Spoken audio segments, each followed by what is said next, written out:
Phenomenal season for your Boston Red Sox. Absolute crime that he was not an all-star. Amen. Yeah.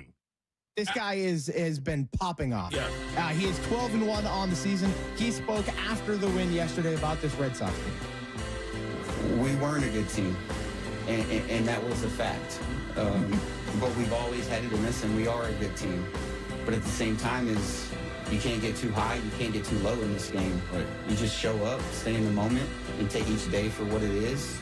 And if you do that, and you have a mindset and you expect to win, you play to win each moment, you play to win each game, then you'll be okay. Would you have predicted the guy that talked about Japanese maples with us before the season started would be 12-1? No. In a million years. No. Credit Resbot. I mean, shocking. But there's no equivalent to what they've done. There isn't. Like, where you were within a month, one of the worst teams in the history of a franchise that's been around for 120 years to 13 straight wins and you're in the playoff. It's unprecedented. There's no comp. Yeah. The only concern I have is if you can go on a run like this, and knowing this team the way they were 3 weeks ago, June 11th or June 16th or whatever it was, can they go in the opposite direction quickly? Oh, yeah. I mean, this could easily, end and be bad again soon. But for right now, I mean, I think they win tonight. I don't know. I mean, they're hot as hell. They're at home. Maybe Wiggy's off because he wants to do Pete Alonso.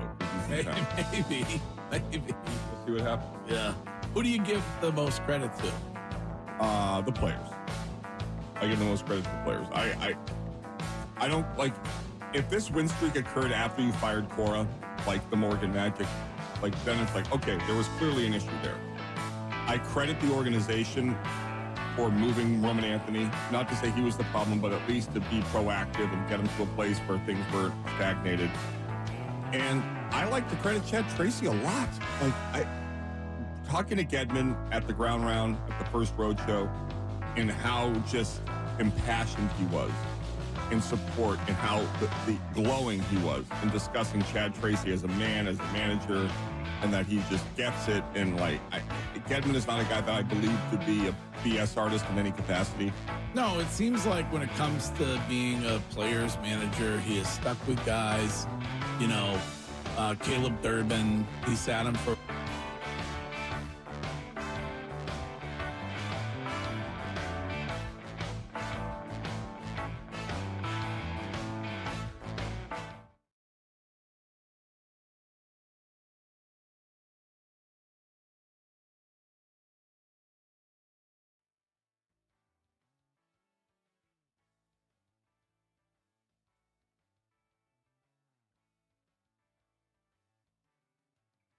Fantastic. The starters, we talked about Sonny Gray, but Peyton Tolley's been great. Connolly Early has been good. Like Ranger Suarez, when he's been out there, has been really good. And that's all without Garrett Crochet. And then even in a game where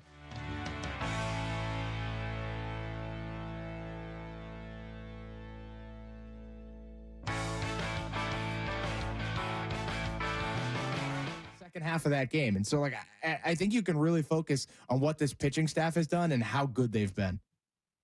Shime, why people are texting in and going nuts in the Twitch chat that they're hearing Hogdale cursing like a sailor over our broadcast? That's not me. I'm not playing any Hogdale. What's going on? Twitch? Mitch? Hello? Is it only on Twitch?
So that's off the table. The only other thing I could think of, and I know it's probably not likely, is the warm sentiment of ending your career where it starts.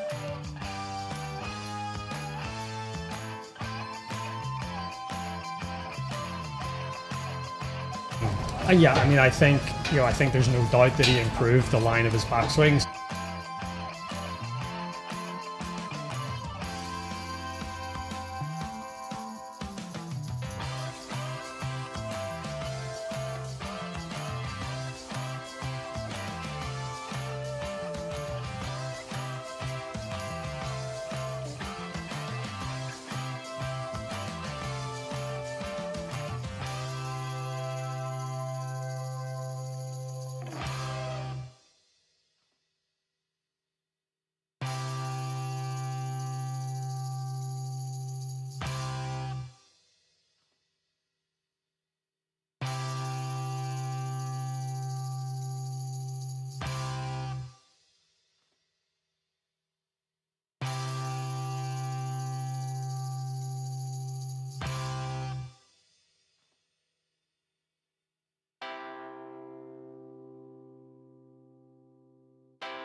Ball, move on, hit the next ball. Just, it was tremendous. My favorite was when Scheffler had a chance and he was in the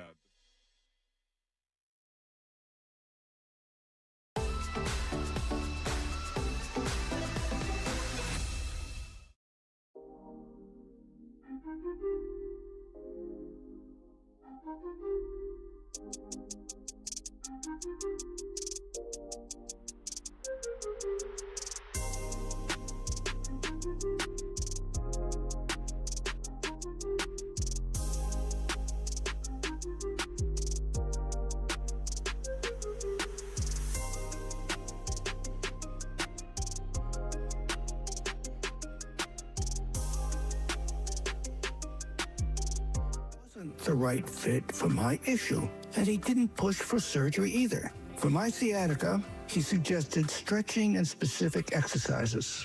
A couple of weeks later, Dr. Frankie called me to check on me. I wasn't even a client, and he still checked in. The pain, gone from the advice he gave me. Hey, you guys, it's Teddy J here. Guys, sometimes the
Because Grainger delivers the industrial-grade products he needs to keep mixers, conveyors, and packaging equipment moving.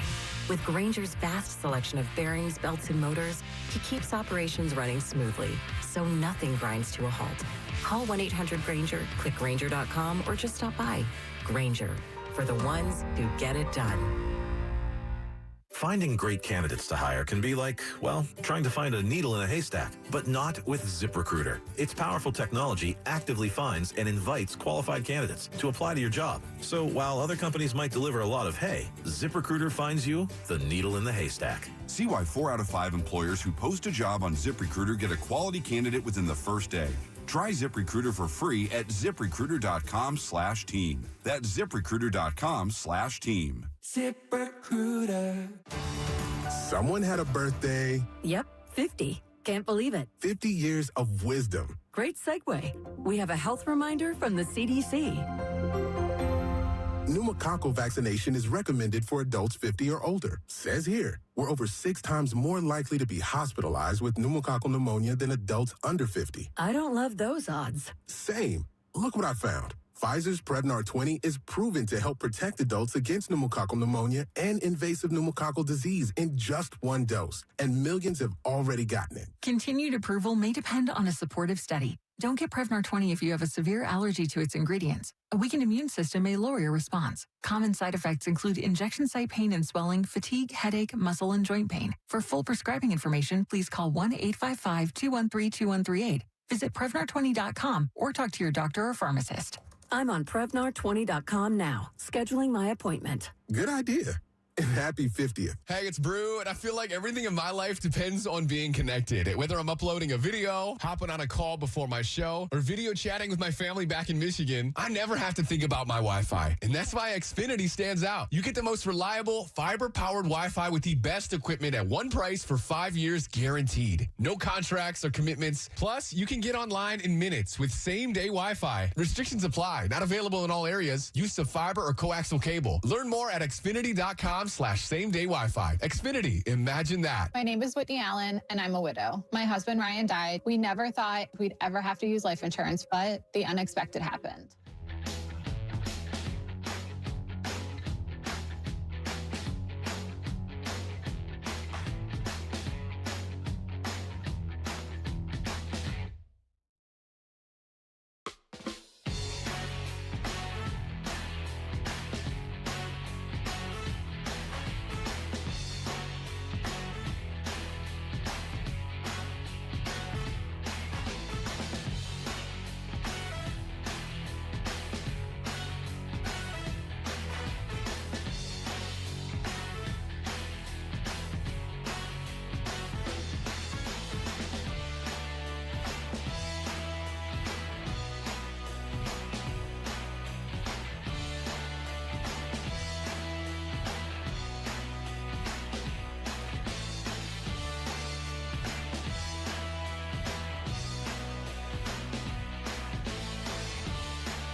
Hello, good morning. Good morning, everyone. Morning.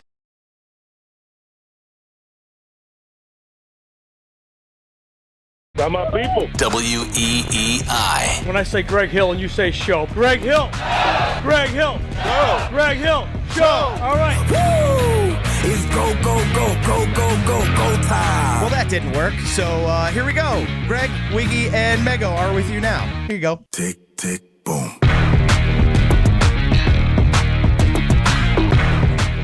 What's going on, everybody? What up? I'll tell you what's up. My apologies. No audio on Twitch to start the show this morning. I guess it could be worse. Could be Hogdale, who's swearing like a sailor on Twitch or on YouTube. But good morning. Hello, Wiggy. Welcome back. What up, man? Well, real life Tom ran down to slap Mitch around and see if he can get audio on. So it'll be there soon for those who watch the show. But if you're listening, you're up early. Thank you so much for being here. And that, my friends, my fellow baseball fans, is 14 wins in a row for the Boston Red Sox. Wow. That's a run. That is Wiggy. a run. I had him at 8. I know. God damn. Yeah, I mean, it's the Durbinator is the hero last night, and it was Wilyer Abreu over the weekend, and I feel like I'm more likely to go on a run than this team is. Yeah. Sean, you can stop playing that. We don't need to play that. We've played it. I don't know. I think we should keep playing it. We've played it enough. Greg, can you say that every team's going to suck? Because I feel like the reverse jinx is active. Yeah. Like the power of that quote. Yeah, I mean, it's shocking. They literally could do something they've never done this week. The Red Sox have been around for 130 years. Mm-hmm.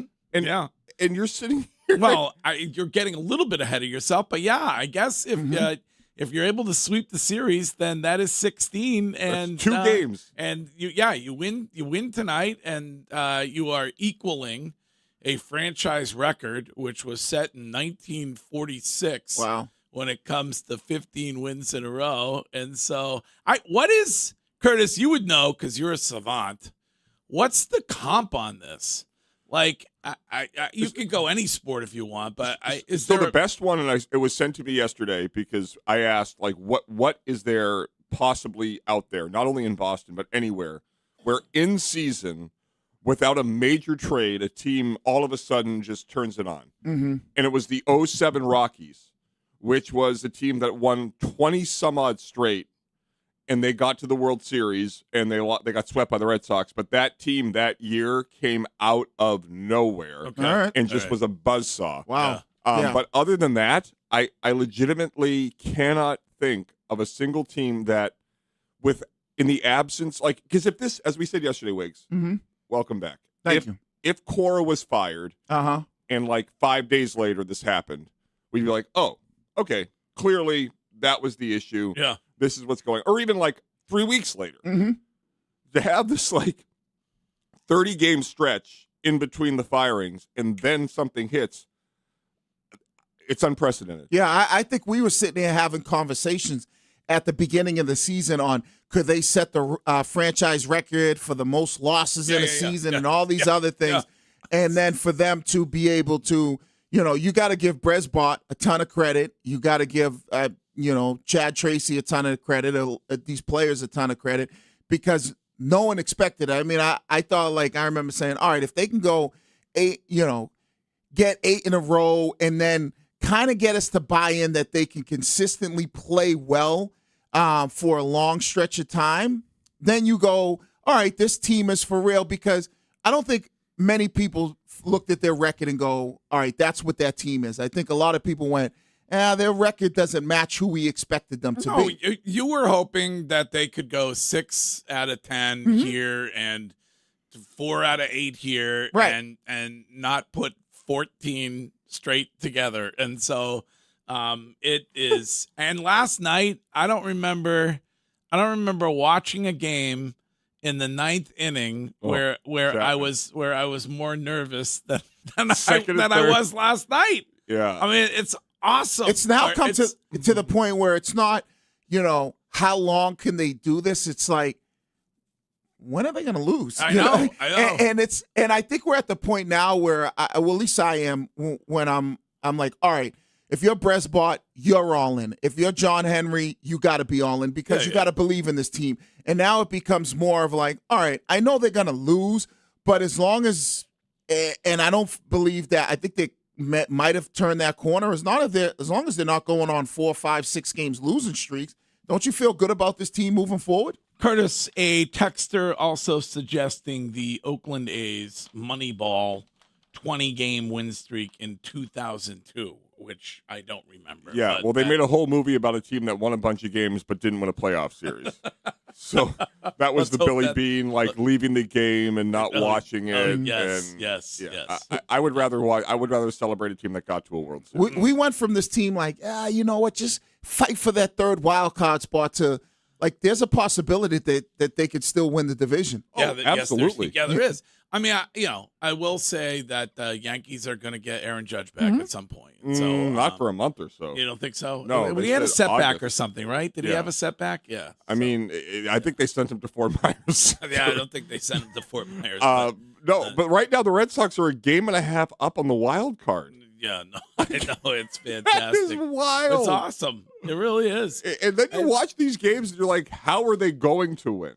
Not are they going to win, but how are they going to win it? And the Durbinator, and that's a home run only at Fenway, 360 feet to left center.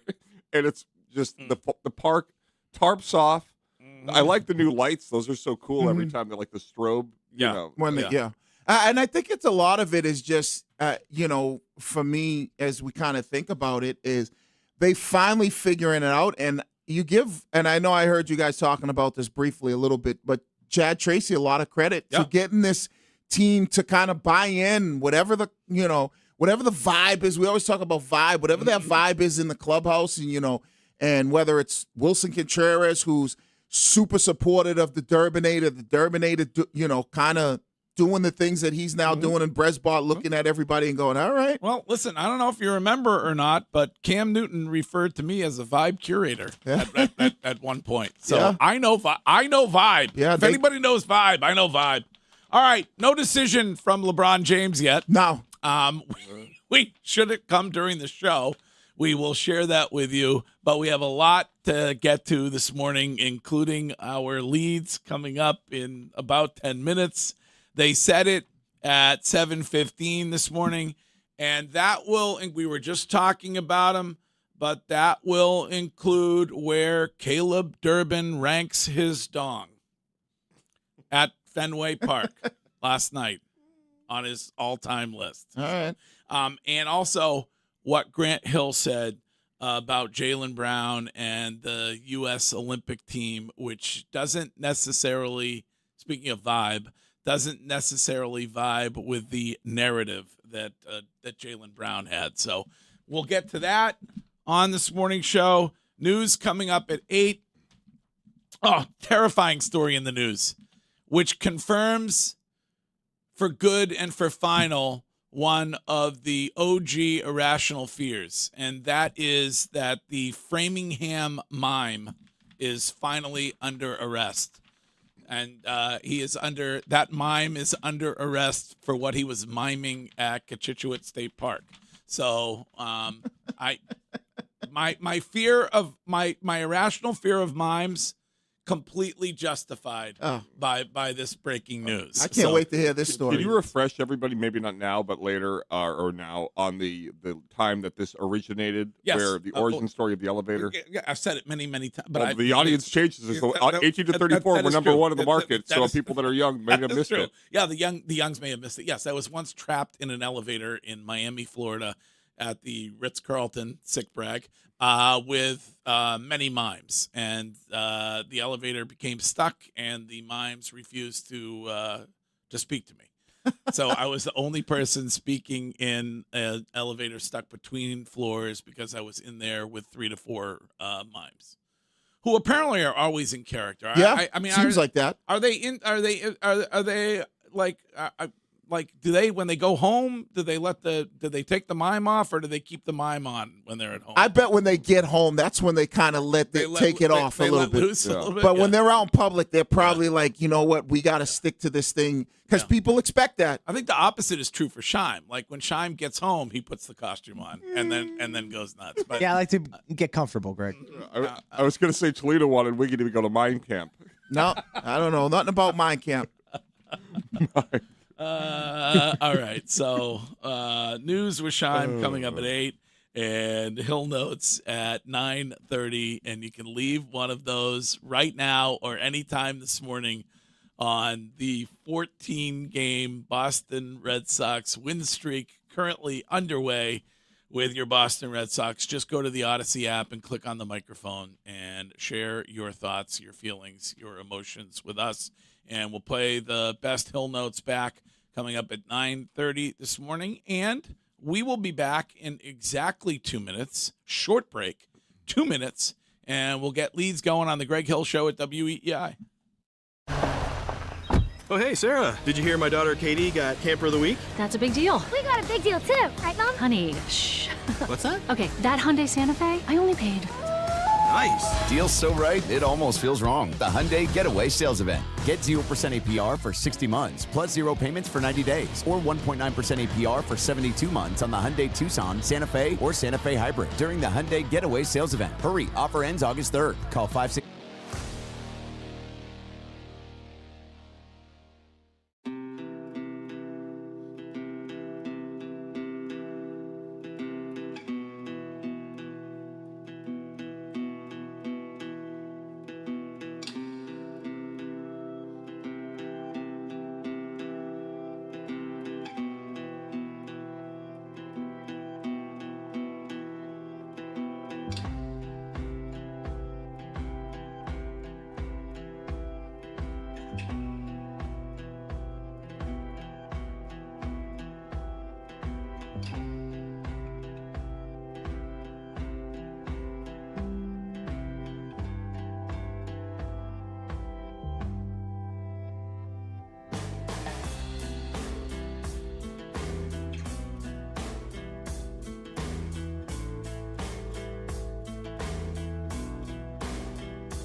Get that trash off, Shime. What are you doing? What do you mean?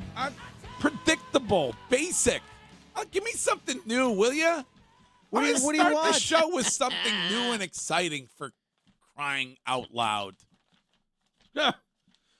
If I were to play something new and exciting, Greg, you'd be like, "Get that trash off my radio." No, I would not. No, I would. No, I would. Spin the hits. No, I would not. I would like you. You're going like glam metal, Twisted Sister, 1982 to start. Like, give me something. Come on, man. Give me like a classic. Like, you just said play something new. Wait, you now just you said want a something classic. new. Thank you. No, something not a D. Schneider Twisted Sister jam to get us started. It's not Twisted Sister. What? It's not Twisted That was Sister. Billy Idol. No, it's No, not was it? Quiet Riot. Oh, that's Quiet Riot. Yeah. Quiet Riot. Yeah, come on, feel the noise.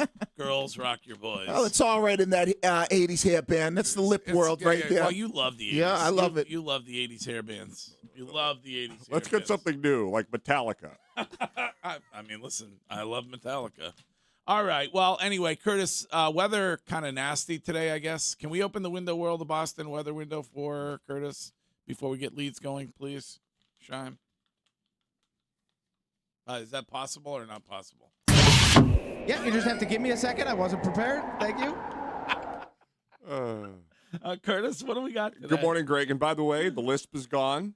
Oh. Another 4 hours. Look at these. Oh, yeah. Okay, yeah. I've had a lot of questions about the lisp. Lisp is gone. And what was going on. And I had temporary teeth. I got brand new ones yesterday. Okay, let me see them. Let's get. Oh, okay. All right. They look pretty good. Okay. So now you had lost a tooth. Right. It's been a ordeal. So Okay. basically, I lost a tooth, and then they saw that I had damaged teeth. I had a bunch of root canals. I had to get teeth extracted. Oh, boy. And then now I had the temporary teeth. You haven't lived until you remove temporary teeth, and then they disinfect all your gums. Yeah. Wow. Oh, yeah. Feels amazing. Oh, really? It does? Like, are you no, being... it feels like hell on earth. Oh, okay. All right. Even when you're numbed, it felt great. But the good news is I listened to Rich, Ken, and Ted during it, so I felt much better. Oh, good. But now we're back, and the Pearly Whites are in. 63 degrees in Boston. Cloudy, afternoon high of 81. Going to be rainy tonight. The Sox get the game in. By the way, we got to get to weatherman issues with sports radio. What? You see Reiner's tweet? What happened? He tweeted, Ken sent it to the group. Ken and I are the same person. I saw this live. Gonna be a tough day for Boston sports radio tomorrow. Sox win again. Jeremy Reiner at 10 o'clock last night. Huh. So Well, what does he mean? Why would it be a tough day for Boston sports radio? I think the issue is that you and I were on Channel 5. So he's angry. We were? Yeah, Ted Wayman had a little bit on the Sox, and he put the segment you and I did yesterday on the noon and 4:30 newscast. Okay. Oh. Well, he didn't. That's not something that we set up with Ted Wayman. He just did that. Channel 7 could do it. The ratings might pop a bit. Might get that young demo. Oh, that's probably what happened with Jeremy Reiner, because he feels like he is the alternate weather person on this show. So Correct. he's probably upset that audio was on Channel 5. And he's also stressed that I predicted a severe El Nino, and he did not. Yes. But it's going to be rainy tonight. Looks like it's going to start raining around 5. I have a feeling that this one may be the only thing that can calm down the Sox is rain, but it looks like they're not going to get this one in. Oh, really? Don't say that. See, that's a real problem. Like that is a streak killer. Yeah. So we cannot deal with a rain out. They got to play the game. You can't have tarps on when Fenway's been tarps off. No. They have got to play the game tonight. So, all right. Well, we will keep you updated on that, and the Red Sox will not inform you until 10 minutes before game time. Right. About what is going on with that this evening. Right. I only care about tomorrow's game because that's the one I'm going to. Oh, you going tomorrow As long night? as there's no rain, then I'm happy. Well, I think it's going to rain both days, right, Curtis? No, tomorrow morning. Tomorrow afternoon will be fine. Okay, All right, cool. cool. Okay, so you should be fine tomorrow night. Yes, absolutely. Good. All right. By the way, Shime, most of the listeners, this is comforting, on your side. Like they believe that Quiet Riot, perfect choice first thing this morning. So, Well, shout out to the listeners then. I'm on an Listeners are island. always right. I'm on an island again. Customers always right, Greg. It's like Mac Jones all over again. I sit All right. on an island. Yeah. If you would like to call and you would like to be on the show this morning, the number is 617-779-7937. And that is the same number that you can text on if you would like to share your thoughts in that form. So you can text anytime on the Subaru of New England text line, and you can find your authorized Subaru retailer at SubaruofNewEngland.com. This is the Greg Hill Show. Time now for The Lead.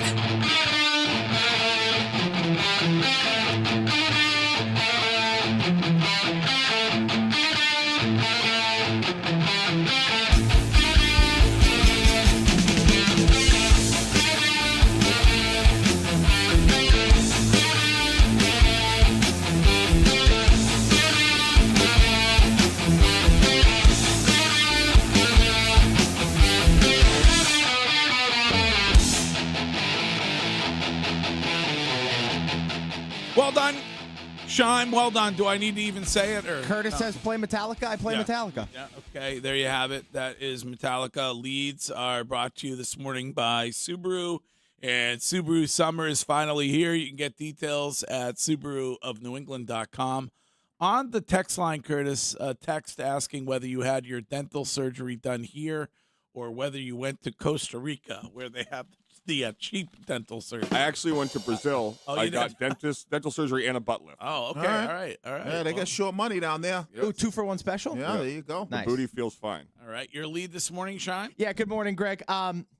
So we're going to talk a lot of Red Sox today, so I figured I would do a quick lead on football because it's so funny the way Jets fans try to cope. This was an article from Rich Cimini on ESPN. Talking about Cade Klubnik, their new rookie quarterback, and he goes on to compare him to Tom Brady and Brock Purdy as the Jets' hopes and desires and dreams all rest on this late round draft pick. Late round draft picks actually pan out. And I find it hilarious. The title is, Did the Jets finally find their Tom Brady or Brock Purdy in rookie Cade Klubnik? It's just the copium of Jets fans is hilarious to me. They're trying to. Sorry to interrupt. Why in God's name would you put Brock Purdy and Tom Brady in the same sentence? Curtis, that's a great question. Maybe just because they were both drafted super late, I guess, but very different. Tom Brady won 6 Super Bowls. Brock Purdy got to one at least, but hasn't won one. But it's just. They're just trying to find a way to give themselves some sort of hope ahead of a meaningless football season for the Jets. Because once again, the Jets are going to suck. This division is going to be run by either the Patriots or the Bills. They're going to be competing for this division. The Jets are going to be picking top 5 again. And no matter what the situation is, we're seeing the Red Sox surge. The Patriots are dominating. I feel like New York fans, all they have is the Knicks, and it's kind of funny. All right. When they have gone, isn't Geno Smith supposed to start for them? Isn't he the guy? Yeah, I mean, they brought him back, so Geno Smith is probably going to start, and then they're hoping Cade Klubnik comes in the middle of the year. If you had to go on record, who wins the division? Patriots. Ooh, okay, Shime. Yeah, I don't think that Bills roster is better than yours. They slightly improved with DJ Moore at receiver. You improved more with AJ Brown and Romeo Doubs. I think you're a better team. Your quarterback is really, really good. I know Josh Allen plays the best quarterback in football, but you also got the coach you wanted. Yeah, right. They have the better player, but you have the better team. I don't know that Joe Brady's a good coach. Yeah, well, I was going to ask, what do you guys think about Brady? Well, I think, some of the issues last year, at least from, where we're sitting here and not kind of being on the ground in Buffalo, was that just the offense was the issue. Offense, there was some of the play calling, and the guy who was calling the plays is now the head coach. So it's if you had some issues with your offense and it being predictable, and now the guy who was the play caller is now the head coach, aren't you? Unless he kind of comes into the position where he's going to hire somebody to be the offensive coordinator, he's going to give up the reins when it comes to calling plays. Because that was some of the biggest stuff that I heard shine out of Buffalo last year was just, some of the play calling being predictable, and you just, elevated your offensive coordinator. Yeah, Greg, didn't LB used to say nothing changes if nothing changes? Yes, he did. Yeah, that's exactly what the Buffalo Bills did. They promoted the guy who couldn't get the Josh Allen in this offense to be where they wanted to be, and they just promoted him because Josh Allen likes him. Okay, Shime, thank you. More leads coming up next on the Greg Hill Show at WEEI.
From the Catches Law Injury Attorneys Studios here at 20 Guest Street. Kid, no fee unless you win. We are going to get to, they said it, in about 45 minutes or so. And that includes what the Durbinator said when it comes to ranking his dong at Fenway Park last night. The home run is what I'm referring to, as the Red Sox win their 14th in a row. And that will also include what Grant Hill said about Jaylen Brown and the U.S. Olympic team. And it doesn't quite fit with the narrative that Jaylen Brown had. So we'll get to that coming up in a little bit. We are here until Thursday and then on the road for the match 2. I got a great suggestion about pregame, if you want, from a listener. The Andrea Beach Bar in Westerly, Rhode Island. Oh, Watch Hill. Which is pretty close, according to the listener, to Foxwoods. Oh, 20 minutes, yeah. Okay. All right. So Zach Schnipp is the listener who reached out and said, you guys got to try this place. So maybe if you want, we'll head over there 7 o'clock or something like that and sit on the beach and have some pre-match food. Although I think you're off on Friday, right? No, I'm here Friday. Oh, okay, good. Yeah, somebody said you were off. I thought you were off. No, I'm not. Said you were off. No. That'd be next Friday. Okay. Yeah, all right. Okay. No. So you're here for the match. For the match. All right. Match 2. Love it. Match 2 happening at Lake of Isles at Foxwoods on Friday, right after our show. And our president of all things content related on the video side of things, Amen Corner, has informed me that we will, like we did last time, we will go Twitch. Did he say IG Live? I think we will go Twitch Live or maybe IG Live or maybe both. Hell yeah. I'm guessing probably Twitch Live. We will go probably Twitch Live. Is that what we did last time? Yes, we were on Twitch last time. I think we were on a separate Twitch channel, but we were Twitch Live. Yeah. Let's do that. Let's go. If we could also have Hogdale dropping F-bombs in the middle of the second and third hole, that would be great. Who the hell is Hogdale? I was just going to say. You don't know who Hogdale is? No. Where have you been? Wiggy, come on. Do you listen to the show you're on? Or No, not when I'm off, really. No, it's not when. I mean, when you're on it. I mean, Hogdale. We played Hogdale when I was on. What the hell is Hogdale? He's this. He does a Twitch stream. I think it's a Twitch stream. Yes. Where he live play-by-plays the games, and he has these hysterical. Jones and Keith, listen to that. They play him all the time. Yeah, had him on the show for crying I don't know out who loud. Hogdale is. If you saw him, you might. If you heard him, can you hear? Do we have any? Why, Hogdale? is he a local guy? No, I mean he's a Red Sox fan. Oh. Do you have any, Shime? It's amazing to me the things that happen all around you, and you just don't comprehend them. Yeah, man. I know you listen to Jones and Keith every day, as we all I do. listen to Jones and they Keith. play this guy Yeah, all the time. I won sick brag. a week on last week. Bowel control. Yes. But I missed Hogdale. Yeah, I'm gonna have to. We have oftentimes played play-by-play highlights from Hogdale on this show. Yes. So while you've literally been sitting right there. Swung on, lifted by Wilson. Right center field, heading towards the triangle. Carrying the out. It is a 6-1 ball game. By the way, what about Ryan Clark being out of a job at ESPN and finding out mid-NFL live show yesterday morning that he was done? That was wild. What is going on with this industry? Yeah. The broadcast industry, can we give people a little grace? You would I'm not the biggest Ryan Clark fan, but can you let the guy finish his show before you tell him that he's fired? And then put the video of him doing the segment out on your page and everybody seeing it's like, damn, bro. The thing that I've never understood are people in positions of power in media that are so consumed with who controls the news of upcoming personnel changes. Mm-hmm. What the rumor is that Outkick, which has been adversarial with ESPN and Ryan Clark, got wind of the dismissal. And they were going to go to air with it or go to print with it, whatever, go post with it. And so they rushed the dismissal and contacted the Athletic and got him off and then did this weird clunky, who cares? He's going to be fired either way. Be a gentleman. Be a good person. Reach out like a human being. If somebody else has it first, that's their own fault. Like, They did it intentionally to embarrass them. You think they did? Of course. Who? So ESPN it wasn't did? incompetence, it was intentional. You're saying ESPN did? Yeah, of course. Oh, I don't know. I mean, come on. If you know you're going to fire somebody, right? And you made the decision. Let's say you made the decision the night before. You don't think that you have all day to get to that person or that person's representative and saying, hey, we're going in a different direction. We're not going to shoot your segment today? Yeah. Like, I don't think I've heard the incompetence thing, but come on now. It's like they've known that they were probably going to do. It wasn't something that they just thought about, 10 minutes before they fired him. Yeah, I've had conversations with people that I consider friends that have had information that they haven't shared with me out of fear of disseminating like things that could get out that in hindsight seem totally and completely absurd. So I understand. If I'm Ryan Clark, I probably feel the exact way you do. I mean, it's intentional. But they are suggesting that the reason that he is gone is when he went off on Peter Schrager. Is that how you say his Yes, when last he name? went off on Pete Schrager and said he said what you said a lot, which is that no one has the right to comment on a sport that they didn't play professionally. Well, I don't think he said no one has the right. He jumped in and gave which I thought was stupid. Like, you don't fire somebody over that. I guess maybe that kept going once they got off air.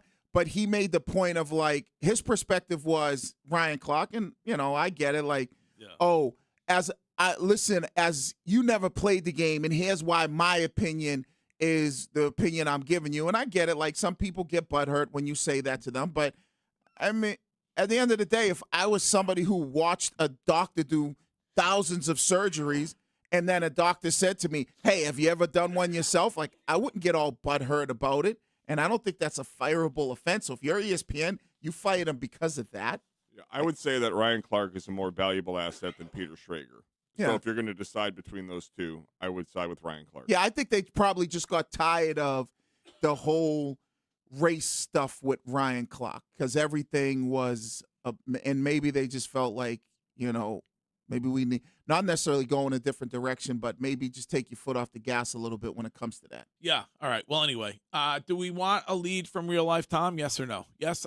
Fine. Tom, good morning. Hello. Good morning, Mr. Hill. Your lead? Shout out Caleb Durbin because his turnaround this season has been just as miraculous as the entire team's. Guy was 0-for-14 to start the season, 0 batting average in the month of March, then 172 in April, and now he's all the way back up to 236 now. And since June, he's batting over 300. And shout out that private place he went to in Waltham G-Swing because he was a guy who came up to plate, and I was, Caleb Durbin's at the plate. You would moan and groan. It was an automatic out. It was, let's run to the bathroom. He's at the plate.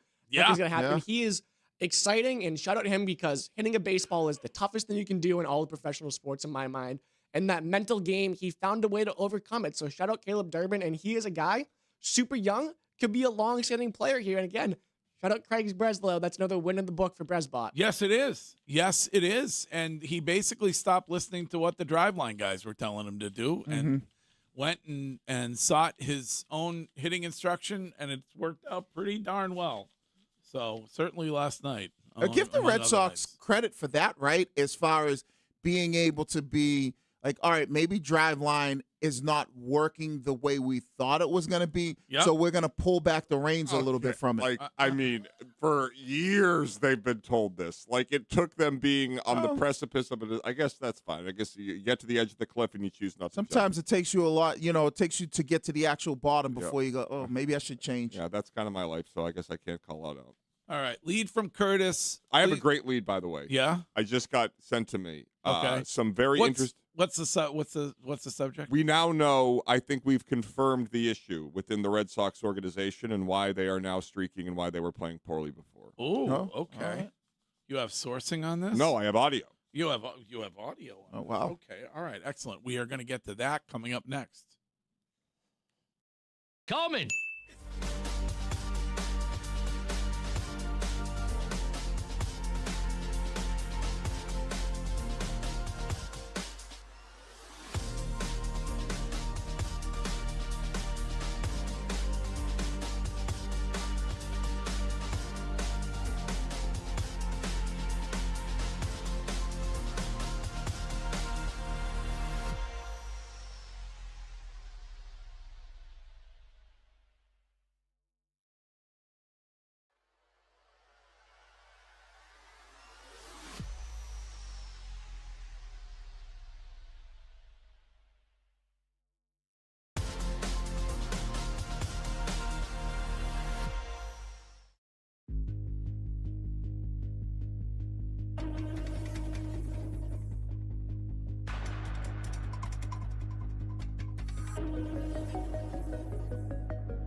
The Boston Red Sox have now won 14 in a row, and with the win, should they be able to win this game this evening, should they be able to play this game this evening, they would equal a franchise record which was set in 1946. 15 wins in a row, and you can talk about that all day long here on Boston Sports Original, WEEI.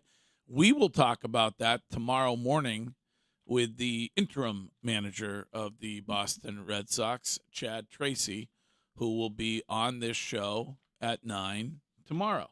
But in the meantime, a lead now from Curtis, who is, his teeth are fixed. He is if you got attached to the Curtis lisp over the last bunch of days, you're not going to be able to experience that anymore. He's sorry, but here with Curtis. Thank you, Greg. With his lead. Thank you for your love and support, Wiggy. It's good to have you back. Gregory Sandoval on Instagram sent this to me, and I would like you to hear through a translator. Aroldis Chapman, after the Red Sox had just won their 14th straight. By the way, U2 14 Elevation. We should get that in there at some point. 14. Yes. I'm a music guy. Here is Aroldis Chapman through his translator on why he believes the Red Sox are where they are. What's this feel like? You've been around for a while, been a part of some streaks. What's this feel like? Yeah, no, just really happy, really content about how the guys are playing, how everyone's behaving themselves on and off the field, in here in the clubhouse, how they show up to the ballpark, and just really feel happy about the way that we've been playing during this streak. Wow. Woof. That is an indictment on someone or some individuals. I think, on and off the field, how they are behaving on and off the field. Huh. Wow. There you go. What does that mean? What does that mean? I mean, is he referring to Roman Anthony and Marcelo Meyer? One or both? Like what? I don't think he's referring to Linda. Yeah, I mean, that's crazy right there. That he would say, like, say something along those lines. Why is it crazy? It's the truth. I guess it's on and off the field, and what the Red Sox tell me, or everybody tells me, just Marcelo Meyer is a guy who likes, Roman Anthony more so than Meyer is a guy who just likes to go out and have dinner. Yeah. Right? Well, I mean, I said that last week about, if I was consulting him, hey, it's just a bad look because you're not playing, you're injured if you're not playing well. And people are like, no, he's just going to dinner at, 6 o'clock. He's home by 9. Shime, I got to hear that again, if I could, in its entirety, please, from Chapman post-game last night. What's this feel like? You've been around for a while, been a part of some streaks. What's this feel like? Yeah, no, just really happy, really content about how the guys are playing, how everyone's behaving themselves on and off the field and here in the clubhouse, how they show up to the ballpark, and just really feel happy about the way that we've been playing during this streak. I would love to hear, Shime, and I haven't prepped you for this, so no rush, but I would love to hear the IKF sound again, too. Yeah. When he was citing how weird it was and why they were better on the road. Now, ironically, or unironically, they are better now at home, too. Yeah. So on the road, they were great. And then he said at home, there were all these people around. Right. And now those people are in Fort Myers. Rough year for Roman Anthony. Holy guacamole. But do you think IKF was talking about him as well? Because he was hurt at the time. And so I don't know how one, or even if you want to throw Meyer into that as well, because I don't feel like there's been a bunch of issues around Meyer when it comes to off the field. I think he's more connected to Roman Anthony because they're boys. I think it's the opposite. I think that people in the organization view Meyer as a bad influence on Roman Anthony. Yes. Oh, they might. I agree with you. They might agree. I agree with you. They might feel that way. I just feel like are two young guys affecting the clubhouse of, there's a bunch of veteran presence in there. But again, I think it's what is around them. Like IKF was talking about people being around the Fenway Park that they don't know who they are. You have that audio? Go ahead. I just feel like on the road we're a very close-knit team. We come home and there's just a lot of people. It's different. It's just a different vibe at home, and we got to figure out a way to make it small like how it is on the road. I just feel like at home we see a lot of people that we don't know, or just don't know that are around this area. And when we're on the road, it's just a close-knit group, and we're becoming a really close team. We got to find a way to bring that back home. I mean, to me, the two sound bites of the summer are that and what we just heard through our world. This is because I have some trepidation using the translator because I don't know if it's exact. Yeah, no. It sounds like. And I feel like I speak Spanish. I do too. Claro que sí. Pero I would say very simply, Aroldis Chapman doesn't mince words. No, he doesn't speak often. I'm glad he does. I'm glad he doesn't. Like Right. that's why you need veterans around a baseball team. Right. Like somebody who's going to call guys out. That was a 4x4 off the noggin of Yeah. Roman Anthony. Well, when he talks about, and it's interesting to me because he talks about the way that everybody shows up at the ballpark, like what we heard about Roman Anthony, what we heard from Roman Anthony when he was on this show was that he learned from Alex Bregman. You get there at 5:45, 6 a.m. in the morning. You get started. You get going early. So I don't know. I don't know if he's talking about Roman, if he's talking about Marcelo, if he's talking about the two of them. Right. Well, he was plural. Yeah. And I think the IKF one, we at the time thought it was all the baseball nerds being Yes, around we did. the field. But that's not what it was, I don't believe. Nope. So I think that Roman Anthony wanted you to believe that it was the baseball nerds, when in reality he kind of knew it was himself. It's an interesting thing to me because of, it's just weird because it's spring training, and I don't know, maybe it turns, and this is the thing. At spring training, everybody was praising Roman Anthony and, for being the first one in, last one out, great guy in the clubhouse, very humble kid. He's one of those kids that, he understands the pressure. And I'm not saying that Chapman is specifically talking about him or not talking about him. But now, I mean, we've seen this kind of, it's like Roman Anthony, somebody's trying to, or at least maybe it could just be us.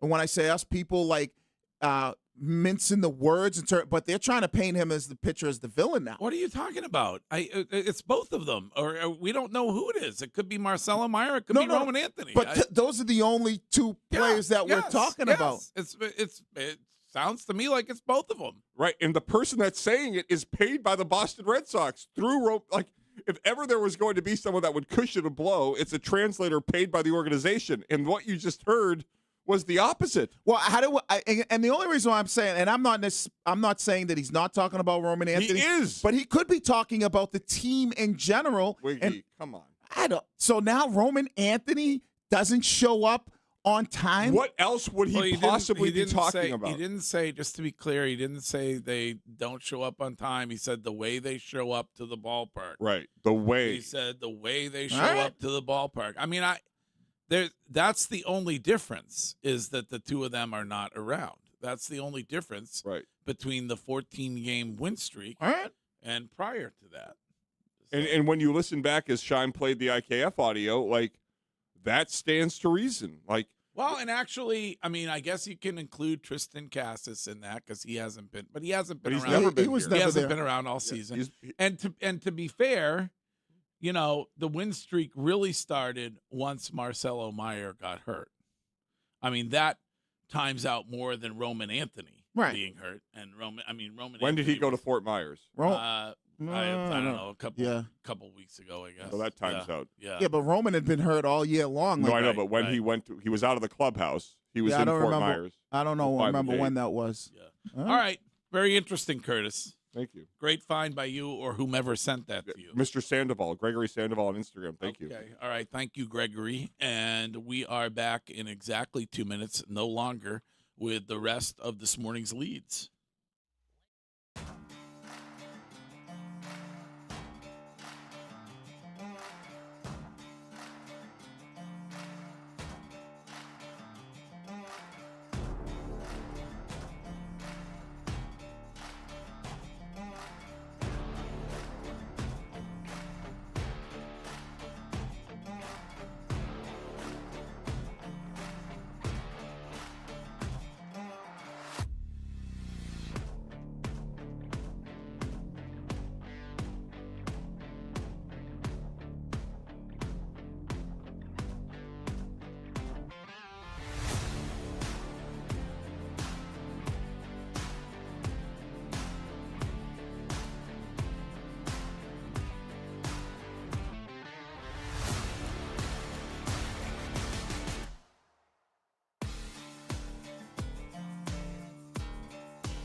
Text from New Hampshire on the Subaru of New England text line, which reads, can we please discuss how they handled Roman Anthony before he came up to the big club and the laundry cart, etc.? And we have discussed all of that, but I guess maybe in light of the post-game comments made by Aroldis Chapman, that it makes sense to discuss that again. So, and we brought it up on the show at the time when Roman was brought up, and they threw him in a laundry cart because there were a whole bunch of Woo Sox fans that were waiting outside to send him off to the big club and to greet him. And shockingly, Greg defended him. In that. I don't think I defended him. I think I was as from the start was like, that's ridiculous. But maybe I did. I don't know, Curtis. This Roman Anthony. I did think it was an odd thing.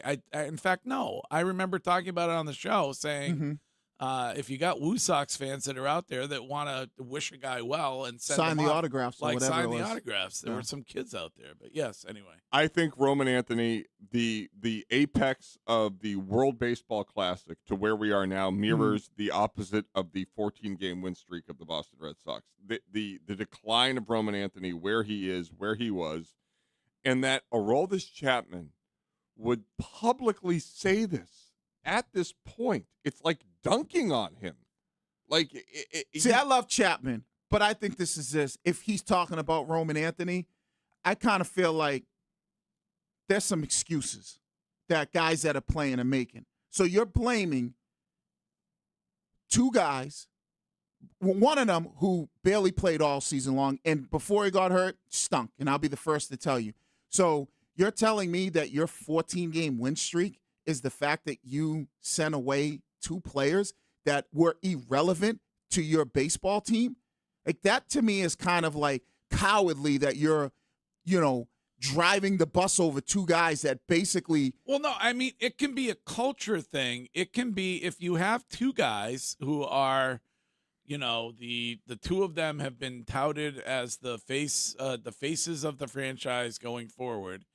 And the two of them he goes out of his way to say, Chapman goes out of his way to say behaving on and off the field. Yes, he does. So if you have two guys who the rest of the fellas don't believe are behaving off the field, right, then they don't feel like it's important for them to behave off the field either. It's a culture thing. And it's also very different. It's very different than the NFL. No. Baseball, you're playing every single day. I understand that, but you guys had Terry Glenn in 01, and he got away from the team, and it helped you guys. Well, they sent him away from the team because of. It helped your culture? No, I don't think it necessarily had anything to do with our culture in general in the locker room, because we had other guys in that locker room. It was more of a Bill Belichick. Well, then why did you get rid of Terry Glenn? Because it was a Bill Belichick v. Terry Glenn situation. Culture.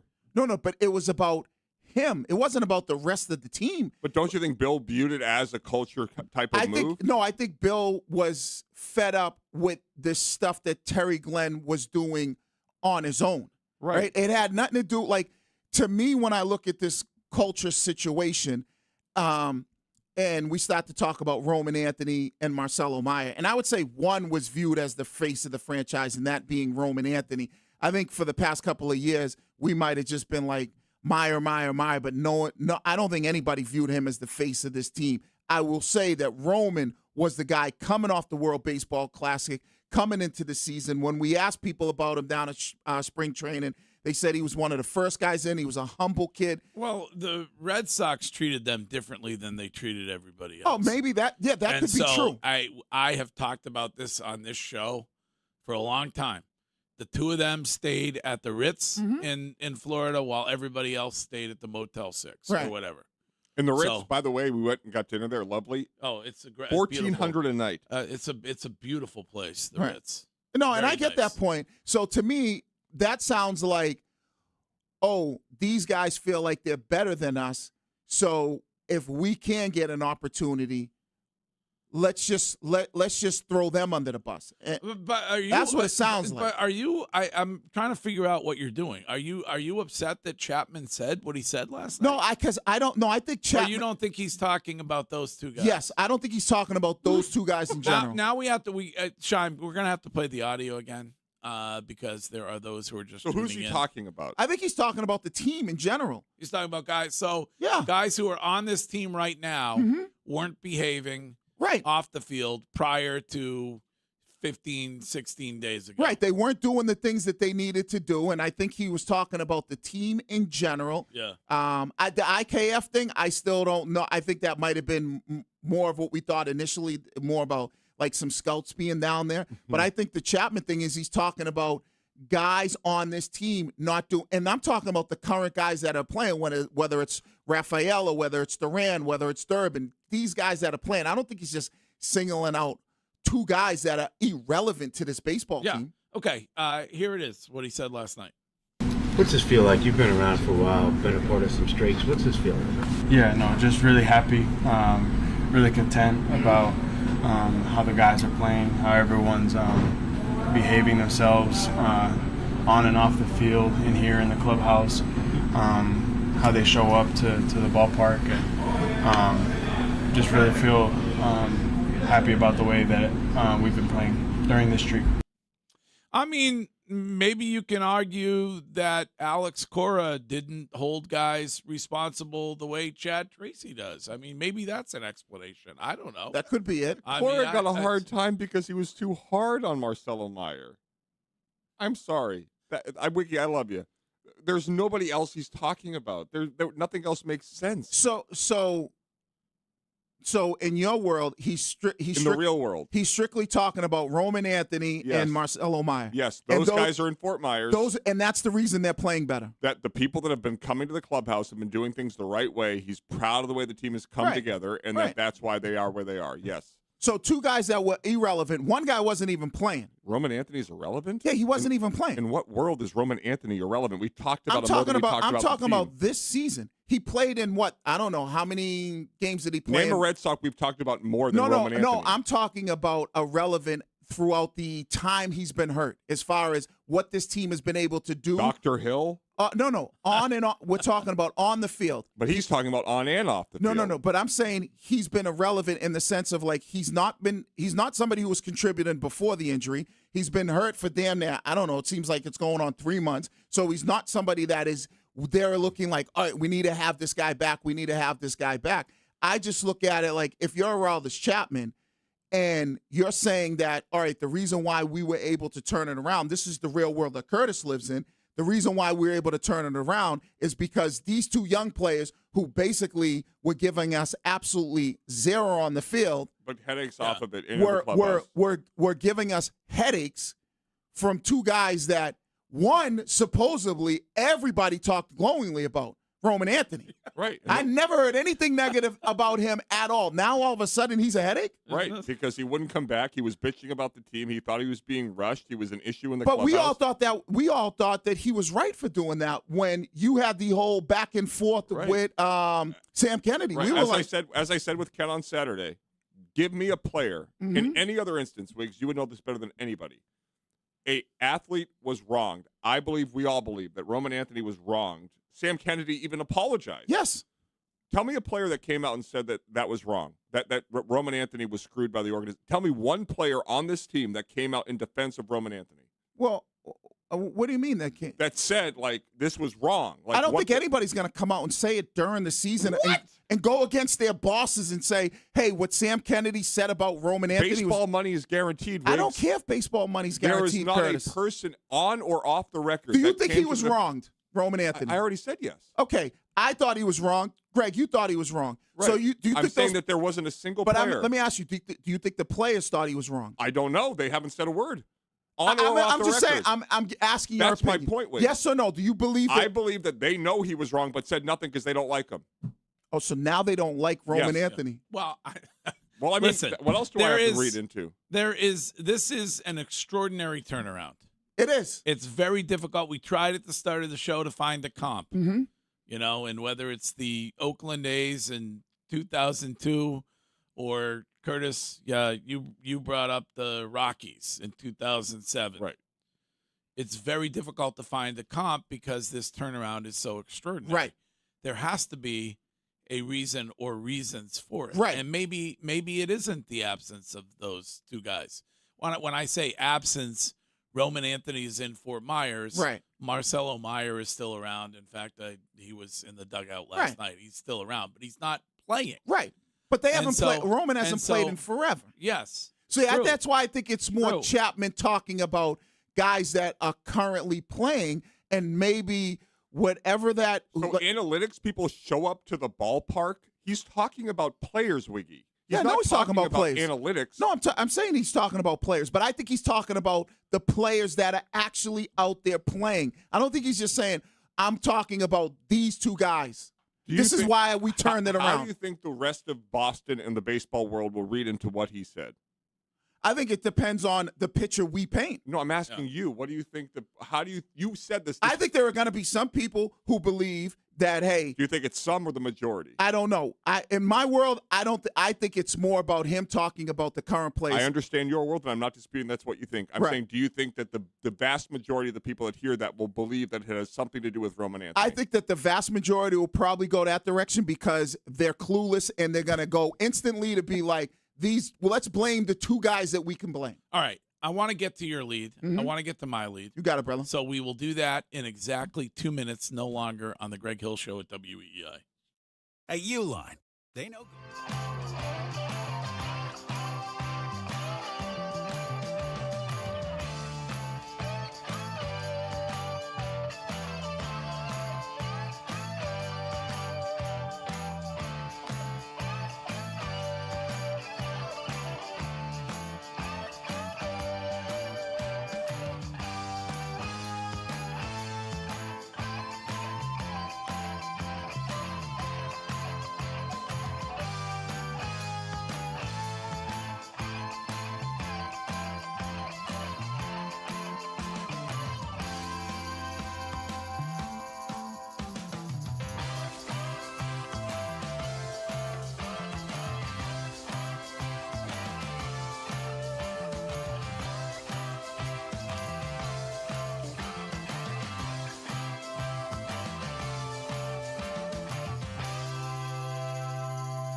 Chad Tracy, the interim manager of the Boston Red Sox, on this show tomorrow at 9. Red Sox have now won 14 in a row and stand 1 win away from equaling the franchise record for consecutive wins, which is 15, set in 1946. And no, I was not around for that, Curtis.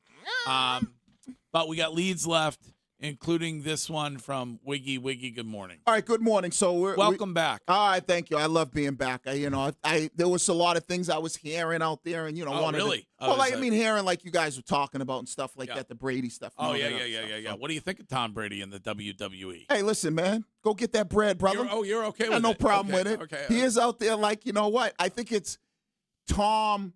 We see him at a certain level, and we expect you shouldn't do some of those things. I got no issues with it. You know what I mean? You're never one to say no to a check. No.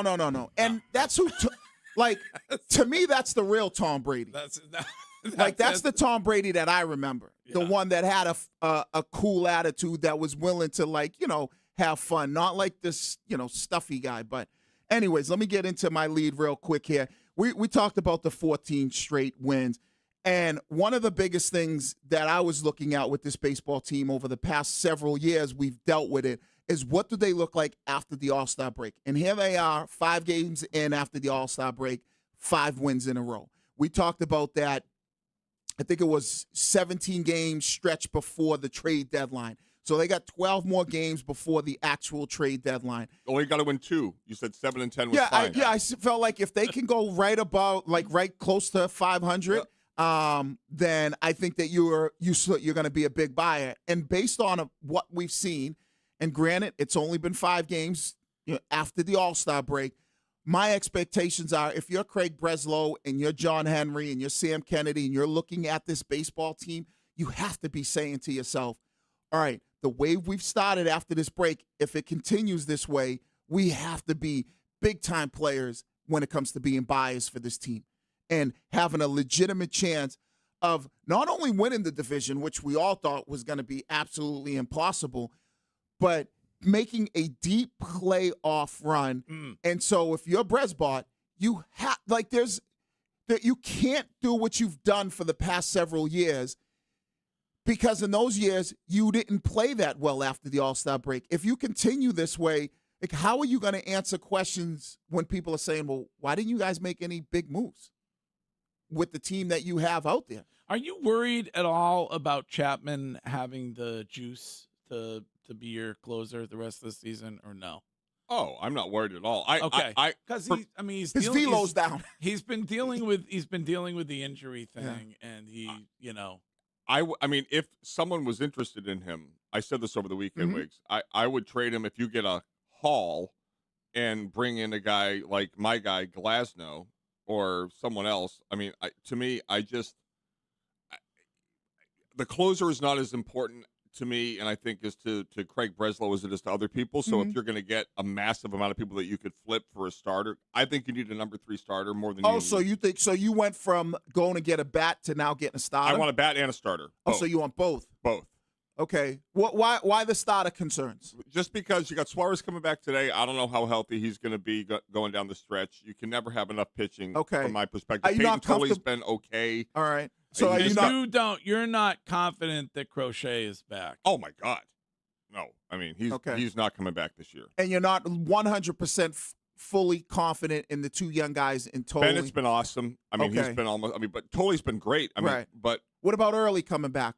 I don't know. I just always, when you're young and you're coming off an injury, I don't trust you entering the playoffs. All right, so you want a starter and a bat. Yes. Okay. And if you can get that for Chapman, you'd be good. And then you're saying maybe you move Whitlock to the closer or you Guerrero. Figure it out. Yeah, put Guerrero in there. You figure it out. I mean, I know he's 35 and he hasn't been good, but for over the course of his career. But for me, what you need on this team is a bat and a pitcher, and if you don't make those moves, I thought you were going, Wiggs, with your lead, that this was a sign that Cora was the wrong manager, because in the second halves, his teams collapsed. Yeah, that is true. But it's still it's only 5 games in, and so let's see what this 17-game stretch looks like before the All-Star break. I mean, not the All-Star break, before the trade deadline, because I know right at the end of it, they got the Dodgers, so that'll be a nice kind of test for them against probably the best team in baseball. All right, Wiggy, thank you very much. You got it, brother. My lead this morning is a public service announcement because of what happened at Limey's Pub in Norwood over the weekend. And if you're watching the show on Twitch or on YouTube, then you can see a social media post from the fine people at Limey's where their men's room was absolutely destroyed over the weekend. They are calling it vandalism. I mean, I guess to be kind, it could be that somebody ate some bad lettuce and had some sort of a had some sort of an explosive diarrhea incident. But they are asking the culprit to come forward and to identify themselves. If that's one person.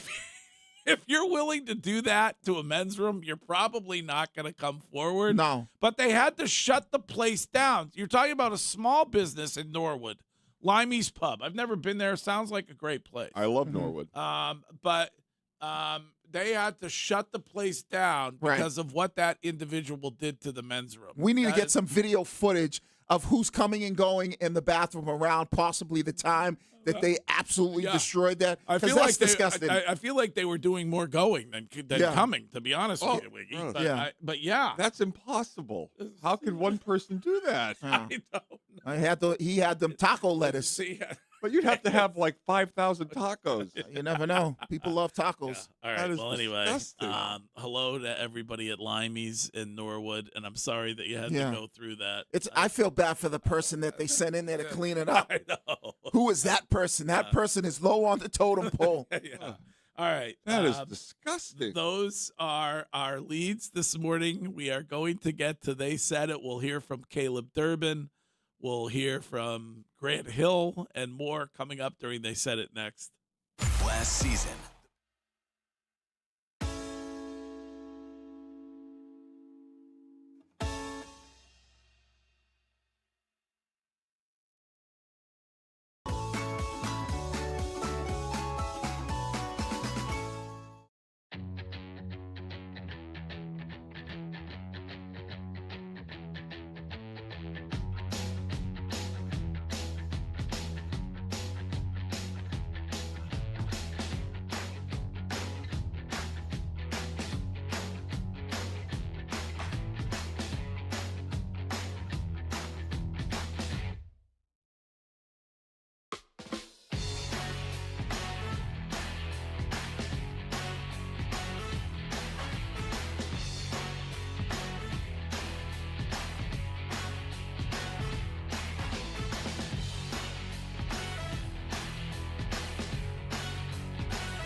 Odyssey appreciation for Ryan Keefe listening every day on the app. And by the way, Shime, Ryan has me winning the match Friday in 6, not 5 like last time. Not a gentleman's sweep this time instead of a straight up sweep. But I'll tell you this, I have been playing horrendously, so I think you have a great chance. How'd you play yesterday? So it was funny. My buddy only booked 9 instead of 18, like a dope. But on the 9, I shot 44. All right. And that was with a snowman. That's pretty good then? Yeah. All right. Wait, so Where were you, Ponkapog? No, we played at Brook Meadow Country Club down in Canton. Oh, okay. Nice All spot. right. Good track. Really nice track. Nice Really track. like it. All right. This is Michelle from California. Hello, Michelle. Hey, good morning. I was listening on my drive home from AOY this morning, and I just wanted to say I agree with Wiggy and Curtis on the Chapman comments a little bit. First, I'll start with Wiggy because you hurt my feelings with the whole people are clueless comment. But I think people are going to believe that Chapman was talking about Meyer and Anthony, but I really agree with Curtis that he was talking about the whole team that are playing now. You have to remove the cancer, and I'll compare it to my sad San Francisco Giants that now have Rafi Devers, who can crush the ball, but is an absolute cancer in the dugout. Mm-hmm. And you can talk about his home runs and his on-base percentage, but they're all in games that are losing, just like he did with the Red Sox. So all the analytics people, you can keep talking about how great he is.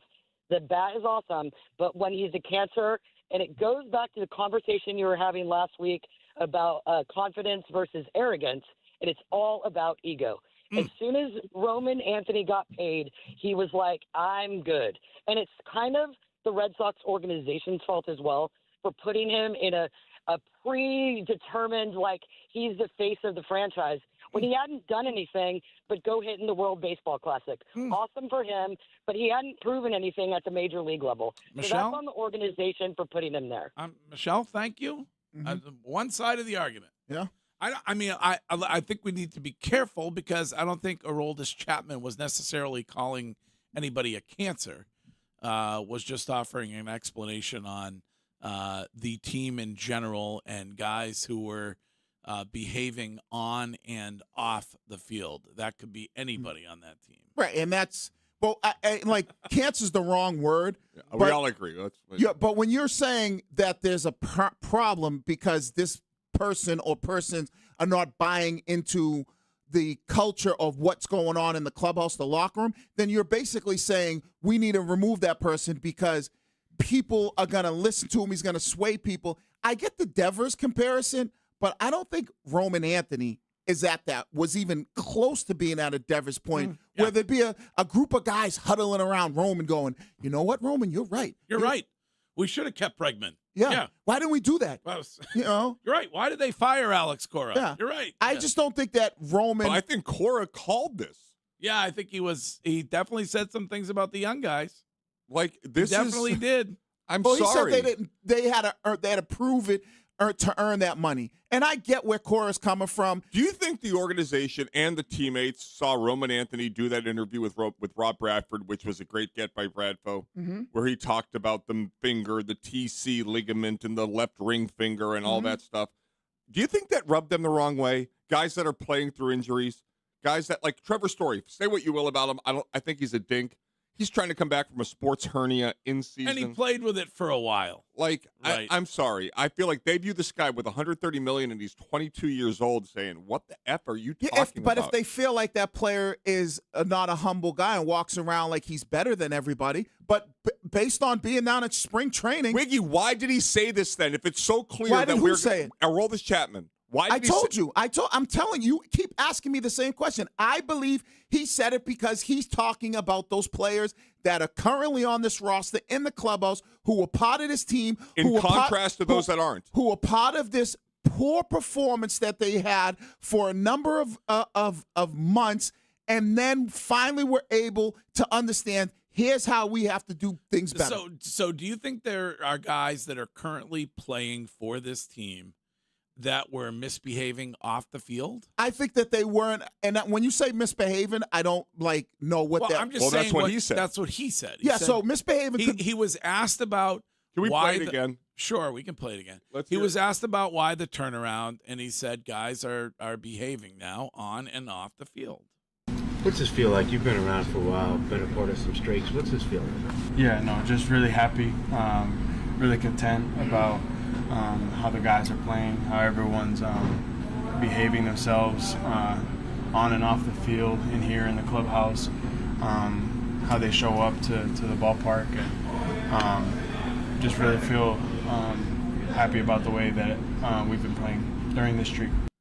All right, so I could take that when he says behaving themselves, how they show up to the ballpark means, like, are they doing everything when it comes to getting the swings in before the game? Are they watching the film that they need to be watching? Like, are they doing all those things off the field? Like, when they go home, are they studying? I don't know what baseball players do, but I don't think that he's specifically talking about two guys that basically have nothing to do with where you were in the season and where you are in the season today. One guy stunk before he got hurt. This is Curtis's lead, not my lead. Like, I'm reading a 978 text that says, biggest winning streak in years, and here you are trying to find a negative story. Greg, you're a joke. I'm not being negative. Curtis is a joke. Curtis is the joke. I mean, I believe, like, you know, into the wait till Reiner hears this segment. Reiner's gonna hate it. I hope Jeremy Reiner doesn't. No, forget about it. He was spot on that tweet. What is wrong? I was on here this morning talking about how extraordinary this streak is. It's hard to find a comp for it. But what's going to get talked about more? The fact that now Chapman has basically not, threw them under the bus. What could say dialogue setting lead today? Yeah, it is. Because Chapman is basically in your world, Curtis, and I don't want to put words in your mouth. It's okay. The reason why we're performing better is we got these two ass clowns, jabronis, whatever you want, out of the clubhouse. Or at least we got one. We sent him to Fort Myers. Right. The other one's still there. Right. And Meyer, who is, we could deal with him, but we can't deal with Roman Anthony. Amen. Yep.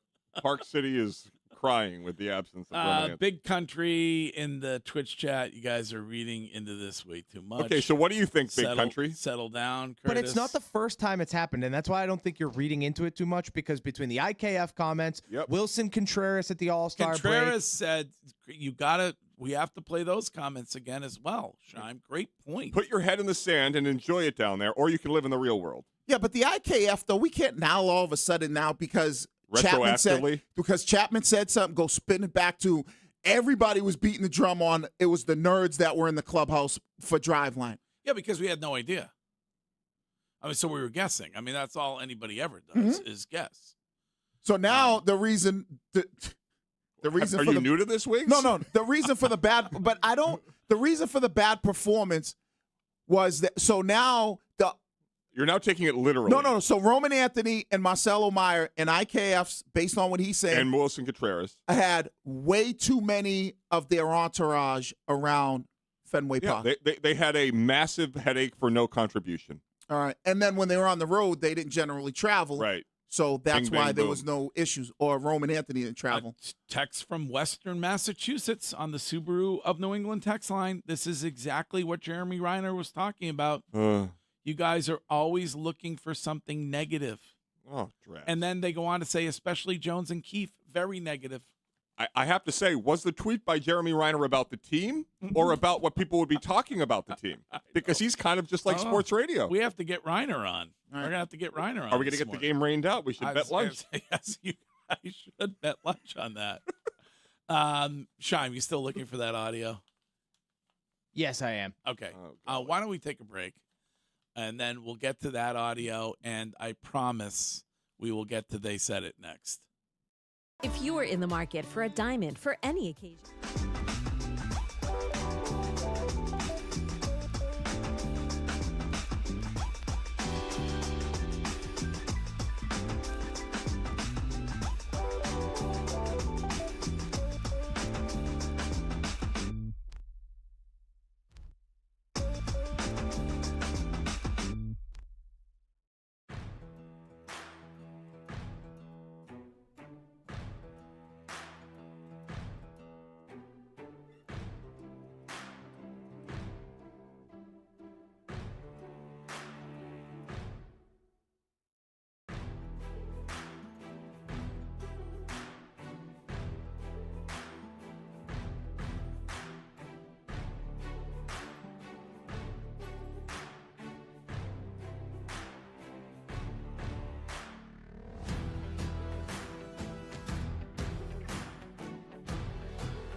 I wouldn't change a thing from Boston. Of course, we are right now in third place, I think. We're not where we want to be, but we are on our way there. We're already making adjustments. The team has a really good chemistry, and the energy is there, and the guys that have been calling up from AAA are doing a great job. They're willing to listen, willing to work out, and they're willing to leave their heart on the field, which that's what we want. He said one day you'll leave this world behind, so live a life you will remember. So that is the audio that Chime was talking about earlier. Wilson Contreras on July 14th talking about the guys that have come up from AAA are willing to listen, willing to put the work in, willing to leave their heart on the field. Mm-hmm. So, Curtis, what a coincidence. Curtis, you're so negative. I'm reading the text line. I'm reading the Twitch chat. This team is on a 14-game heater, and you are being negative. So are the texters being positive, or are they complaining? I mean, it's like having sex with Emily Ratajkowski and complaining that she was wearing red lingerie. Like, I mean, look at her feet. Can Curtis see red though? He's colorblind. That's not fair. I am colorblind. He got bad feet. And by the way, I saw a picture feet. of her today with that guy from Australia who was supposed to be with Cindy Sweeney. Yeah. I mean, Greg, I think you got the win in that one. Not looking great. So, yeah. But the reality of it is, if you're texting and complaining about what I'm saying, you're being negative. Well, people just want to celebrate what's going on. So then why are you texting about me? They don't want all the negativity. I believe there was a change. So Wilson Contreras, is that just a coincidence?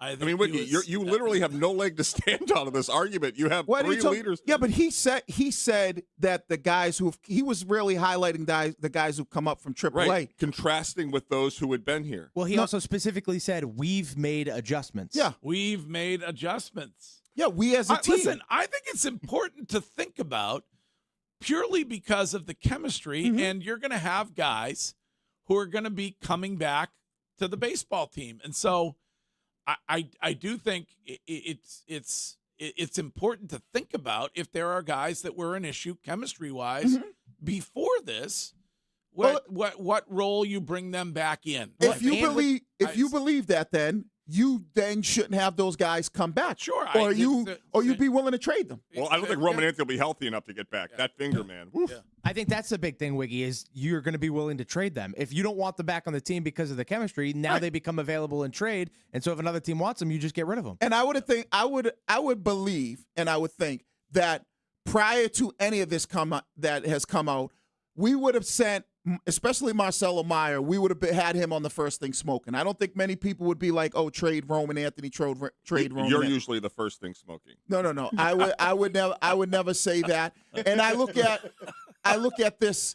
I just don't get when we were down at spring training and we've been around. I don't get how now Roman Anthony. I don't know. Ask Wilson Contreras. Did Wilson Contreras say this then? No, but Wilson Contreras. So what's changed? Chapman didn't say this then. But Wilson Contreras, that's your belief that you believe Wilson Contreras is talking about them. I don't think it's this grand conspiracy where they're all talking around somebody else. No, I believe they're talking about players on that team. So why wouldn't they single them out and say, hey, this person turned it around. They're doing great. So why not single out, hey, this person was the reason why we are not playing well. We finally got set them down. It could be that you have guys who are more active lineup-wise, getting more playing time. Right. Anthony Siegler, you can include Caleb Durbin in that because he's turned. I mean, it could be the explanation can be anything. So we will get to talk to Chad Tracy about it tomorrow morning when he is on this show at 9. We would all agree that quote from Chapman was shocking. It was interesting, yes. This is Gene from Connecticut, where we will be on Friday for the match 2 at Lake of Isles at Foxwoods. Good morning, Gene. Hello. What's up? I was driving, and I never call in, and it was so outrageous. How, and I am so glad to hear the voice of reason, Wiggy, who's been a professional athlete and can give you the perspective from the team, how you guys say indictment, call out Anthony in that quote. Chapman has been a professional ball player for a long time on many teams, and he has seen many teams that have issues. He's only praising the team. He wasn't calling anybody out. It's just really unbelievable. And I try to put myself sometimes in the shoes of these athletes. Like, no wonder they get, you know, a little bit contentious sometimes with the media. It's just incredible to me what you guys are doing. Yeah. You know, So why wouldn't you call out the players that have turned it around by name? What is there in the news, Curtis, about Roman Anthony? What is there? You know, it's almost like scandalous what you're saying about this kid. Scandalous? What's scandalous? I mean, my God, how do you say he didn't mention him?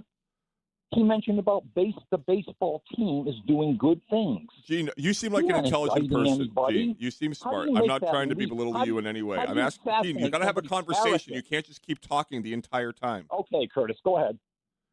You're an intelligent person. He goes out of his way after they've won their 14th game to talk about the contrast in their clubhouse on and off the field. Wilson Contreras talked about the players that are here. IKF discussed the issues they had at home versus the road. Roman Anthony was the biggest superstar entering the season. I had him as an MVP candidate. He is gone. The team has been successful. It mirrors almost immediately when he left. No, you cannot. You can't take a baseball team of 40 players and take that one thing and go, oh, that's it. It's crazy. Did you watch the 04 Red Sox, Gene? Injured, Did you watch the 04 Red Sox when they removed Nomar? The kid is injured. Oh, no, I'm asking you. Did you watch the 04 Red Sox when they removed Nomar? Yes, I did. Yes, I did. So they removed one different. player, made a pretty big difference. Am I wrong? Oh, you guys, you look under microscopes. So every speck. Okay, you didn't answer the question. Gene, I appreciate the point of view. Thank you. You're making me rethink things here. This is Jillian from Chelmsford. Hello, Jillian. Hi.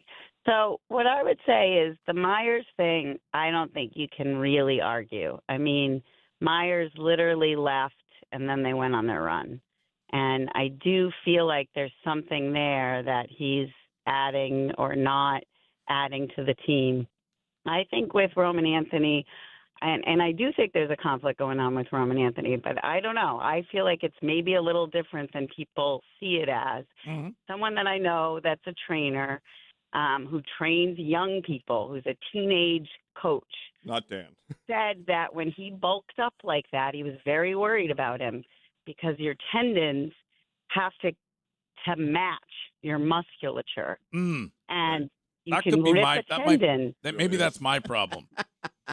I need The tendons haven't matched your muscle. Can I finish one thing on this? Because I talked about this before somewhere and then they discounted it. But this other guy who commented on something I said kind of explained it. He was like, what she said made sense. Said because all the force when you're swinging a bat is going through your fingers and it's your tendons that have to deal with that force. If you bulk up really high, then your tendons have to be able to manage that force on the bat, or you're going to break a tendon in your finger. But then he said that you have to heal, not just heal that tendon, then you have to get it to the strength of the musculature. So we're talking a complicated, difficult injury that may take a year or so. Oh, like, Jillian, seriously, Jillian, I don't know. Thank you. Now, that's something you can relate to, Curtis, because you are an aggressive masturbator. So let's, if we could, let's. Are you allowed to? Am I allowed to say that? Of course I am. What are you? You're going to dump out? I don't want to get yelled at. Don't be. Don't He be already afraid. dumped out, Greg. Did you dump out? I haven't yet. I can still. No, you don't have to dump out of that. Okay. You spend It's a medical term. It's a medical term. I also just got a text from a doctor saying, "WTF is this lady talking about?" Oh wait. Oh, sick brag. You're texting with doctors? Wow. No, just a doctor. He's a good buddy of mine. Oh wait. Well, you have a good buddy who's a doctor. Yeah, he was one of the grooms for my wedding. What kind of a doctor is he? Like a doctor of physical therapy. Oh, okay. Oh, wow. Like Dr. Jill? So what she is saying is Roman Anthony needed to specifically bulk up his ring finger in advance of this season. Right. Or he bulked it up too fast without not being able to have his tendons catch up. Not enough finger exercises. I mean, I get the part of bulking up too quickly, but maybe like if that's like shoulders, biceps. Didn't seem like it's a problem for DK Metcalf. Yeah. Well, they don't swing bats. A little different. In True. football. Fair point. That's what it is. But I think here's the question. Can we get the positivity? Here's the question, though. That positivity. This is why. Here's my positive spin on it. Roman Anthony only played in 30 games this year, so I don't really view him as like. And I don't know what he was like in that clubhouse before the injury. Do you think he went to Fort Myers because the clubhouse was too crowded? No, I think he went to Fort Myers, and I've said this before, because I think what the Red Sox did is they're saying, out of sight, out of mind, because everything was about Roman Anthony. When's he coming back? Is he out on the town? Does he go out? Who's he having? We've talked about him more since he left. No, but well, I could see that. So they're like, listen, there's way too much talk about when Roman is coming back. You can't go out and have a brunch because it can be like, there's Roman on the town. But you and I agreed on that. That he can go get dinner and not get pie-eyed. It's two different right. things. But I think, and I said this last week, the perception of Roman Anthony, and this was already painted. Was damaged when they said go to Fort Myers. No, was already painted because of the whole Nantucket, here he is. Wiggy, we were well past that. The World Baseball Classic happened. We thought he was the face of the team. So why is there so much? Even Jones and Keefe were making fun of it and having a good time when Roman Anthony was hanging out with Bean Shooter and taking photos. Where was that? When was that? This was like at the beginning of the season. Okay, at the beginning of the season, Roman Anthony was viewed as the face of the franchise, right, and was loved. Right. He was loved. But then, what was been the biggest thing about Roman Anthony? He got hurt and stunk. He was stinking before the injury, right? So. Right. The biggest thing. If he performs, nobody cares about Bean Shooter. Right. I mean, I love Bean Shooter. No, but that's the point that I'm trying to make.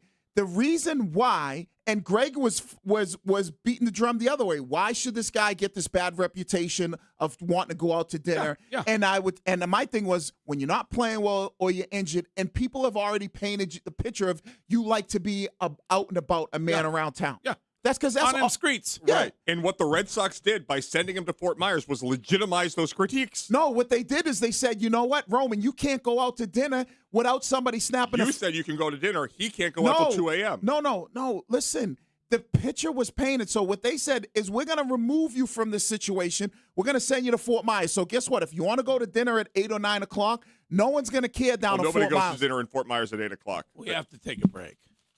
We are going to return in exactly 2 minutes, no longer, on the Greg Hill Show at WEEI.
It's time for They Said It. They Said It.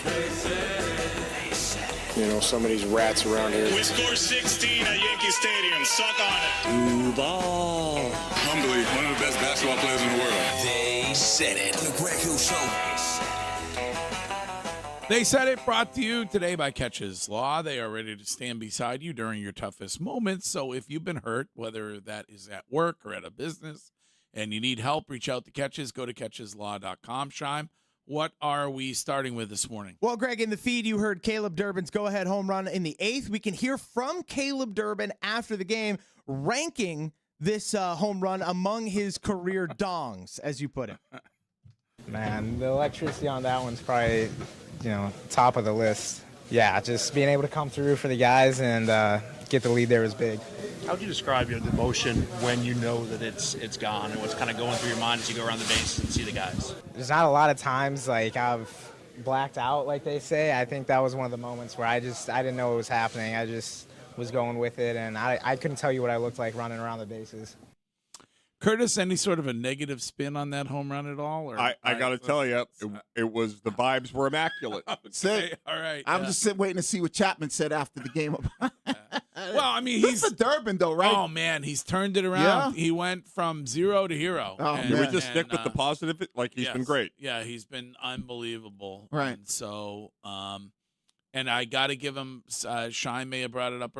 Tom brought it up. Real life Tom brought it up during his lead this morning. He went and was seeking outside assistance in Waltham and got it. And is able to hit the ball. So another notch under the Bresbot's belt. Yes, it is. He's like, yep. Yes, it is. That's my guy, Durbin. Yeah, 100%. Well, I think, did he get Durbin, Siegler, and Montesterio? Am I correct about that when evaluating Bresbot? I'll give it a quick Google for you. I would appreciate that if you could, Sean. I mean, that's a nice little lick for Bresbot. It is. Yes, he got all those guys. Yes, it is. Yes, it is. I'm waiting for Shime. No, I think that's the deal. So the Red Sox received Durbin, Monasterio, Siegler, and some draft pick for Kyle Harrison, Shane Drohan, and David Hamilton. Yeah, right. And at the time, everybody was like, well, Harrison is lights out, and I don't know that he is. So and why'd you get rid of Bregman? I don't know that he is so much anymore. So that to me is looks like a pretty good deal on the part of Bresbot. What is next, Shime? Next, Greg, let's pivot to basketball for a moment. Grant Hill of Team USA, one of the coaches of Team USA. Big Dookie and Nike guy. Yep, big-time Duke and big-time Nike guy. Talked about Jaylen Brown not being selected for Team USA. He had a conversation with Jaylen and everything. We can hear from Grant Hill.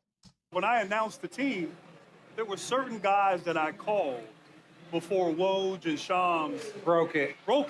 And I called like Lillard. I called Jimmy Butler. I tried to call everybody because you never know when they're going to break it. Yeah. And you want to give guys the respect to hear it from me. I called Jaylen. We had a great conversation. Unbelievable conversation. Yeah. And so, something got lost there, and the implication that a shoe company, to me look, you guys can criticize my leadership. You can criticize the ability to put together a roster. When you're in a role that I'm in, you open yourself up to criticism. Yeah, I can accept that. But to imply that a shoe company told me what to do, now you're questioning and that was wrong. And so that was the thing that was weird.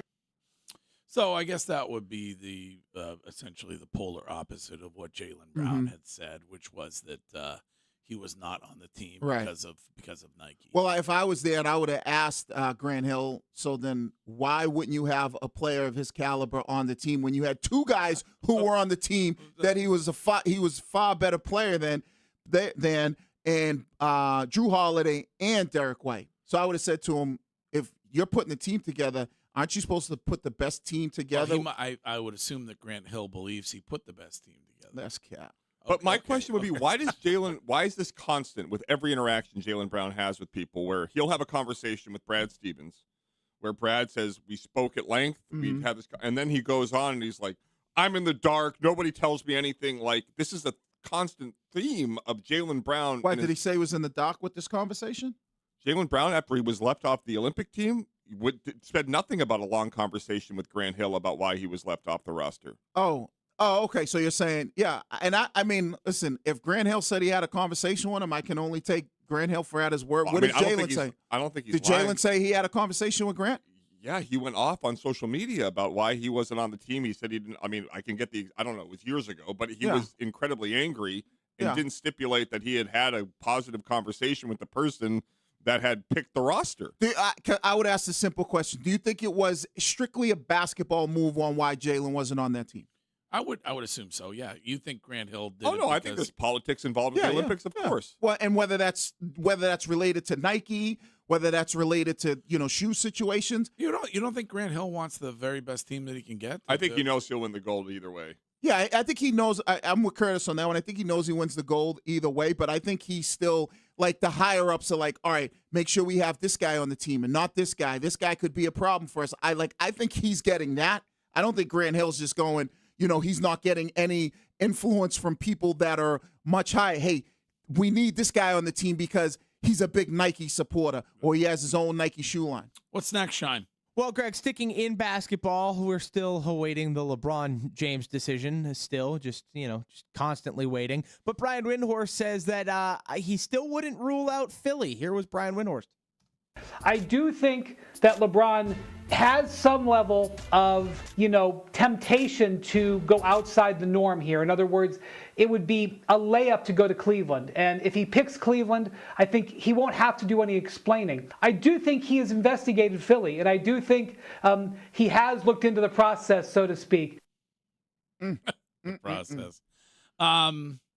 Interesting that he's looking at these teams in the East. Smart. Get out of the West. I mean, Rich Paul said that he's still in no rush, so who the hell knows when we know where LeBron... Well, why is he not in a rush? I have no... Because he wants all the attention on himself. Of course. I mean, yeah, this is LeBron. He loves the attention. I mean, all the offers are in. He knows exactly what he's going to get and where he's going to go. He wants us all begging for, please, LeBron, come to Cleveland, come to Boston. You guys are being negative. I'd ask you to stop. I think we should all just celebrate LeBron's basketball and await his decision. Yeah. But if he's smart, I mean, I think the best landing spot for him is Miami. But I also think that Philly would be... You think best chance to win is Miami? Yeah. But I also think Philly would be a good spot for him, too. No way. Because he would be like the fourth option. You wouldn't have to worry about him carrying a team. You think LeBron wants to be the fourth option? He was like the third option with the Lakers this year and never really complained about... They have room for Bronny. He would listen. Bronny's staying in LA because he got him that deal. But I think LeBron's. I don't know. I guess the question becomes: is it more about I want to? And Mego brought this point up last week. I want my legacy to be tied to Cleveland because I'm the kid from Cleveland. I finished my career in Cleveland. I started with Cleveland. I helped Cleveland win an NBA title. I want this whole legacy thing. Or is it really about I want to win one more championship? Well, but what about all the stuff that he has been saying about his daughter and about going to school and playing sports in California? Mm-hmm. And doesn't that mean Golden State is most likely where he lands? Yes, if it is about the family dynamic, then I would think Golden State would obviously be. He's not going to win there, but he's now making if that's the case, then why not just stay with the Lakers, right? If it's more about family, then stay in LA. And you're not going to win in Golden State. Stay with the Lakers. You probably have a better chance of winning with the Lakers than you do with Golden State. Is he boys with Steph, though? Does he just want to play with Steph and not want to play with Luka? Is that why he would switch teams and just stay in the same state? I mean, it could be, but I guess the question is if it is the family element, I know he's got a ton of money, so him getting back and forth from L.A. to San Francisco is probably not a major issue, but it's still a little bit of a pain in the ass versus driving 20 minutes down the road, if it's really about being around your family. All right, Chime, is that it? You got anything else? That'll do it today, Greg. Okay, that is They Said It. Thank you very much for that. And Chime will have today's news in 2 minutes. The Framingham mime is now under arrest. Thank God. You know how I feel about mimes. OG, irrational fear. And the Framingham mime is under arrest. And that validates my reason for the irrational fear. based on what the mine was doing at Cochituate State Park. So, we will get to that coming up. The news in 2 minutes on the Greg Hill Show.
He was up there. Yeah, I wasn't sure if I think he'd just been to Taco Bell. The news. Is it relatable to you? No, because everybody says, oh, you can eat that, it's organic. I said, well, that gum horse manure is organic, I don't eat it. With your host, Courtney Cox. Ariba. Sponsored by Northeast Men's Health, the experts in treating men's sexual health issues with 7 New England locations. Learn more at northeastmenshealth.com on WEEI.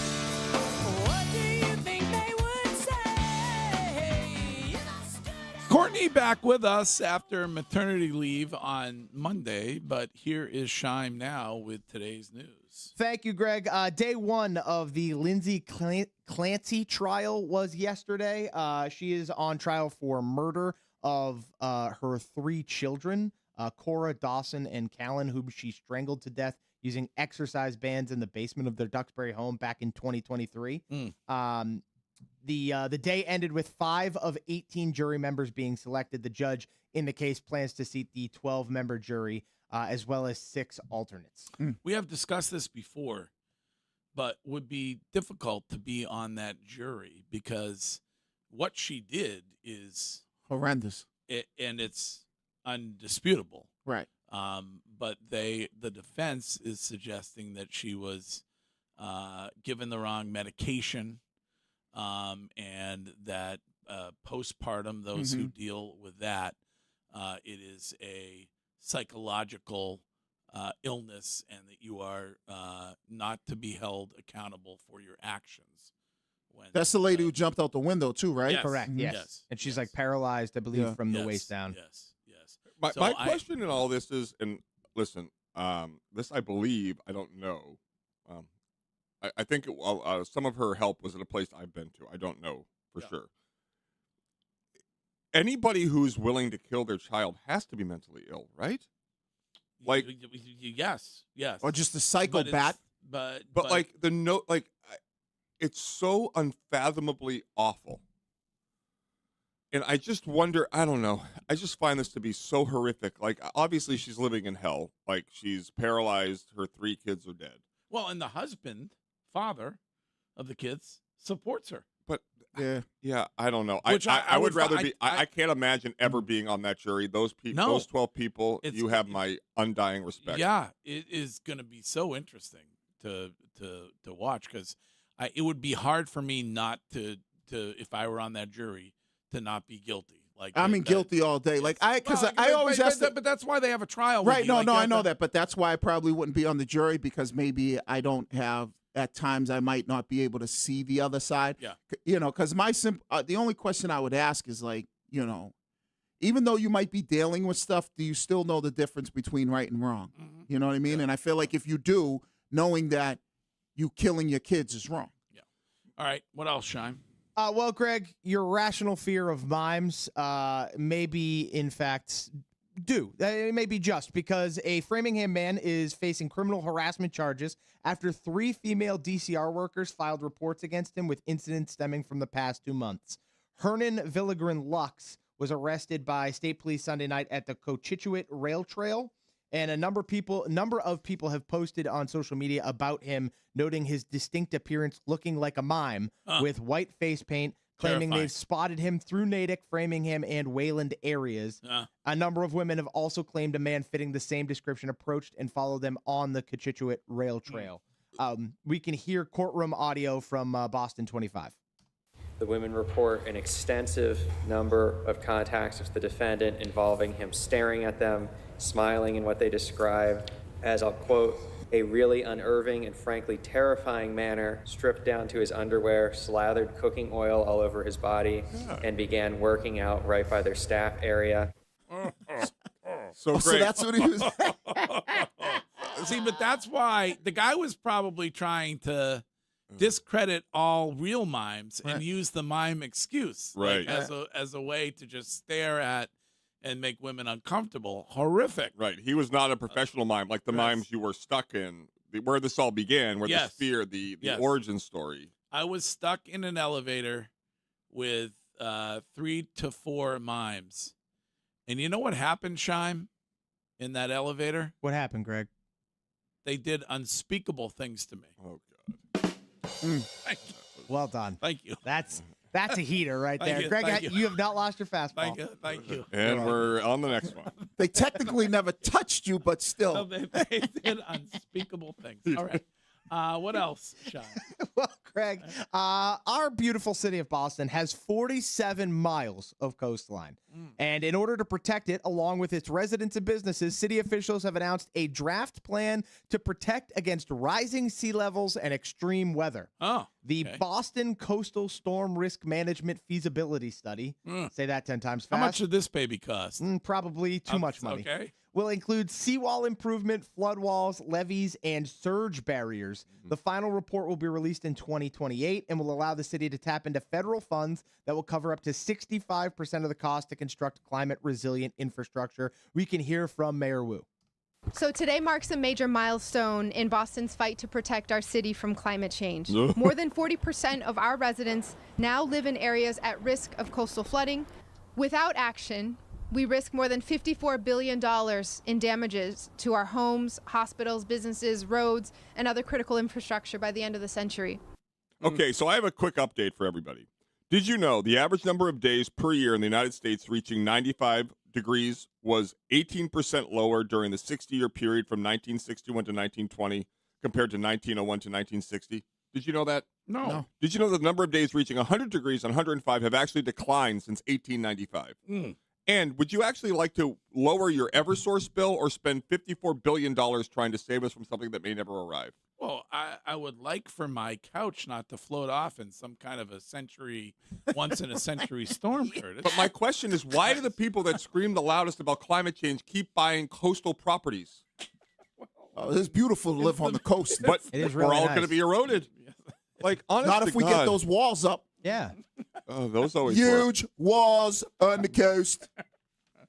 I mean, as long as we don't have to spend billions and billions of dollars that we don't have, I guess I'm okay with I feel like we always spend billions and billions. that we don't have. Yeah, we got this coastal wall, but we got giant potholes. So either way, it's like we're always getting hit over the head for something. All right, we got to take a quick break. We will get to Shime and the rest of today's news next. Hi, I'm Jonathan Rapp.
From the Catches Law Injury Attorney Studios, no fee unless you win. We were in the middle of today's news. Shime, before we were interrupted, what is next? That's correct, Greg. We've talked a lot about the explosive diarrhea that you can get from lettuce from Taco Bell. Right. Well, Kelly Clarkson has always been extremely personal with her audience. At her show Saturday night. Whoa. You didn't do the whole story before that.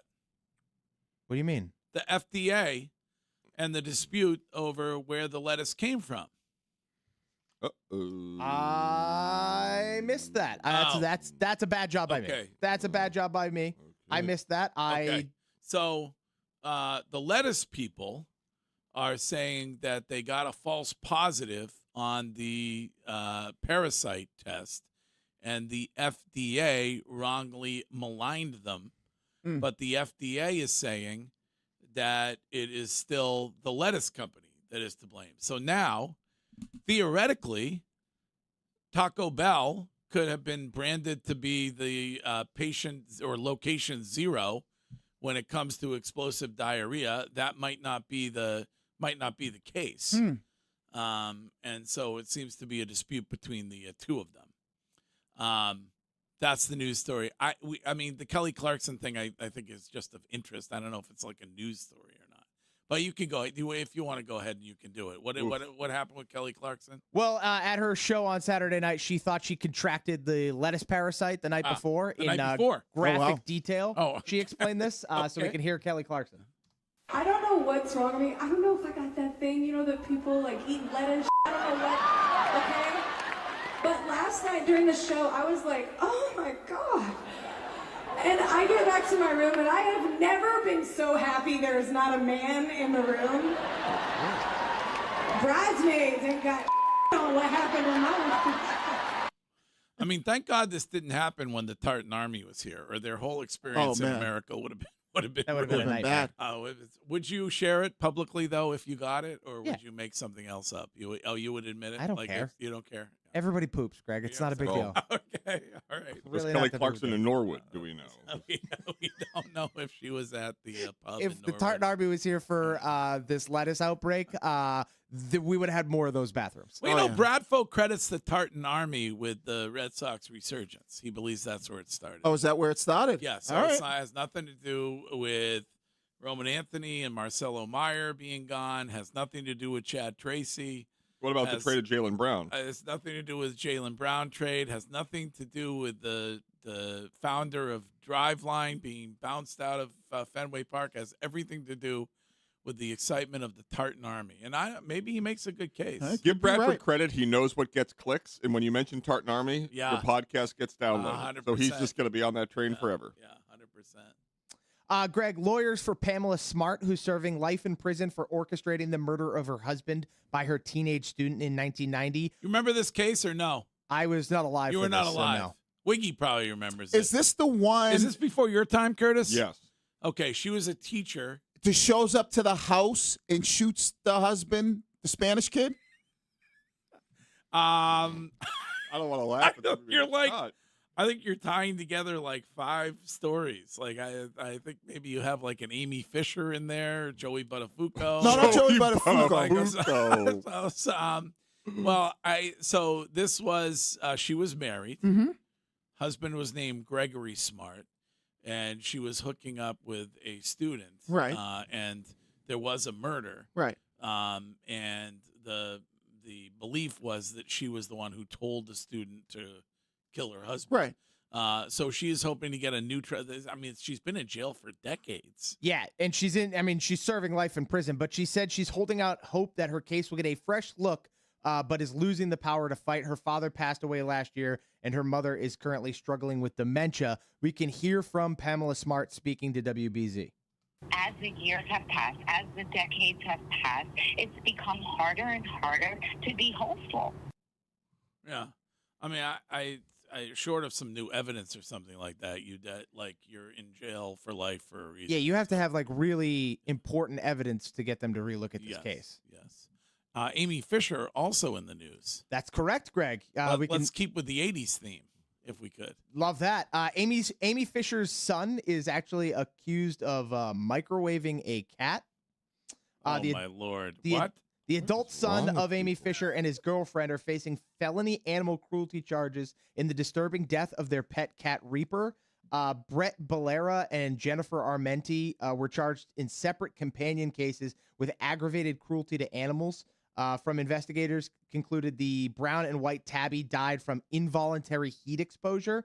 Microwave radiation was among the potential causes identified by a forensic veterinarian. The other possibilities were immersion in extremely hot water or exposure to hot water vapor. Ugh.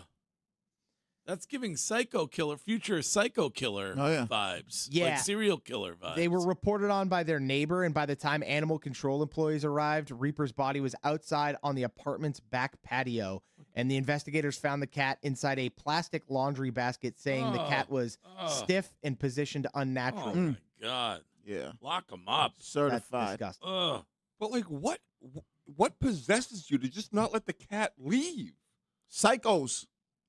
Putting a cat in a microwave, you should die. Yeah. Like, why would you ever have the ability to do that? Human-sized microwave. Because they're think psycho of how birds. psychotic and how dissociated you must be from actual pain that you're willing to put an innocent animal into Well, that. I mean, his mom did walk up to somebody and shoot him because she was having an affair with the woman's husband. So, I mean, apple doesn't fall far from the tree, I guess. Especially if you're not getting the proper home training. It's like, you know what? Let's try to put the cat in the microwave, see what it does. Sick. All right, what else, Shime? Well, Greg, a man says he and his family were urinated on at a Morgan Wallen concert. A family trip to M&T Bank Stadium in Baltimore took a disturbing turn as a man allegedly urinated on a concertgoer and his family. The man's name is his last name is Mr. Gravelding. He said that it happened in front of an 8-year-old girl, his niece. And it began after he and his family got to their seats. The man behind them was becoming disruptive. He was on FaceTime being very loud. He bumped into them several times. So Gravelding turned around and said, "Hey, can you stop? These aren't your seats. Put your phone down. Enjoy the show. You want to be on your phone? Go to your seats." At which the man proceeded to pull down his pants and urinate all over them. Okay, on purpose, or did he think that he was in the bathroom? He might have thought he was in the bathroom. Was he overserved? Gravelding said that he said to him, "It's all good, bro. It's good." So sounds like it was an on-purpose thing. So I don't know. Gravelding said he had his genitalia hanging out completely, urinating all over the back of my seat, my wife's leg, my leg, and my niece. Oh, Jesus. But here's what I would say, and far be it for me to tell other people what to do. If you're going to lecture someone about what they should do with their phone, you're being adversarial. Okay, but you're not asking to have no that happen. Get peed on. No, the person who peed should go to jail. And what? Curtis, wait for this. Gravelding said he looked for police and that officers from the Maryland Transportation Authority responded. Gravelding said officers told him they could not arrest the man because they didn't witness it happen. Gravelding also criticized the stadium response. Not one staff member came up and asked if there's anything they can do to help us. Bet he's looking for a bag of cash, I think. Probably. Might be. You get peed or on. maybe just tickets for an upcoming show. Well, so here's my other Wouldn't thought, it be easy to prove if you had his urine on your body? Not really. You would need some witnesses that can Well, how would you get his urine on your body other than if he peed on you? Yeah, but if it dries, but it could have been like a beer that spilled on him, unless they're going to actually. Beer is different than urine. Yeah. Oh. But how are you going to test it? You're going to test it with a stick or something? I'm sure you could get your leg tested for urine. I don't know if the police walk around. I know they walk I feel around. Like that's more expensive than any bag like you're going to get at this point. They walk around with breathalyzers, maybe let's tap on that liquid on your leg to make sure it's urine. 508 texter says that being urinated on is just a part of the Morgan Wallen concert experience. It's like your boy Noah Khan. Don't they drop deuces, right? That's true. That one time that happened. Good point, Wiggy. Only one time. But didn't he do it too? No, he didn't do it. I thought he dropped the deuce on the stage. You said, Sean. He said it one time that he had. He pooped his pants one time. Yes, Right. But he was on stage though, right? Yes, he was. Yeah, so North Carolina, I believe. Can you try? Greg's trying to get Noah Khan in good graces with the show again. Yeah, I know. No, I'm just bringing this up. It's You blew it. You blew it for us. I mean, I'd rather Morgan Wallen. If only Noah Khan was Wallen. Wallen. Is it Wallen? Wallen. Yeah. Doesn't he have a song with Big X the Plug? Yeah, okay. maybe. I know he has one with another rapper. Is it Little Dirk? Yes. Okay, yes. So I'm with him. I'd rather see him than Noah Khan. All right, Chime. That's the news. That's the news today, Greg. Thank you very much. We will be right back.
If tomorrow I lost it all, and everything that I had was gone, when there's nobody else to call.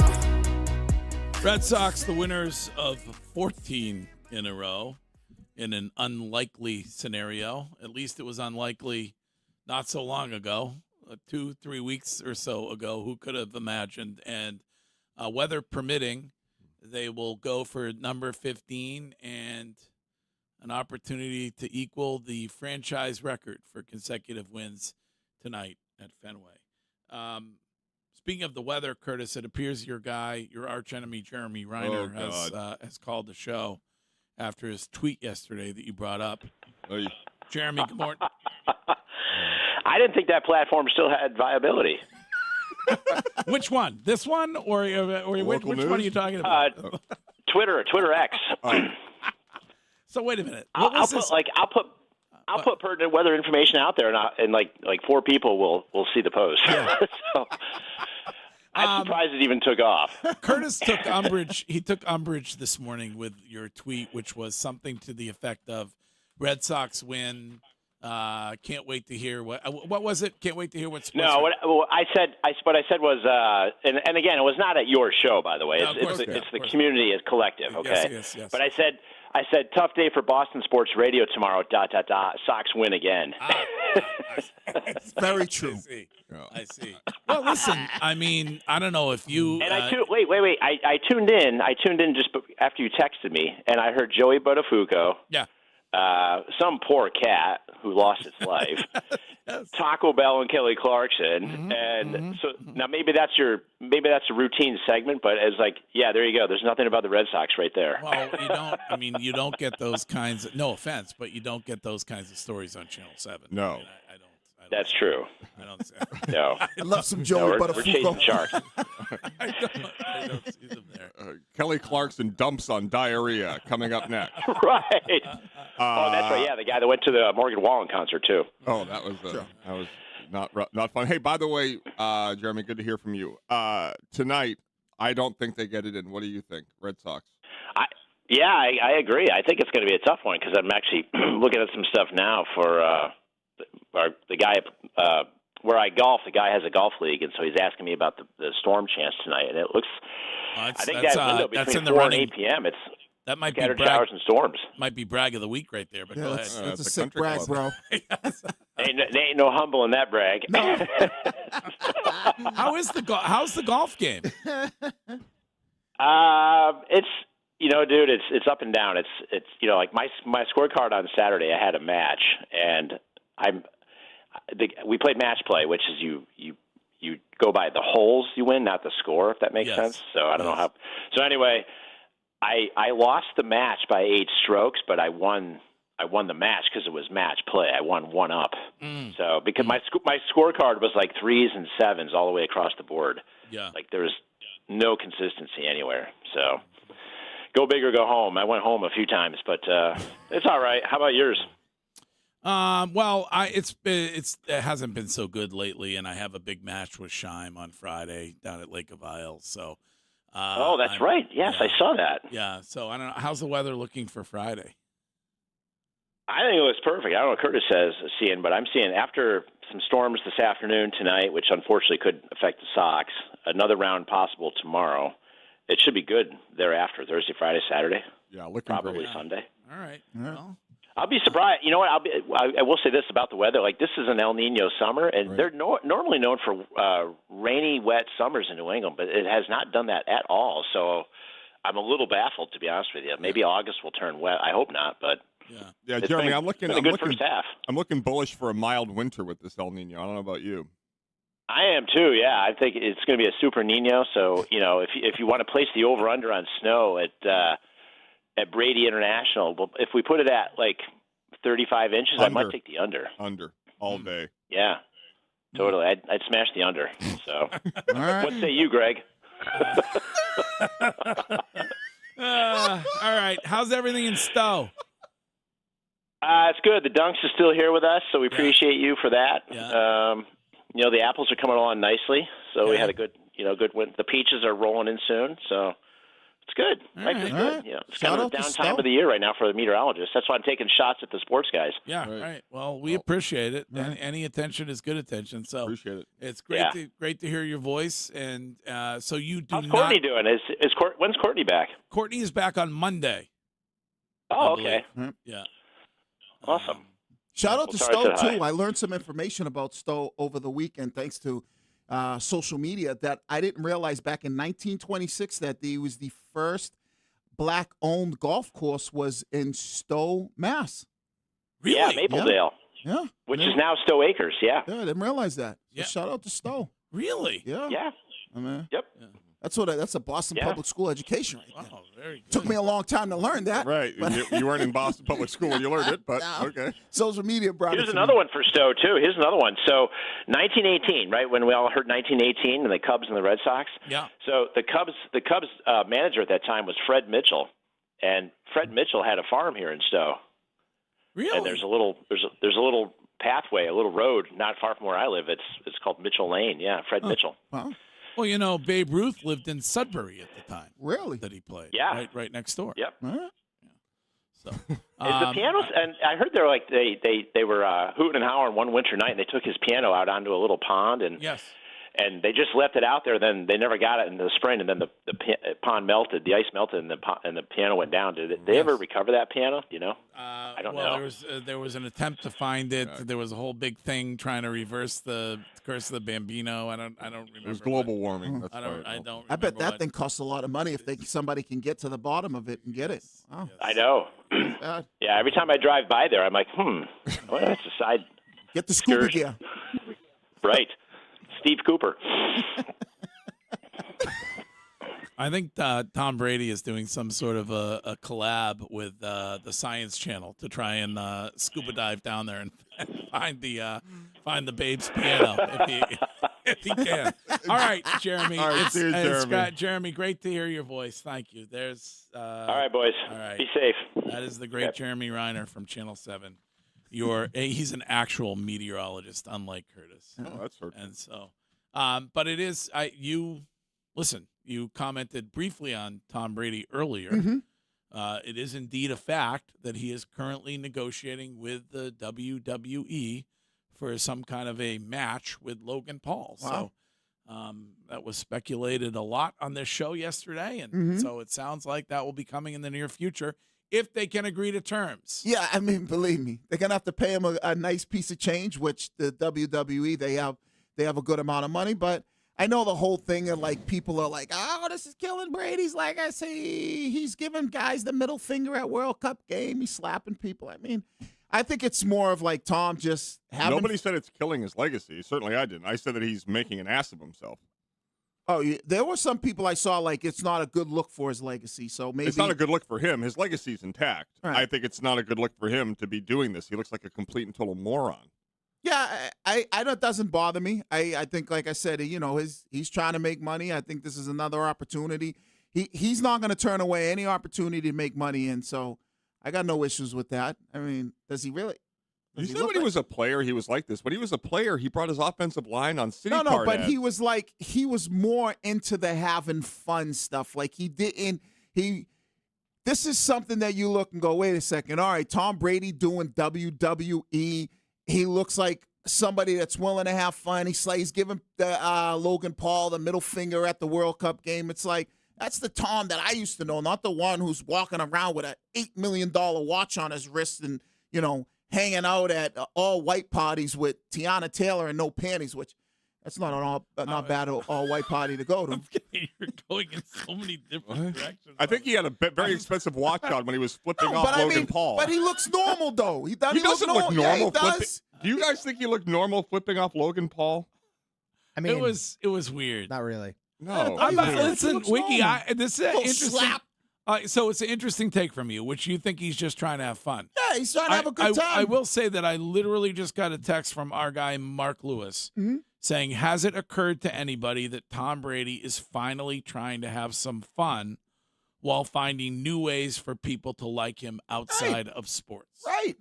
This is the new Tom Brady slapping Logan Paul. Who doesn't want to slap one of the Paul brothers, right? Having a good time with it. Like, It's just for me when I see Tom doing this, I'm like, all right, you know, you know how they say, let your hair down a little bit, stop being so stuffy, and that's what this looks like to me. You know, and obviously I know he's making a little bit of money off of it, but he's able to now be able to relate to other people that would go, wait, I can't relate to Tom Brady who's hanging out with Leo and all these celebrities, but I can relate to the guy who's willing to slap Logan Paul because Logan Paul said something slick to him, or give him the bird at the World Cup game. You know, like, I don't know. I think that's like kind of the way, you know, he looks real. Well, is there anything that he could do that you would feel is beneath him, beneath who he is? Tari. Like any collaboration that he could do? No, because I don't look at like Tom and going, okay, that's beneath you. Like, I don't like, who am I to judge what he does, like to say like that's beneath you? You know what I mean? Who are we to say anything about anyone? No. But when I'm saying, if you're saying like, I would never say like that's beneath the person. I can judge how, hey, you might not like the way it's making him look, but I wouldn't be like, yo, that's beneath you. Yeah, I think Tom can absolutely have fun. I hope he lives to be 120. What he's done recently, to me, is the definition of being beneath someone. Like, Logan Paul and Tom Brady should never be in the same stratosphere. Tom Brady being at the World Cup with his family, flipping off Logan Paul, getting into some stupid fight about a WWE role. Like, it's just if I were advising him, I would say, get the hell away from whatever you've been doing, get into the booth, have fun, own the Raiders, you know, get back to the life that you were living. But there's also people that go, look, like, all right, he's a regular dude having fun. Nobody will ever view Tom Brady as a regular dude. Well, I think when you see him doing this kind of stuff, you go, wow, that's pretty shocking. At first, you're thinking, like, is this serious? And then you find out that he's just having a good time with it. And for me, I think it's cool to see people who are at a specific point, who made it to the top of the mountain, every now and then come down and do some things that you would never expect them to do and go like, all right, he seems like a regular dude. Like, that's something.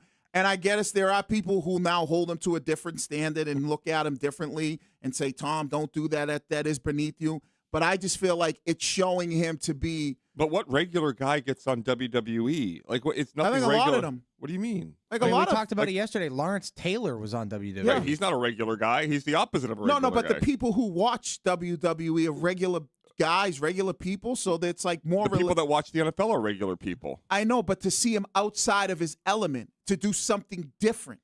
So you think if like 5 months ago I said WWE and Tom Brady should collab, you'd say that's a great idea. No, I would say there's no way Tom Brady does that because right. You know why? You know why? Because I would say he thinks that he's too good to do that. He is too good to do that. See, that's where I'd be like, no, he's not. He's not. Like, that's like another way for you to tap into a whole nother world. All right. Like, you don't think as like celebrities and people, it's cool to tap into other worlds to build your brand through a whole nother world?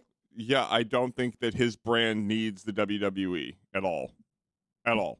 I think he's doing perfectly fine. He's got more endorsements than anybody could ever imagine. He's the greatest football player that ever lived. He's making $40 million a year to do So Fox. then why is he doing it? Because he is so desperate for attention that he's doing things he otherwise wouldn't do. And that's part of being desperate for attention, is building his brand to a whole another set of eyes. I just said his brand doesn't need to be grown. But he doesn't need attention, though. Oh, my God. He's on every Sunday. I think some people just think some of the stuff is a little bit outside of what they expected from him.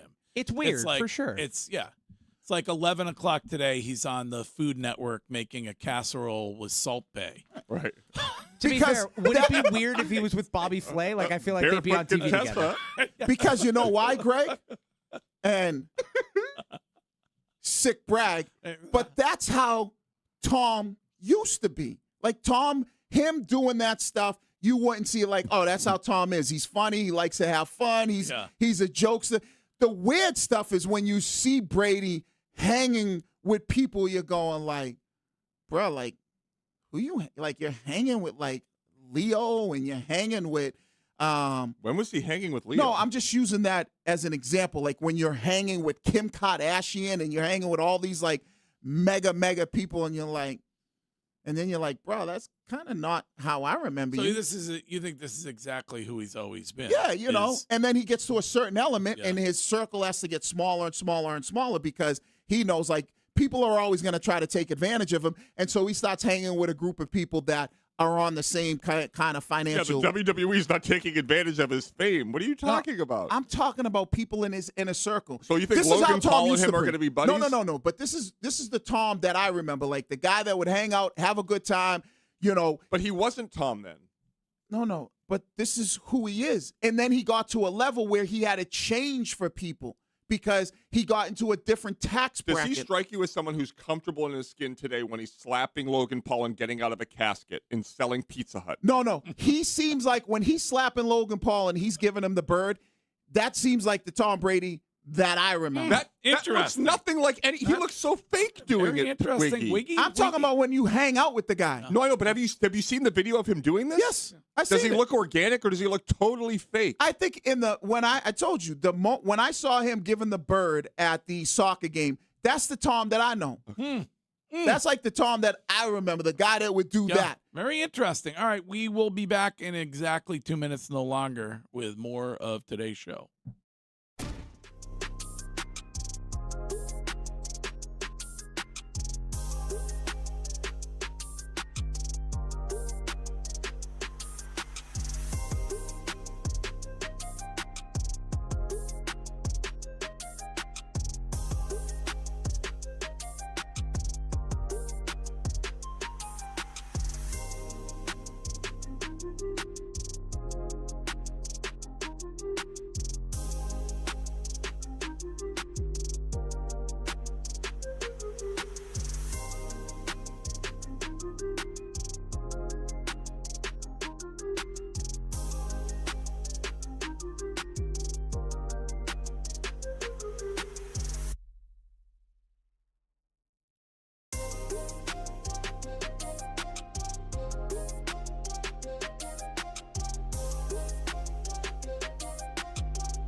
Still time to leave us a hill note on whatever is on your mind today. I don't know how the Boston Red Sox And the 14-game win streak cannot be at the top of it, but leave us a voice note on any topic on the Odyssey app, and we will play the best ones coming up at 9:30 this morning.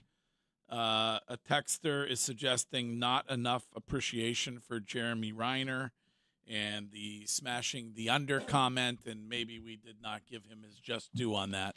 But that's why he is our favorite, no offense, our favorite chief meteorologist. So I think I reacted perfectly in the moment. That was a brilliant one-liner. A+. Yes. Here's a text on the Subaru of New England text line, which reads simply, do Wiggy and Curtis have to argue about everything? And no, they agree on many things. Yeah. Happens to be a couple back and forth things today, but that's what dialogue is about. Yeah. An exchange of ideas. And Wiggy's right about Cora. I mean, you got to give him credit. I mean, Cora leaves. Wiggy and Sununu were the two people at the front of the bus on Cora. And and now you're sitting here, and Chad Tracy, who'll be on with us at this time tomorrow around 9 o'clock. Yes. Can't wait for that. Wiggy's right. Yeah. I mean, Cora left, and you have to give him credit that they have been a much better team without him. Yeah, things have definitely changed, This is TC. TC, good morning. Good morning. Wiggy, tough day back, buddy. I can't believe I'm about to, not jumping on the Curtis train, but Curtis is having a good day. Just wanted to talk about the whole Chapman thing. Basically, what Chapman's doing, and Wiggy, I'm sorry, but you missed on this one. Mm-hmm. Curtis got it. He's a veteran. He has a right to say what he wants to whoever he wants. He's been there for a while, in the major leagues, and he's done a good job for the most part. But basically what it is it's like, okay, you guys have done nothing, but you think you're everything because that's what the world's telling you. You haven't done a thing in this game. Don't come into this clubhouse stinking like booze from the night before because you had a 2-on-1 or whatnot. Like that stuff. You want to do that stuff, that's fine. You're 22 years old, you got a lot of money, God bless you. Mm-hmm. But you got to be a professional. We're professionals. You got to separate the business and the pleasure. So you might have to tell those two, hey, tomorrow night we can handle it because I got an knock, whatever it is, right? That's what he's saying, that you guys got to get in line. And when you act professional and you show up to the workplace professionally, these are the things that come from it. So get your little act out of here. Just like, it's not the same, but like when I told you guys before Marchand was gone and Swayman was putting up his nonsense, I said, how do you think Marchand feels? He should grab him by his ear and drag him around the locker room and tell him this isn't how it happens. And then Marchand leaves, and what's Marchand do? He handles things the right way, wins a cup. But anyways, the thing I wanted to bring to you, Wiggy, so you might understand it better. If Drew Bledsoe handled himself the way maybe these young bucks are, you don't have what you had, that unbelievable game against Oakland or whatever they were, the Raiders there, right? Wiggy, you might not be there if Drew Bledsoe decides to be a maggot. Instead, he was a good teammate. He had the ground pulled out from under him, but he acted like a professional because he is a professional. And for all the nitwits out there that don't like Drew Bledsoe, I didn't have a childhood watching the Patriots. I had to listen on the radio because they couldn't sell out home games. Drew Bledsoe came in and changed that. So for all you clowns that want to talk smack about Bledsoe all the time, read the history books. Learn what it was like before he got here. You don't have to like the guy, but what he did is he put the Patriots on the map, and he gets no credit for it. TC, you know it. You were there. I give Drew a lot of credit all the time. TC, thank you. Yeah. So Roman Anthony has nothing to do with Drew Bledsoe. No, I think he's trying to make the comparison he's trying to change Wiggy's mind, right? And suggest that the Chapman comments after the game are all about Roman Anthony and Marcelo Meyer, and that Roman Anthony isn't the type of guy that would necessarily take a backseat for what's right for the team versus putting his own personal benefit ahead of the team. But these two are like apples to oranges. Roman Anthony played in 30 games, and during that 30-game stretch, he stunk. Then he got hurt, and he's been hurt forever, right? The Marcelo Meyer, if you want to make that comparison, I would ask this question. I would say, well, you could maybe do that. I don't know much about Meyer. I never heard anything negative about him in the clubhouse. But all I heard about Roman Anthony was how great of a guy this kid was, how humble he was, how he was the first one in, the last one out to leave, how he learned from Bregman. He was not like a leader in that clubhouse, but a guy that was humble and knew what the expectations were for him. Was it first one in, last one out at Park City, or first one in, last one out of the clubhouse? This is what everybody told us. I never heard anything negative about Roman Anthony. Now all of a sudden, Chapman says something, and everybody goes, "Oh, Roman Anthony is a problem in the clubhouse because he's out." Does it give you pause simply because Chapman said off the field? He said, guys are behaving yes, on and off the field. Yep. Like, doesn't that give you pause? No, what that tells me is I think he's talking about those guys that are actually playing in that clubhouse who weren't doing the things that they were supposed to be doing. And when he says who's he referencing? When he says off the field, that's getting to the park early, getting the swings in. All right, so it's nothing to do with going out. No. Behaving off the field has nothing to do with going out? No. What else could it mean? Off the field means you're not doing the things that you're supposed to be doing. Right, like you're behaving. not watching the film. You're not doing what you need to do. Away from the facility means behaving off the field. No, but see, I take it as like not in game situations. When you say, and I think it was it might have been Roman Anthony who talked about this, doing when we need to watch more film, right? Mm-hmm. So those are things that might not be on the field situations. Remember he said that early in the season,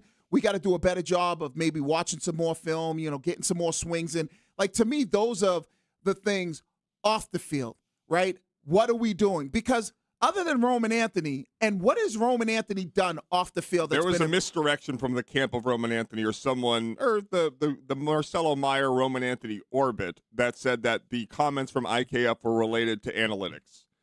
And in hindsight, I think that was a misdirection. But what has he done off the field that you would go, okay, I can Roman see. Anthony? Yeah, him and Meyer, where they've been out in Gallup. We've talked. You and I agreed on this. No. Ago. I said that they were out going to dinner, and people were like, "Oh, they're home by 9, 10 o'clock. What's the big deal?" No. You and I said if they were going to dinner, it would be no problem. We agreed. But going out until 2 a.m. when you're hurt, you said is a bad look. You said those exact words. I said not going out to 2 a.m. I said going out, period, is a bad look. Because people already have a perception of you. What's the perception? That they like to be out on the town. Okay, so work with me. So Roman Anthony and Marcelo Meyer like being out on the town.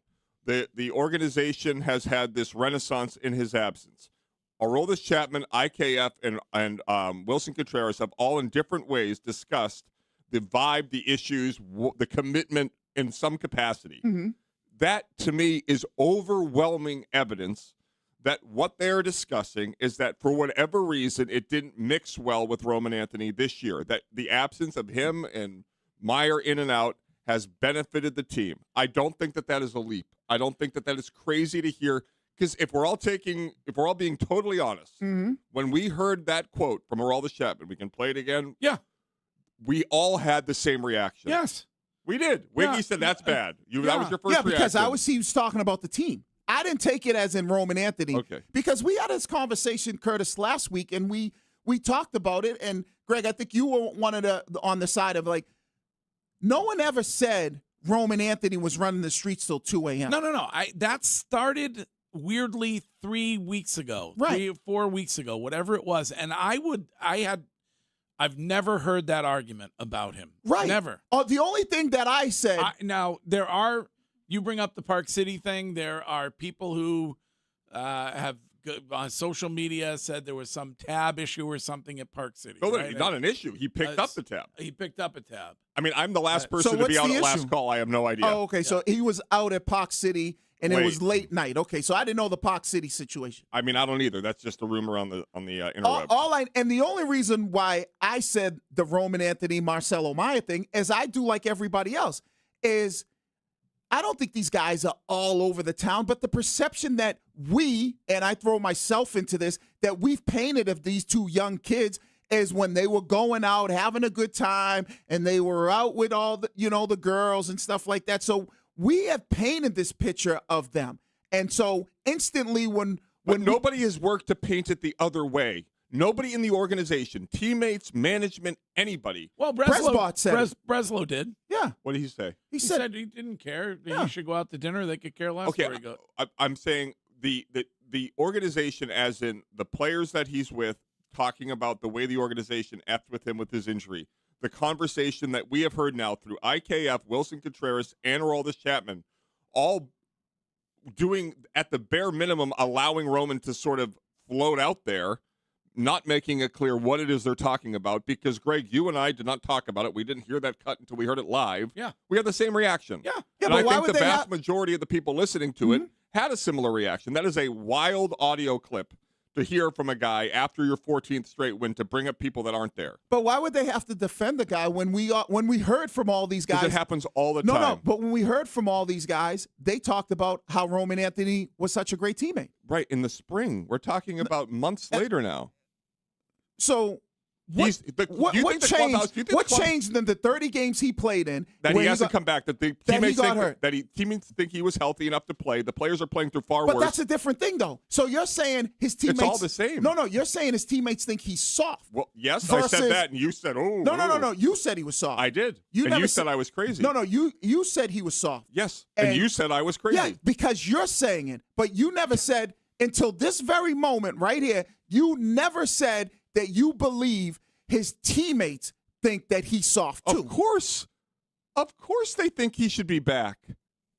That's why nobody defended him when Sam Kennedy made an ass of himself with Greg calling him Dr. Hill. I mean, when Roman Anthony went to Rob Bradford and was like, this is my TCL joint and this is where this is, he was on an island.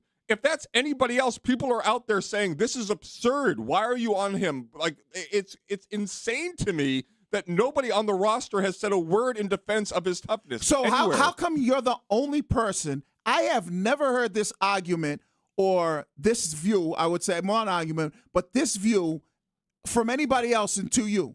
That he's soft? No, not that he. You're the only one who said he's soft.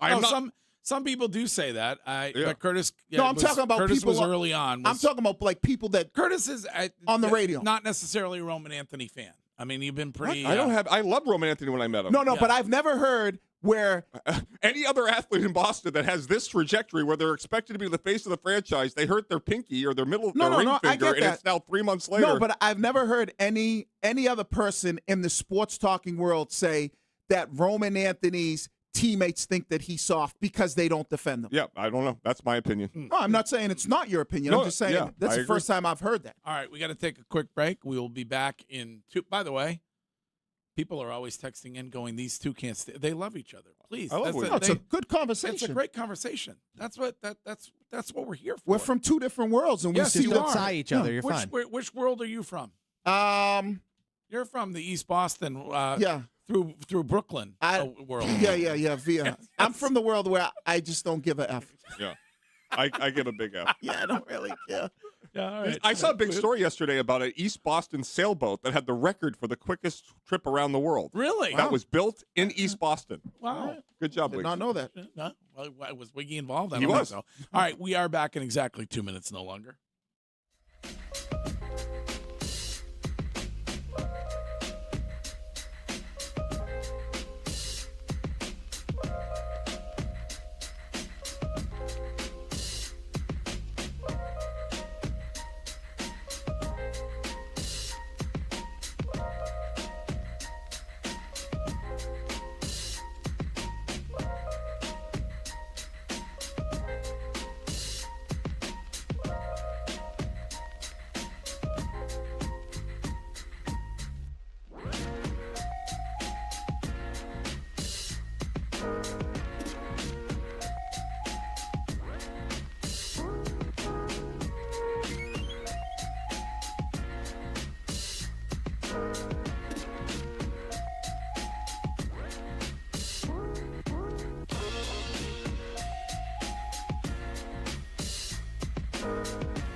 What's this feel like? You've been around for a while, been a part of some streaks. What's this feel like? Yeah, no, just really happy, really content about how the guys are playing, how everyone's behaving themselves on and off the field and here in the clubhouse, how they show up to the ballpark, and just really feel happy about the way that we've been playing during this year.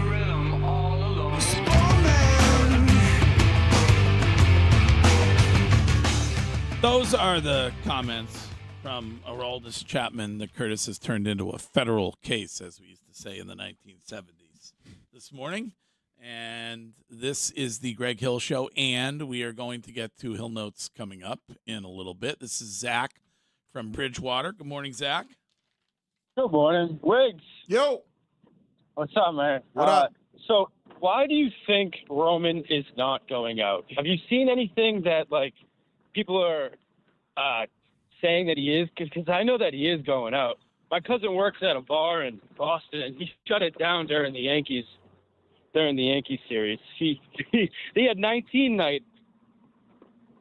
So he shut a bar down during the Yankees series. That's what your cousin is. See, this is the problem. Yeah, yes.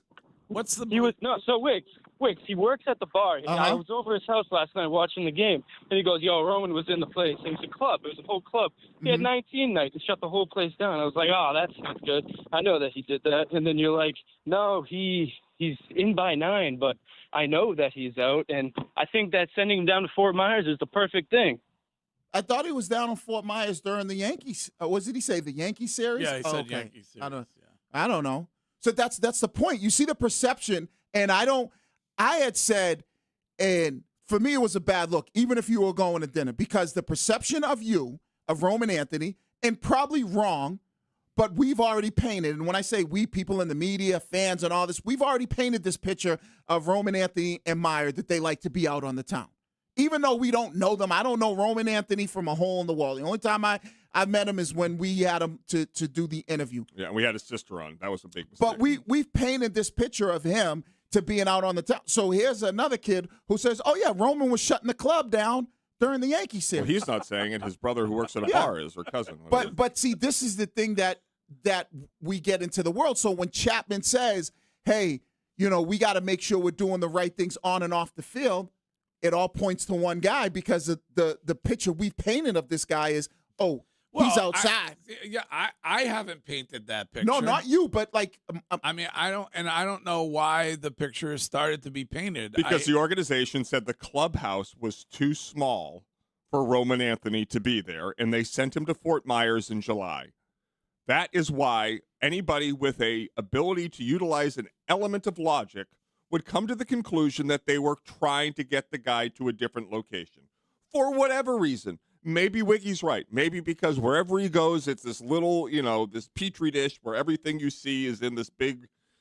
Boston is a horrible place to be for Roman Anthony, because no matter where he goes, people are going to say he shouldn't be going where he's going. That's a perfectly fine argument. Mm-hmm. But either way, that means that it is a problem that you had to remove him from the city to send him to Fort Myers. I know nobody said a word about Tommy Cutlets showing up at My Mother's Cutlets yesterday in the North End. Nobody. Right. I mean, why? Nobody's questioning. He's the backup quarterback. Yes. Nobody's questioning his work ethic. Yeah, Sean, do you get it? I'm being sarcastic. Yeah. You get it? Yeah. But that's the thing. The thing that we love. And Stellato was with him. Yes. The thing that we. Who gets more of an appearance fee? Would you guess? Oh, definitely Stellato. Definitely Sean. Does Stellato charge himself 3%? No, I don't think so. I think he's definitely not doing that. But the thing about what we loved about Roman Anthony is now the reason why people are turning on him. We loved it, the fact that, look at this kid out on the town, hitting the baseball all over the place. The ladies love him. He's here. He's there. Right. And hitting the baseball all over the place is what made you love it. But no. But then it was part of the love, but the picture we painted. No, there's no love if he doesn't hit. But we painted this picture of him, right? And even though it was just one time that he went out and, was out with ladies on Nantucket, we just instantly, went that route. And so I think the Red Sox said, hey, listen, bro, you can't go nowhere without people thinking like, oh, he's out on the town. So we're going to send you to Fort Myers.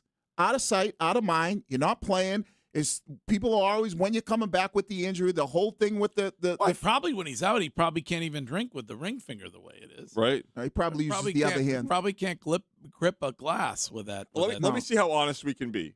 Do you believe, Wiggy, that Roman Anthony viewed the decision by the organization for him to rehab in Fort Myers as a demotion, as an insult, as something he didn't want to do, as a punishment?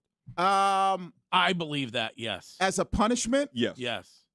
I think that he took that in as, I don't know, because if they framed it. I don't know. You don't know. I'm asking you your opinion. No, because I think they framed it in, Roman, we're trying to just get you away from all this nonsense. So you think he wanted to go to Fort Myers? No, I don't think he wanted to go. So then it's a punishment. No. I don't think he wanted to go, but I think they framed it in like, listen, out of sight, out of mind, because you can't go anywhere without people thinking that you're out till, 3 a.m, turning the city inside out. Right. So he didn't want to go. He was forced to go, which to me is the definition of a punishment. No, a punishment is you going because you go to your room. No, because you did something wrong. Right. But I don't think he's looking at it as the organization. No, I think he's frustrated by the decision. Yeah, but it's not a punishment. I don't think he wants to be away from the baseball. No, team. but I don't think or Park City. Right, but I don't think he looks at it as a punishment. I think they said to him, "This is why we're sending you." Okay.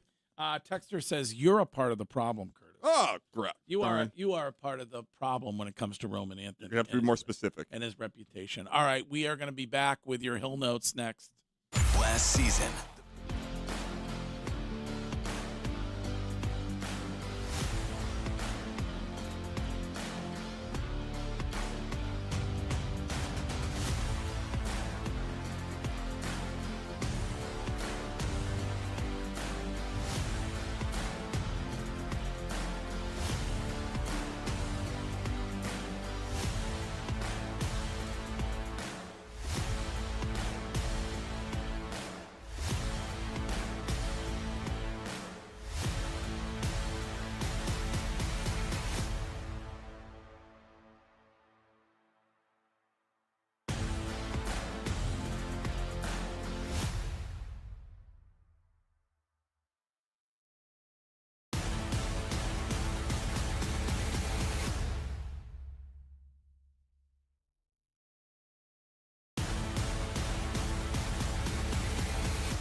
Jones and Keefe coming up at 10. Not only can you listen to them, but you can watch them on Twitch or on YouTube.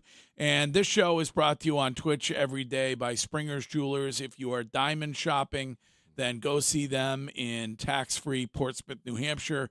For New England's best selection and best prices, their team is ready to help you find what you want at Springer's Jewelers in tax-free Portsmouth, New Hampshire. Hill Notes time, Shime. Hill Notes is brought to you by Coleman Electric, Kuhlman. A bunch of really good electricians helping homeowners like you not get electrocuted. Remember, It's electric.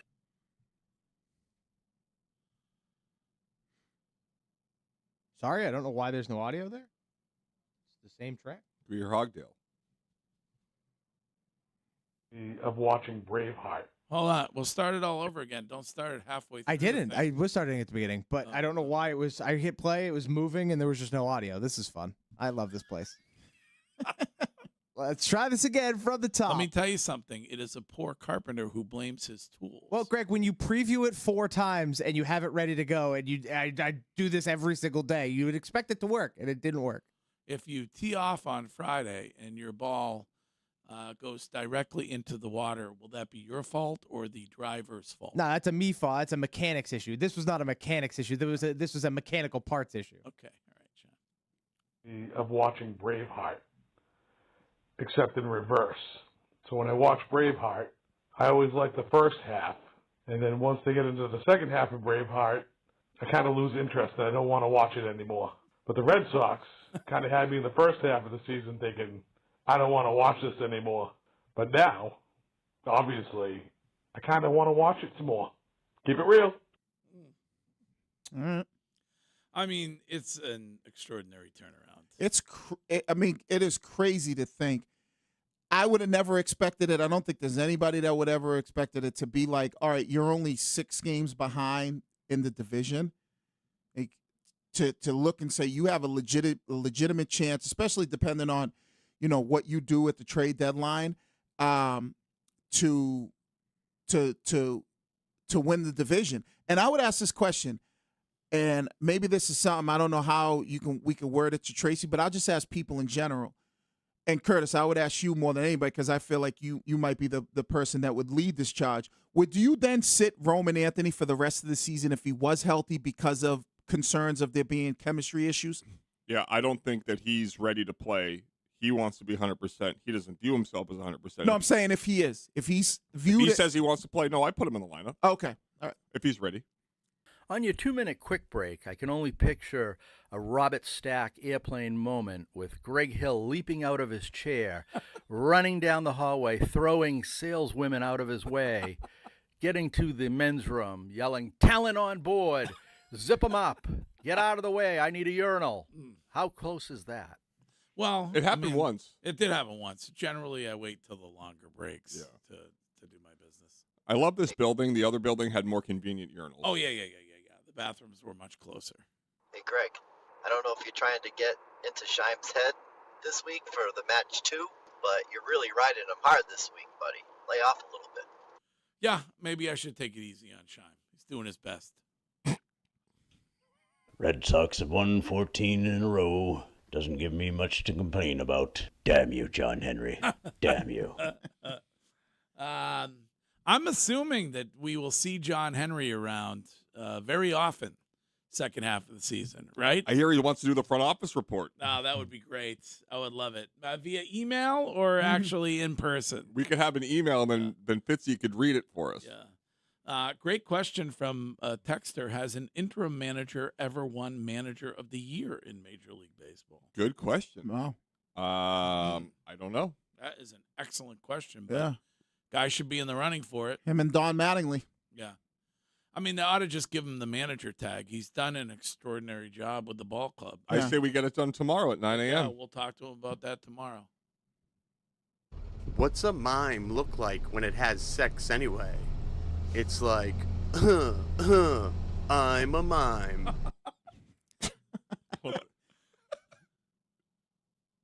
Yesterday, Curtis said that no one was saying the Red Sox were good when they were bad. But wasn't Sam Kennedy and Brett Spot in there every week saying that they're not playing up to their potential? I think Curtis needs to owe somebody an apology. I mean, they did. Breslow was able to maintain his faith in the team throughout the whole thing. Right. And so, and Sam Kennedy, of course, offered that giant mea culpa and talked about how embarrassing it was. They need to sell. And the turnaround happened reasonably quickly after. So I think there were a lot of fans out there that thought they're not playing. Obviously, they're not playing up to their potential. Their record doesn't reflect what this team really is. And obviously, the manager, the ownership, those guys over there felt like that was it more than anything, even when some people may have wavered a little bit or off that a little bit. Wiggy, he is 100% talking about the guys that are not on the roster. Played Contreras last night. First thing he did was cite the team, the guys that are on the roster when he was talking to Fleming post-game. The problems have been removed. So when he's saying, is he just talking about two players, or is he saying everybody? Does he feel the same way about Garrett Crochet?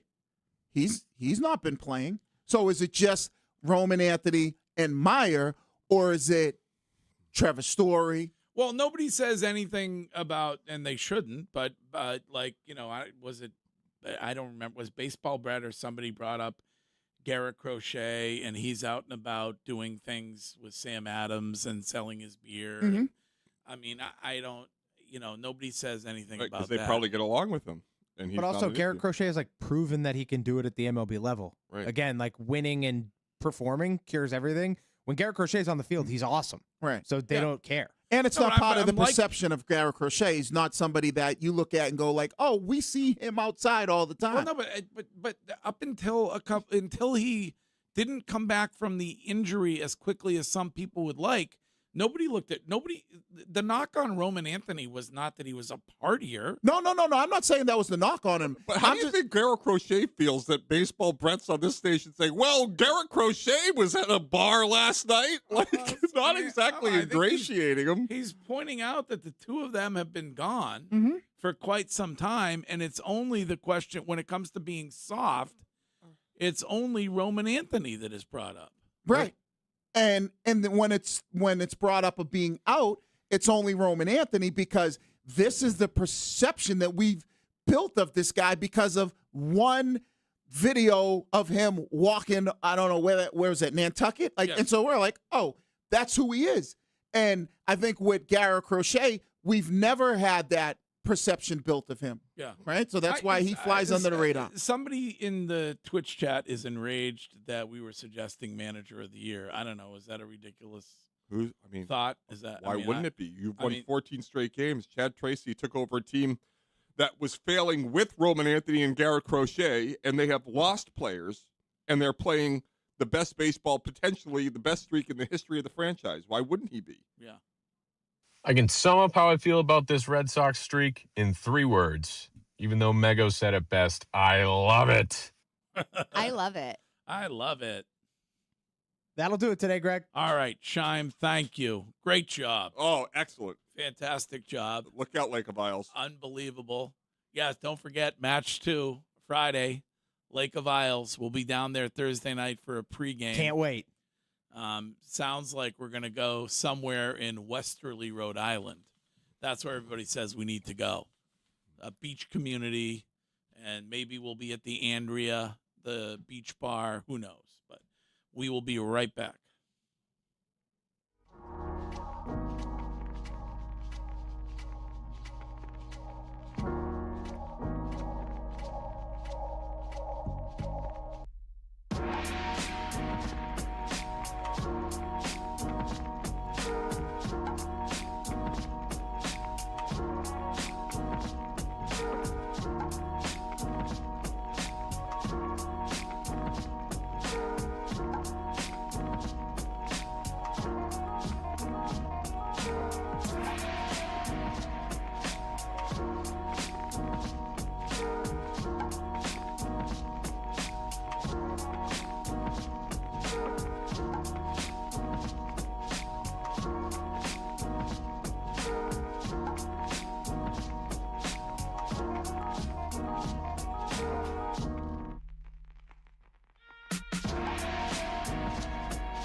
Jones and Keefe coming up in moments. I saw both of them. Well, I saw Jones. I have not seen Rich Keefe yet. I saw Jones this morning. Very excited about the Boston Red Sox and this streak. So yeah, he's a Bresbach guy. Yeah, he is. He's been a Breslow guy the whole way through. Yeah. So I thought he had been surreptitiously programmed as a Borg, but he was spot on. Boop boop. Cyborg, great movie. Jean-Claude Van Damme. Yeah. By the way, you missed Shime's review of the Odyssey yesterday. Yeah, he said it was good. Yeah. I asked him, is it because I'm not a massive fan of Greek mythology books and things of that nature. I'm guessing that you know absolutely nothing about it. When Shime was describing the film yesterday, he said they made a great movie out of a story that everybody knows. No. I would guess you have no idea. The only about Greek mythology I know, and I could be wrong about this, Shime, I feel like it would be more in the Marvel world of like Hercules and Zeus. But those both Greek myths. Well but done. those are more of the gods, than anything. Yes. Right. But I did see Troy and I did see The Gladiator, which I like those movies. Well, you saw Troy. Oh, yeah, so yeah. I like those movies like Troy, Gladiator. I saw Gladiator 2. Yeah. That's more Roman. If you could only have one, Greek pizza or Greek beef, which would you have? Hands down. North Shore beef all day long. Thank you to the Greeks for that. I got to tell you, is there anything better, Greg, than the town pizzas that are that greasy, buttery crust? Yeah, I mean, I feel like bar pizza's better. I love a think good. you know oh, that. I love a good you like Greek a pizza. good Greek pizza. Oh, yeah. The cheese. Yeah. Oh, anyway. I do feel like, and we talked about this a little bit yesterday, but then I saw it all day yesterday. The 70 millimeter IMAX people are becoming like the tequila people. Super hard. Yes. Unnecessary. Just go see the film. So we were talking about yesterday, and then a couple people were DMing me saying, you must see it in 70 millimeter IMAX or at the waste of time. Yeah. No, it's not. Oh, yeah. Just go see the film. Oh yeah, those are Please enjoy the film. You don't want to mess with those people. They could be worse. They could be worse than the tequila people. I agree, but can I tell you, I've become such a snob. I got a nice TV. You become one? The 4K.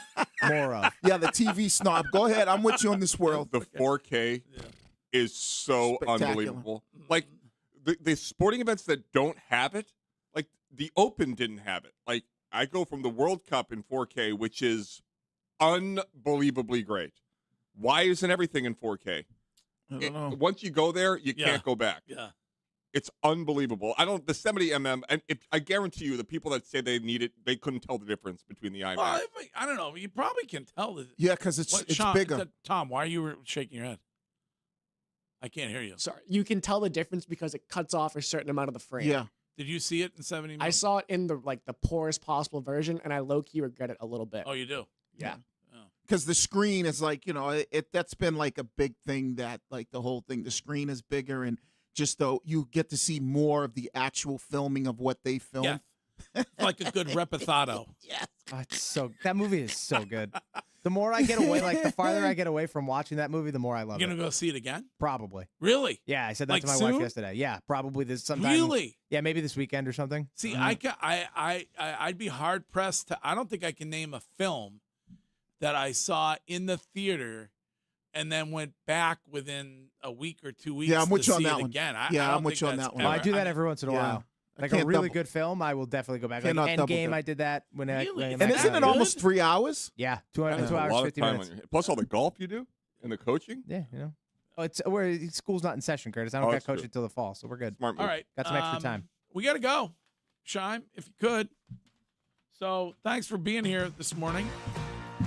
Jones and Keefe are coming up. They will keep you updated on what's going on tonight at Fenway Park with the weather and all of that as the Red Sox look to make it 15 in a row. And we will talk to you tomorrow morning. Thank you. Now the time has come for leaving, fear now we shall return. We were so glad we could make it, but so sad we gotta run.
on WEEI.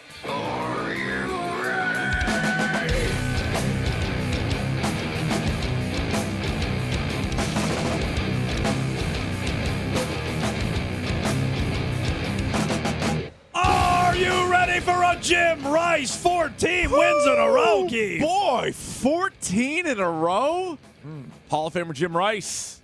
Pretty good day. Pretty good day to be a Red Sox. Tell you that much. I want to peek behind the curtain on these viral tweets that you have. Yeah. It started with Tim Nearing, if I'm not mistaken. Tim Nearing famously wore sticks. 1, 11, as it were. Yeah, so I went Tim Nearing 11 into the Ellis Burks 12. Nice. Into John Valentin 13. Some overlap with all three of those guys. Yep. Those are some of my three favorite players growing up. And then at 14, I was going to get cute with it, but I'm like, nah, it's Jim Rice. Nah, you gotta hit him with Jim Rice. On the Nesson postgame show last night, Tom Caron bullied him into giving out a free autograph, which he clearly did not want to do. Oh, boy. They, pulled a Jim Rice jersey off someone, and they had the 14 out there. I think they stole the idea from you. Yeah, that was my idea. Yeah, they pulled the jersey off some guy, and they're like, hey, let's sign his jersey to do him a favor. And Jim Rice is like, I don't really know that I want to do that, but okay. He's like, you can Venmo me $350. I'd be happy to sign anything you need. You already have 15. Don't tell us who it is. Yeah. You already have 15 picked out, or is that is that bad juju? Oh, you got it picked out. I have it picked out. Nice. And it's not who you think. How far have you gone? You're all the way to I have them all. 26. 99. Then the numbers stop, Jones. At that point, the numbers stop. We repeat. I go back to He's zero. a curator for the random player. He's got honestly, it's a great point. And then I could always go to your guy Adam Ottavino 0. Wasn't he 0 when he was here? Sounds right. If anyone should know that, it's probably me. But I don't. Yeah, I don't recall. But yeah, you run around the odometer. But yeah, what you do with those numbers. Start fresh. Start again. Yeah. But we're good to go. Yeah, and this one, how many different times last night were you watching and you're like, well, 13's a long winning streak. That's great. 7 different times. You think? Yeah, probably. We were like, all right, they gave it all they had. Tonight's not their night. That's fine. They won 13 in a row. And then you're like, oh no, they're not dead. They're not. Their Undertaker gift 4 different times in the game, and then they win. And we were just talking about how they never would come back. Now it seems like they only come back. Yeah, now it's like they need to be down, and then that's what gets them going. Last night, 3 different comebacks. I was about to say walk-off. The go-ahead home run for Scrappy Doo. This guy, I mean, he's one of the faces of the turnaround because he was so bad, and now he's really useful. Yeah, I mean, it's why, and Greg, I guess, spent a lot of time on these Chapman comments last night. People are connecting things back to Roman Anthony and Marcelo Meyer, and I think they're a part of it. The absence of some of the young kids on this team is a part of it. Yeah, you can't ignore the fact that the team is absolutely rolling, and you got a handful of guys that just aren't with the team right now. No, I don't ignore it. But I also would say, so what? Those guys were dragging down Caleb Durbin? I don't blame. I have a hard them time believing that. On top of it, Right. Durbin's on a roll. Maybe he's figured it out. Maybe they saw something. Maybe they did know what they were doing in the offseason when they brought him in. Because it turns out he may actually kind of sort of be legit. Jeez. So you guys can jump in on this 14 in a row for the Red Sox. Durbin home run. Brilliant play by Cheng to end it. No shot. I thought that was getting caught off the bat. I'm like, here we go. He's nice. Real nice. Cheng is nice in the field. Good. Yeah. Not as much with the stick. He's doing whatever he can at the plate. Okay.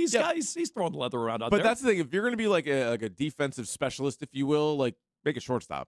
Make it shortstop. And so that's what he's doing. So he's saving the pitchers some outs and some runs and everything else. So in the meantime, I'll take it. 617. He's hitting better than Story was. Big time. Yeah. That's not that's hard to do. No. But he is doing that. You can dial us up here today, 617-779-7937. Game of the year, I think it's fair to say, last night. Yeah. Although they've had a bunch of them. They have. They had, the Duran walk-off against the Yankees. They had the victory against the Mets. You have I think that one might stand out to me only because. Well, I thought it was the Abreu one the other day where he had the home run to put him up 7-6. He's spiking the bat and bumping his chest. I thought it was that. I think this is the game of the year now. But the Mets keep one, crossing it off the list. Wasn't the Mets one the first comeback though? Meaning they were down 2 in the 9th, and they came back and won the game. So sounds to right. me, I wondered they were already on a little bit of a roll, but got the monkey off the back. I think so. Maybe. And so you have the Mets closer on the mound in the 9th, and you're like, all right, this isn't their day. And then they fought back and won that. They almost could have won it 9. They ended up winning it in extra innings, and maybe that sort of helped set this thing off. But 14 wins in a row is wild. Game of the year. 617-779-7937. Interact, Twitter and Instagram at Jones and Keefe. Good day to do that. We got the tiers coming up at 11:30 on a Tier Tuesday. We will tier off the Red Sox roster. How about that? Everybody who's played in a game this season. It's been a while since we've done that. There's a lot of guys that have played in games. Yeah, you might forget some of them. We'll tier them up. Some We'll of them, remind you. I'm trying to forget.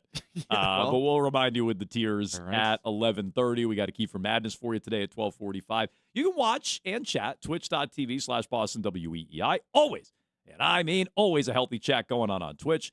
Do the same on YouTube. You can watch there. You can chat there. Just subscribe to WEEI. Red Sox have won 14 in a row. Second longest win streak in franchise history. They won 15 straight in 1946. They have matched the best 21-game stretch in franchise history at 19-2. Pretty good. They have come from behind in each of their last 4 wins.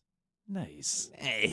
They've won 9 straight against the AL East, and they're 10-12 in their last 10-2 rather in their last 12 home games. Well, that stands out, right? Because they were so bad at home in particular. Obviously, the record was what it was, and they were below 500 at the break and all of this stuff. But they were always an average to above average road team. Maybe above average, actually, right? Because how many teams even have like winning records on the road throughout the majors? So it was so puzzling. You were like, if they could just play 500 baseball at home, which you wouldn't think is like a huge ask, they would have been in a playoff spot all season long.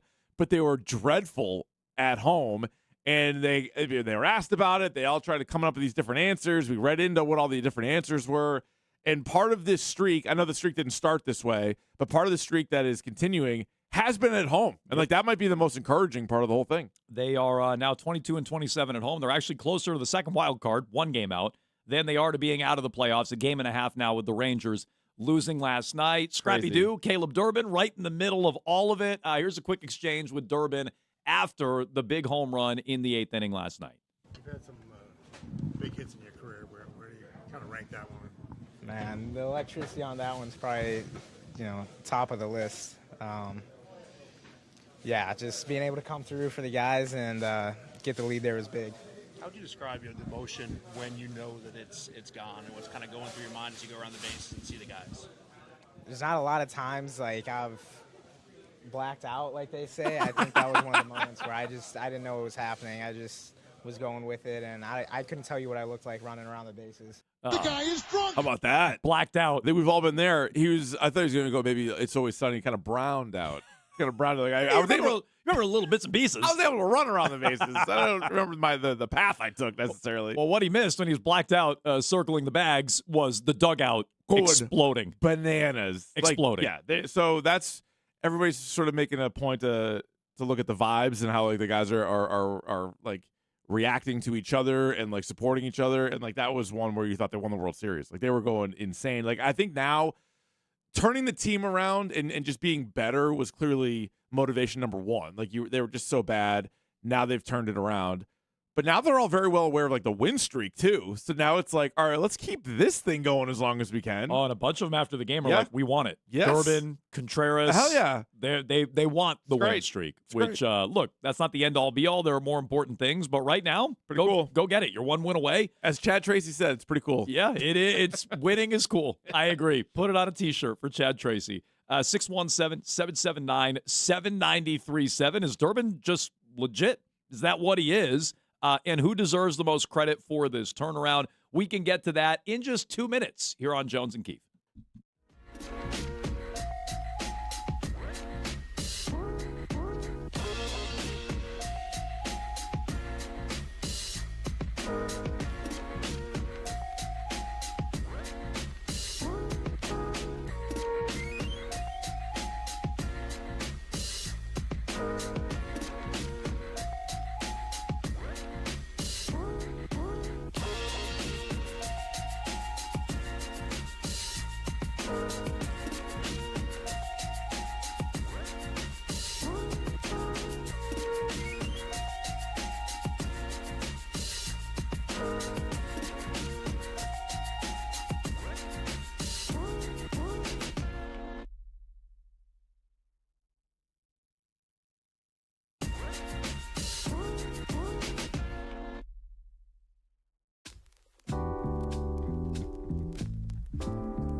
Swinging a liner to short. Caught by Chang.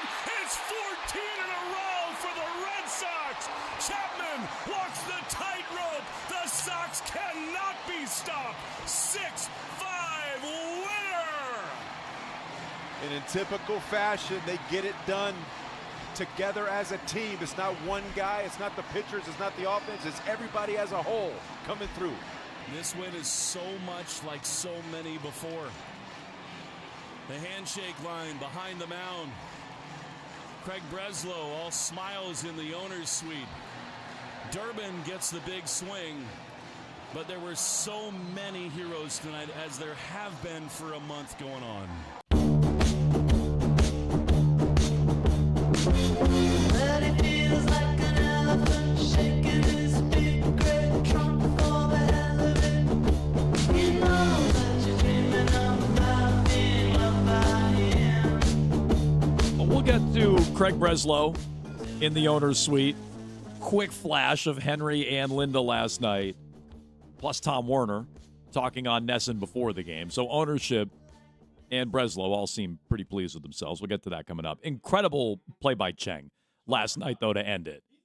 He's great. He's had a bunch of those recently where you're like, I don't know who else is catching that on the team. They've had a bunch of different shortstops. I can tell you who's not. Yeah. Trevor Story wasn't going to get to it. No. Probably not Marcelo Meyer. No. And like the way the Red Sox are going, they probably would have won it in the bottom of the ninth. That's true. Had Cheng not made that play, but That is true. better than he does. Even on the other side, Gunnar Henderson couldn't make a single Oh, my God. So this is the other What's piece going to on it. with him? Well, not only that. I mean, he looked fine in the box last night. He had 3 doubles. In the box, but overall this season, though. Oh, he's had a it bad hasn't- season. Yeah. Orioles had 4 errors last night. They could have been Yeah. charged for more. I think Middlebrooks called it the Fenway Ghost, is what he was referring to it I'll as. take it. Spooky Ghost. They At did Fenway. not have that for a while. It was the opposite. The spooky ghost was affecting them at home. But the earlier. Red Sox are making big plays. The Orioles can't field. you. I did, Keith, for the first time probably since the Red Sox beat the Yankees in the playoffs last year, that first game. Yeah. I spent time just scrolling through Twitter, just having a great time. Yeah. And it was like, here's Hogdale over here with a hog call. Hog's having a nice time. Carabas on the obstructed views or unobstructed views. You see that? Him and Papelbon they and were Milano doing the Rizzo game last live. night, Oh, yeah, like they're fine. exploding. Perfect game for that. When yeah. Durbin hit the home run. You have the call in the booth from Dave O'Brien and Middlebrooks. You see Middlebrooks' They reaction? got the camera. He's on his feet, hopping around. It's great. You hear Will. Yeah. All-time call last night for Will. Yes. So, like, yeah, you're just scrolling through and you're like, man, everybody's having a good time with Everyone's this having a great baseball time. team. And a month ago, that did not seem possible. No. It did not seem like you'd be. How could you get that excited for a July Red Sox game back in like May, even June? I heard Ted yesterday say he didn't think people had fully embraced the team. He's like, I'm not really feeling it yet. Oh, they are. Their arms are around. I'm going to and they guess are he's embracing. singing a different tune today at 2 o'clock because I think it's officially taken over. Last night, if it hadn't already, I would say we're at that point now where people are having a good time with this ball club. Well, what's funny, it's like this, like, almost like once in a lifetime run that they're on is exactly what needed to happen. Because if you went back a month ago and you're like, how can you get people this fired up about the Red Sox? You would say sarcastically, they're going to have to win like 15 in a row, right? Like someone saying that like, it's not going to happen, so I'll just throw it out there. But if they do that, then yes, everybody will be back on board. So they win 14 in a row. They are a playoff team right now. And then now I fully embrace the American League stinks conversation. Before, I was like, okay, so do you. Like, it wasn't the reason to be like, hey, still pay attention. They might lose 4 out of every 6 games, or 4 they might lose 4 out of every 6 games, but like they're still kind of in it. It's like, yeah, but they're bad. Now it's like they're playing a lot better, and there's no obvious favorite in front of them. There's no team in the American League that you're like, oh, this team, they got to go through that juggernaut. It doesn't exist. There are only 4 teams in front of them. They just swept 3 of them. I mean, we spent time on this yesterday. 4-game sweep against the Rays, best record in the AL. 4-game sweep against the Yankees, second best record in the AL. 3-game sweep in Chicago. And like, look at the run against the team that hadn't lost in forever. A series at home. They took 3 straight against them. I mean, look at the runs that they're putting up in the games at home here to start the second half. 10, 5, 7, 6, and 6. I mean, there were stretches early in the year where it'd be like 2-1 shutout, 2-2 shutout. They're like, they couldn't scrape together anything. No. And so credit to them and credit to some of these guys that out of nowhere, whether it's somebody like Caleb Durbin, who was so bad for so long and now is really good, or if it's somebody that wasn't with the team and now is up in like a spot trying to stay on the team, or old reliable Wilson Contreras having a great season. I'm telling you, the way things are going, he's gonna get MVP votes. Like he's been that good. And then Wilyer Abreu, like those guys, we agree they still need another bat, but the guys that they have in there right now are doing the job. Abreu got him going last night. Contreras tied the game at one point. Rafaela tied it at another. Durbin put him in front. We can get to the pitching side of it, but the Red Sox are second in baseball in runs allowed. They've allowed one more run than the Dodgers this year. So that's been largely how they've been doing it all year, but the bats have woken up. Here's interim manager Chad Tracy on the turnaround and win streak that the Red Sox are on. That was unbelievable. It was a heck of an effort. Had to come back multiple times and kept fighting back. Was a heck of a win. Sort of make sense of this month, the whole thing. We're playing good baseball. I know it's hard to win that many games in a row when you're playing good baseball, but we're doing a lot of things right. So I mean, yeah, the number of wins in a row is hard to believe, but they're playing, they're giving everything they got, and they're executing, and they're doing a great job. Okay, so that's Tracy on the way they've been playing good baseball. Caleb Durbin's been right at the middle of that. Text line says, I expect a formal Jones and Keefe apology to Durbin by the end of the show. You've already done that. You're soft snitching on yourself there for not listening a couple weeks ago, because I did that. You already apologized to Caleb Durbin. Yeah. I didn't want to go overboard and be like, look out Cooperstown, but I was like, this guy for a while didn't look like he belonged in the majors. And so he has completely changed course on that, because at least his glove was probably keeping him there for a while, and that's not nothing, right? That's valuable. But now he's been hitting, and then when you look at the numbers and you compare him to somebody like, oh, I don't know, Alex Bregman, and you're like, oh, he's kind of doing that. And so we'll see if he is somebody that's like one bad month, one really, really good month, and then sort of like the rest of it in the middle, or is he going to be kind of like real streaky? I don't know. We're not that familiar with the player, right? He had one full season in the majors. That was last year in Milwaukee, where he had a solid year. We looked at it at the time. He was solid. Nothing to get super pumped about, but he got like Rookie of the Year votes. He came in third. So this year, though, now it seems like he's like an obvious guy to be an everyday player, and that's something, because it didn't look like that for a while. If you were going to give singular credit to manager, GM, ownership, if you wanted to, a player, if you were going to give singular credit for the turnaround, is he the guy you want to give the most credit to? Is there someone else? Even though he missed 5 games during this winning streak, it might be Wilson Contreras, just because I feel like he's the one guy they could rely on, they could lean on. So when other guys were hot and cold, he was that power source in the middle of the lineup. He's also fiery, so say whatever you want about it, like whether he's going to fight people online or not. Like, he's throwing helmets, and you can be like, all right, like, was he really going to fight anybody, or was he just starting something? But I think the team did kind of thrive off of that, and he kind of like woke him up, and like, he's the one guy that's been there, done, or one of the very few guys that has been there, done that on the team. He's had a long career, and he's backing it up. He's been wire to wire their best bat. He's really good in the field, and I think just his presence, I think the team has really fed off of that. If you don't have that same personality / production at the plate, I wonder where the team is right now. So I think it's fair, and even acknowledging, as you did, they won 5 in a No, row they right did. in the middle They without did, him, which is really impressive. But they've won a bunch of games with Tony Seagulls at the top of the lineup. Yeah. That was a spark. Abreu is really heated up. Contreras has been in the middle of all of it. Emotionally, I do think he's kind of the leader in the face of it. Durbin's right in there too. There's a chance he's just legit. Yeah. He's not streaky. He's just legit. And it took an adjustment period, or it was a lot of pressure in a new market. But there is a chance he's just legit. So you can jump in on this, 617-779-7937. Biggest reason for the turnaround with the Red Sox last night. How long can they keep it up? We'll get to that. And as Will alluded to last night on the call, bit of a victory lap for ownership. Werner doing interviews. Henry visible on the broadcast last night. Breslow very visible on the broadcast. What happened? So let's get to this with your phone calls coming up next.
credit for some of the moves that he made, whether it was Ranger Suarez or Wilson Contreras. But he's working hard, and we have confidence that if there's listen, it's not going to be easy, right? There are a lot of teams in the playoffs. Very few teams have sort of shown the white flag yet. But I know that they're working the phones, and I'm optimistic. But I just want to say something about Caleb Durbin, because I think that the true fans were obviously frustrated.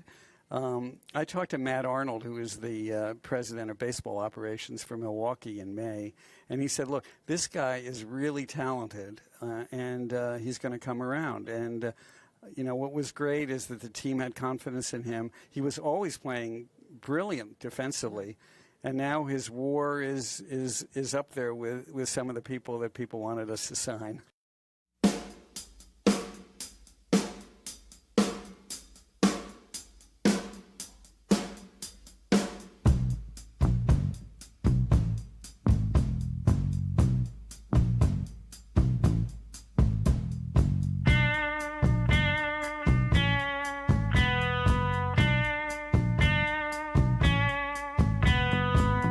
Tom Werner on Nesson before the game last night. Yeah, I know. How do you think he feels now? Seeing the future a little bit. I guess so. With Caleb Durbin, he can name names if he wants to. He's Sure. like, he's got the same WAR. His WAR's up there with some of the guys you wanted us to sign. His WAR. His WAR's really high. He always has like a little squeak in there. Yeah, but you weren't talking about his WAR in April or May or even June, for God's sake. Actually, although he heated up in June. But it is one of those things where you just kind of like roll your eyes at it. Like, that's fine. You get why everybody wants to talk now. You get why everybody wants to be seen now.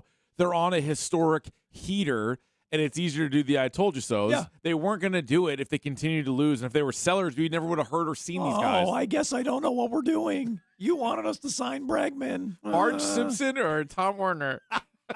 Ooh, a new game. Yeah, it could be a new game. But, so he's talking his talk. Won't name Bregman. He's too afraid to say Bregman's name. Yeah. But he's talking his talk and like, well, geez, I guess we know what we're doing. Special shout out to Caleb Durbin. And then Durbin goes out and hits the home run that gives them the win later on that night. Like, talk about all things coming up Red Sox. Yeah, 14 straight is pretty insane. Caleb Durbin, his WAR is, if you're looking for that, 2.3. Alex Bregman's 2.4. So it is a pretty close lower. Yeah, Tom Werner, but okay. Well, it's lower, but it's around. He didn't say it was above. Right there. And I would just like to start a cheer. Let's go. Grab bag. Let's go. Grab bag. Let's go. Grab bag. Well, I think people are chanting it now. I can't say I'm not with them. I'm right there. I'm right there with them. Grab bag. It is Jones and Keefe live in the Catches Law Injury Attorneys studios. I mean, part of the beauty of Red Sox fans, Keefe, is that they're still like, I would say shockingly negative. They're an angry bunch. They're having a hard time, I think. In the midst of this win streak, we've gotten multiple texts about how Contreras is a ticking time bomb. Guys, you got to trade Chapman now before the deadline. Wait, Any moment Contreras or Chapman? I'm sorry, Chapman, rather. Oh, okay. Any moment he can fall apart, and he's ride getting this out. Ride old this now. wave. Oh, come on. Ride this out. On top of this, guys, is anyone else concerned about Chapman? He always seems to put a couple of runners on his bulk appearances. All right, I would say that's fair. It hasn't been as I wouldn't trade him, but am I a little concerned? A little? Yeah, little. All right. He's already walked as many guys in 30 fewer innings than he did all last season, so I would say he's not like quite as locked in as he was a year ago. All right, last night's a good example of that. On a scale of 1 to 44, because that's his number. I mean, low. All right. So this is what I think what would you put it at? My concern level for Chapman, 8, 7. Okay. As a great man once said. So this is what stands out, and his whip this year, is 1.232. If you want to go to the thousandth decimal, sure. Last year it was 0.701. Which I think was the best of his career. It was. Yep. His career average by a good chunk. His career average is 1.08 1.081. So anyway, it's a little bit above his normal high, but it's closer, it's more in line. Last year he was filthy. He was unhittable. Every time he was out there, it was just clean inning. This year, I agree. There are more 15, 20 pitch without even looking it up. I just feel like there's more 15, 20 pitch innings. There's more You're just runner sweating it on out. second. You're sweating it out a little bit. Like last night, But he's still got a 1.99 ERA. But he just looks a little more human, and you're sweating it out a little bit. So I understand that criticism. Like, But that's I'm probably keeping him. accurate with Chapman. Yeah, I'm definitely not trading him. Yeah. Also, you see this on run. average, I think it's the highest hits he's given up in his career. Oh. It's 6 point. What? Here 6.8 comes the in his stack per nine or god. whatever. Gosh. Which is the highest of his career. Here comes the stack god. Mitch To just bring yelled- everybody down. Mitch just yelled at him in the hallway for being Yeah, negative. sorry for looking up Caleb Durbin stats compared He to was last negative year. on Durbin, too. He was. He's like, well, Durbin got hot in June and July last year, so I guess he's just doing that again. It's like, okay, well, I guess he's doing that again. He hit close to 300 those 2 months. Meanwhile- down to 255. Oh, by What's he the hitting this way, month? Meanwhile, 255. you hear him quote, Bible and verse, the whole Rafael Devers hot month. Yeah, he does. He likes that. Chapter and verse? He's got. Oh, no. It's been a Bible couple and months. verse? May Yeah, 1st. sorry, May chapter and 1st. verse. I don't know. I mean, Yeah. I guess you could say Bible. No, he goes, he'll quote you a hot Rafael Devers month, but he'll down talk everybody else is just a hot month. By the That's way, right. It doesn't fit my narrative. have you seen Garrett Whitlock recently? Oh, that inning Guy was is- unreal last night. Well, he's been filthy since he's come back off the IL. He's like unhittable. Trade Chapman, let him close. Keep them both. I would keep both. Keep them both. I would keep both. And if something, if he's Chapman, side-eyeing Chapman a little if Chapman like falters, at least you have like a backup plan for right now. But I would rather keep Chapman and try to go on a run and have a shutdown 8th and 9th. So you had Warner pregame, seeing into the future. This guy predicted it. Effectively calling a Durbin home run last night. That's right. Geez, I'd like to give some credit to him. He's so good. And then you have, I haven't seen a ton of John Henry and Linda Pizzuti No, I've on the not. broadcast, but they win. They cut right to them. Breslow, they were showing like throughout the 9th inning, and then they cut right to him after the game too. So it's like, did Breslow have his drink again? He always has that drink always there I on didn't the see ready. his Topo Chico there He last should night. get. Maybe he's in big I with think them. I think he's like furiously texting. I think is what he was doing when they kept cutting to him last night. Making trades. Maybe. You think he's making trades? Could be. Yeah. Oh, you want Durbin? Now, too bad. Yeah, I'm keeping him. Oh, you want Chapman? He's mine. In your face. Yeah. Hey, Cubs, what would it take for Bregman? Just kidding. Don't want him. Yeah, maybe he's just pulling everybody's pants down. Yeah, I'm not maybe. sure. He was furiously texting last night. So Yeah. I don't know if it's a Nesson mandate, a Henry mandate, a Linda mandate, Warner, Breslow, anybody else. But Could be boy, they anything. were very noticeable all of a sudden after Well, not it's the being talk of the town. not being seen very much this year, despite sell the team chance and things like this. No, people are not screaming sell the team, although that could change. Even with a win streak, if the trade deadline comes and goes and they do nothing, or, if they trade Chapman, which feels like it'd be insane, or if they do something and it's like sort of like a light sell even, I think people will lose their minds. They should not do that, but they have obviously really intriguing players, and it might be one of those things where they think they can, well, we trade Chapman, we move Whitlock, or we trade a starter because we have a surplus of stars, or do something like that. I think that should be out the window, but there is a scenario still where the fans the team can be winning or playing well, and then they still turn on the ownership group. We'll get to Passan's trade list coming up. I mean, yeah. Gray and Chapman and Contreras and Whitlock. I mean, all those guys have moved down on the list. They're all still on it. We've seen a lot of bad deadlines over the last 7 years or so. Obviously 2019 Dombrowski wasn't really allowed to do much. 20 was a lost season. 21 you do get Schwarber. That's the one that you circle. And then 22, 23, 24, 25, like it's been. We did get Cashner Yeah, already, so it's not like we haven't done something now like for we haven't ball done club. anything. Good I mean, point. We did get Jahmai Jones. He did well. He hit a home run. He did. He stuck a dinger the other night. Useful player. Yeah. What did Cashner do in 2019 with the Red Sox? Let's see. If I remember, he's bad. I barely even remember him, so it could have been great. He had an ERA over 6. Okay. And then he stopped playing baseball. Someone say that's an ERA under 7. He hung up the spikes. I would argue it was an ERA under 7. It was a touch under a touchdown with the extra point. It was over at the touchdown on its own. He threw 53 innings that year, more than I thought. I barely remember we it. did get Cashner. Let's go to our buddy JP in North Providence. Hello, JP. Hello, JP. Jones, Keith, can we get Odyssey to buy 103.7 back so I don't have to drive around Massachusetts all night to listen to the damn game? I mean, JP, It's you a could, big ploy. You It's a could, big ploy by Big Massachusetts you to could get you in here. the Odyssey app. You could Yeah. watch on I know, twitch.tv/Boston but WEEI. Well, it's on You the could app. watch on YouTube, true. JP, but I hear you. I'm on the app. We're working I on gotta getting call the stations. We're I working gotta call. we're working on getting a Providence affiliate, Yeah. JP. So we're working on it. But right now We you need that. gotta do the Odyssey app. All right. Yes. All right. Hey, but it's great for Arcan's ratings at night. I'm sure people are just tuning in going, are the Red Sox on? Are the Red Sox on? You're just sitting back there. So 2 points real quick. It's Breslow. the moves that he's made, this pitching staff, the bats, it's Stone's doing some of the moves. I got to give this guy credit that at the beginning of the year we were running him out of town.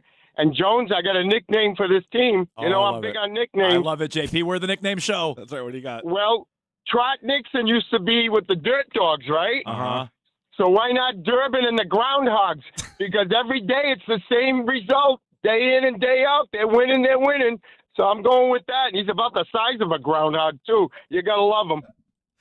Durbin and the Groundhogs? I think it might take off. I kind of love it. Honestly, Brian, Sounds like clip a it. 60s band. It's Brian, better than like Cowboy Up or whatever let's- they were doing back then. Let's clip it. Social media video. Groundhogs. It's our next viral tweet. He's about the size of a groundhog. Trademark And every it. day is the same. A win. Durbin and the Groundhogs. Trademark it. I think they'll embrace that. We'll split the proceeds with you, Yeah. JP, is what we'll do. So he is giving credit to, the Red Sox turnaround, Breslow on top of it. I don't know if you heard this, Keith. What do you The got? Jones and Keith show getting a lot of credit out there as well, or maybe not. Okay. You tell me, is it a compliment? Is it a compliment? I love this game. This is Jared Carrabis on the Section 10 podcast yesterday. All right. Before losing his mind on unobstructed views. Very entertaining last night. Has Jaron on Duran NESN. showed up to try to fight one of his co-hosts yet? Not Okay. well. I didn't listen to all 2.5 hours. Got it. I did happen to be alerted to this though. Okay. So is it a compliment from Jared Let's Carrabis hear it. yesterday? Whoop, Jared. I didn't see. I wanted to give a special shout out to Jones and Keefe because they have been talking ball this year. Like that is a show. Zolak and Bertrand also. But like obviously Naz talks. Just baseball yeah, Beatle's been cooking with the Red Sox this year. But Jones and Keefe they've been talking Sox this year. So I know that it hasn't been easy, but I always will give a tip of the cap to any radio show that doesn't abandon them when they're bad. I'm not saying it's a slight on anyone. It's just a tip of the cap to them because they've been riding the wave. So shout out to them. Shout out Jones and Keefe. Keith, yes. I would say yeah. Tip of the cap? I would say a tip of the cap. He He's also a compliment. did say he's just shouting out anybody who doesn't abandon the team. Yeah, no, That's you're ripping everybody else to kind of maybe prop us up, but I'll take it. You'll take it? I'll take It's it a as a compliment. W. I'll take it as a W. Hell yeah. Hell yeah, Section 10. Yeah. I'd like to know, what did Zolak say about the Red Sox, though? I'd like to hear, what is that? Was there a transcript of that somewhere? Well, what do you say? What's his take? At least is he a Red Sox outsider? I know he's a Patriots outsider. Yeah. He's I don't know if he's a Red Sox outsider. So Yeah. maybe at least it's not misinformation. Maybe it's just a lot of lacking takes and things, but maybe it's not misinformation. Because Patriots have misinformation. This is a serious question. I want you to Yes. answer it. We got a clip of their show, actually. No, I want you to answer this.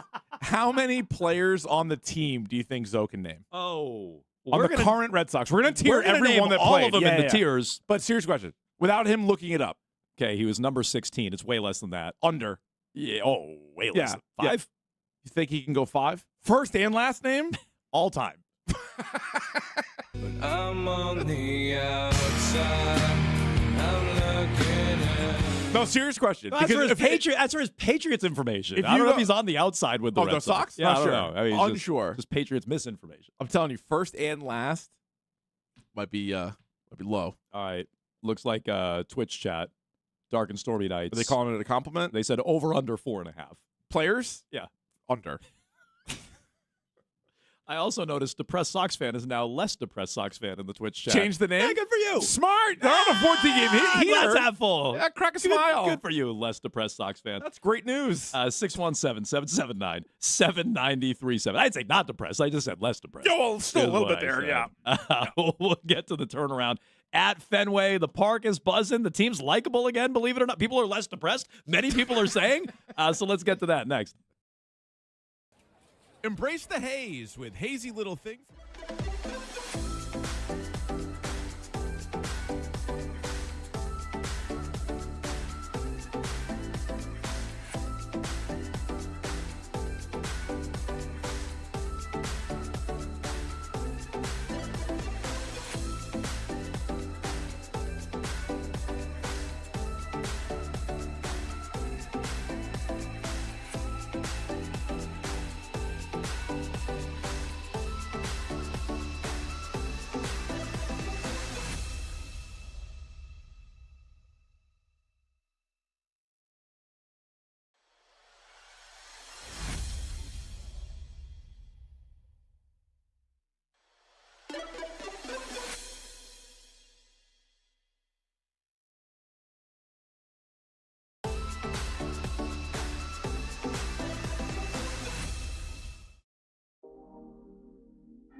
took her out.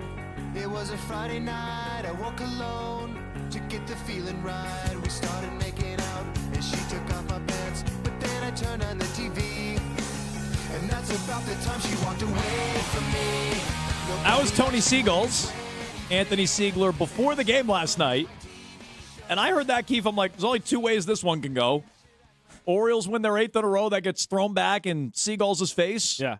Or, well, they haven't seen us, and they haven't had to play us yet. I think he means in the winning streak because the teams have definitely played earlier in the season. Seagulls wasn't here. Maybe So he's probably like, I'm only talking about my time. Yeah, maybe he had flown south for the winter. He hadn't it's come nice back, and warm he hadn't now come for back the north Seagull. yet. Yeah. Throw some bread to him. Oh, that could be the new thing.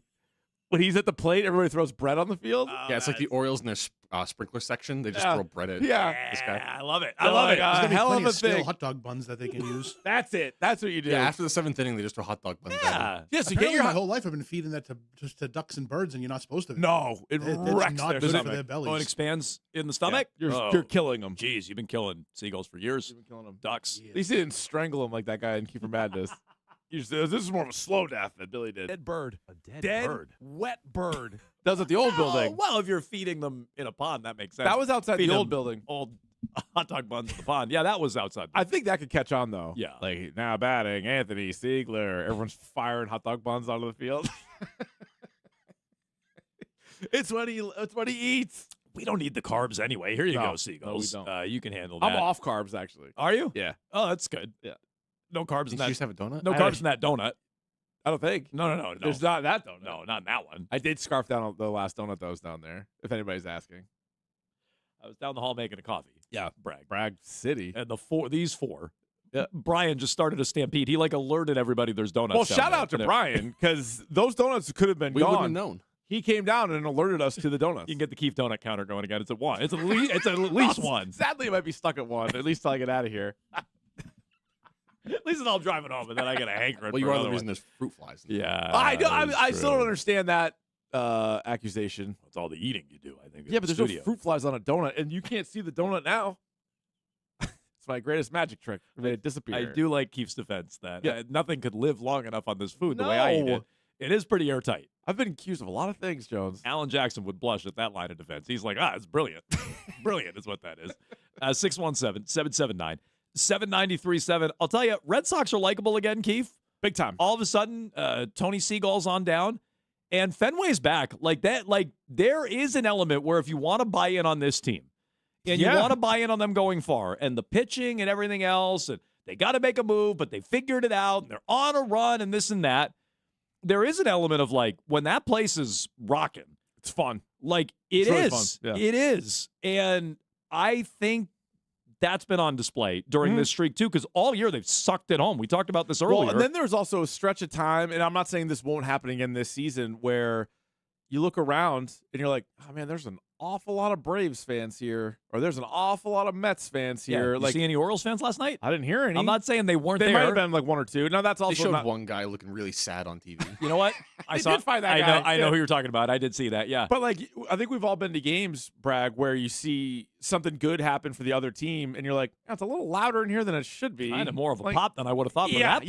yeah. And so I don't know, when the team's good, I would hope there would be a little bit less of that too. And when the Red Sox, I mean, last night was awesome for a game in July. I mean, that's as loud as it's going to get. I was telling Keith in one of the breaks here today. I did TV last night, Brad. Yeah, no, everybody knows. Thank you for asking. Yeah. And so I missed out actually on attending the game last night. Jeez. My Can't have it all, can you? my friend won some tickets to the Sox. He had an extra ticket. He said, "Hey, How do you win them? Well, a golf tournament, I think. Oh, wow. Is what I heard. Good for him. And so he says, "Well, we have an extra ticket. Can we bring Lucas to the game?" Very I kind. said, "That's very nice. Yeah, it is. He's friendly with their kids. They can go to the Yeah. game together. That's very nice. Thank you. Lucas would love to go to the game with He's you." like, it's $150.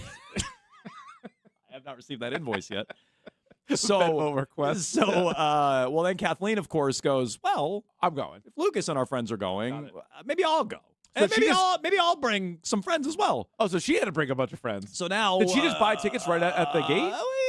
Through a WEEI, through Odyssey, some tickets must were be nice. acquired. Look at this guy. And so Kathleen goes to the game, Nice. So you went With- to QuiltCon. a friend Yeah, right. and their son. And then it turns out we had other friends randomly at the game. So now I'm like, geez, I'm not So only. Jones is talking about the Sox on TV while his entire family is at the Sox game, living up. Oh, I was pretty wondering much- where you're like, yeah, Cat Lucas were at the game. Like, Pretty much behind. everybody I know was at this game last night. Well, I'm already jealous. I'm like, it's a lovely It was a night. great it's game to fun go to. game. And then I'm watching. Yeah. And I'm like, well, geez, this is now the game of the year. This is the game of the year. And they stayed for the whole game too, they right? stayed Credit, for the, they credit stayed to for them. the whole thing. Yeah, That's they did. awesome. Yeah, that was definitely a great game to go to. The weather was perfect. So- Tonight might be a little wet if you're going to the game. Not in a good way. I'm not worried. I'm not worried about that. I'm not worried about it for the Red Sox. Yeah. Were you a little worried at the All-Star break that was going to like kill Kinda, momentum? yeah, like a little bit. I mean, as much as you can about that thing, you're like, oh, this is the type of team. I know it's like cliche, but you're like, you don't really want to take any days off, let alone 5 days off. But nope, they picked it right back up. I'm less worried about this. If they get rained out tonight, whatever. They're They'll the force of nature 'Cause that everybody's got to worry about. They do have a million games in a row. There's not a lot of off days, right? And they have, I think, a couple double. Oh, they already played one doubleheader. They have another doubleheader at some point. So yeah, there's like off day Thursday. It's the Orioles too. You play the Orioles a billion times, so I don't think that's a major headache to make that up. True. But no, you had Fenway going last night. Red Sox somehow are likable. They went from the most hateable team, almost despisable. In fact, there was a moment in time where yesterday's starter, Peyton Tolley, was like the one guy that we could sort of say, all right, at least there's him. He's a great personality. He's pitching well. You could root for him. Easy guy to root for. Actually, was he on the likable tier when we did tiers for the Red Sox last Probably. time? And he was like the only person on Yeah, It was just him. friend of the show. It might have been him and Meyer. We're gonna have to amend that. Well, Yeah. yeah, they're on separate tiers now. Spoiler alert. They're on separate tiers. Yeah, looking forward to seeing how we break down all the players. I'm though. surprised Nick hasn't chirped Peyton Tolley at all today for losing velocity in the middle of the outing. I'm I don't surprised he hate hasn't done. Tolley. I just don't know how if he's a starter. More like hating Tolley. Am I right? Trademark that. Yeah, But trademark he was- that. he was- That's trademark that. He was down Yeah. to 94 pretty early. Yeah. Yeah, it wasn't the best. And he got outing hit for him. around.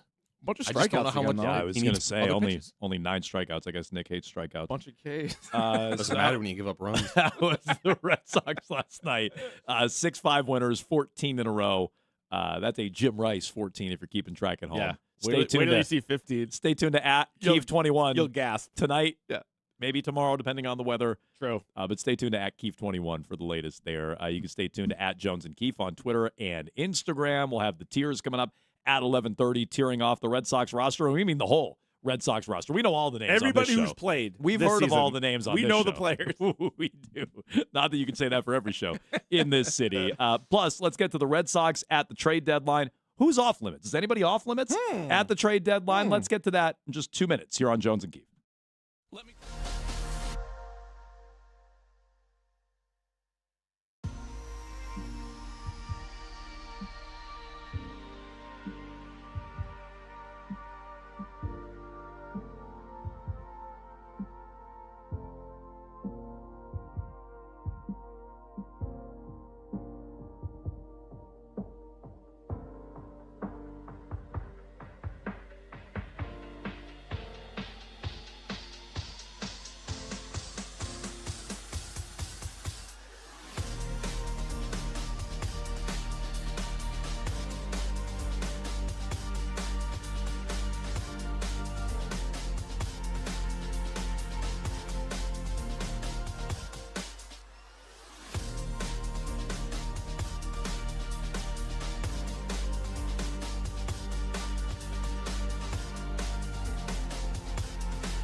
That's Ralph, a.k.a. Jim Bowden. Breaking it down.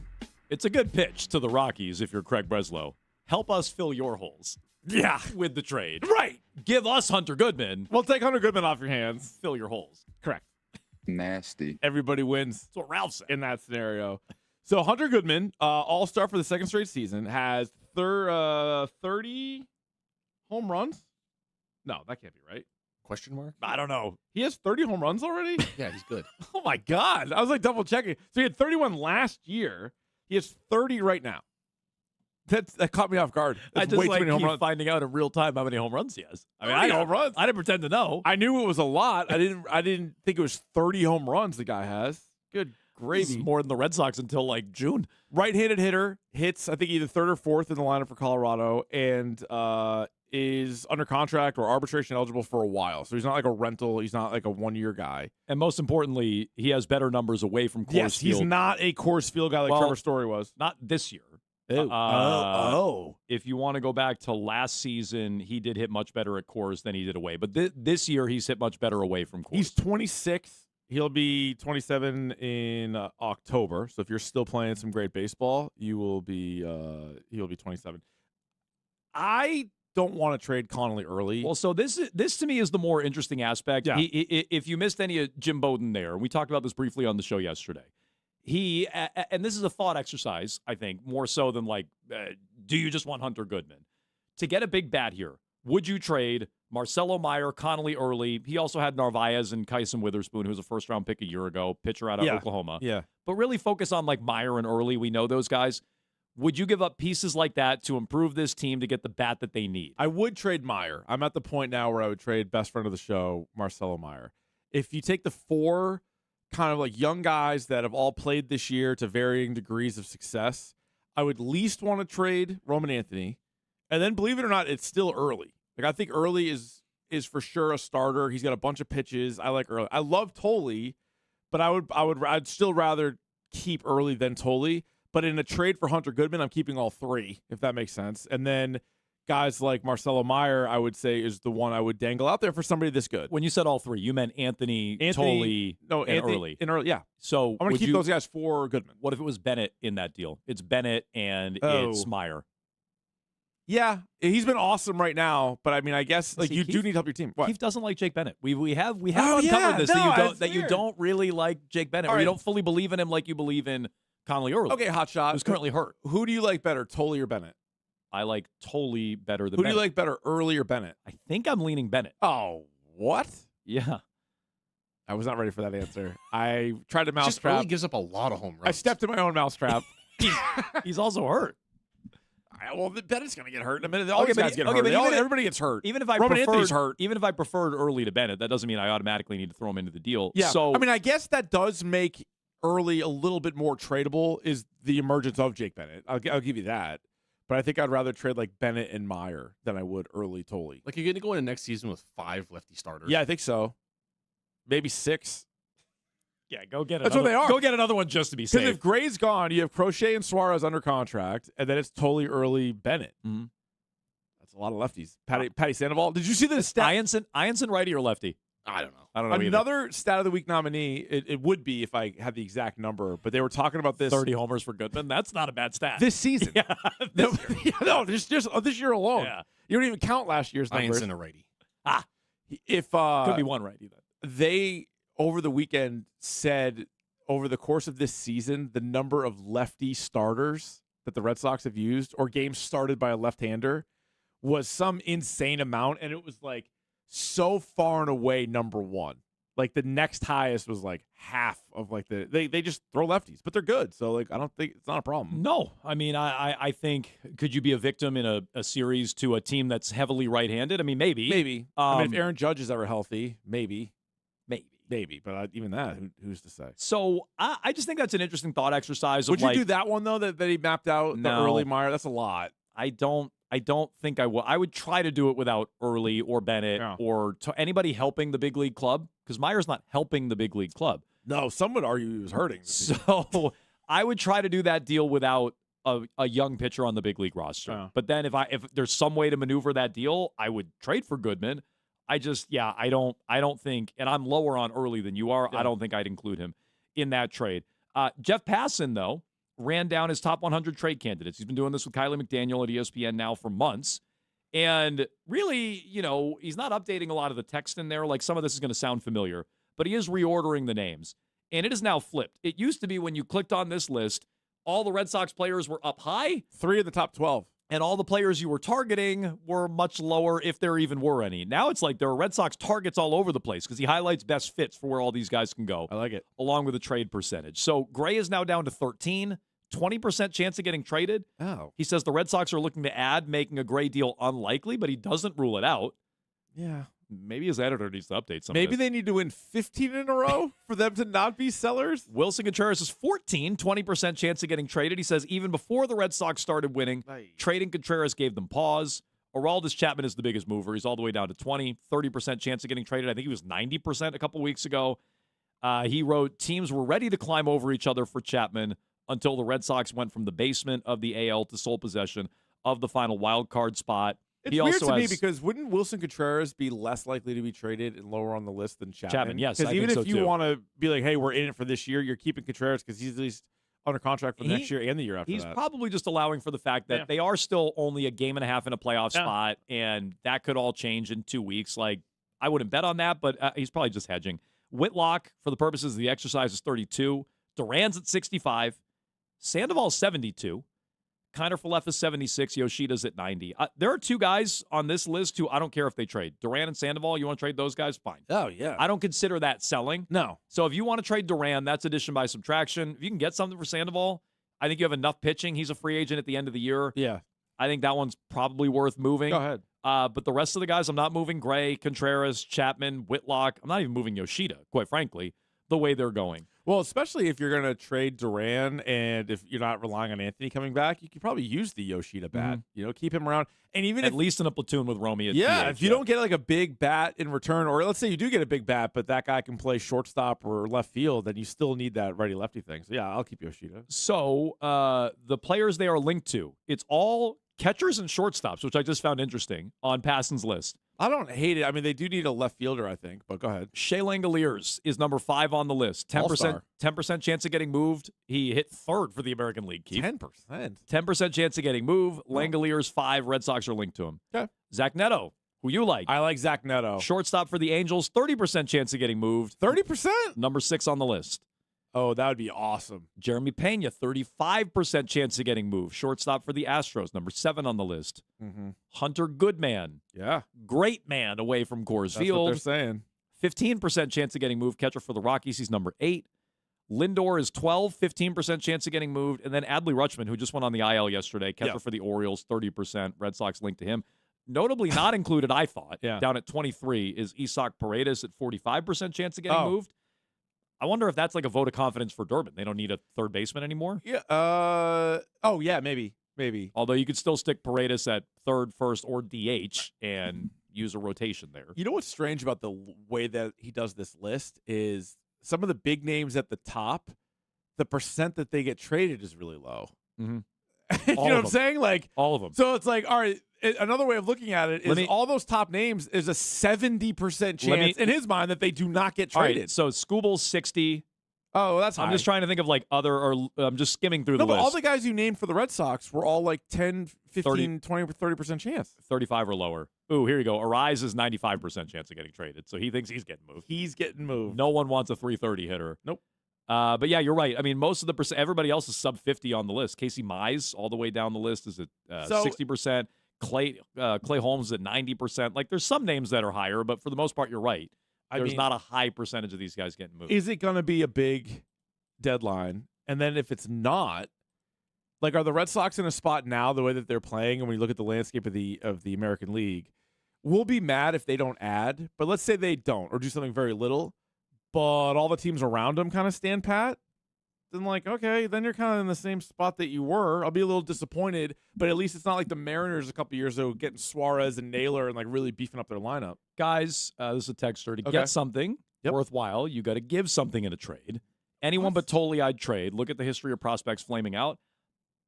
I understand that. I'm not saying I wouldn't give up early in any trade. I'm just saying for a guy in Hunter Goodman, who I have some questions about what he'd be away from Coors. I don't know that that's the chip I'm cashing in a young arm like early. Yordan Alvarez, see ya. Connolly early. Maybe even Lindor. But I wouldn't do that for Goodman personally. 617-779-7937. We got your thoughts here on Jones and Keefe. We can mix in some more on Tom Brady as well. Is he really going to get in the ring and wrestle? It seems like that's where things are heading. Wow. We'll get to that, plus all your Red Sox phone calls in just 2 minutes here on Jones and Keefe.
Jones and Keefe here on WEEI. Tier Tuesday. We'll get to the tiers coming up in about 15 minutes. Tier Tuesday at 11:30 every Tuesday here on WEEI. We're going to tier off the Red Sox roster, which includes close to 50 names coming up here. Sure does. At 11:30, so stay tuned for it. We'll see where, current players, some players that could be coming back from injury, maybe, fingers crossed, and also some players further down the roster. We'll get to that coming up later on this hour, plus a key for madness for you at 12:45 with your phone calls. 617-779-7937. We'll get into Tom Brady, an update on that story, but Rob is in Swampscott waiting patiently. Hello, Rob. Hey, go ahead, Rob. You're up. Hey, guys. Hey. I want to talk about Peyton Tolley. Hold on a second. Fire engine's going by. I want to talk about Tolley. Sure. He's fast approaching his maximum innings pitch for a season. And that might be why you saw a velocity drop off last night. I'm not saying it definitely is, but if you look at his numbers, I'm in my truck right now. I don't have the computer, the luxury of it right in front of me. But last week I was looking, and he's like 24 innings short of his max innings pitched. Yeah, so this is actually come up career high. Like they haven't set a number, have they? No, but yeah. Well, they are keeping on pitch counts. I was gonna say they are. I mean, we saw his last start before the break. It was like 3 2/3. They got him out of there. Not a lot of pitches. Something like that. They also bumped him back to the 5th start after the All-Star break. Yep. So I do think they're trying to manipulate that to a degree. I would say that's a long-term consideration. You don't want to turn these guys into, Kerry Wood and Mark Pryor and throw them into the ground. You don't even want to do what you did to Crochet last year, where Crochet is now having a lost season.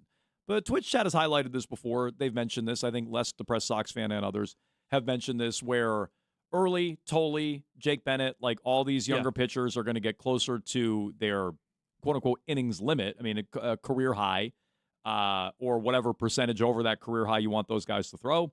Personally, I'm going to throw most of that out this year. And I'm not saying I'm going to run these guys into the ground. I'm going to err on the side of caution in some of these starts. Maybe you limit Tolley to closer to 5 innings instead of 7 or 8. Yeah.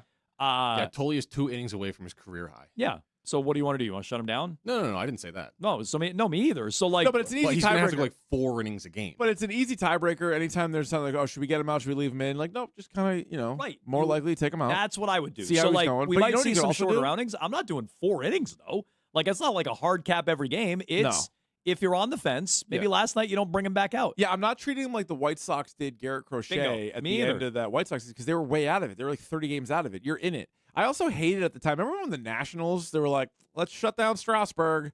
They're like, you guys are in the playoffs. Like, you're like first place. Like, what are you doing? They're like, well, he's at his limit. Yeah. So like, okay. And then whatever happened there. So with Tolley, I'd keep pitching him. Now, this is another reason though, where I wouldn't trade Sonny Gray at all. Like you want as many pitchers as you can. And if it gets to that point, I'm not saying you put a 4-inning cap on it, but depending on how it goes, Brian Bayo's still on the team. Brian Bayo can't start, but he can pitch afterwards. Yeah. Is Peyton Tolley just like a souped up opener at some point if you are worried about pitches? Does he only go 4 innings, but now in comes Bayo for 3 and then it's Whitlock Chapman? Yeah. Or vice versa. And I know you're talking about down the stretch. Yeah. If you got into a playoff series, if you get there. Yeah, can you use Tolley for an inning? I would hope so. Can Tolley shift into like a high leverage bullpen guy in the postseason? Where maybe I think you would thrive at that. Maybe he's not ahead of Suarez and Gray, Crochet if he ever came back. Maybe he's not ahead of those guys, but he's a weapon out of the bullpen. That's another way to limit it. Sure. Bennett's so probably the third starter for you. I mean, he might be. So, yeah, I think there's a way to do that. And I'm not going to let an innings limit dictate how I handle it. You could handle this guy and all these young arms perfectly and do exactly what you're supposed to by the book, and they could throw out their arm tomorrow. Like they all pretty much do anyways. Mm-hmm. So I don't want to be reckless, and it's something to consider, I guess, but that's not high on my priority. Go make your starts. Go pitch. Tolley's got the frame for it, and we'll deal with the future when we get there. What I would rather do But like is the White Sox babied Crochet, he's still hurt. Yo, sure is. Yeah, he's been hurt for a while. In fact, hasn't thrown a single pitch for Chad Yeah, but Tracy. that's because of the innings that he threw last year. I know, but you're never going to have a guy. How are you ever going to get a guy to throw a full can't. season if you got him limited all to 100 innings every year? Yeah. You're never going to make that's the leap. just honestly modern baseball. Right. So People don't throw 200 innings anymore. Here's what I'm doing. I'm letting them throw. I'm not being reckless, but I'm letting them throw. And if they get hurt, they get hurt. Guess what? Spoiler, they're probably all getting hurt anyways. Well, what I would rather do, if they can do it, if they can manipulate it, depending on how the schedule plays out and depending on how many healthy arms you have, give them like an extra day rather than have them start in quick hook. Totally. I like that a lot better. Totally. And they've done that in years past, too, even when you have veteran arms where you're like, all right, we're going to get this guy 5 days rest. And now he's going to go out there and actually throw. If you ever got to a point where you felt comfortable with a playoff spot, skip them. Fake IL stint. Yeah. Like, do that. Yeah. So there's a way to do it. And, I'm not gonna down the stretch manage these young arms in fear and miss out on a postseason spot because I'm worried about next year. I'm not doing that. 617-779-7937. Phone calls there. Meanwhile, we have the update from TMZ yesterday. Yeah. Keith. Yeah. I don't know if I've missed anything today. No, well, maybe. TMZ Sports This moves fast. has learned there are ongoing conversations between Tom Brady and WWE, meaning TB12, as they write it, could soon find himself staring down his WWE superstar rival, Jake Paul, in the ring. His rival. They wrote Logan Paul. This is Jake Paul? I'm sorry. Is it Logan Paul? I think it's Logan. Now I'm confused on No, because which one is which. Logan, so Jake Paul's the one that fought Mike Tyson. Logan Paul. Logan Paul's the one that actually does WWE. They wrote they could face him mano a mano. Oh, that'd be good. Cage match? Brady. Oh, Iron Man match. Slapped Paul at Fanatics Fest at NYC, then flipped him the bird during the World Cup final on Yeah, Sunday. he seemed pissed at him, didn't he? Yeah, they seemed pretty bad. I thought they were going to fight right there. Brady, by the way, as we know, is a minority owner of the Las Vegas Raiders, as is Ari Emanuel, CEO and chair of TKO, the company that owns and operates WWE. So there's a connection there as well. Clear connection. All rich people are connected somehow. That's what I've figured out. Do you think it's actually going to – is he actually going to – like a real match? Well, like, define real match. Like, that's the beauty of wrestling is that you can do all kinds of different stuff. It's somebody like Logan Paul. I'll give him credit for this. Not just social media, slapping each other and flipping each other off. He's actually going to, like, get in the ring. Yeah, and Billy can attest to this. There's been plenty of times where celebrities have gotten in the ring, and if you get in the ring with somebody that knows what they're doing, which I would say is the vast majority of them that are in WWE, they can kind of take care of you. Or you turn it into a tag match, and you're like, the other two do most of the fighting. Then you get in there, you rehearse your one move, you do the one move, you like kick him in the groin or something, depending on if he's a heel or a face. Like you can, there have been way worse, certainly worse athletes, but even just worse performers than Tom Brady. Is Logan Paul a heel? I'd imagine he's a heel. Oh yeah, people hate him. So Brady's going to be a face? Well, here's what I'm thinking. I'm thinking Brady isn't actually wrestling. That's what I'm asking. I'm thinking he's going to pick somebody. I think Brady's going to be like bringing a hired gun. And I think that hired gun's Jake. Oh, it's going to be a Paul v. Paul. That's just my prediction. Lifelong wrestling fan, more on and off than lately, but I think that's what it is. Paul's on Pauls. Now, neither Paul's on Pauls, but Brady also doesn't have. It's not like he's a current player. So, like the other night, I didn't see the whole gimmick, but like Karl Anthony Towns was like in the ring with like Danhausen. Oh, he broke those two up. Oh, he did? chokeslammed somebody. Oh, I didn't see this. But, I just saw he was breaking up Brady and Paul. There's got to be way more like concern about a current athlete. Sure. Because if the Knicks are like, you just tore your ACL chokeslamming Danhausen, like they'd lose their minds. Cat didn't even move. He kind of like meandered around, and then whoever was chokeslamming jumped like 10 feet in the air. No, what? Yeah, no, he was with Danhausen, right? I forget who the guy's name was that he chokeslammed, but that shows you how good that other guy is. Karl Anthony Towns doesn't know what he's doing. No. But that guy's like, grab me. Barely knows what he's doing on the basketball court. Yeah, I'm going to slam myself to the ground and make you look awesome. Yeah. So Brady could do that. Jelly Roll was out there chokeslamming people. But you don't, Billy, think he's going to actually do it? I don't think he actually wrestles. I think he does. I think he brings somebody in. I think he does. But I think it's right. going to be awkward. It's not far-fetched for an ex-athlete to do it. LT headlined WrestleMania. At this point, I hope he does it at this point. If you're going to do it, Brady, do it. Don't get out there and then have some higher guy. Get in there. You know who had a legit match? Who's that? I wouldn't call it legit, but was it in a match? This is speak to your world. Snooki from Jersey Shore, like years ago. Nice. Wrestled. Who'd you wrestle? It was a mixed tag match. It Right? was. It was like a mixed tag. So like, and she did like a couple like decent moves. Yeah. Like so they rehearsed a couple things. You're like, oh, I'm assuming like she fought with somebody against like The Miz and his wife. Okay. You know who's a good wrestler is Bad Bunny. Bad Bunny's done it. He's like jumped off the ropes. I've heard you two say this before. He's legit good. Yeah. So they could do it in a way where they could make it safe for him and then like and build it up. So I know a lot of people just sort of like roll their eyes at it, but like for sure he could go in there. They'll find a way to cover up his clunkiness. Yes. Oh, 100% they would. Okay. You think he's actually getting in there, Billy? You think it's a hired gun? I think so. Okay. It was Snooki, John Morrison, and Trish Stratus. Nice. Against Dolph Ziggler, Michelle McCool, and Layla. Nice. Snooki is so random in that. It's Snooki. Well, that was a WrestleMania, I think. How about that? Because like they love to do that for wrestling. So if Tom show of the year, that's where Tom Brady would wrestle, right?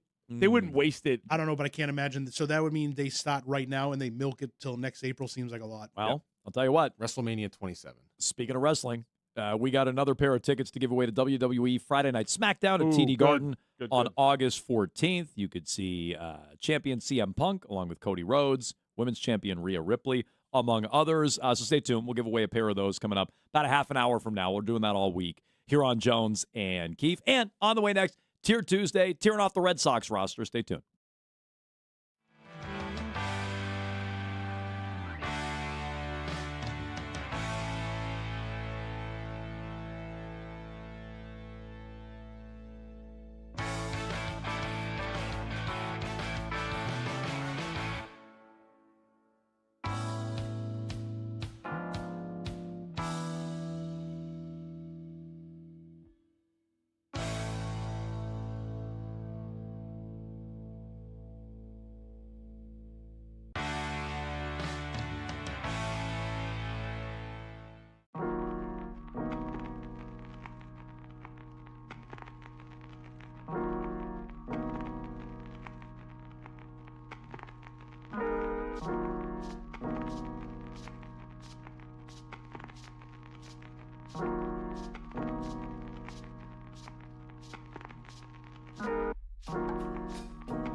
Tier Tuesday, Jones and Keefe. It's brought to you by Avellino's Restaurant. If you're planning a corporate meeting or private party, you can book their beautiful and spacious function room for up to 100 guests. Go Avellino.com. Today, Keefe, we are tearing off the Red Sox roster. This one's always a crowd pleaser, Jones. And so these are all the Red Sox who have played in the 2026 season. There's a lot of them. So I don't want to hear about Tristan Casas. He's not on this list. These are guys that have played, even if it's a single pitch or a single at-bat, they are on this list.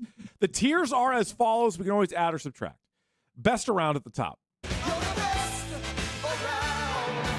These are the players we consider the best around. Makes sense. Below that, strong to quite strong. I'd say strong to quite strong. Again, the players that fit that criteria. They're not the best around. No. But they're good. Tier below that. Now, this might be a little harsh already, but the third tier is, it's fine. It's fine. Okay. As Chad Tracy said, it's fine. Yeah. Tier below that, IL, but could help. Help me. IL, but could help. Could. The tier below that, IL, won't help.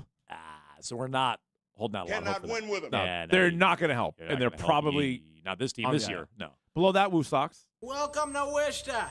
Either are on the Woo Sox currently Or should be. Maybe should be. Yeah. Tier below that, he gone. Couple of guys They're actually gone, just aren't in the organization anymore. They That's how may- long the season has been. Their careers might be over. And then finally below that, the GTFO tier. Get the out. We don't want these guys. No. They're still here. Yeah. We don't want them. Yeah. All right, let's go. Billy, start throwing some players at us. We'll tear them up. Garrett Crochet. Help me. Yeah, I think he's IL could help. Could help. Could is doing a lot of work. I agree. In There's a lot there. These tiers, but yeah, I would say he could. He could. Not that I'm expecting it, but No, he could. no. Okay. Roman Anthony. Help me. No, Yes. he's not going to help. Could. Again, could is doing a lot of work there. I You already think boxed it's yourself doing in. too much work. I don't think he's going to. You think Roman Anthony is going to have.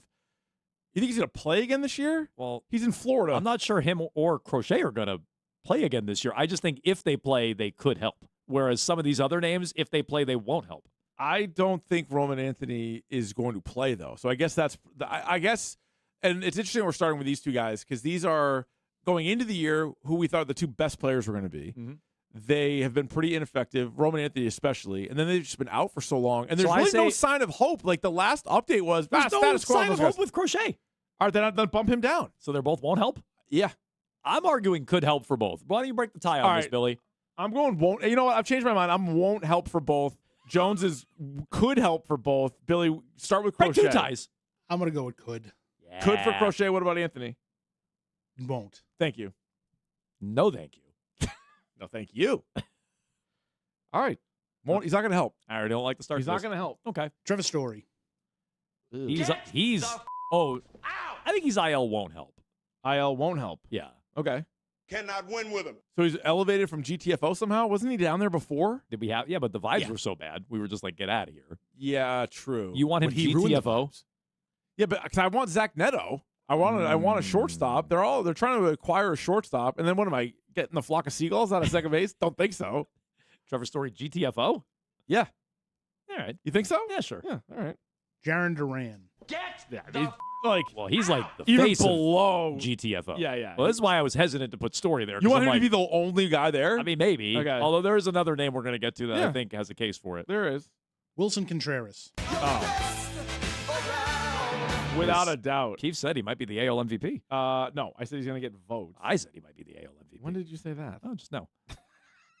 Okay. Best. He might be the best around. Yeah, he is. Not just Yeah. not just this team, any team. No, best around. Caleb Durbin. I mean, are we riding a high on Durbin? It's fine. Yeah, probably. It's not strong to quite strong, or you don't want to go that high? Oh, you are. Jones made a face for those not watching on. Strong to quite strong. All right, fine. Let's do it. Well, let's ride the wave a little bit. William Abreu. Say strong. Yes. Quite strong. Do you want to go one higher, or do you, defense? And now he's just starting to heat up. I think I want to go best around. best around? I think I do. I think for this team, yeah. Yeah. Yeah. It's the Red Sox. It is the Red Sox. Yeah, it's the Red Sox. We're team. losing sight of the fact that it's the Red Sox. Yeah. Yeah, Willie Abreu, best around. Yeah, I didn't say best around baseball. We have a lot of players to get to. Okay. IKF. What? He is IL won't help. IL Cannot won't win help. with him. Yeah. IL won't help. Carlos Narvaez. He just won't help. Is he even fine? What is he? Is he fine? Should he be a Woosok? I don't know. He's not very good. Trade we don't bait? have a tier for him, do we? Yeah, I'm not sure we do. I don't know where to put him. Trade bait? Trade bait? You're not going to trade him or anything. Fine? I guess fine. I guess he's fine. It's fine. Yeah. Hey. That's why I want Durbin on a tier higher. Yeah, I think if he's fine, I think these tiers are going to make sense. Yeah, okay. Cedon Rafaela. I'd say strong Yes.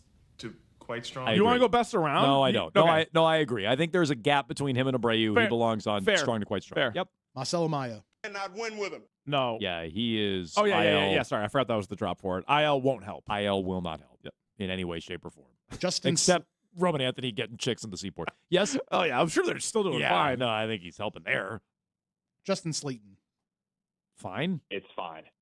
Yeah, that's a little generous. It's fine. It's a weird drop off there, but yeah, I guess that's what it is. It's fine. It's fine. It's fine. Every team's got a guy like that. Garrett Whitlock. At least strong to quite strong. Best around. I don't think he's best around. Just 'cause- well, he's on. Is he a- not better than Chapman this year? He's on a hell of a run right now.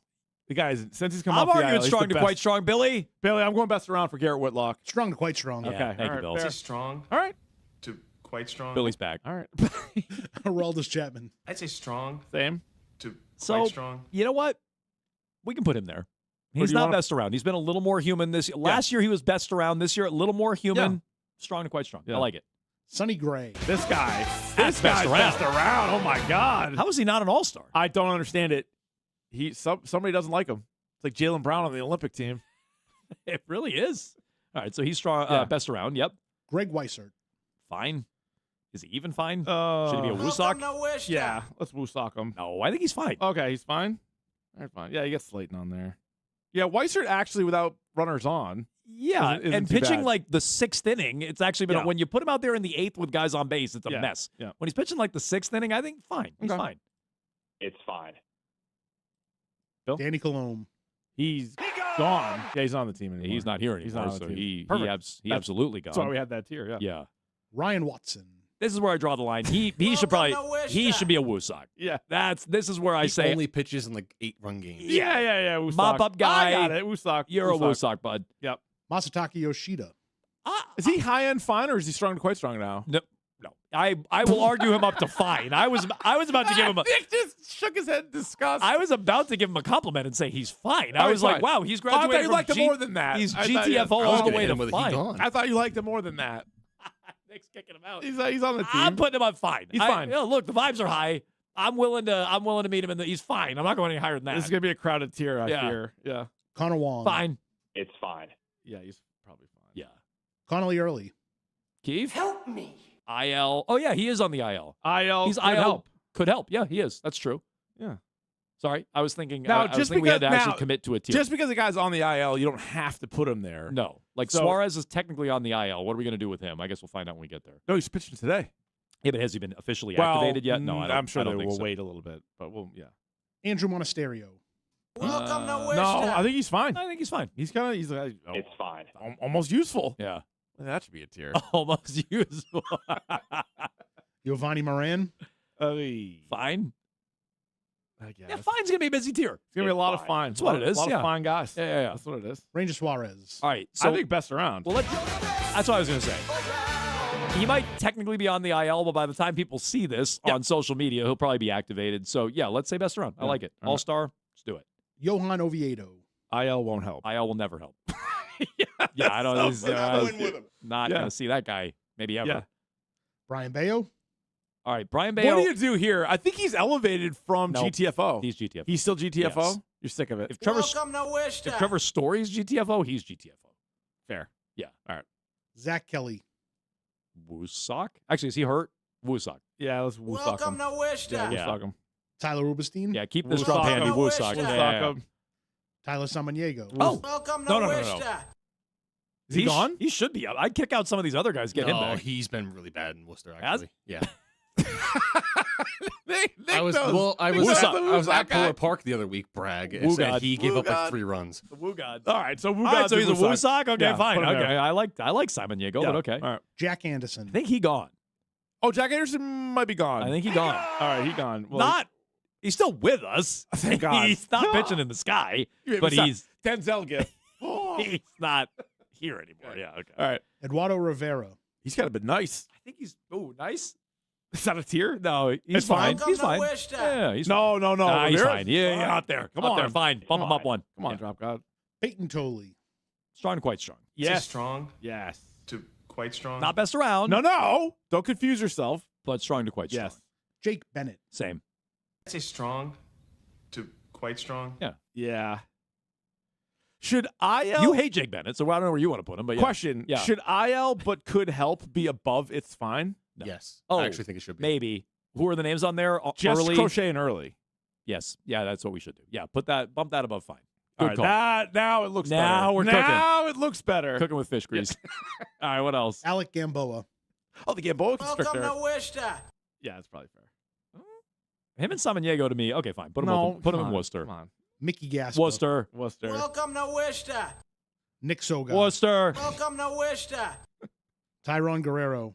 Oh, he nice. Okay, he gave up a run last night. He did. But I would say, to quite strong. yep. I think so. So Chapman, Whitlock, and him are all on the same tier? Yeah. All right, whatever. Go. Anthony Sieglo. I argued Whitlock up. He's fine. It's fine. Oh, Seagulls?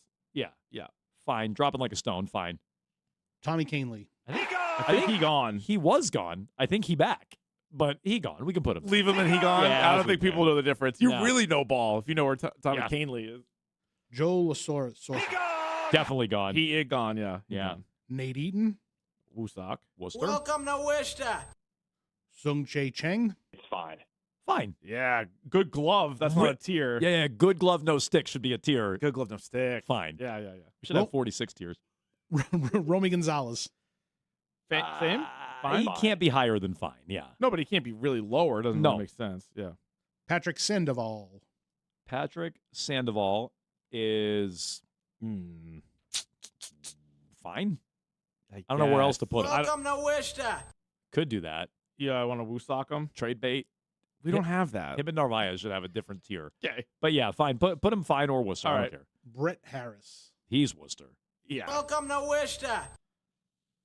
And finally, Jahmai Jones. That's your guy. I guess fine.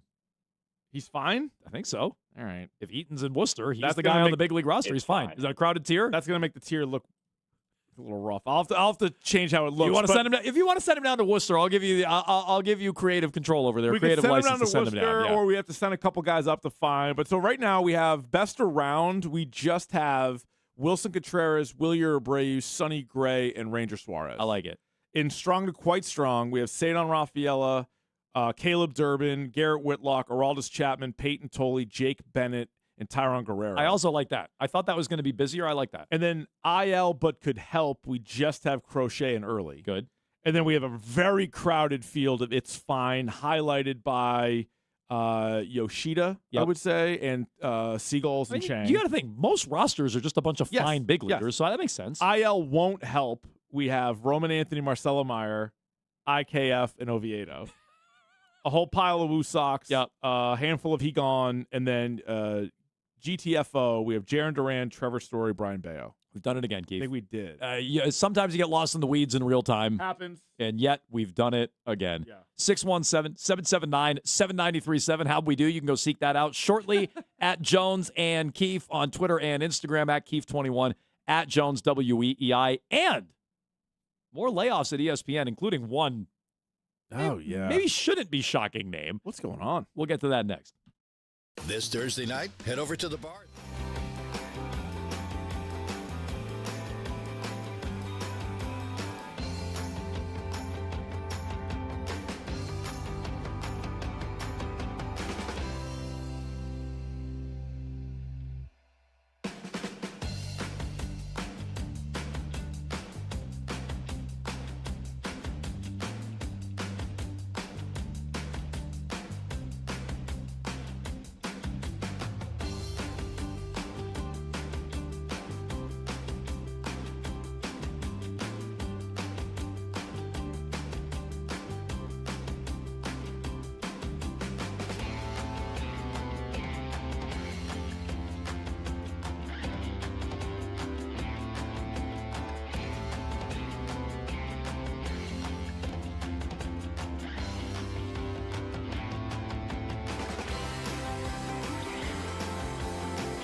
And yes, is Drake May playing good football, Stephen Anthony and Ryan Terry? Absolutely. And I would like to attest his great play to one specific person that I know too well, Josh McDaniels. Give me the Indianapolis Colts, because the same questions that I have for Indianapolis, or should I say Carly Ursay's Indianapolis Colts, she's doing a damn good job with that. When you talk about them, the same questions still arise when you're talking about the New England Patriots.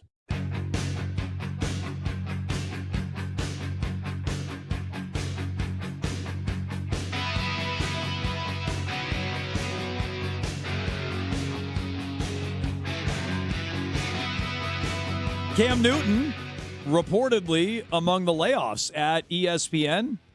Oh, man. Seems like there's a lot. Outkick had the report on this. Others reporting it as well. But Cam Newton out at ESPN. Ryan Clark, we found out yesterday. He found out in the middle of First Take or NFL show, Live, whatever he was on. He That's found out right in the bizarre. middle of it. They told him because they were worried it was going to leak out. Tom Pelissero, we found out about did you today. see- Carl Ravitch. Yeah, Tom Pelissero, Carl Ravitch, Stefania Bell, David Lloyd. Oh, man. I hadn't seen Ravitch has been there forever. I had not seen those two. I think they also like basically canceled every syndication of Good Morning Football, and it's just the 2-hour broadcast in the morning. Did you see one of the reasons apparently Ryan Clark was out? Yeah, his beef with Peter Schrager, right? Yeah, where he basically pulled the well, you never played. You didn't card. play? You didn't play. So basically, you didn't play. You shouldn't have an opinion on it. He's kind like, of thing. pipe down. Because I remember at the time when that happened, you're like, hey, that's when you know you're like Well, losing like- an argument when you're like a former player. No, Like, you can't comment on this. No, it is, but like it is a talk show. I don't know. That's fireable? No, I don't think that's fireable. Maybe it was but like a people are last pointing straw. to that. I mean, he didn't get fired that day or No, anything. what I read, and I think what you're alluding to Yeah. is that kind of turned ESPN's view of him, which makes me wonder like how highly they think of Schrager.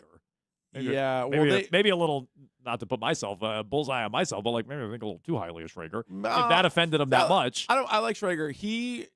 But oddly enough, like he left NFL Network for ESPN, but now it's like once again the same thing. Correct. It's like really that's a weird kind of situation he's in. No, but Ryan Clark also is one of these guys, and it's a fine line that they clearly have to walk over there, where they're like, hey, you need to get as much attention as you can. Well, so Newton- say crazy stuff, but not too crazy, because like Ryan Clark also was one of these guys that was like, Tom Brady wasn't like a generational player. Remember, he Yeah. had like something like that, and you're like, what? Yeah. Like, what does that even mean? I think you said Newton and Manning and Breeze. Yeah, they're none not none of those guys generational. were. What I forget how he referred So to it's them. some of that. They hired a guy recently who I wonder if I forget his name, the guy that referred to NBA championship trophies as participation awards. He literally on one of their shows said that, and everybody was just like going, "No, they're killing the guy on like Twitter for it." I mean, look, I like a nice hot take. I do too, but I think Cam Newton was on the wrong side of. Yeah. You're just Vincent saying. Goodwill, is that who you're thinking of? Oh, yeah, Yes, it might I am. be. Yeah, it might they be. like just hired him. Like one of the first things he said, he's like, none the of these Larry NBA O'Brien championship felt like a participation Yeah. trophy. Because he's like, well, none of these champions are good because none of them have done it like back to back or whatever. Got it. Or they didn't beat So for another all champion. You're like, all the what? one-off winners, got it. Like none of them count. So Tatum, Right, all of them. SGA, add Jalen Brunson to that list, I guess. Jokic, Okay, interesting. Giannis, like none of them. Yeah, I just think, I'm sure Cam's going to be fine. But, like, Cam Newton's the one that's probably going to ring out the most here in Boston. I mean, Carl Ravitch worked in Boston years ago. You'd know him from ESPN for sure. Yeah. Ryan Clark has had his issues with Patriots fans as a player and media member. Pelissero, no, this was a separate topic, but Pelissero probably got squeezed out just because of this NFL Network merger. Rap Sheet's there now. You have all Like, these different. It's already news weird guys, that yeah. Schefter and Rap Sheet, like, now retweet each other. Get out of my face with that. I don't like that. I like a nice rivalry. Give me a blood feud. But I think a lot of people probably victory lapping Cam Newton. I wouldn't victory lap it. I'd also say he's probably going to be fine. I would And, think so, yeah. Keith, he'll pop up somewhere. That media industry, you never know how long you're going to last. Quite frankly, we're shocked we made it as far as we have. Like cockroaches. It's a tough business for sure. And it seems like every year we read about this, whether it's ESPN specifically or even other places that just sort of like go through. I mean, NFL Network a few years ago did that before they merged with ESPN. They let go of a lot of good people. So yeah, that part of it's tough. So you think Cam badmouths ESPN? Like Ravitch won't. Like I don't think Pelissero will. I don't know if Ryan Clark even will. Cam might not hold back on like getting let go by ESPN. Yeah, it could be interesting. Like you are letting a lot of people kind of go in a time where it's so easy to just jump on any podcast. Like, Yeah, he could hop on Shannon Sharp's podcast tonight and just hop on sort of say whatever he wants. his own he whatever probably does have his his own, Cam Newton podcast is. He could hop on that. Well, it depends on how. And then just I mean, I wouldn't. He's a guy who speaks his truth and speaks his mind, and he's a truth teller. Yeah, but get like, on there and rip ESPN. I wonder if he was shocked by it, or I wonder like how the communication was, because he didn't rip the like Belichick or the Patriots, but they cut him. You know what I'm saying? Like so, like as an athlete, those guys are probably like more prepared for it. Like they've all been on teams, then suddenly they weren't on teams. So they might treat it a similar way. Good point. And like you said, he'll land on his feet. He If never got off his feet. If anybody has a There's gripe, not 32 guys better than me. well, on TV, And then he's kissing up to the owner for the Colts because he's trying to get a job there. Yeah, That's what yeah. it felt like, but Ryan Clark has a gripe. Like getting fired in the middle of a show. That's wild. He found Yeah. out in the middle of the show. They're like, "Yeah, you're not back." Like he's in the like, middle. well- It's like in the middle of a segment. They're like in his ear. He's like, "Like yeah, why?" I've been saving this great Seahawks take, and now I gotta go. You may not have to like Ryan Clark. You may not like Ryan Yeah, Clark. yeah. But that's bad. stunning. I never even heard of that. That's pretty bad. Right in the middle of your shift, they're like, "Hey, you're not back." Excuse me? You're like, I'd like to stick around, please. I have a few things I'd like to say. Okay. Tough. Well, that's what's going on at ESPN. You'll also seek out at Jones and Keefe, or you can anyway seek out, our probably soon to be viral tiers, I would imagine. Red Sox roster in 2026. Again, at Jones and Keefe, at Keefe21, at Jones WEEI. If you want to play along there, we're getting some flack, Keefe. Flack? For where Romy Gonzalez is. He's fine. So Why if you're looking for Romy Gonzalez, he's currently in the fine tier. Why should Romy Gonzalez be higher? Well, is that what they're suggesting? Maybe they're suggesting lower. we should create it.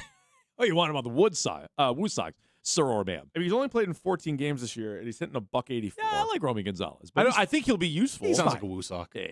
Yeah, all right.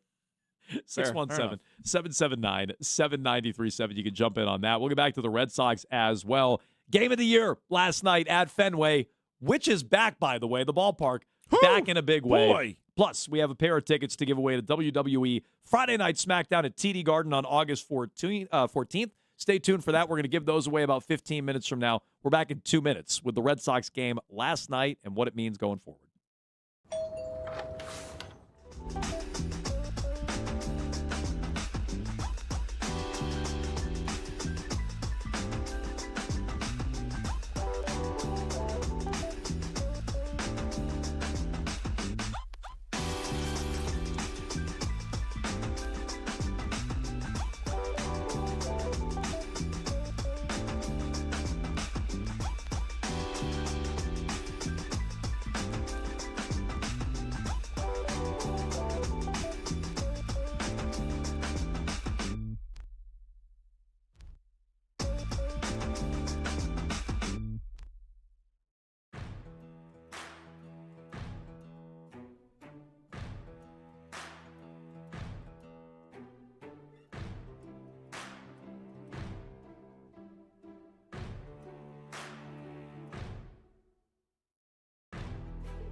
One on lifted by Durbin. Left field. High and deep. Don't you with me, cameraman.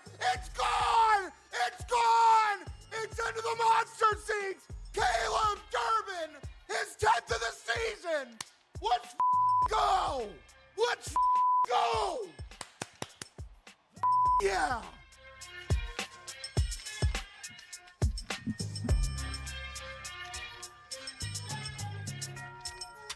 High noon, Jones and Keefe, WEEI.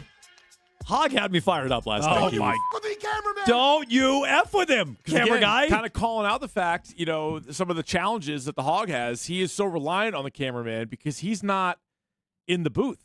I feel like they should make room for Hog because this streak is going. Yeah. Vibes are high. EEI booth, Nesson booth, Hog booth. Hog pen. The Hog pen. Yeah. Yes. Yeah. Don't you Get that think? going. Yes. Then that way he doesn't have to worry about the cameraman. He can take it all in and he can call the game as he sees it. Especially like once the playoffs roll around and you can only listen to the game here on WEEI, Nesson has to move over for like national games. The Nesson booth is open. Great point. Pop Hog in there. It's a free booth. Hog in there. Get the Twitch stream rolling. It'd be great. The trough. Don't you F with me, cameraman. The pig pen. Well, yeah, Don't you with me, cameraman. Every sometimes that does happen. Every announcer doesn't want to get John It's Sterling. not sometimes. It's quite often on the television broadcast. It is a lot. Yeah. The camera kind of like flies up in the air. You're like, oh, this one's gone. And then you look at the outfielder and he's like 10 feet in front of the track, just like camped under it. You're like, oh, it's a can of corn. All love to Troop, but you don't want to way back one and then it's caught on the warning track. Happens to the best of them. You don't want that. The You late don't- great John Sterling had you a don't few of want those. You don't want a Sterling No. calling fake homers in the sky. You don't want that. What did you like better from the great John Sterling when it was like the ball was caught and he called it a home run, Or or he was watching a replay. Yeah, That's happened to me as well, Keith, if you recall. you watched the replay? Weren't we watching like a spring in the training? building? Yeah, you did. Yeah, Weren't we watching like a spring training game? you tried to call home And run. I was like, ah! And That you're was- like, that was- that just happened. that was last inning. And the break ball, there it goes. Deep left center field. The Warner and boys. Teoscar is there to make the catch. Oh, did I get fooled on that? You don't have to let everybody know. That's the beauty of it. Yeah, you don't have to tell everybody you can got be like- fooled. yeah, you can be super delayed on it. Just get the call right. That's all you got to do. Yeah, but Hog's fired up. Hog's the voice of the fan. What do you got? Text line says, Hogg says he won't leave the house during the win streak. Oh, he's a little stitious? He's a little stitious. Yeah. Okay. That's fair. I haven't. I'll be honest. I mostly, all love and respect to Hogdale. Yeah. I mostly catch the clips. I'm not.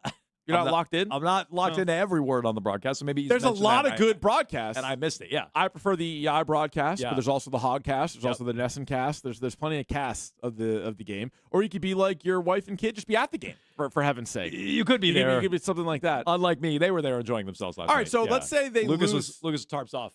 Oh, Lucas went tarps whipping off. it- Yeah, he went tarps off with everybody else last night. Yep. That's a good time. How about everybody else? What about I don't- Cat? I don't know if Cat did. Cat or went not. tarps Yeah. off? Here's a story. I didn't get videos of that. No, but I feel like if they lose sometime between now and the playoffs, Yeah. that could then open the If. door for Hog to get into Fenway. Yeah. I think Do a couple games. I think that's a good way to do it. Good point. If that were to happen, he could get in there. Or what if he does? This is a big brain idea. What if he does spring training games? Great idea. Because poor Rob Bradford has to go up and down all over Florida. He's doing every single spring training game. Get him down to JetBlue Park. Give him a break. No. JetBlue. Go! That wasn't the problem. Remember, they didn't want to drive. Oh, to they don't want to do Bradenton. the other games. Yeah, no, that's true. Have Hog set up at all the road. Good point. Stadiums. Well, that's going to cut in on Ken's play-by-play, though. Oh, that's true. KenCast. Yeah, That's another one. Kalshi KenCast. KenCast. Don't do that. KenCast brought to you by Kalshi. Don't do that.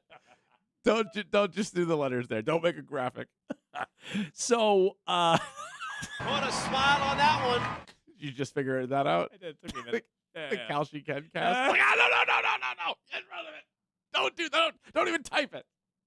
Can't have that. All right, that's not all Do ideas not are trademark great ideas. that. Don't No. trademark I it. think Don't trademark sadly it. it's been trademarked. Yeah. Sadly, that has been long copywritten. How dare you, Ken? Pelota, como estás? No. Missed opportunity in the Woo Socks section of our tiers of picturing Ken Laird. Next time. That's a good idea. Next time. Unlike the Kalshi KenCast.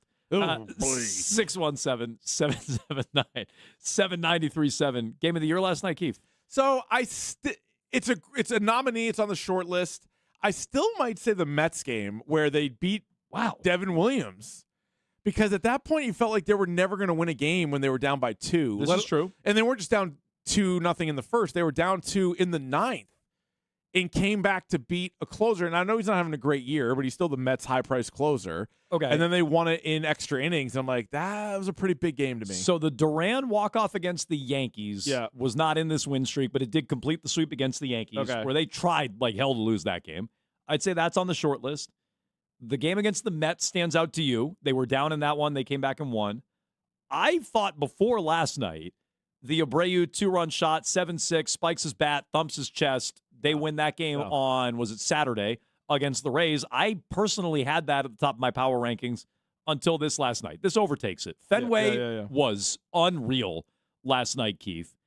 And it's a red-hot Orioles team. You were down 3 different times in the ballgame. Yeah, that's wild. And then you get the go-ahead home run. I'd put that one at the top of the list. So another case, though, for the Mets game was that was the very last game before the All-Star break. True. You would have felt a lot different if they dropped that game. Oh, and we said that in real and time. not just in the standings, but just I didn't call it a bad win. I just said it wasn't the win of the year. I know. But I just think, like, it meant so much. And then, obviously, they've been able to carry it over, and the home success has continued here. But they win that game, and now for 5 days, you remain the hottest team in baseball. You go into the break feeling pretty good, even though they didn't even have a winning record at that point. Right. But, like, the winning streak is still there, whereas winning whatever it would have been, 10 in a row or something like that, would have been pretty incredible and something that we didn't see coming. But it would have knocked the momentum out, and then who knows what would have happened here, but, like, butterfly effect style. So I still lean on that one because since then they've had so many comeback wins. Yeah, it was pretty much more comeback wins than not. I mean, it's crazy that they've done it. In fact, it's been come from behind victories in each of their last 4 wins. Nuts. They've won 14 straight, second longest win streak ever. The most was 15 in a row in 46. They surpassed the 13-gamer from 1948. They have matched the best 21-game span in Red Sox history, 19-2. Jeez.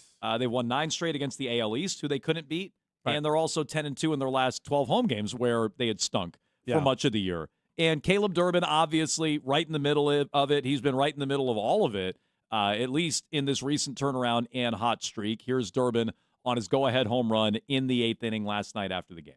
You've had some big hits in your career. Where do you kind of rank that one?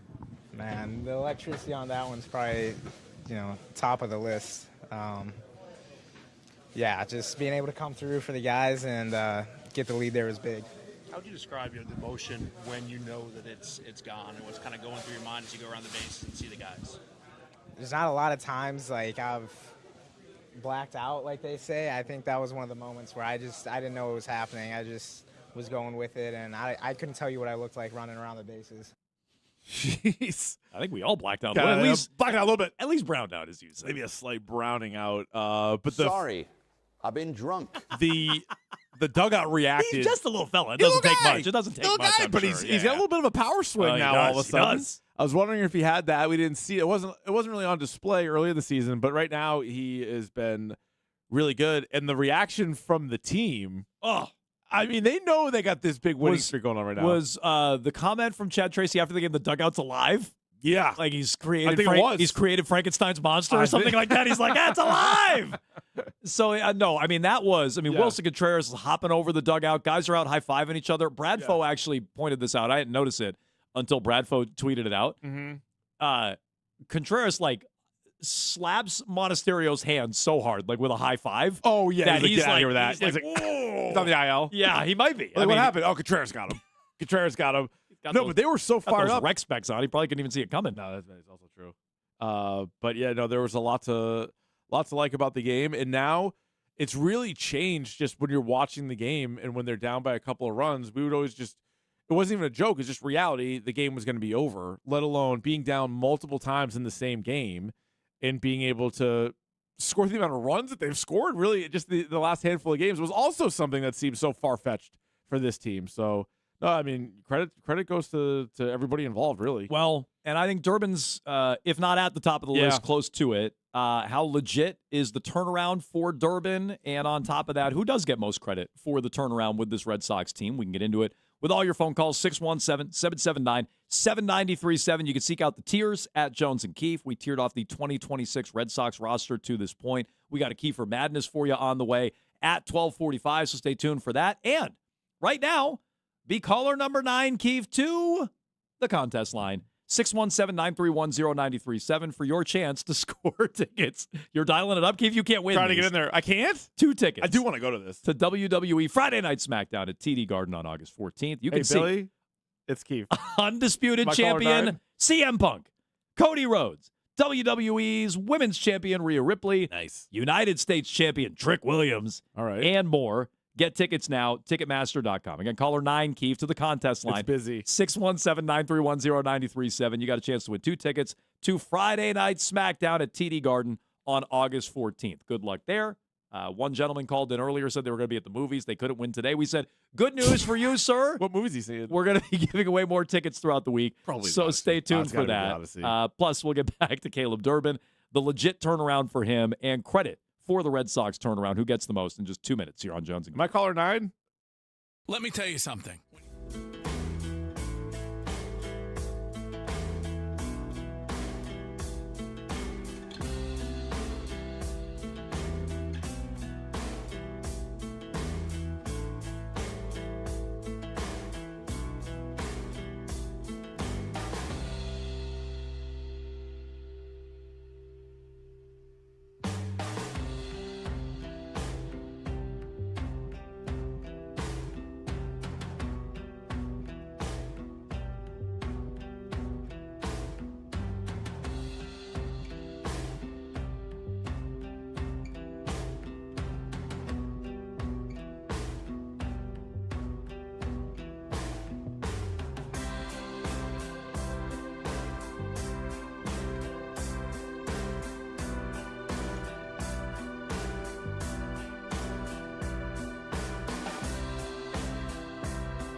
Incredible way to finish it last night. That was something.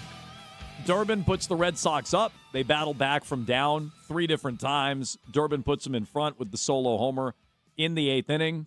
2 away, by the way, in the 8th inning when he hits the 1-0 pitch over the monster, or into the monster seats anyways. Chapman comes out after a lockdown 8th inning from Whitlock. Comes out, walks the leadoff guy, gives up a smash off the monster to Henderson. And then, end of the game, ripped off the bat. I thought for sure, well, that's going into the outfield. It might score 2. And maybe the Red Sox are down. It's certainly at least tied. As you joked earlier, Keith, maybe they would have come back again. They probably would have. But because Cheng got up there and got it, you didn't have to wait and find out. Game ended right there. What a way to end it. Yeah, another great game, or another great play by Cheng defensively. So they sort of shored that up. Already a strength overall of the team was fielding, and you feel like now that you get this guy out there, you feel even better.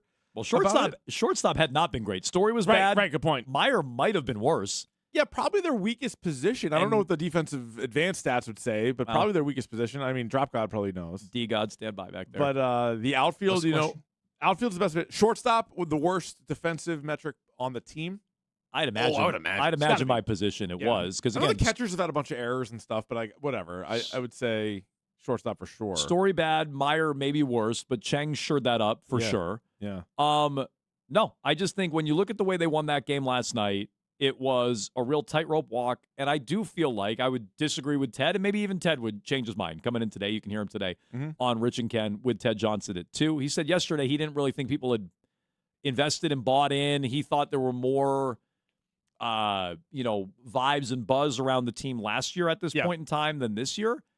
He's got to sing a different tune today, I would imagine. And I think even entering the game yesterday, the long win streak that they're on, that Rays series especially, I think that's changed with this team. The buzz is back, and I think they've crossed back over somehow from completely and totally unlikable to likable, which does go back to who's not here, Keith. It does. It's hard to ignore that. And I don't know if it's any one single guy or if it's the group of them, but right now you have Meyer, Anthony, Story, even Crochet. Oh, we can look up the record without Crochet, but it's the exact same record as Chad Tracy's because he went down in the last. He's never pitched for Chad Tracy. They're 10 games over 500 without Crochet. But I was going to say as far as fans embracing the team, it's obvious that they're in a playoff spot, so that makes it easy. But the fact that they're actually winning these home games helps too, because they were above 500 and they were playing all right on the road for a while. But to get really fully embraced by the team, you need to be better at Fenway, and they have finally figured that part out.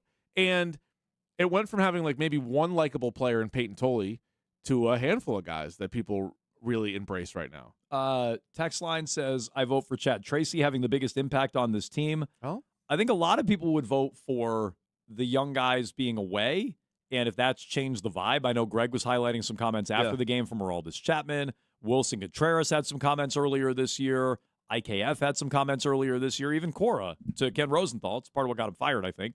But was bad-mouthing how players, once they get money, it can kind of change their whole outlook. And it makes it, or changes the dynamic, as he put it. So our guy, Keith, and I'm going to actually read his whole tweet here today. Our guy, Zapphire, on Twitter. Please do. I will not interrupt and talk about birthstones. Again, you're a what, though? I think I'm an aquamarine and a bloodstone. Amethyst. I don't know how you got 2. Yeah, it's weird. But Zapphire said, hear me out, Jones. The Red Sox records this year when specific players are not playing, 32-24 without Trevor Story, 38-31 without Roman Anthony. Let's throw on the Crochet numbers, 41-31, I think it is, without Crochet. And without Marcelo Meyer, 21-8 since Marcelo Meyer went on the IL. Yeah. It's not nothing. I mean, there's something about those guys being away. And also, they weren't performing well. Even Garrett Crochet had like a couple good starts. He got just destroyed in one. So it wasn't like you took last year's Cy Young runner-up and had like 5 great starts and then he was gone. And then Anthony Meyer and Story were all bad. They were all bad this year. In the field, at the plate. So it didn't take a whole lot for their replacement to be more productive than them. Like everywhere. And so I think that also helps because you're taking a couple of guys that just weren't doing anything. You remove them, give somebody else a chance. You're able to have a little bit more like change the lineups around, have Chad Tracy put different people in there, move guys up in the leadoff spot, move guys in and out and around and play the matchups, play small ball and do all that other stuff. And it's led to some wins. And then on top of that, I mean, these guys being like highly touted prospects versus guys that are like scratching to make the team, like, I don't know, there is something to be said about that. So 1 vote on the text line for Chad Tracy. You said earlier, most credit for the turnaround. You had Contreras at the top of the list, correct? Yeah, so you can clearly poke holes in it. He was suspended for 5 games, and they won all 5 of those games. But they are on a 14-game heater. He's been in all the other games. He's been their best hitter over that span. He's got a bunch of home runs. His OPS is through the roof. He was an all-star. He's a Gold Glove, at least caliber first baseman, middle of the lineup, but also a fiery presence. Like after he did what he did on the field to 2 different like little brouhahas, he's still in there because they're trying to determine whether they're going to suspend him or not. I think the team was kind of like feeding off of that. They won all those games. He goes down. They continue to win without him. He comes back as even more of a spark. Homers in his first at bat when he comes back from the suspension.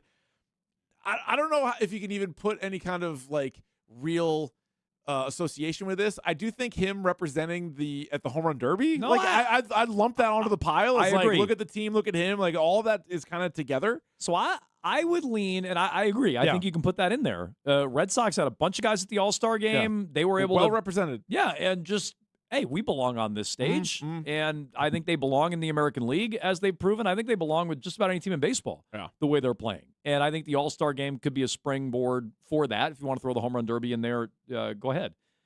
But I guess why I would argue against Wilson Contreras, part of it is the suspension. They went 5-0 without him in the midst of this streak. Another piece of it is he's kind of been hitting all year. So it's not really the turnaround. And Contreras has been a leader on this team, and I gave him credit. I thought he was going to kind of lose his mind when he was shaking off the umpire last night on that swing where I think he swung. Yeah. But I give him credit for, like, locking back in while he's shaking off the umpire. He's back in there. He's top step of the dugout. He's rooting his teammates on. I do give him credit for that, where I thought they might lose him again with a spat with the ump. I think Contreras as a leader has been much better than I could have anticipated. Fiery personality, all these things. I would go Durbin, because Durbin, it really does almost coincide. Yeah, it does. Horrible to start the year, couldn't hit when the team couldn't hit, turned it around a little bit where they balanced out, and now as the team has taken off, he's taken off. Now, look, he's hitting 6-7 most nights. Yeah. He is still not the presence that Contreras and probably even Abreu are. I'd look at him as kind of the face of the turnaround, though. I think that would be the guy, even beyond Chad Tracy, and even beyond the absences of some of the young players that I know a lot of people want to point to. I think he's the guy I'd credit to. He stuck with it. He played through an injury. He got some outside help from the G-swing. Take it. And now he's doing what he's doing. I kind of think he's the face of the whole thing. He also is somebody that, well, I should say at the beginning of the year, the obvious need was a right-handed bat. Like a month in, it was a right-handed bat. 2 months in, right-handed bat. This whole time, and then you're like, oh, this guy is a right-handed bat, and he's actually giving you something now. I'm not saying don't acquire one of those at the deadline, but like look at your Contreras, Rafaela, and Durbin are 3 of your 4 best hitters probably. Look at your lineup. You might be able to argue they need a lefty bat more than a righty these days. Yeah, maybe just because you've got Rafaela, 0 out of Anthony. Contreras, Duran's not any good. Durbin, Yeah. it's like, right, Duran gives you nothing. Right. Abreu's a good stick. I mean, That's who are it. your other Seagulls and Yoshida? Like, who are your other lefties? Yeah, probably is. So you might they might even need a lefty bat more than a righty bat these days. Man, how things have changed because of the Durbin turnaround. 617-779-7937. Who do you credit? Durbin, the legitimacy of his turnaround. Plus, I think ownership wants to credit themselves, Keith. From John Henry to Linda Pizzuti. Throw Craig Breslow in there. We can get to Tom Werner as well. A lot of people lining up to take credit for this turnaround. We can get to that with your phone calls next. Men, when addressing the problem of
Ranger Suarez or Wilson Contreras, but he's working hard, and we have confidence that if there's listen, it's not going to be easy, right? There are a lot of teams in the playoffs. Very few teams have sort of shown the white flag yet. But I know that they're working the phones, and I'm optimistic. But I just want to say something about Caleb Durbin, because I think that the true fans were obviously frustrated.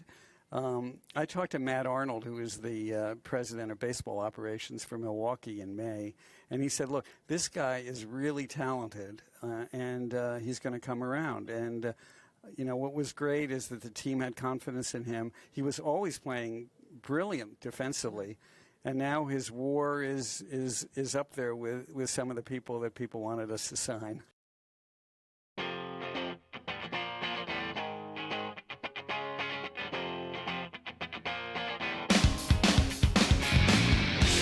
Jones and Keith live in the Catches Law Injury Attorney Studios. No fee unless you win. It's I Tom. would just like to start a cheer. Let's go. Let's go. Let's go. You always hear something different when you hear a clip for a second or third time. That's Tom Werner last night before the game on Nesson. Called it. See in the future. That's right. Talking up Durbin. Hopefully he put down a little Caleb Durbin anytime dong. Maybe. Yeah. I didn't really pick up on this the first time we played that, Keith. He said in May he reached out to whatever, the president in Milwaukee or whatever. Yeah. You know what he said? I want my money back. Well, I was just going to say, why do you think he reached out in May to the president of baseball ops or whatever it was, his counterpart, or something of that ilk in Milwaukee? Why do you think he reached out in May? Why? I thought you said this guy was good. What happened? I don't want this guy. Now, the Red Sox played the Brewers earlier this year. I think that was April, if I'm not mistaken. Let me just double check, because maybe they were playing in May. Oh, yeah. Maybe it was something just like that. Yeah, because that was the whole David Hamilton controversy about he's bunting. Cora couldn't get him to bunt. Correct. This guy's bunting. They played the Brewers in early April, April 6th through the 8th. So, yeah, exactly. Oh, I wasn't panicked. I wasn't worried at all. You were talking to guys with the Brewers, probably exactly, being like, we got 11. What happened? You pulled the wool over our eyes. Can't stand this guy. But okay, it's like from Warner on the pregame show. Yep. Did you catch Henry and Breslow and Linda? Oh, yeah. All prominent on the broadcast last night. Well, I think it's a place to be seen now. I think Henry and Linda were, at least after they won, they were cutting to Breslow in the middle of the ninth inning. Like he's texting up a storm. Who's he talking to? I don't know. Was it you? It was Wasn't not. you. I wish. Yeah. It's like ChatGPT. No. Could be. I only get texts from ex-members of the organization, Yeah. not current members of the organization. So, I don't know who was texting or what was going on, but it does feel like there's a little bit of a mandate to let's give John Henry some credit.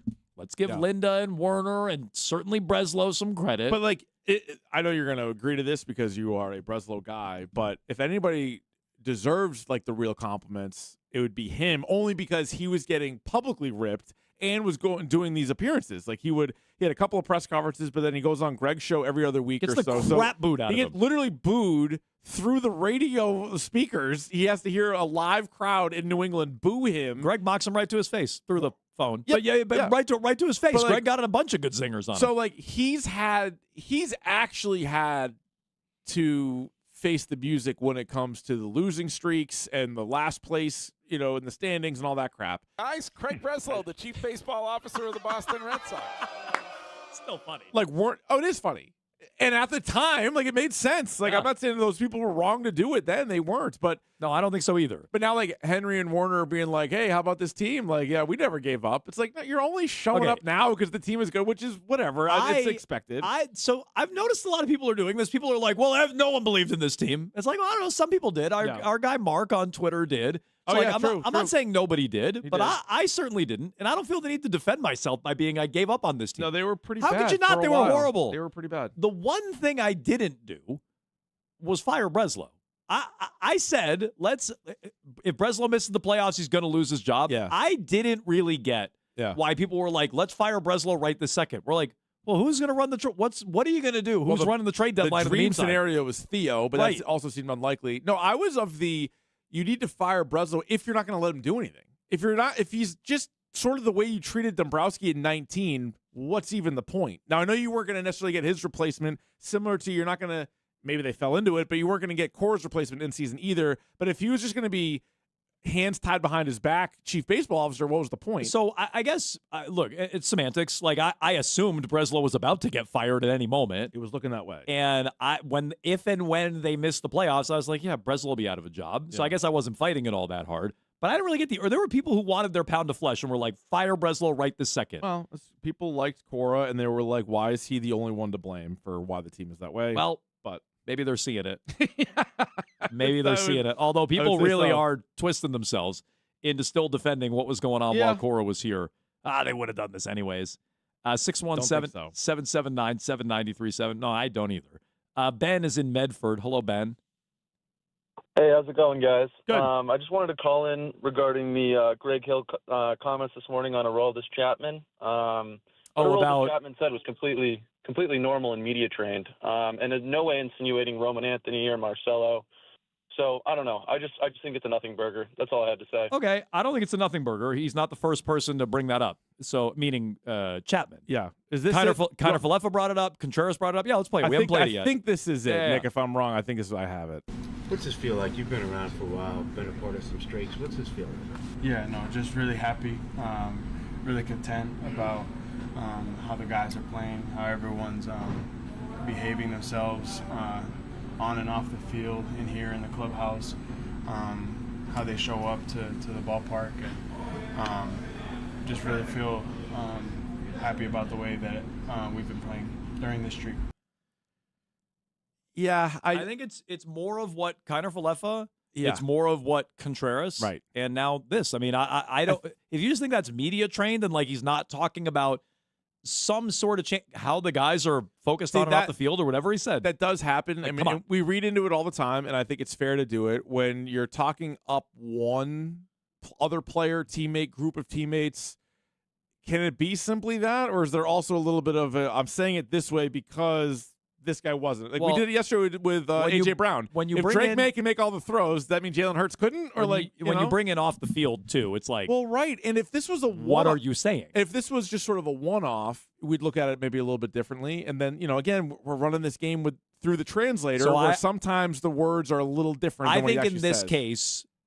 Chapman does have an out where it's like, well, it's not quite what I said, although you're throwing the translator under the bus. No, I know, but that would be the first time. Well, no, usually this translator softens the blow. Right. Not makes it worse. Yeah. So, look, I think I think some of the veterans don't love how the kids are carrying themselves off the field. Now, that doesn't mean Roman Anthony specifically, and to a lesser degree Marcelo Meyer, are lost causes. Like, I don't necessarily feel that way. No, I'm not giving up on either guy, but the stock is way lower than I could have imagined. But I think how they're carrying themselves is rubbing some of the veterans the wrong way. Now, is that why the team sucked early on in the year? I personally think it had way more to do with the manager than anything else. But that's me, and maybe I'm biased and whatever. But I think it's clear what the young players were up to was rubbing some of the veterans on this team the wrong way. Chapman's the latest example. IKF was in there. Cora also kind of Contreras was say in that there. through Rosenthal. Yeah, but again, Cora was like paying players changes the dynamic. Have they paid Marcelo Meyer? No, not yet. But Okay, who's maybe the biggest offender off the field? So it's like, I don't know. I think Cora's basically saying don't pay any young kids. Like, I didn't agree with that. I thought that was that was a weird I take. thought that was different than IKF and Contreras and now Chapman kind of side-eyeing some of the young players. Yeah.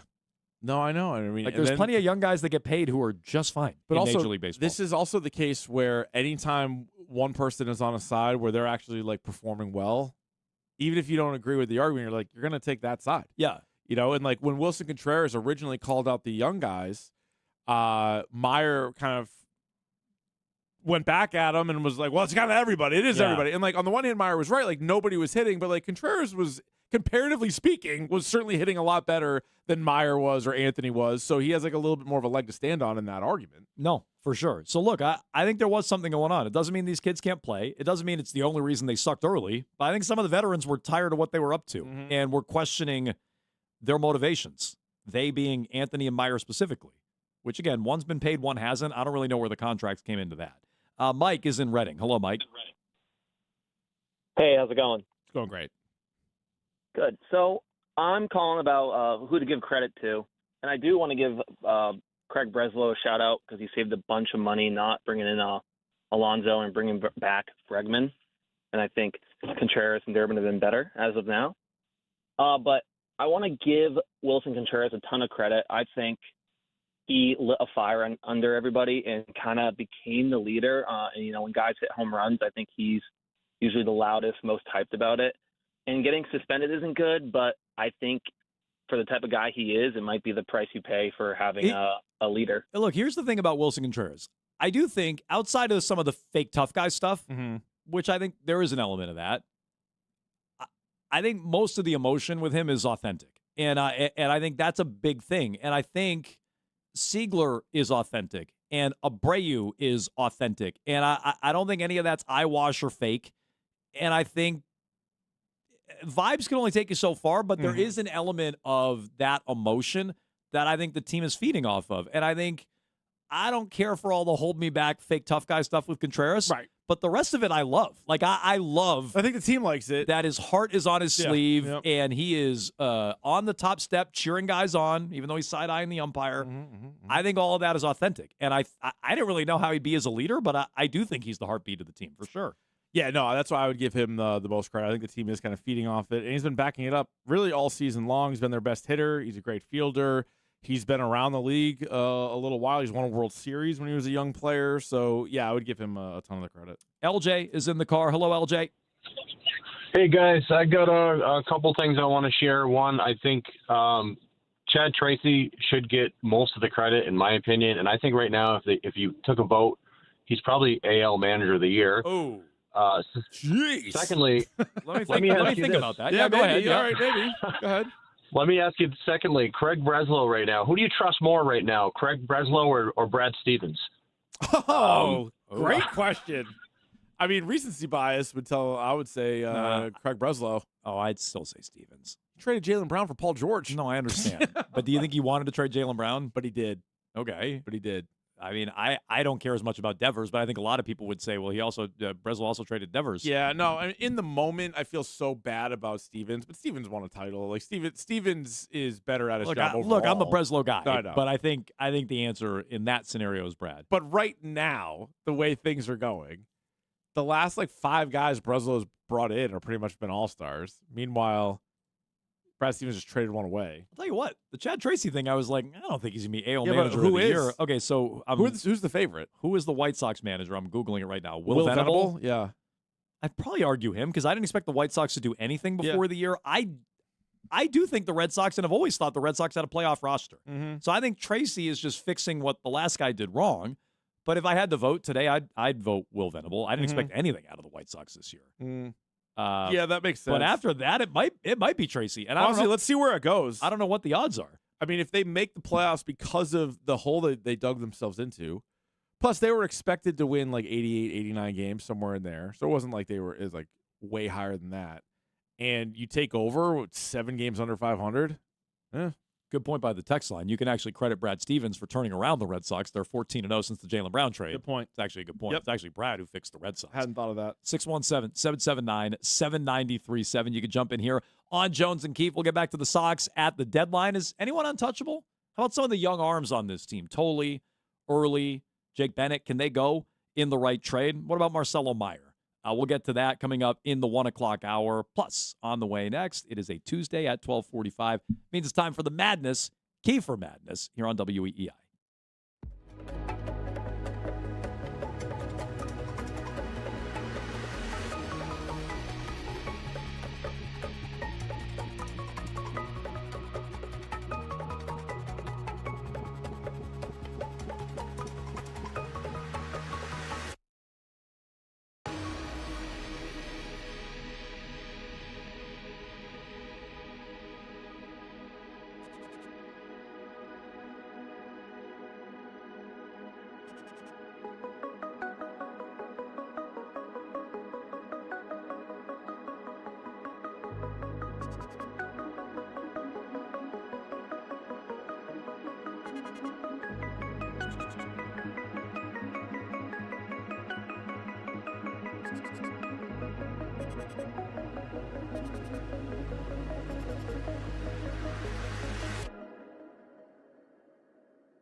for Kiefer Madness. Kiefer Madness. Richard Keefe, I think it is. Rich Keefe. Who is that? How you doing, ladies and gentlemen? My name is Joshua Adams.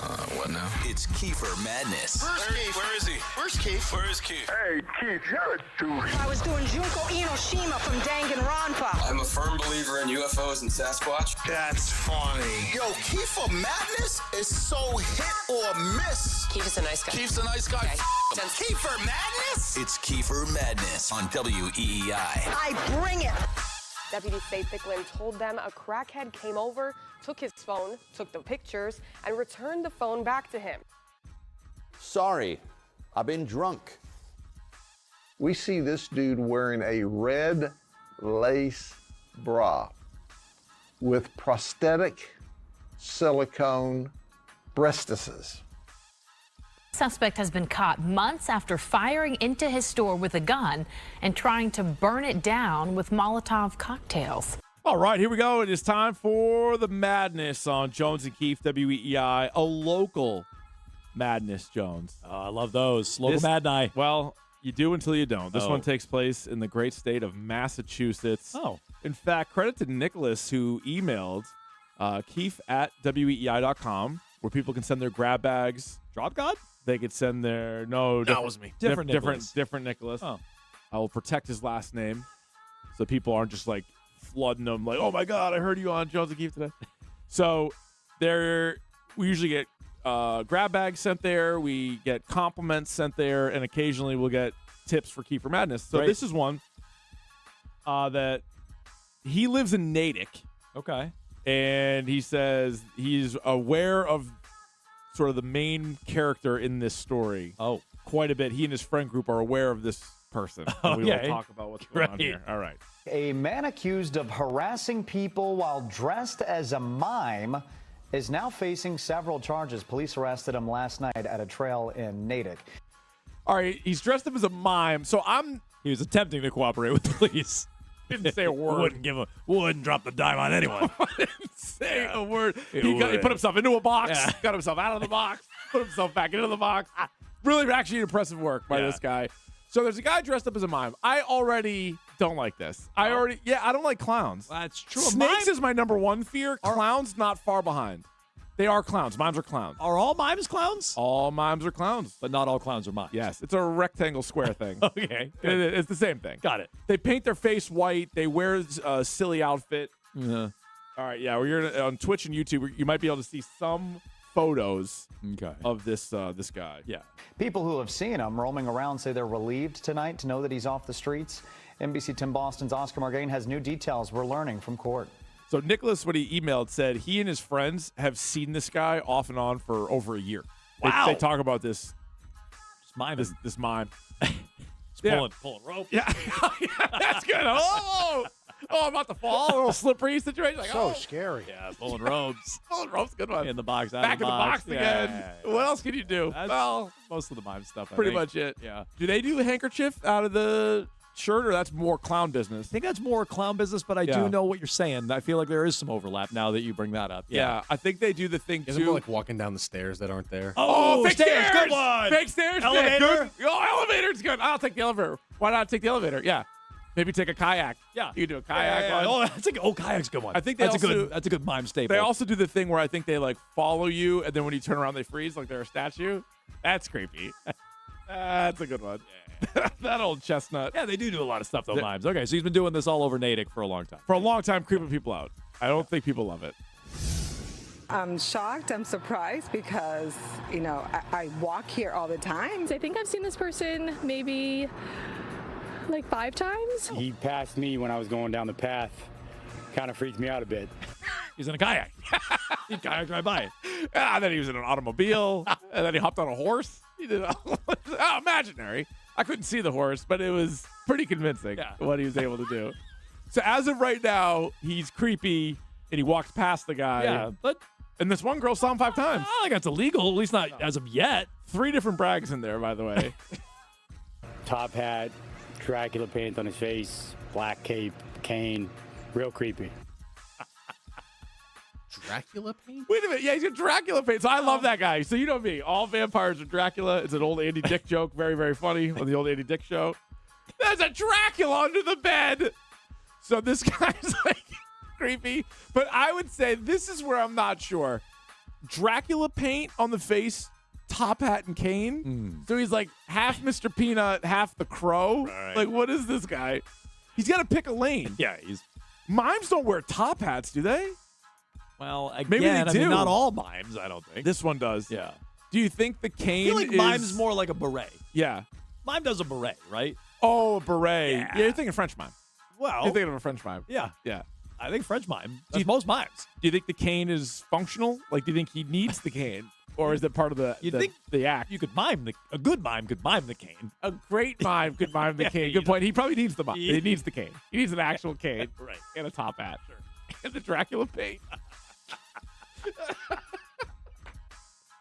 Top hat, Dracula paint on his face, black cape, cane. Real creepy. Oh, black cape. He has a cape as well. So now you're getting into It's like like you describing Malik Neighbors with his cane. It's kind of just going more Dracula. Yeah, Dracula would Mime have a cape. Dracula. Mime Dracula, though, famously, good head of hair, does not need a top hat. Oh, it doesn't need it. And You can wear it. He doesn't need it. it's kind of immortal. I don't think it's like a limp. There's no hitch in the giddy up of a Dracula. He doesn't need a cane. Good point. Could be Willy Wonka. He can actually fly like a bat. Some of them can turn into a bat. Wait, we're learning a lot about at least this particular mime, who I feel like is stealing from a lot of different things. People text line is saying bowler hat for mimes. I was thinking more beret, but yeah, Oh, bowler hat. I can see that. No, they work it into their act a lot. They take it off, they put it back on. They're like, "What's in here? Nothing." I put it on your head. Yeah, well, that's good. Yeah. That's good. Yeah. He's a man described by witnesses as in a mime costume, often seen along the Cochituate Rail Trail in both Natick and Framingham. I've seen this person walk by. In fact, I've seen this person walk on the main street. And, you know, I've always asked myself, like, why is he dressed like that? Okay, well. Right now he's just creepy. Yeah, I have not heard a crime yet. No, I haven't. Not yet. I mean, mixing clowns and Draculas may be a little bit of a crime, but other than that. More than his appearance, it's the crimes he's accused of that has spooked people out. Okay. All right. What do you think he's accused of? Could be anything. Petty theft. Trapping people in his invisible box. Oh, that's good. One. Kidnapping. Yeah, Kidnapping. Luring Kidnapping. people into his invisible box. Sure. Yeah. Tying people up with an invisible lasso. I'll tell you what it can't be. It better not be a noise complaint, because then I'm going to lose all respect for the guy. Yeah, it's true. He's just not miming properly. He's not following the Should mime. be super quiet. The mime rules. State police had a warrant for his arrest and took him into custody along the same trail on Sunday. He was identified as 29-year-old Hernan Asael Villagran Lux. Wow. I'm going to need that one more time. That's That a was much better than the river. I think the reporter did a hell of a job, and I think he must have had a. I'm going to tell you if that. I saw this on the thing, I'd be like, guys, we're not doing it. I go, we might do initials. I can't. He was identified as 29-year-old Hernan Asael Villagran Lux. Gavin Lux? I'm telling you again, it's much better than the river he tried to pronounce earlier. Yeah. But that was right on. Cochituate? Yeah, that was right on the nose. 29-year-old Hernan Asael Villagran Lux. Lux. All right. Yeah. You just call me the mime. And faces 3 criminal harassment charges. Villagran Lux was arraigned on Monday at Framingham District Court. Causing a disturbance and, harassing people. I'm sorry. Is that some smooching going on there? Is that a baby? That's actually the mime. Is that a Doing child? A little kissy. Causing a disturbance and, harassing people. I'd like to issue a complaint on that. I think there's a breastfeeding child public? getting picked up by the mic. Harassing. You cut that out, guys? Come on. Only on my birthday. That's just not appropriate. No, it's not. There's this. What is happening right now? Harassing people, that's just not appropriate, no matter what you call yourself or do. Tracy Q says the man's demeanor along the trail raised red flags. He was just kind of by the bushes, by the water. Okay. So that was a little weird that he was just kind of off the path, kind of stumbling around the bushes by himself. All right, so not to take his side of the street here, pardon the pun. So far, they're mad that he's on the main road. They're mad that he's not on the main road. Like, that's weird. Stumbling around the path. Where do you want him? Can't walk off the path. Seems like a public space. I think. Yeah. And that was when it was starting to get a little darker, so I got a little spooked. Villagran Lux has pleaded not guilty to the charges. He did? Did he write it He down? wrote it out. I would hope He's just so. shaking his head no. Yeah, not guilty. Like, oh, He wait a minute. created a tweet. Yeah, the mime talked. Yeah. Yeah, that'd be good. His arrest comes as less of a surprise and more of a relief for those who have crossed paths with the mime. I could get a little shooken up thinking that I walk this trail every day by myself. Double brag. And yeah, it's concerning. There's a lot of young kids around here, a lot of women walking around alone, even men, which is why you never know. Somebody could do Yeah. I'm shooketh. Somebody could do what? Go on. A lot of women walking around alone, even men, which is why you never know. Somebody could do anything. You got your headphones on, they run up behind you, who knows what's going to happen. Well, That's true. That's a great point. well, he's a mime. You don't really headphones or no headphones. True. Not going to hear anything. No. Oscar Morgaine, NBC 10 Boston. So, yeah, that's quite a story. I still don't know. Now, don't get me wrong. I'd be creeped out by this guy, too. I wouldn't want to walk around him. I don't know if he did anything. I hate to say I'm team mime. I'm not Team Mime, though. But this case. I think I'm team mime in this case. He's weird. He's on the road. He's not on the road. He's looking at the water. Like, did he approach you? Well, he might have. Like, I don't think he did. I'll tell you, I think. Anyway. Where was this? This was Natick. Natick, yeah. Natick, over by Natick, Framingham area. Paint with a broad brush, but Yeah. Natick. Let the mime cook. Oh, you can do that, too? Yeah, You can make a fake cook. You can flip a pancake. Yeah, you in can the make a invisible sandwich. pan. Oh, pizza. Pizza dough good. I thing. bet he'd be That's really fun. good at it. Yeah. That's good stuff. All right. Well, I mean, until I hear a crime. Yeah, I don't know if there really was one. Odd. If there is no crime, hashtag team mime. Okay. In the words That's of, fair. Yeah.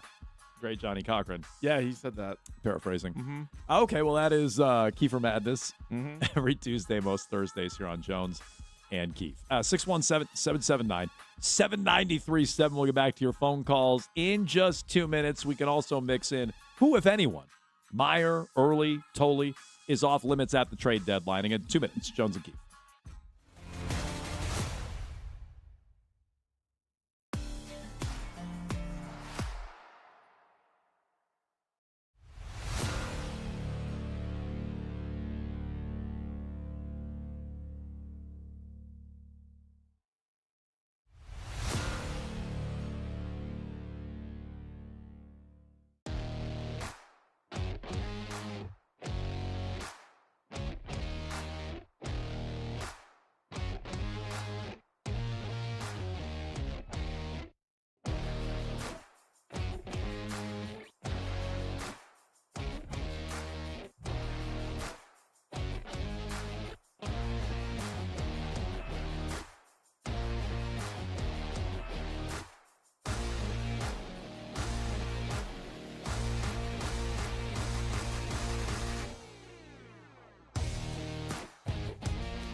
I will say this. A caller yesterday on the Baseballs and Boring Show had a really, really good point.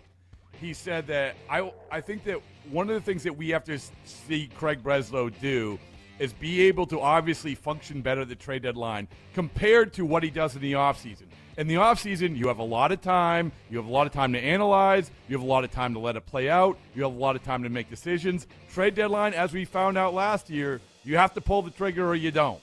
And that is one thing. If you want to check off a box for Craig Breslow, not only the results, but the actual execution of feet to the fire, no question about it, that you have to make a move or else right now, and it's going to get really, really uncomfortable. That's what he has to show this time around.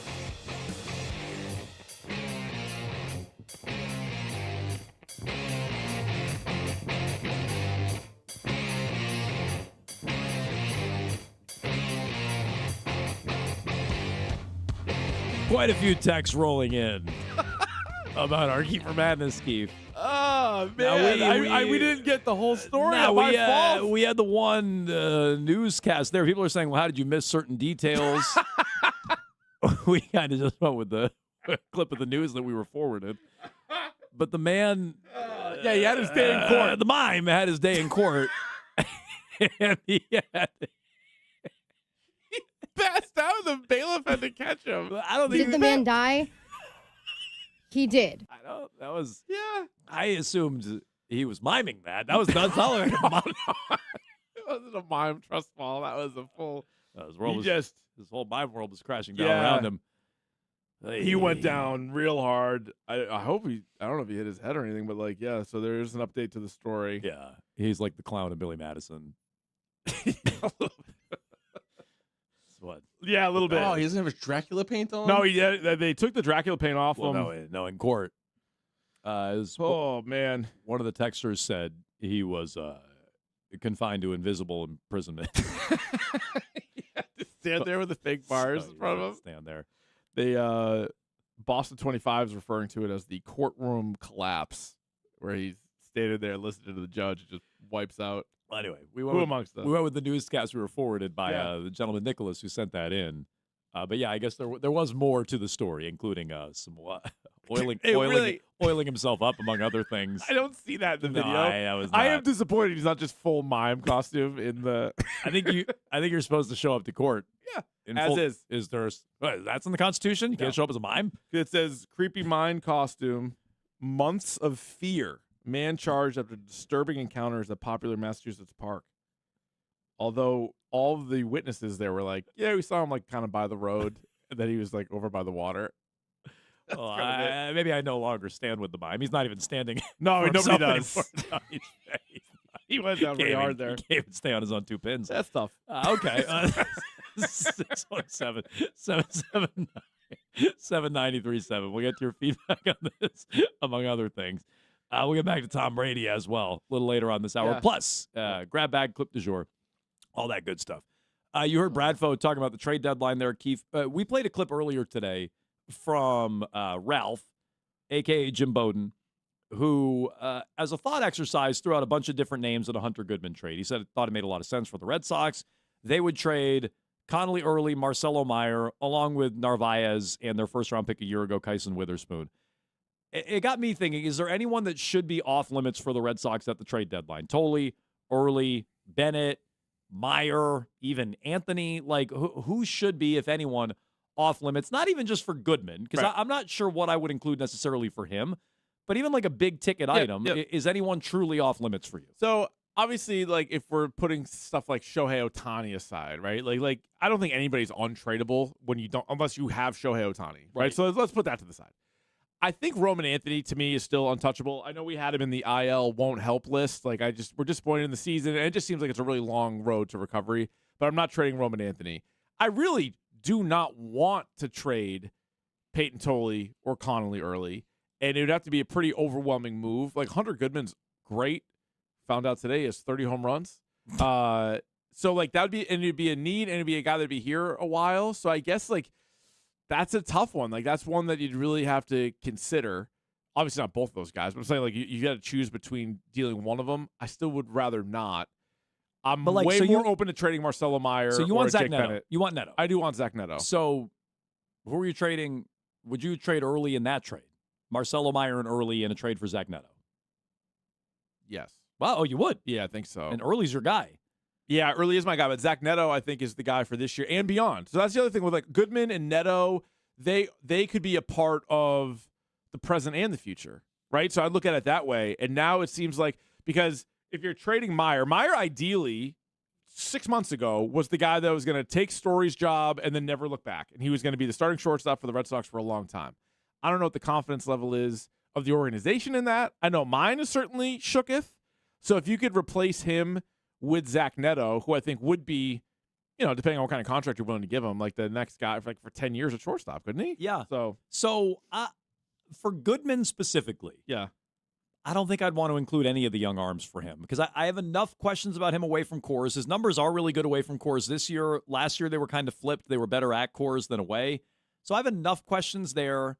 And while they could use an upgrade at catcher, Keefe, and that's a big bat in the middle of the order, again, 30 home runs. You know that? 30 dogs. 30 this year. This season, 31 last season. So while that's a big bat, I don't quite know that I'm willing to go all out for a catcher. A shortstop, I'd feel differently. Yeah. I mean, someone like Yordan Alvarez, all names are on the table. You want Arias, you want Early, you Not even Roman, want Tolley. Maybe not Roman. Okay. Probably not Roman. Yeah. But I'd say just about all names are on the table. If you're talking someone like Yordan Alvarez, even for someone like Lindor, I know he's not having a good year. I think I'd include an arm like Early and certainly a name like Meyer in that kind of trade. I think so. Yeah. Now, okay. look, I don't know what you have to include because the Mets probably just want you to eat most of that contract. Right. But if John Henry's not going to take on the full salary, and I doubt he would, what do you got to send back? I think Lindor, despite having a bad year and a horrible play the other day against the Red Sox in that final game, the come-from-behind game against the Mets, I think he's the kind of piece, runner-up for MVP a few years ago or third, whatever he finished. I think he's the kind of piece you can overpay for that could really make a difference. Mm-hmm. I'd rather do that at shortstop or do that even at DH, corner outfield, replacing Duran. I think you need to upgrade there more than catcher, where I think the Red Sox are okay, not great. Mm-hmm. But I also think most teams are okay, not great. But it's funny, that passing story today, they were linked to Hunter Goodman, they were linked to Shea Langoliers, they were linked to Adley Rutschman, along with a bunch of shortstops, Neto, Lindor, Jeremy Pena. Yeah, I mean, I would be happy with all those. Now, depending on what you have to give up, we could assess that at the time. But those are all guys that should be targets of this team. If you can upgrade the catcher spot, and now you have like a real bat at catcher, because we're just looking for like another power bat. And so all those guys that you named there would fit that bill. And then some of the shortstops, like one of the reasons why I like Neto so much is, I guess similar to Goodman, where you're like you have him under team control for a really long time. Like Neto's 25. So this isn't, we're trading like Meyer and Early. Like this isn't the old Jeff Bagwell for Larry Anderson that we always heard over and over and over and over again. And you're like, you got half a year of this guy, and you did what? You'd be getting players with term. Yeah, and he's younger than like Duran. He's younger than a bunch of guys on your team, and he's kind of what you need. I think you need like that leadoff hitter. He also has power himself. I think Neto's on pace for 30 home runs. He's not at 30 like Hunter Goodman, but he's on pace for 30 home runs. He can run too. Like he strikes out a lot, but whatever. Who doesn't? That one really, really intrigues me. And that one, you can stomach giving up. You're not even giving up necessarily. You're just taking one of your assets, in the case of a guy like Marcelo Meyer, and you're upgrading that. Right? Like, as a texter tried to wisely point out earlier, you got to give up good players to get good players at times. I don't know that Hunter Goodman is the piece I'm overpaying That's for. fair. But maybe I'm shortchanging him. It's back-to-back All-Star seasons. He's going to hit has hit 30-plus. The last 2 years, I don't know how he's regarded defensively behind the plate. Yeah, what about below average? I was going to say, I think he's I more. was actually just looking at it because I knew you guys were going to ask. I think what about Neto? I think he's more stick than anything. No, Neto's a good player, and it jumped out when the Red Sox played the Angels last year. If he's good. I think he's good defensively. Okay. I don't know how everything nets out, but I remember thinking, being pretty This guy's impressed with him good, all around Pretty when the Red poor. Sox played him last year. Neto's poor? Yeah. Oh. Hey, baby. What does that mean? He has a strong arm, but he's one of the worst shortstops in baseball. Oh, well, that's bad. Second percentile. Oh, well, whoops, as a wise man once said. All Okay. right, well. Oh, whatever. I still take him. There is no perfect player, Jones. No, if you're going to bring in the stick, You need a stick. you got to give up a little glove. Yeah. Keep checking around if you need a late inning replacement. Defensive replacement. Yeah, for like a Doug Mankiewicz of shortstops. Two outs in the ninth situation. 235 this year. He'd fit right in. He strikes out a lot, but I'm telling you, he's got a lot of home runs. He steals. He leads the league in 19 home runs. He scores more runs than anybody. Okay, well, there it is. Drop God, always trying to bring us down. Really is. 617-779-7937. You can jump in here with all the latest on Jeff Passan at the trade deadline. Red Sox now being linked to players instead of trading them away. Okay. We'll continue. Teams have to like our players. Yeah, well, that's a factor. That's always a trick. We'll get to your phone calls here coming up. We got Grab Bag and Clip du Jour on the way. Plus, we can get back into Tom Brady. Is he really going to get in the ring and wrestle? That's 2 minutes here on Jones and Keefe.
All right, real quick on Zach Neto and his defense, Keith, since you're the Neto guy over there.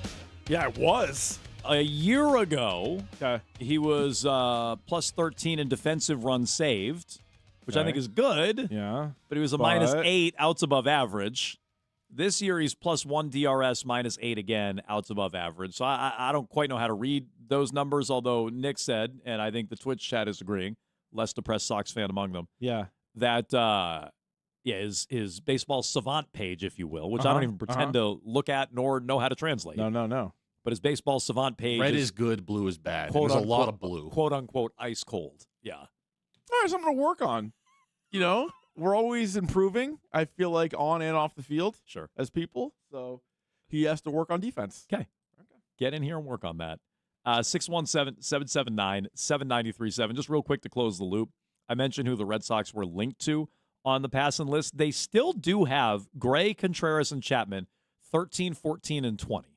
Yeah, so lower than all of them were previously on this list. Yeah, Chapman. But the list is weird. Chapman so at last check was like 10th, but he was 90% chance of getting traded. Now he's 20th, which I don't even know why he's on the list, but he's only at 30% chance of getting traded, although you could argue that's actually way too high of a percentage given the way the team's playing and how he's pitched. I'll be honest, I don't really understand this list because it's like players that you would want, but then within the ranking, maybe the more important number for like an insider to report would be the percentage that they even get traded. Yeah, and most everyone on the list is less than 50%.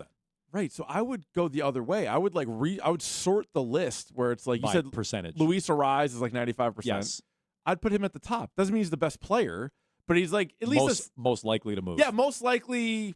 I would even call it like above average player, right? Because you're not just talking about like scrubs or some of these other trades that may happen, but you're like a guy like a starter. Yeah, even Scooble was 60%. So he's saying more I'd put him high on the list. More then. likely than not. Well, he was one. Well, on no, the I list. get why he's one because of how good he is, but I'm just saying like the percentage also matters. So like if somebody's good but they have a 10% chance, why would you even put him on the list? There's a 90% chance he doesn't get traded. It seems pretty high.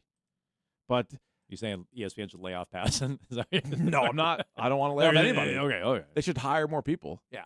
Stop firing people. Start hiring people. That's what I would say. Oh, got it. Jones and Keefe are happy where we are. That's my motto. We're happy where we are. No more firing. Let's do some hiring. Yeah. I would start that chant. But I don't know if that's going to take off or not. I'm not really in charge of that kind of thing. Okay. 617-779-7937.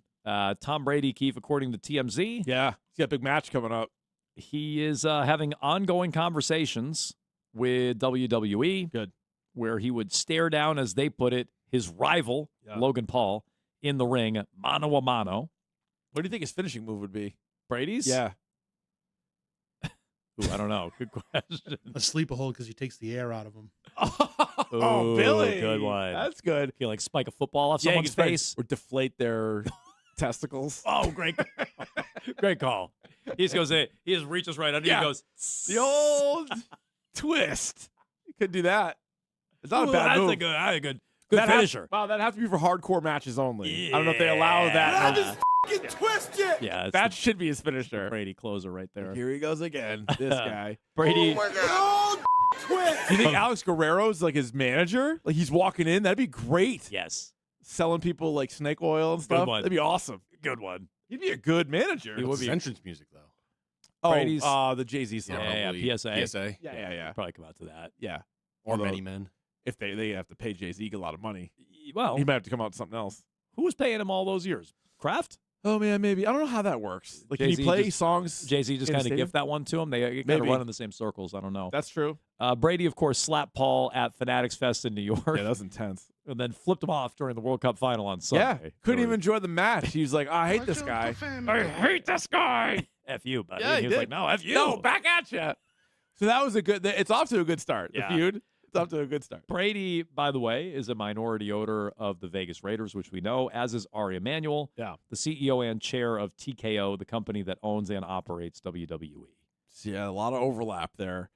Yeah, he'll get in there. WWE is no stranger to bringing in famous people. They could be ex-athletes, current athletes. Carl Anthony Towns just got in the ring recently. You think he's actually going to get, because you and Billy defer on this when we talked about it earlier. Yeah. You actually think he's going to get in there I do. and wrestle. Yeah, I think there's so much you can do in that sport. I know some people push back on that, but in that form of entertainment, these really good wrestlers, and believe it or not, Logan Paul is. He went from like doing YouTube videos to like jumping in the ring, and he's legitimately good. Like he can hang with these guys. He's that really better at wrestling than Jake Paul is at boxing? Yeah, I would say so. Yeah? Although Okay. Jake Paul, like, I don't know, he kind of hangs in there. I don't know if the matches are all fixed or He not. wore but, like, out pretty quick in that last one I watched. He wore out real broke his quick. jaw. Yeah, the matches that are too. fixed. And the first time he fought a boxer, he got knocked out. Yeah, with which his jaw. So which matches? Not through 8 rounds. Or to True. the 8-round mark. Which matches are more fixed, Jake Paul's or Logan Paul's? Good question. But Logan Paul is like a good athlete. And the only reason I bring that up is you can kind of You hide could make somebody. Brady look good. Honestly, they could probably give us an afternoon. They could make you and me like have like a semblance of a match. You do like one move. They throw you somewhere safe. What's your finisher? You don't want to know. It's painful that's for simple. everybody. Yeah. It's a double KO. Yeah, We he's- both get knocked out. Some dude wipes. Yeah, it's a mess. But you know what I'm saying? Like they've had older people like get in there and take it. Like Stone Cold would just give people the stunner everywhere. So like they could do it where it's safe enough where Tom Brady could get in there, do a couple of moves. They could always do a thing where it's like, now it's a tag match, and then you have his partner do 90% of the work. He goes in there, does a couple of moves. Like you could do it that way. They've had so many different celebrities over the course of the last 40 years pop in the ring. Billy, you're not sold he's going to wrestle. I don't think he is. So he's got you. What's your working theory? My again? working theory is that he has like a hired gun to fight the fight for him, and it turns out to be his brother. So they did that years ago with President Trump, who is in the WWE Hall of Fame. Yeah. Trump versus McMahon. It was what, millionaire versus billionaire, whatever. Yeah, something like that. Loser gets the haircut. Yes, the loser had to get their Ooh. head shaved. Nice. Spoiler alert: Vince McMahon's guy a lot, but they each got to pick a wrestler. Got it. So they each got to talk. Who Donald go with? Donald had Bobby Lashley. Bobby Lashley. And Vince had Umaga. Yeah. Got it. So Bobby Lashley won, and then they had to shave Vince McMahon's head in the ring as he's screaming and crying. That's wrestling. They could do that to Brady. They could. Why not? Well, his face wouldn't move. Hair match. Brady's might not grow back. Good point. You gotta be careful with that. It like the breaks the clipper. It just is like stuck on there. They're like, we've never seen this before. Yeah. It's I like, don't know what this is. Tobias, Graf versus host. You gotta be careful with that. Is what you So, gotta be careful yeah, with. you could do that. He could be a manager, or you could do tag team. But they're clearly going to do something with these two guys. But again, he's not. It's not like he has to worry about an injury for the upcoming football season. So, like, No. worst case scenario, he blows out his hamstring. Like, okay, He's crutching around Yeah. to do the Wasn't game he the next getting ready week. for flag football in the Olympics? Oh, maybe. Good But point. like, that's Gronk did it. That's in 2028. Gronk did it, and they were not happy with him. Gronk did it. They could probably ask Scadaboo. He'd do it in a second. Scadaboo like is doing it right now, just in his basement. He's just doing wrestling moves. Got a wrestling buddy. Yeah. Oh, I One of bet the he little does. Pillow wrestlers. So if Brady's gonna hint at doing all this, he might as well get in the ring. Like, it would be really lame, I guess, if he. And Oh, I'm to not do this and then not. And like Billy might be right. I'm just saying Yeah. it would be really lame if he went all the way to it and then it was a hired gun and he didn't even get in there. Like, Would if you're gonna go through the whole thing, get in there and wrestle. Would this get you to watch it? Yeah. Yeah. Okay. So like, If and that's exactly why WWE would do it. If you could guarantee me Brady Yeah. was actually going to wrestle, sure. Right. If you're just going to go out there and then tag in Jake Paul, I'm not going to watch that. Yeah. Right. But I would want to watch that. But I feel like it's summer. Like, I don't know how quick a turnaround they want to do, or this could be something they literally promote for next year's WrestleMania, which is usually early April, late March, early April, somewhere in there. So like they could hype this up all between now and then. 617-779-7937. You can jump in here on Jones and Keefe. You can also jump in line for Rich and Ken. With Ted Johnson, they come your way at 2 o'clock. We'll get you the clip du jour. And on the way next, it's time for Grab Bag. And if you're not down with that, then he's got 2 words for ya. Grab bag.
here on Jones and Keefe, WEEI. Grab Bag is brought to you by Awaken 180 Weight Loss. And believe it or not, Jones, the Red Sox winning streak is still alive. They will try to make it 15 in a row as they face the Baltimore Orioles tonight. We thought it was going to be Ranger Suarez, though, on the mound. It is not, although there are some Keefespiracies flying around about that. Well, you have to wonder if the weather is a factor, which would be one theory. Chris Cotillo said no substantial setback for Ron Hare, although the Red Sox felt like he pushed himself pretty hard.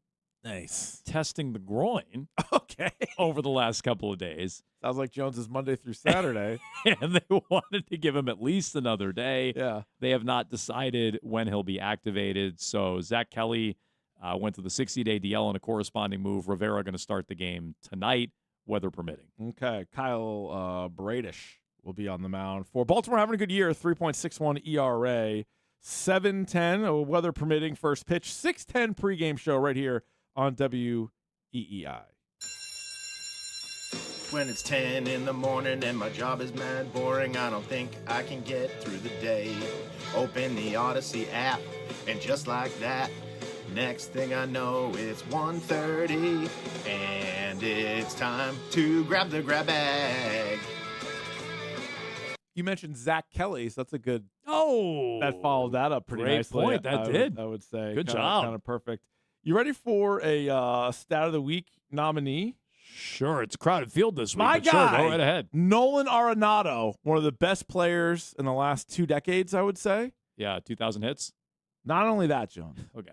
Nolan Arenado, yes, 2,000 hits, but you're not going to steal the Stat of the Week here. Okay.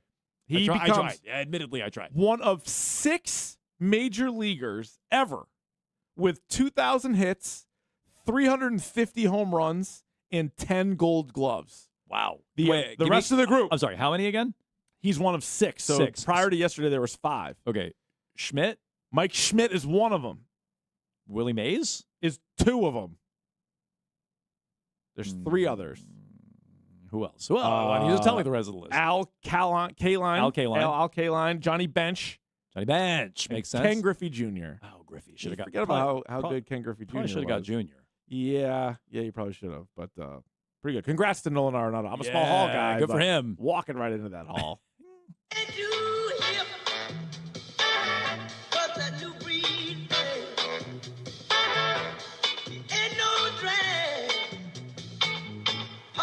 Grab bag.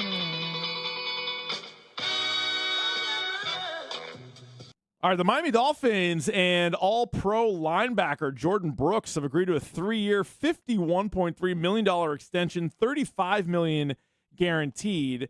I don't think the Dolphins are going to be very good. However, they're kind of a team that everyone just assumes is going to be like dead last with like 3 wins. I don't think so. I think they're going to be a little bit better than that. They might be. Who's the worst team in football? It's not them, you're saying? I mean, I think the Jets could be worse than them. Jets They might not be the worst team in the division. Cleveland. Yeah. Bad. Raiders bad. Yeah. Cardinals bad. I think here's my prediction. Yeah. And I'm not going crazy with it, but at some point, the Dolphins could be on the frisky tier.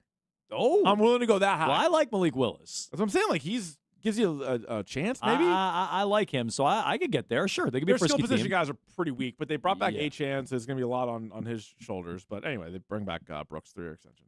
You gotta grab bag. I want a ticket to opening day. Maybe we can make a deal.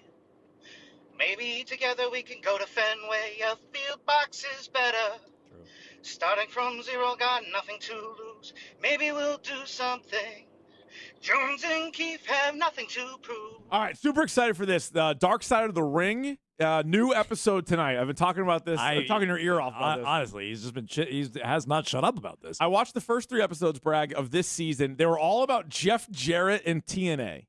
Total nonstop action. Got it. Not what you think it is. No, I was thinking something different. That was pretty compelling. And then at the end of the last episode, they're like, all right, coming up next week on Dark Side of the Ring, Samoa Joe versus Necro Butcher in what was like a death match with like buckets of blood. I've never seen this match. I might look Real it up blood? on Fake blood? No, real blood. Corn syrup? Oh, no. Real blood. So these guys, I think, like almost killed each other in the ring, and people are screaming like crazy for it. I've never seen the match. You've told me Necro Butcher was in The Wrestler. Yeah, so remember that scene in The Wrestler with Mickey Rourke where he has stapling himself and like barbed wire and stuff in front of like 8 people in like a Boys and Girls Club gym. Yeah. Yeah. That guy's like a real wrestler. And so apparently he fought Samoa Joe back in the day. Necro Butcher? Yeah. Yeah, okay. Necro Butcher's his name. I think his real name is like Pete Smith or something, but like but he goes by Necro Butcher. You can call him Necro Butcher. Sounds more badass. I'll report back tomorrow. Okay, great. Thank you. Trick me, moonlit, and I know what they're gonna say next. Sasquatch, Bob Ryan, they don't need a reason why. They come running just as fast as they can. Let me go crazy by the grab bag man. All right, we have 2 Fresh Dork podcasts available right now. One was the latest episode of House of the Dragons. Davey, Shime, and myself broke that episode down and updated the weekly character power rankings. Oh, you did? So check that out. Yeah, we have a new top 6 this week. There was some movement. Couple dropped out. Couple others receiving votes. We're really turning this into a nice college football power ranking. You should do receiving votes. That's a good idea. And then we also talked about the Odyssey. And this, we'll probably call it part 1. Because Davey could go on and on about the Odyssey. So we will circle back. But that episode is available on the Odyssey app. Wow. Coincidentally. I mean. So check it out there or wherever else you get your podcast. You talk about synergy. Yes. So how long was the Odyssey, Dork? Hour and 20 minutes. You're and we dove right into it. We weren't moving on just the length of the film is what you're doing. We could have. Yeah. We could have gone frame by frame.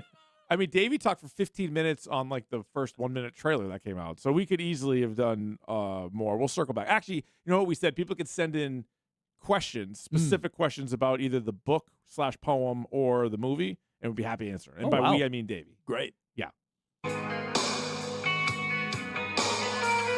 Feels like I'm grabbing on my grab bag. Grabbing on my grab bag. Hey, yeah. Grabbing on my grab bag. Grabbing on my grab bag. Oh, yeah. Grabbing on my grab bag. With Jones and Keith. Does the great Tracy Bingham follow me on Instagram? No. At Rich Keefe, WEEI. Not yet, no. She's missing out on some Odyssey content. Tears today. I'm not going to, so quit asking. Lots of good stuff. Yeah. Don't it always go to show you don't know what you got till it's gone. The paved paradise, put up a grab bag. Ooh, grab bag. We had this suggested to us a few times for another daily question. And I don't think replacing the Tracy Bingham pertinent question of the day. It could. It certainly in addition could. to, Yeah. What about a simple has LeBron James signed yet? Oh. Has LeBron signed? Pretty good. Yeah, no, He's not. No, he hasn't. No, he hasn't. But Rich Paul's getting pretty angry about people asking about it. He's like, we make our decision. We'll make our decision. But you know what? Because it angers them, we'll ask every day. Yeah, okay. Good. We'll ask every day. Good. So He has LeBron not, signed? No, just to be clear. No, yeah. no, he's not. Putting the X-rated into X. These guys are stupid. Has Bob Ryan tweeted. All right, the great Bob Ryan, has he tweeted? I'm going to say yeah. He sure has. Emmett Douglas on Twitter said, Steve Nash, Devin Booker, or Charles Barkley isn't available. Name a Phoenix Suns player, past or present. Oh, Dan Marley. Shaq. Good one. What about the mayor of Sacramento, Kevin Johnson? Kevin Johnson. Yeah. Great one. Bob Ryan answered Paul Westphal, Dick Van Arsdale, Connie Hawkins, Alvin Adams, Tom Chambers. Nice. A player, Bob. Name a player. Yeah, one player. He did say name get a it. player. He does. Yeah, he doesn't always listen to the question. Isaiah Thomas, Goran Dragic. Vinny's Corner. Yo. Dragon Bender. Oh, good He one. often Good will one. respond to. Skidishvili. Was he his son? Name Yeah. Nicholas Skidishvili. Yeah. Maybe His son? Name an MLB player that was really good, but no one talks about anymore. Skidishvili. Sounds kind of like Nah, he was random bad. player of the day. It does. That's Oh, true. hold on a second, Yeah. bud. Vinny's Corner said he'll start, Oh, okay. and he said, Start it up. I'll go. He says Alfonso Soriano. Oh, but this is baseball. I thought we were still hoops. No, Alfonso name an Soriano. MLB player. Got it. that was really good, but no one talks about it anymore. He says your turn. Bob has 2 answers. Okay. You want the answers, or do you want to come up with one first? Give me his answers. Del Ennis and Joe Carter. Oh, Joe Carter, I think people talk about. I do too. I was going to go, you tell me if this player was good enough to rise. Yeah. I was going to say like Delino DeShields, good player. I was going to say Cliff Floyd. Ooh, Cliff Floyd. Cliff Floyd was nice. Nice wasn't he? player. Red Sox had him briefly. I know they did. Yeah. Speaking of, like, Victor Martinez was another one that was here for a hot second. I feel like it's kind of, they don't really Lost discuss in the it. wash. He was really good. Adrian Beltre, people talk about. He was only here a year. Yeah, true. No, people talk Yeah. about him, though. That's Yeah. dumb. People Well, talk about him. Barry says, You to say that. yeah, you're kind of stupid for saying that. Hank Aaron, July 20th, 1976, hit his 755th home run, played shortstop and third base in the minor leagues, and signed by the Braves as a second baseman. Can you name another power hitter that was initially signed as an infielder? Bob, Who would he say? Mickey Mantle. Oh. Travis on Twitter said, without Googling, Was Ted Williams initially signed as a shortstop? I think he was. Jaron Duran, second base, but Good not really a one. power hitter. Without Googling, name a past or present North Carolina Tar Heels player. What Without sport? Googling. I don't know. Any sport? He said, well, this guy will start. LT, Michael Jordan? Who? He said Sean May. Oh. Without Googling, though. Yeah. Bob said, Choo Choo Justice. Okay. That was his pick. Choo Choo Justice. All right. What song, this one's from Chad. Uh-huh. What song will make you immediately turn up the volume? Oh. What song you hear it? Tub Thumper. Tub Thumper? Yeah, I'll turn it right Thong up. song? Yeah. Panama by Van Halen. Oh, great one. Oh, yeah, go on, yeah, go on. hell yeah, you're cranking that. Rain Our Love. Oh, yeah. Bob went with Honky Tonk Part 2. Huh. Yeah, turn it up. Yeah, turn that. Yeah, turn that up, Nick. Love that.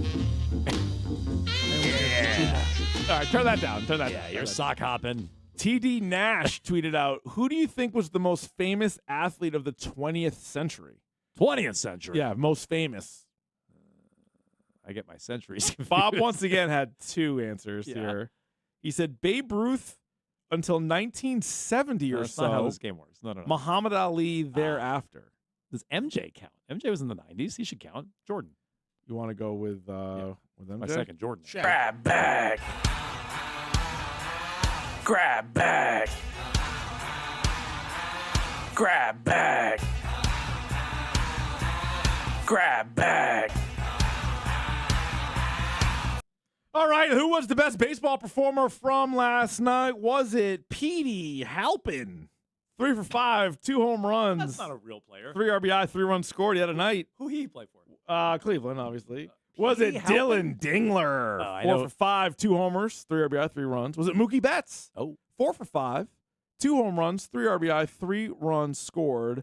Was it Jose Soriano? 7 innings. 7! 2 earned, 7 Ks. 7! Or George Kirby? 6 shutout innings with 6 Ks. Let's go Petey Halpin. Okay. It's time for Jones and Keefe's Random. Brandon Phillips. Eduardo Nunez. Curtis Laskanik. Baseball Player of the Day. All right, we have a former Baltimore Oriole Okay. who also played Cal for Ripken Jr. the Miami Marlins. Played for just those 2 teams. teams over an 8-year career. Oh, that's a hint. Yeah, they're all hints. He was a big league pitcher, Ugh. a starting pitcher, Yeah. debuted with the Baltimore Orioles in 2012, Oh. where he was 4th in the Rookie of the Year, hung up the spikes after the 2019 season. Starter or reliever? He was a starter. Oh. Some think he saw COVID coming, so he bailed after the 2019 season. He got right out of there. Wouldn't go near it. Okay. He was represented by Octagon, then fired them for Boris. And I'm sorry, he started with the Marlins and went to the Orioles or other way around? Started with the Orioles. Went to the Marlins. Went to the Marlins. Okay. 59 and 51 career record with an ERA of 4.18. Josh Johnson? No. We had him before, right? It wasn't Probably. We may have had this guy. Lefty would throw the ball from the left side. It is also his 41st birthday today. Happy birthday! What was his name again? Happy. Yeah, you're not gonna get me. Oh, not okay. gonna get me. Thought I had you there. Anybody guess this one yet? No. No, they had a couple of nice pitcher like prospects that came up right in that era. I'm sure it's one of those guys, but I don't remember any of these names. He made $95.5 million. Wow. Does he get a nickname? Yeah, but it's like It's kind gonna of give it close to the away. name. What number Yeah, did he wear? It would kind of give it away. 16, 54, and 20. I'm cheating and looking. Okay. Well, I don't think. Does nobody have it? I don't I don't know if think you can read so. any of those on the Twitch. I can't read it. I can't even see the text line. Yeah, even the new setup can't even read the text line anymore. I don't think they have it. Okay. Wow, another stumper. You guys were kind of patting yourselves on the back last week a little bit. Hill Notes guy, that's definitely. Oh, here we go. Is it Brian Mattis? No. Oh, no, it's not. Then no one guessed that, but there was an even there close to it. That's not a bad guess, though. Who was it? It was Wei-In Chen. Oh, you know what? They did have it. I He take got back. it! Wei-In Chen. Fat Bowler had Wei-In Chen. Wei-In Chen, his nickname was Weigh-In. Like weigh-in, like step on the scale. I think you could have told us that and we still wouldn't have got Yeah, it. probably not. No chance I was getting that. I Wei-In Chen. don't even remember this individual. Yeah. I would have immediately started thinking of like husky pitches. From Taiwan. Wei-In. You're right. Came Right. over. He was decent. His best year might have been his rookie year. Wei-In Chen. Well, maybe not. He went Hey, 16 good money and for a 6. random. Yeah, he did. Well, he came over. He probably they had 5 million. Yeah, it's true. He probably came got over, some made a ton of money. good dough. Yeah, I would imagine. Okay, well, there you go. As your random ball player. Each and every day in the grab bag here on Jones and Keefe. Stay tuned. We'll get you the clip du jour next. Men, erectile dysfunction can affect.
Sounds fantastic. What's the clip du jour again? I'm so glad you asked. It is the clip of the day. And today, time for another classic edition of Is It a Compliment?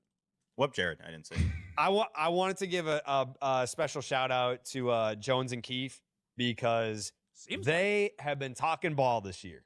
Like, that is a show. Zolak and Bertrand also. But like, obviously Maz talks. Just so. Yeah, Beatles been cooking with the Red Sox this year. But Jones and Keefe they've been talking socks. Shout out Jones and Keefe. Keefe. Yes. Hell yeah, Section 10. Yeah. I'd like to know, what did Zolak say about the Red Sox, though? I'd like to hear, what is that? Was there a transcript of that somewhere? Well, what do you say? What's his take? At least is he a Red Sox outsider? I know he's a Patriots outsider. Yeah. I don't know if he's a Red Sox outsider. So maybe at least it's not misinformation. Maybe it's just a lot of lacking takes and things, but maybe it's not misinformation. Because Patriots have misinformation. This is a serious question. I want you to answer it. We got a clip of their show, actually. No, I want you to answer this. How many players on the team do you think Zoe can name? Oh. On the current Red Sox. We're going to tier everyone that all played. of them in the tiers. But serious question. Without him looking it up. Okay, he was number 16. It's way less than that. Under. Yeah. Oh, way less than 5? Yeah. You think he can go 5? First and last name? All time. You're really expanding it there. Yeah. Initially, that was Section 10. Manny Ramirez. Giving it a nice little shout out. We talk ball. Yeah. Talk ball all year long. Even when the team is at the bottom of the barrel, we're still talking ball. So appreciate that. What we do. So shout out to the shout out. Shout out we to tip the our cap to the hat tip. Yeah. Oh, you think you bow the lowest? No. No. Allow me. Allow me, good sir. So there you go. That is the clip du jour. We didn't totally abandon the Red Sox, which is a compliment. Yeah, I would say so. Yeah. When we play the game, is it a compliment? Yeah. I would say that was. The games are on our station. No matter what. No, that is true. Okay. Well, good stuff. Another productive day. A Jim Rice 14. I still don't know how to feel about this board over here with all the W's staring me in the face. That's a 14-game win streak right there. I'd probably change. You think it's strange because it goes 11 across the top. Yeah, and it's hard to count. It is 11 W's across the top. Yeah. You got to make room, as much room as possible the way they're going. That's a good point. You need a lot of room on that board. You can go a long ways. That is, again, clip du jour here on Jones and Keefe. We are brought to you by the 99 Restaurant. The Colossal Lobster Rolls are back at the 9s. You can choose hot buttered or traditional. Both are built to the hilt. Tender North Atlantic lobster, served with fries and coleslaw. You gotta love the 9s. We're back tomorrow, Keefe. Would you rather Wednesday? Yes. Hashtag Dork Minute. Yes. Probably another Red Sox win. Stay tuned for Rich and Ken with Ted Johnson. They come your way in just 2 minutes here on WEEI.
Everybody, how the hell you doing, Boston? It is Rich Shirtley, Ken Laird, three-time Super Bowl champion Ted Johnson, right here on 93.7 WEEI. You can always give us a call at 617-779-7937. That's our favorite way to contact you. Also, the Odyssey app. You can go on there, follow the show. Press the little follow button. It gets shot right to your phone. You can leave us a message. We play those take grenades right there in the 5 o'clock hour. Teddy J, how you feeling after a 14 in a row extravaganza last night? Can we make saying toots okay? I mean, can we just call women toots? And it be okay? It is the best Oh, word. it's the best. It is so under you. You ever gone down south and had a woman call you like honey? It's my absolute favorite when I get called honey down south. Are you kidding me? Yeah, I'm from H-Town, so my dad lives in Houston, and that's every now and then I'll get it's usually an older lady that feels very confident in herself. Just give you a little honey, and there's something that just it just disarms you. I absolutely love it. So it's like honey, and there was one time I'll never forget. I was called sugar, and I was like, even better. I don't think life's going to get any better, because you know that when they say that, there's a chance they think you're hot. They do. Yeah. Oh, you got me right wrapped around your finger. You call me honey, I'm all yours. But I asked out the liquor store girl that calls me honey every day. Oh, yeah. Yep. Liquor stores, you get honeys at the liquor stores. That's a thing. But to answer your question, Rich, 14 in a row. Oh my goodness! And who was the idiot yesterday in yesterday's show that said he didn't feel the buzz or didn't think people were bought in on this team? I couldn't have been more wrong after watching last night's game. Now, after watching that game last night, you got to think that maybe that game, probably of the 14 that they've won in a row, might be the most dramatic, and that's saying a lot because there's been a lot of dramatic games, but.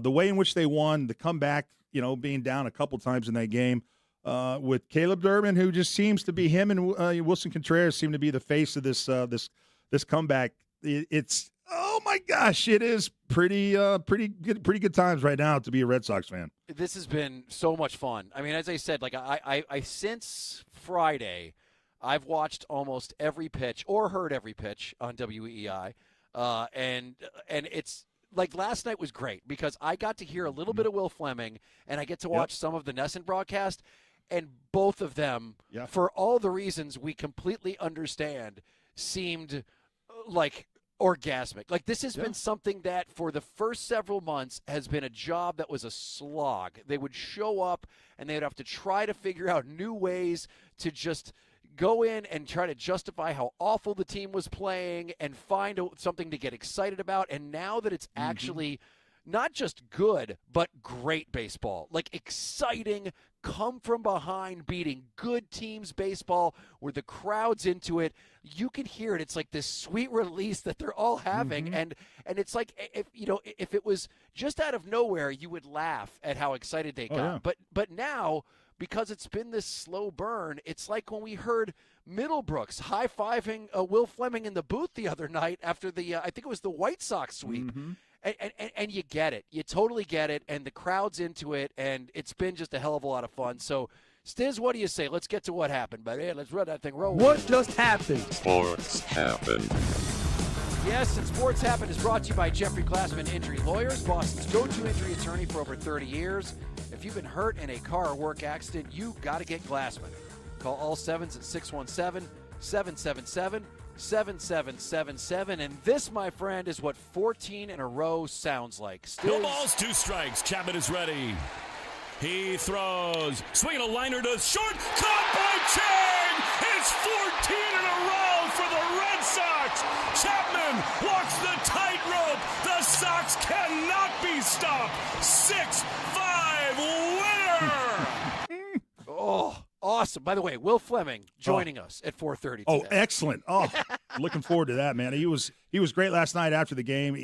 Very rarely does Will not know what to say, but he was in a glow, and there were a couple times in that post game where he really didn't know how to put it into words, man. So I'm looking forward to talking to him. That's awesome. It's pretty wild because, I mean, obviously, we've been talking about the just dichotomy between what they were and what they are now, but just June 24th, the Red Sox worst record in the American League, 15 and a half games behind the Yankees, and since then they've gone 19-2, including, of course, this 14-game winning streak, which puts them one win away from tying the longest winning streak in franchise history, and that was set, I guess, in 1946, they were saying last night. But what was great about this game, too, is that it was a streak measuring contest with the Orioles. I mean, they had the it was. You're right. They had this, huge streak. I think it was 7 or 8 coming 7 in. games, yep.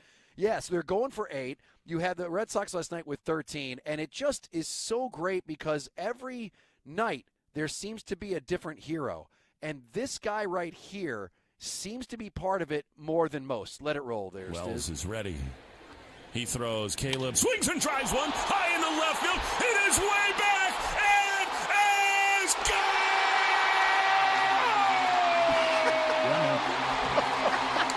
More Fenway magic! Caleb Garden puts the Red Sox ahead 6-5. It's somebody else every night. He got another cutter up in the zone. That's his best pitch. Whose turn is it? This team cannot be stopped. Just inject it into my veins. Oh. I texted you guys after I heard Fleming last night. I was in the car when that one happened, and I was just like, dude, you got to hear this.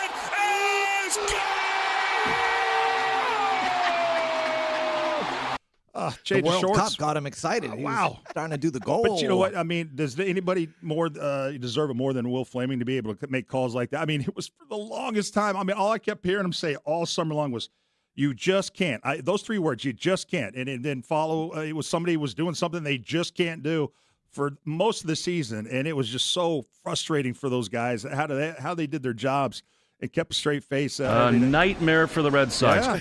So it's turned 180, man. So good for him. And Caleb Durbin, if you guys remember, I mean, earlier in this season, I mean, he started getting booed. Not initially when he was struggling, but there was a point, a couple months into the season where it was like, this kid's not turning around. I mean, this was the replacement for Alex Bregman. Was this kid who was a rookie last year who did well as a rookie, but still on a small stage in Milwaukee, and for him to turn it around and be him and Wilson Contreras to be the engine is it couldn't happen to a better kid. And by the way, I keep joking, but truly, score another one for super batting coach Lorenzo. I mean, this has really been a great story. And I know it's like he's getting a lot of shine, but he deserves it. I mean, it was a 2-out, 8th-inning home run over the monster, and afterwards, he said that he anticipated that Baltimore would pitch him away. Dude, he got the pitch he wanted and just crushed the snot out of it. On top of that, Wilson Contreras stays red hot. I mean, 3 for 4. 2 RBI.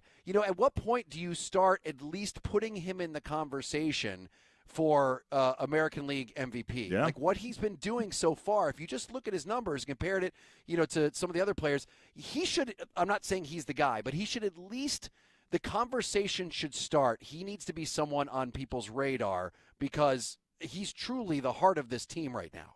Oh, no question. Are you kidding me? No question. And he was the first guy out of the dugout when Caleb hit that home run. And if you listen to, we got to play some of his interview with Will Fleming after the game. I mean, he's going into his 11th year. He played for the Chicago Cubs for a long time. The last 3 years with the St. Louis Cardinals. I mean, really good, historically good organizations. But for some reason, he's come here, and it's different. I mean, the way he talks, he's like, I've never felt anything like this.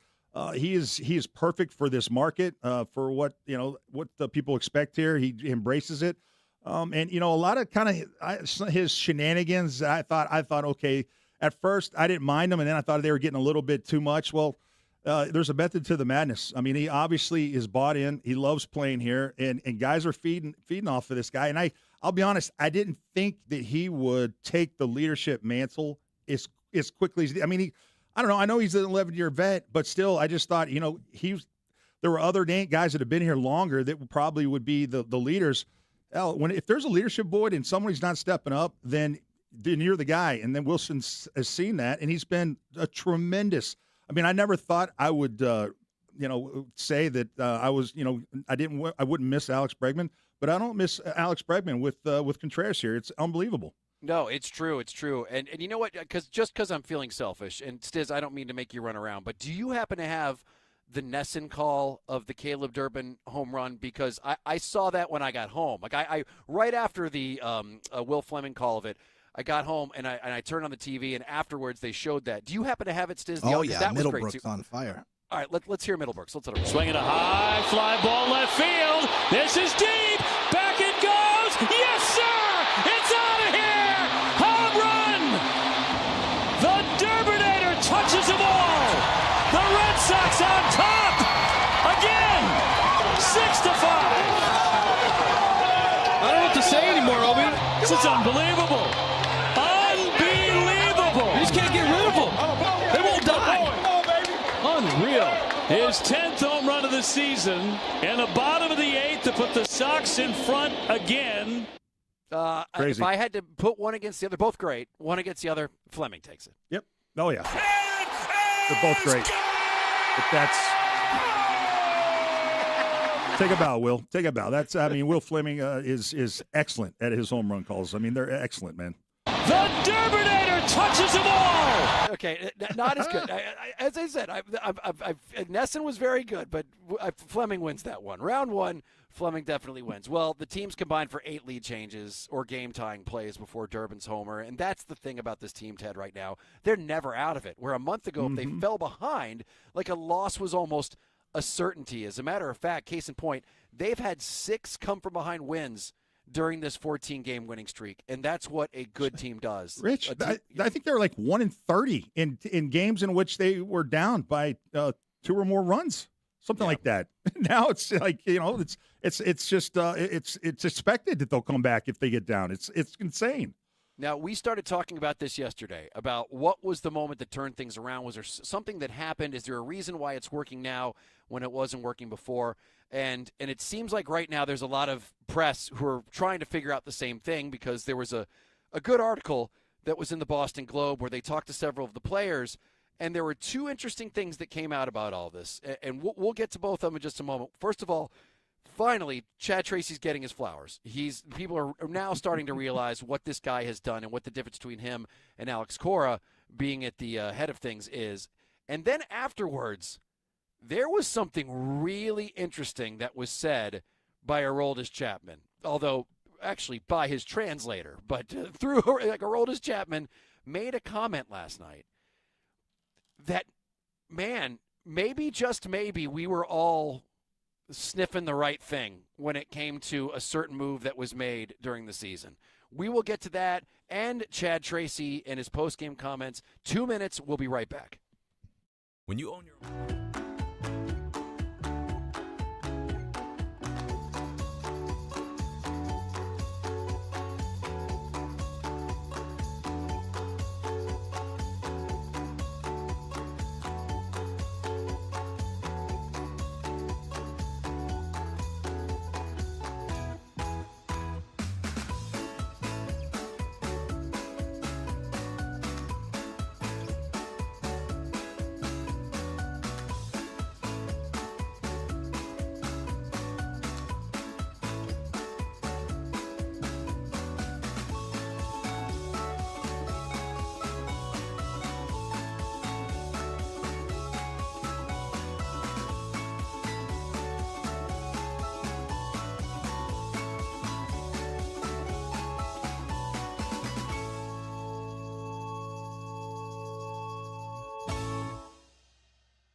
Johnson on WEEI. That was unbelievable. It was a heck of an effort. Had to come back multiple times and kept fighting back. Was a heck of a win. We're playing good baseball. I know it's hard to win that many games in a row when you're playing good baseball, but we're doing a lot of things right. So I mean, yeah, the number of wins in a row is hard to believe, but they're playing, they're giving everything they got, and they're executing, and they're doing a great job.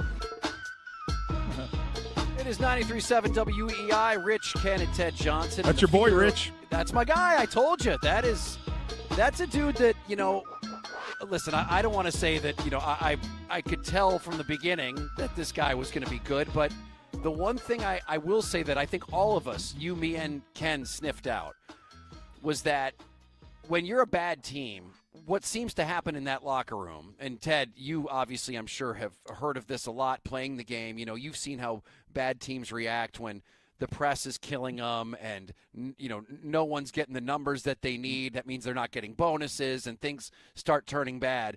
Usually you hear things coming out of the locker room. You hear of people turning on each other when there's no reason to really play anymore. When you're last place in the American League, you would think that there would be some sort of discourse, but we never heard that. And I remember, even early on when the team was still bad, but Chad Tracy was at the helm, we would have discussions like, I guess if you can give the guy credit for anything, is that he seems to be quieting any potential noise that could be coming out, because we have not heard of the team imploding yet, right, Ted? Yeah, the only thing is maybe IKF, saying that, maybe referencing too many people when you come home, that there's too many distractions. But that was kind of just, I feel like that was just a little bit of a shot to the younger kids, which we're going to get into maybe with the Aroldis Chapman. But other than that, there really wasn't. And I'm sitting here going, man, what is Chad Tracy doing that's really that special? I mean, he's making some good decisions with some of his pitchers, later in games. But I think at the end of the day, truly, it's just he's just got a kind of a positively neutral kind of tone. Mm-hmm. There is no, there's no passive aggressiveness. Yep. It's just what you see is what you get, and he's kind of consistent every single day, positive. And I told you yesterday in yesterday's show, when we interviewed him, and I asked him when they're, 8 games under 500, I said, well, how's the morale? Great. It couldn't be better. Yeah. So just hanging on to this positivity, and you say having players' backs, but just being consistent in his message. And there's nothing, he's not bringing any baggage into this relationship. He's got, nobody knows much about him. He's there. He's happy to be there. And I think he's just got his hands on the wheel at 10-2. And that is really just all this team needed, is just don't screw it up, make good decisions, stay positive, and he's doing that. Well, we'll have to play later. Sorry, Rich, but sure. Wilson Contreras last night postgame is asked specifically about Chad Tracy and the vibes that Chad Tracy brings. He gives an interesting answer. I think we should play it later and pick it apart. Yeah, definitely. And in that Globe article, Chad Tracy's finally starting to get a little bit of credit, and they interviewed Justin Slayton, and the pitcher, and he said, when he asked about Chad Tracy, he said his favorite thing is that it's never about him. He just doesn't have an ego.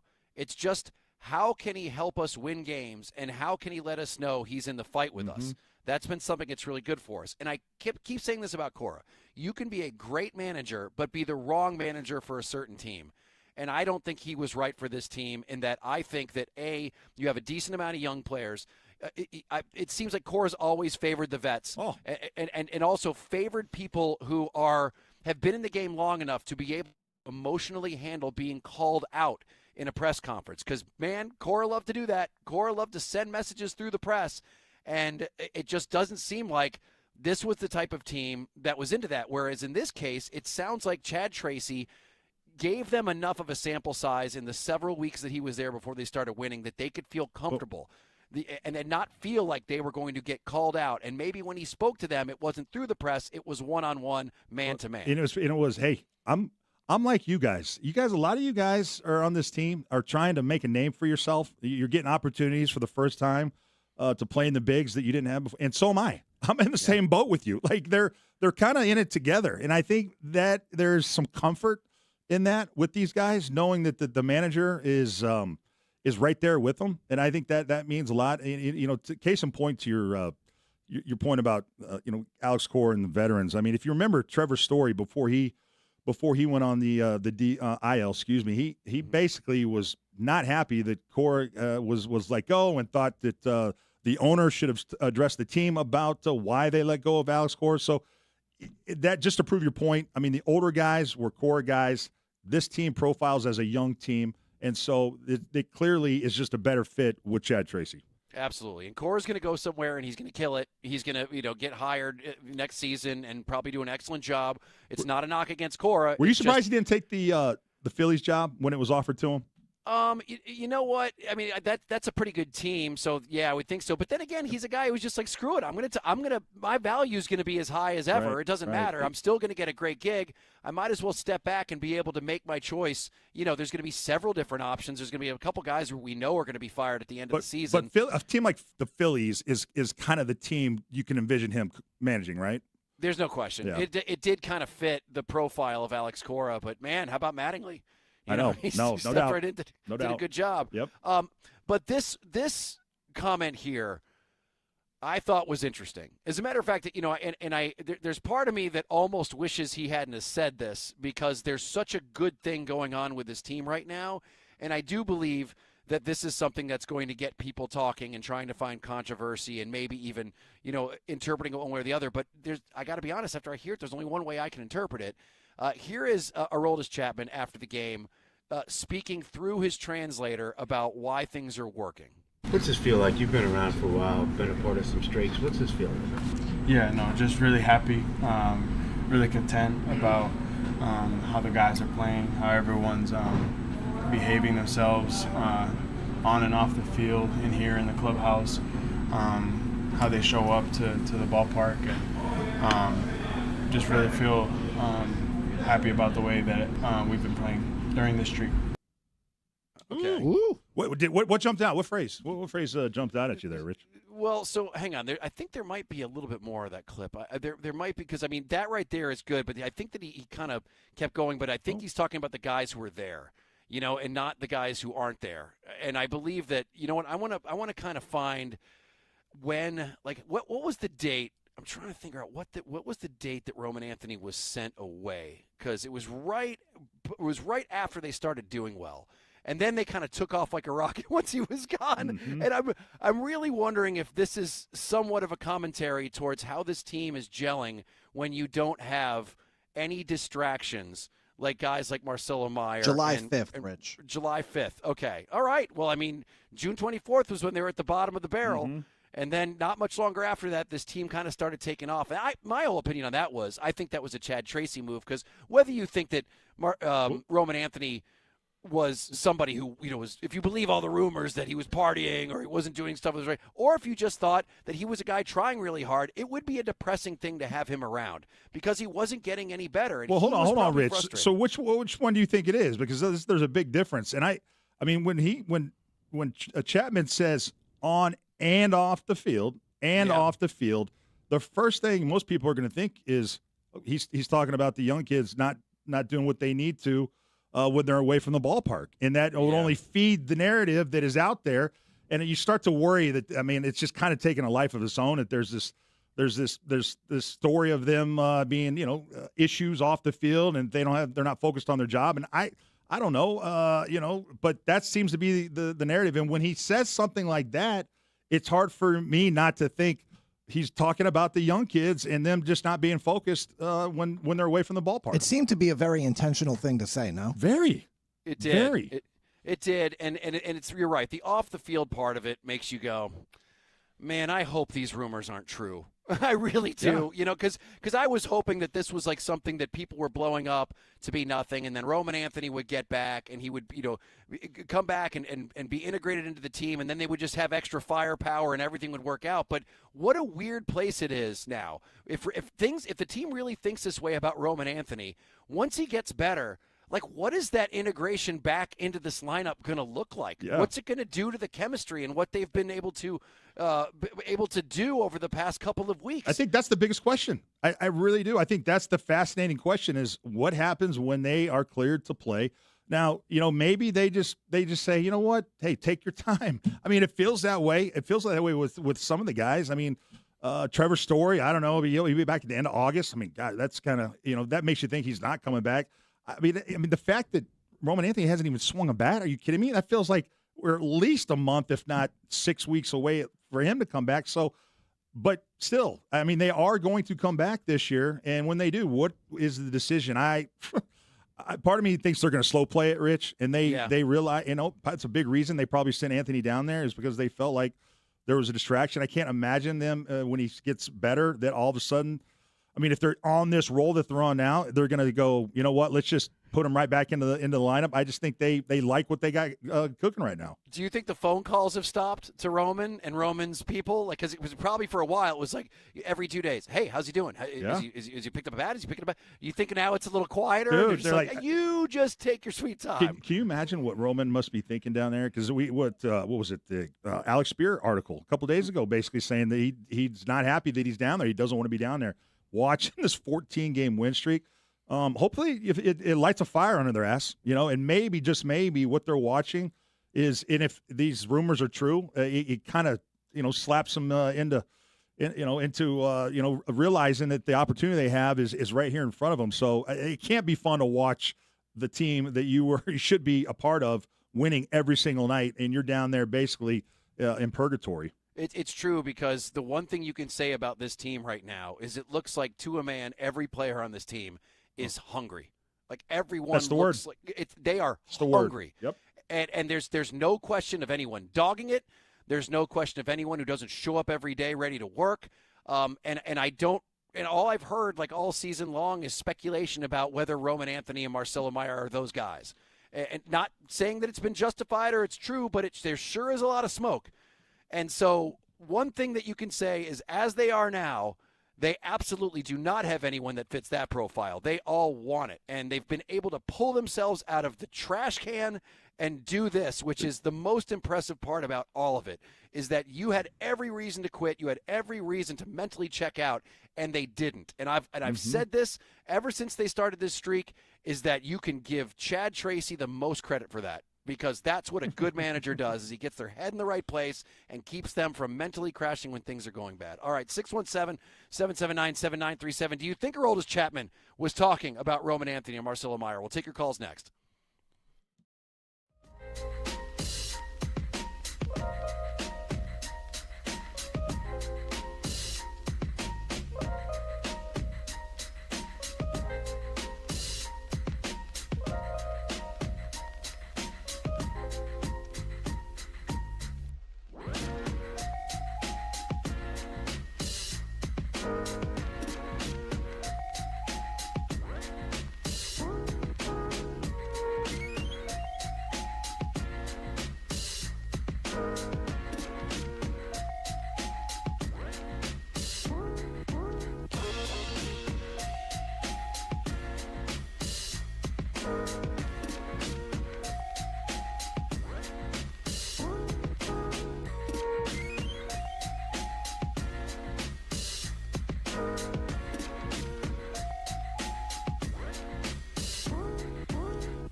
Ted Johnson, Boston Sports Original, WEEI. Rich, Ken, and Ted Johnson here on 93.7 WEEI. You can listen to us on the Odyssey app as well and launch a Take Grenade. By the way, the feed earlier brought to you by Awaken 180. Clients just reached the 1 million pounds down mark. 1 million pounds, a city of people. That's thousands of people who reclaim their lives the easy way, the medication-free way. What's stopping you? Awaken180weightloss.com. Ted, I just real quick, and we'll get back to the Red Sox stuff. And you can give us a call, 617-779-7937. A friend of mine's son is working at an ice cream place over the Cape, and he sent me a picture of his son standing next to Brady Tkachuk. Brady Tkachuk came into his ice cream place, and the best part of the picture is that there's a picture of the two of them together, him and his son is holding up Brady Tkachuk's gold medal from the Olympics this past summer. And which I thought, dude, that's really cool. You got a picture with the medal. That's amazing. And then I thought to myself, hang on. Brady Tkachuk walks around with his gold medal from the Winter Olympics? That is interesting. I was like, what? Why is he walking around? I mean, how many months ago was that? Is he still not left his pocket? I mean, I will tell you this. If you're Brady and you're just a cool dude, which I know his dad, Keith, he's the best, like one of my favorite dudes. Like people are going to ask you to see it, and it's like, you know what? I know people are going to ask. Might as well have it on my person so that when they do ask, you can just there it is. So I don't know. He made it this kid's day. I'll say that. Like wow! Not only did I see Brady Tkachuk, but I got to see his gold medal. And and after I kind of got over that, I was like, but hang on. He's carrying around his gold medal. That's awesome. I wonder if they still they used to have a place in Sandwich. Really? Keith did. I don't know if he still got his house there, but that's interesting. At first I would think, come on, bro, really? You're bringing your gold medal around? But you know what? It's still new. It's still fresh. Huge hockey, just place here in New England, and this is where he's originally from. So I can see him just thinking, when people ask, I'll have it, and I'll make their day, and that's pretty cool. Boys. Hey, there you go, Keith. Do you remember, Ted, when it's probably been a decade now, but there was all that fake controversy when Rob Gronkowski went out to the University of Arizona and he took the picture with that the porn star BB Jones, and she was wearing his jersey. And I just remember thinking, first of all, who cares about that? He can do whatever he wants. But my whole thing is, hang on, he travels with his jersey when he goes on vacation. That's kind of up there with who's the shortstop for the Yankees that basically had flowers and memorabilia for the girls when they were Jeter. Derek Jeter when Jeter basically here's autographed memorabilia for you when you leave. Just turn the light off when you go. But that's funny, man. It was great. Did you ever have any teammates who would wear their Super Bowl rings out and about? Not their rings, warm-up suits, and I guess. There was, Tolly Bantakane, I think, lost his Super Bowl ring because he brought it out somewhere, and then and then he went to wash his hands in the bathroom, left the ring in the bathroom. It's in Providence. Okay, you verify this, Jackson? Oh yeah, you know any more details to it? Yeah, he came on the Greg Hill show at one point and talked about it. Did he recover it? I can't remember. Did he recover the ring? He got it back. Yep. Okay, he got it back. That's a cool person, whoever gave it back to him, man. But, yeah. I mean, does it have your name on it? Like, did you know it was like it does? Okay. Yep. Okay. Yep. It has your last name and your number on it. Yep. Well, one of the funniest videos was when Robert Kraft met Putin. And remember, he let Putin hold his ring, and Putin thought that he was giving him his ring, and Putin just walked away with it and just never gave back. That's Robert Kraft's Super Bowl ring. Now, listen, he's the owner. I'm sure he can make himself a new one, but there's a video of it. I'm just going, hey, the great. story's and incredible. Just walks away. It's kind of, even when Putin knew that it wasn't a gift and he didn't give it back, still, that's kind of badass. No, I'm good. I'm gonna keep it. But that story's honestly priceless, man. That is funny. And I forget who the player was who used to wear his workout jersey to the mall. People used to call in and say that they saw.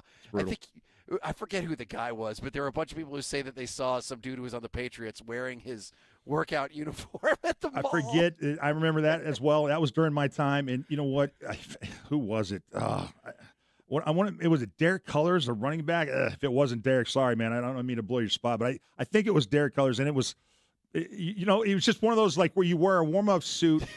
And it's got your number on it and your name, and it's like, dude, the only people that own those are players, and it's we crushed them for it, just mercilessly crushed them for it. So yeah, you got to be careful if you're gonna do that kind of stuff. Don't get caught doing it, man. Sure, yeah, he was trying to, I don't know, impress someone enough to get a discount at the Cheesecake Factory.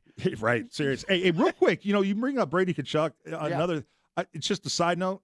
Fascinating. I mean, he's gonna go play with his brother. Matthew, he got traded to the Panthers by the Senators, man. So both the brothers on the same team. It's just the rich get richer, man. That team's loaded. Loaded that team. Yeah, they're going to be good. And like, the Tkachuks, obviously, you want to hit. It wasn't Matthew Tkachuk like best friends with Jason Tatum? Weren't they like best buddies in high school? You're right. In St. Louis, you're right. There was they did, yeah. So Keith, obviously, I guess played there. But you're right. There's pictures of them on the bus or, going to school together. So you're right. Yeah, they were acquaintances back in the day. Yeah. There you go. So if you see Brady Tkachuk around, especially if you're down near the Cape, just know that if you take a picture with him, you just might hold his gold medal as well. Mm-hmm. So there you go. Fantastic. I saw that, and it was one of those 1-2 punches. First I was like, oh, that's cool. You met him. I'm like, hang on. Why has he got a medal? Why is he walking around with his gold? I guess if I won a gold medal, I'd probably tattoo it in my forehead. Like, I've won a medal. Seriously. So everybody knew. Oh, man. All right, 617-779-7937. Contreras has been the face of this team. He's been the heart of this team. There was a great video that you can watch right now on the WEEI Instagram that is after the Durbin home run.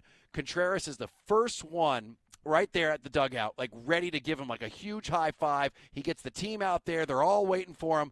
But Contreras is obviously the dude that is the heart right now of your Boston Red Sox. And he went into the booth with Will Fleming. And when we get back, you've got to hear this because, there's nobody who's loving this more than him right now. Nobody is loving this more than him. And as I said, he's somebody now you have to start putting in the conversation for American League MVP. I can't believe this team has turned things around the way that they have. And that we're having these discussions about someone possibly because I remember when they did the All-Star break thing, we were laughing. I was just thinking that. You were laughing at the faces they had on the promo. Yep. And it was laughable. I mean, at the time, it just was like, seriously, this is the candidates for All-Star? And who's laughing now, right? Oh yeah, because I was like, Caleb Durbin, what are we doing here? I know. And God knows he's turned things around. All right, we will take your calls next, 617-779-7937, and we'll get to this Wilson Contreras audio. There is no one who's loving life more than him. For your surging, your 14 in a row Boston Red Sox, we will take your calls next.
WEEI. Left arm out again for Willier. The pitch is driven high into left field. It is way back, and it is off the wall. Abreu's coming to third. He will score. Contreras trying for second. In there with a head-first slide. WC40 again. We are tied at 4. I was sitting in the thirsty devil, one sheet on to the wind. That gentleman right there will be on with us at 4:30. Will Fleming with a great call last night. I hadn't heard the WC40 before. I like that. As I said, the Fleming is the good thing about Fleming is he's one of us. Like when they weren't winning, he sounded depressed. He was like, "All right, this, you could hear it in his voice. Like this is just a kick in the ass every day." Yeah, and you know what? And I always respected that about him. That he did not, shy away from his true feelings. I mean, he wore his emotions on his sleeve, and it was, and it gave permission for Will Middlebrooks to do the same thing. So they both kind of, down. I mean, obviously, how do you cover a team that just keeps losing and try and put a positive spin on it? You can't. But they were always basically true to themselves and they said exactly how they felt and showed how frustrated they were. So good for them to be rewarded with these last 14 games, because to have to watch that losing every day like that is and comment on it is not easy. No, and like it's one of those things. Kids in broadcasting school, it's okay to act like a human being. No doubt. It's okay to not just deliver words like a robot because like everything is factual. It's all right to sound like you're pissed. Here's a high drive to deep right field. That feels targeted. Are we being played in Syracuse, New York, or something? That's right. It's like to all the Syracuse people out there. Which, by the way, Syracuse, an amazing school with a great facility. It truly is a fantastic school, and I give them more grief than they deserve. But it is there. There was a stereotype coming out of there for a while. Where everything was like this, and so I listen to guys like Will Fleming. I'm like, all right, man, you're doing it right. People, you need to teach there. But that was great. That clip right there you played where you hear him going, just Jesus. Who was it? Was that Middlebrooks? Yes. I think it was, yeah. Let me hear it one more time.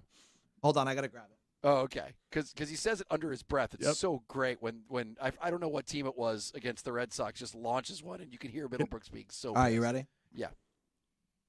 Here's a high drive to deep right field. You hear right out of the gate, Jesus. Here's a high drive to deep right field. Like the ball's literally not even left the infield, and Will's already saying Jesus. He's like, you got to be kidding me. Well, we are in the Catches Law Studios. No fee unless you win. You can call us at 617-779-7937. I don't know if they're going to play tonight. That's because I'm looking right now, and it looks like there is a 70% chance of rain in the 8 o'clock hour. So, Stiz, when do they usually make the call on these things? I mean, 2 hours once you get in there and buy all the beer and popcorn. They'll wait as long as they can, Rich, man. They'll wait it out if they can. That pisses me off when they do that. But although, I, in fairness, this is not one of those where you look and you just see that, like where it's like 100% chance. And like I remember there was a couple games earlier in the season when Worcester had called their game off, like at 11 o'clock in the 11 a.m. And they're like, "There's no way we're going to do this. It's going to be awful." And then there was nothing that had changed. It was going to be horrible, and then they called it out right before the game started. I don't know if they're going to call it early. I mean, a 70% chance of rain ain't a 100% chance of rain, but I've seen it from basically 70%. Starting at 4 o'clock all the way pretty much to 8 o'clock. So, I mean, that's the prime window. So it's 50-50 at this point. Yeah, we'll see. But, it's who knows? I mean, you want to play, right? Don't you? I mean, you want to keep this. I just think you just can't get to the ballpark fast enough when you're winning like this, considering what this team has had to endure for most of the season and then to feel what they're feeling right now. You don't want anything to – I mean, they had the All-Star break, and I thought maybe that was going to derail them. I mean, they've come out of it winning 6 in a row, and so nothing's going to derail them. But, you want to get this game in if you can, just because of the momentum they've got going. No question. All right, let's go to Wally on line 1. Wally, what is happening, buddy? How you doing? Yeah, guys, the first half of the season wasn't good. In fact, it was like a Chinese water torture. But right now we got Christmas in July. This is all unexpected. This is all gravy right now. I just hope they don't let us down. I mean, we know what we need. We've been talking about a big back till the cows come home. There's guys you can get out there now. Willie Adames, Chapman, these guys. You don't have to wait. I mean, you got 2 weeks. Every game it means a lot right now. But I just hope they don't let us down again and let all this goodwill go down the tubes. We know what we need. Go out and get it early, and quit pussyfooting around. Yeah, and Wally, thanks for calling. But that's one of the reasons that I'm holding any kind of apologies to Craig Breslow until we find out what he does at the trade deadline. I wouldn't hold your breath, buddy. I'm not feeling good about it, man. Yeah? Just because there's not a lot of teams that are clearly far and away kind of sellers. I mean, there's 5 or 6, the Mets, the Angels, the Rockies, so if there's only, 5, 6 teams that I think are clear sellers. Everyone else is still in it. I don't know. There's just not a lot of inventory for that. And I think Breslow, it's difficult for him to make these midseason trades because it's a different type of negotiating that I'm not sure he has the chops for. Oh, he was feeling it last night in the box. Did you see him? Oh, so I heard about it. Was he dancing in the streets? Oh, he was like wild and crazy guys. I mean, he had his hands dude. out. He was like, he couldn't have been any. Now, granted, I get it. Like if you're him, yep. Oh, you're feeling like you just escaped the jaws of like an alligator. Like you like literally were just about like everything was collapsing down you. Everyone wanted you fired, and now you're like, how about this, baby? But let's give him his flowers quick. He put his balls on the table, bro. I mean, he fires Cora. I mean, you remember the press conference after they let go of Cora. You basically had Sam Kennedy saying, We took the advice of Breslow, and we support him in this decision. I mean, put it all on Breslow, so everyone knows where the buck stops. And he was so positive. I mean, about his belief in this team when they were 13 games under, and man, look where they are now. I would be smelling my farts in that up in that suite all night long. Are you kidding me? You just got it. You gotta contain it a little bit. I know that's exactly how I would feel on the inside, but man, you just can't. You can't spike the football until the season's over. Yeah. Because I mean, listen, who knows? You could go right back to what you were. Yeah. I hope it doesn't happen. It sure doesn't seem like it's going to happen. But man, you gotta be careful. It can bite you in the ass. And that's a Red Sox kind of thing. They kind of can start, counting their chickens a little bit. I mean, you had the report that, John Henry met the players at the airport or when they came off the bus on their road trip after winning 9, and that report came out. Like, how did it come out? How did why should we even know about that report? That they wanted that out there. So, they have had the tendency to kind of get ahead of themselves. I thought the most recent comments from Breslow about the trade deadline were kind of interesting. I felt he was almost the other way reserved and kind of keeping expectations low. But for that very reason, he didn't want to show his hand. He doesn't want to say how damn excited he was. And he's kind of playing it cool, I thought, in those comments. But then you see him in the suite, I guess a different deal altogether. Oh, yeah. He was like, all right, baby, wild and crazy guys. He was like, it almost looked like he was moving with a little bit of swagger. He's about to go tarps off. I don't blame him. As I said, he was getting crushed. I don't blame him. I would think the same thing, but it was funny to see how Breslow's just like, I mean, it truly is a man who, he was he was blindfolded. The firing squad was ready to take him down. And then all of a sudden John Wick comes in and mows down all the guys with the guns and frees them. It has really, really been wild to watch. Let's go to Mike on line 6. Mike, what's happening, buddy? How you doing? So I just I'm excited about the Sox, no doubt about it.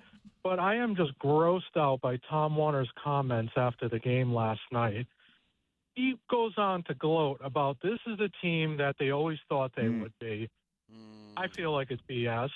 And he goes on to say that they're happy to be following, and it's not word for word, but the Tampa Bay Rays and the Milwaukee Brewers, they wanted to emulate that style of baseball. Neither one of those teams have ever won a World Series. Yeah, they're exciting. They put people in the seats. They win games. But they don't do anything. And I'm just grossed out that Tom Warner would compare the Boston Red Sox, this grand franchise to those two clubs. Disgusting. Oh. Yeah, and Mike, I heard about those comments, and we will even play some of them a little bit later on, Tom Werner. But Case in here's point. my thing. I think that Craig Breslow, Sam Kennedy, both have the right to come out and say, we knew this was the team that it was. You know why? Because they talked about it when they showed their face when the team was doing awful.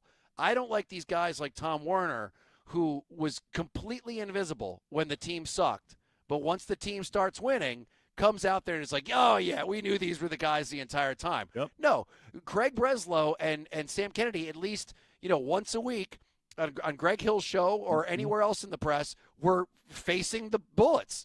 They were taking the hard questions. They were answering them. Sometimes their answers were absolutely absurd and made them look ridiculous. But at least every week they did that. I don't want to hear Tom Werner start, as you say, smelling his own farts when you were nowhere to be found when the team was losing.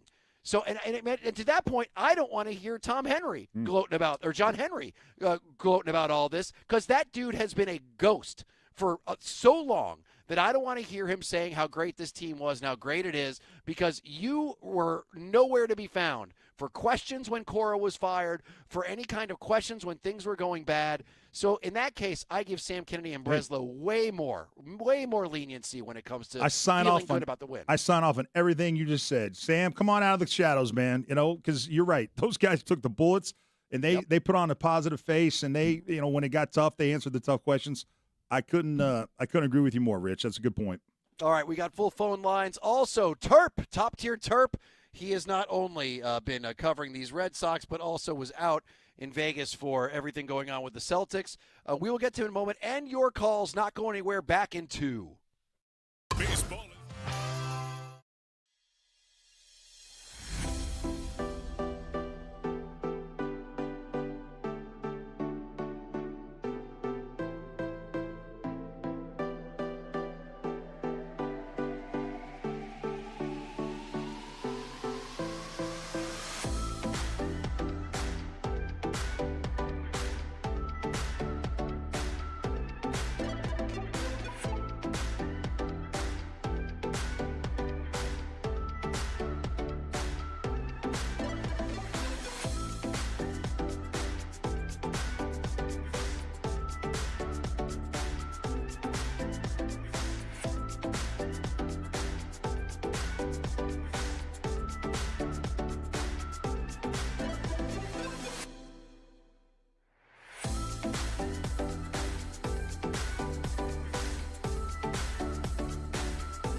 Guess who's really good now? The Red Sox, you numbnuts. Stiz. Hit the No balls, 2 strikes. Chapman is ready. He throws. Swinging a liner to short. Caught by Chang. It's 14 in a row for the Red Sox. Chapman walks the tightrope. The Sox cannot be stopped. 6-5 winner. What a call. Caleb Durbin, he was an absolute stud. 8th inning go-ahead home run. And as long as the weather holds up, Eduardo Rivera will take the mound at Fenway this evening. You can, of course, hear the game and the attempt at 15 in a row right here on WEEI. If your doctor said surgery was the only solution for your joint pain, get a second opinion. Do what Ted Johnson and thousands of others have done. Eliminate your joint pain with Boston Prolotherapy online at bostonprolotherapy.com. And that's what's in our feed at WEEI and WEEI.com. Get ready to get hit in the radio baby maker. More Rich, Ken, and Ted next. Rich and Ken with Ted Johnson. It is 93.7 WEEI. Rich, Ken, and Ted. You can call us at 617-779-7937 and leave us a message right there on the Odyssey app. Press the microphone button. We play those in the 5 o'clock hour as we launch all of your take grenades.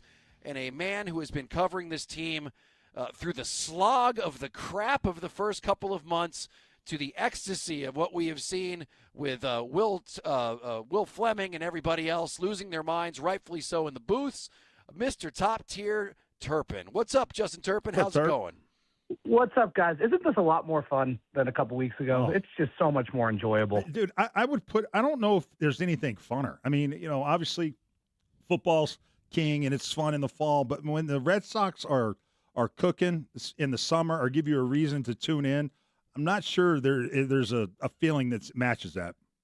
I totally agree, and I think last night really encapsulated that. Just the vibe around Fenway Park, the roar of the crowd. Like, it sounded like a playoff game for game 99 in July on a Monday night for a team that was 14 games under 500 a few weeks ago. Obviously, when you're on like this magical run that hasn't been seen since I don't even know who was the president back in 1946, whoever that was, the 48. Yeah, it's like when you're on a run like that, it just galvanizes the city. It's really a kind of a special moment.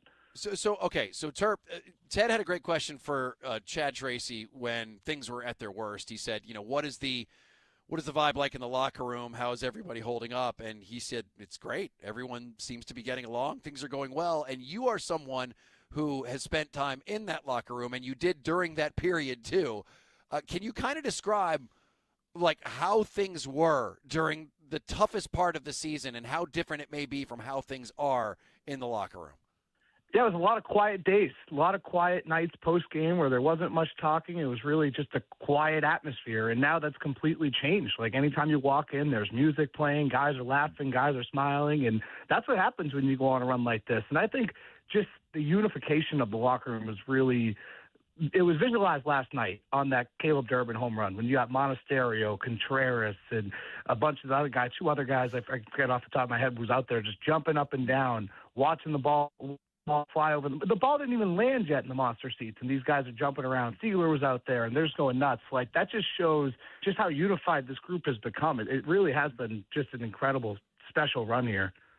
Terp, Caleb Durbin, just your thoughts on him basically turning it around. I mean, for the first 48 games to the last 44 games, he's like a different player. I mean, it's incredible to me to see. He was averaging through the first 48 games 163. Now he's hitting 304. His OBP was 241. Now it's 353. I mean, it's insane. His defense has always been spot on, but now the hitting. What do you think about his rebound and just his overall mental makeup when you see him and talk to him in the locker room? What's he like? Yeah, just zooming out even further. He's hit safely in 31 of his last 44, and since the end of May is hitting 304 with 20 extra base hits. Like, it's just incredible what he's been able to do. And I give him a ton of credit because it's not easy when you're coming here, obviously filling the shoes of Bregman, which were then previously occupied by Rafael Devers. You come in and you have to be that guy, and it's not easy to be that guy, especially when you were just coming off your rookie year with Milwaukee. No one really knows who you are. They wanted Bregman back. Like, everyone thought he was going to be back, and then you're the guy to come in here. And opening day, he was getting booed, and actually had a big hit that day, had an RBI that ended up being the difference maker in that game. So I give him a ton of credit for just sticking with it. Like, throughout the entire season, his defense has been rock solid. Like, you just know when there's a ball going on the left side of the infield, like, you know there's a chance there, and you feel pretty good about him making the play. But for him to stick with it just through the ups and downs, and it is kind of amazing that right when this run kind of really took off, he also turned around in a big way. Like, it kind of lines up with his turnaround as well. So just give him a ton of credit for staying with it. Obviously, it's not easy to struggle in this market with the expectations that come with it. And a lot of people are looking at him and saying, well, like, look who was here at third base before. And maybe he's not to that level yet, but for the way he's been playing, he deserves a ton of credit. Okay, Terp, Stiz, can you get that Aroldis Chapman clip ready? Because I want to play this for you, and I want to get your take on, like, what you believe, whether there's any kind of underlying message in what he is saying to the press right here. So here's Aroldis Chapman after the game yesterday, and do you have it, Stiz? You have that clip ready to go? What's this feel like? You've been around for a while, been a part of some streaks. What's this feel like? No, bien contento, ¿sabes? Y más que la racha que vamos del juego ganado. Yeah, no, just really happy, really content about how the guys are playing, how everyone's behaving themselves on and off the field, in here in the clubhouse, how they show up to the ballpark, and just really feel happy about the way that we've been playing during this streak.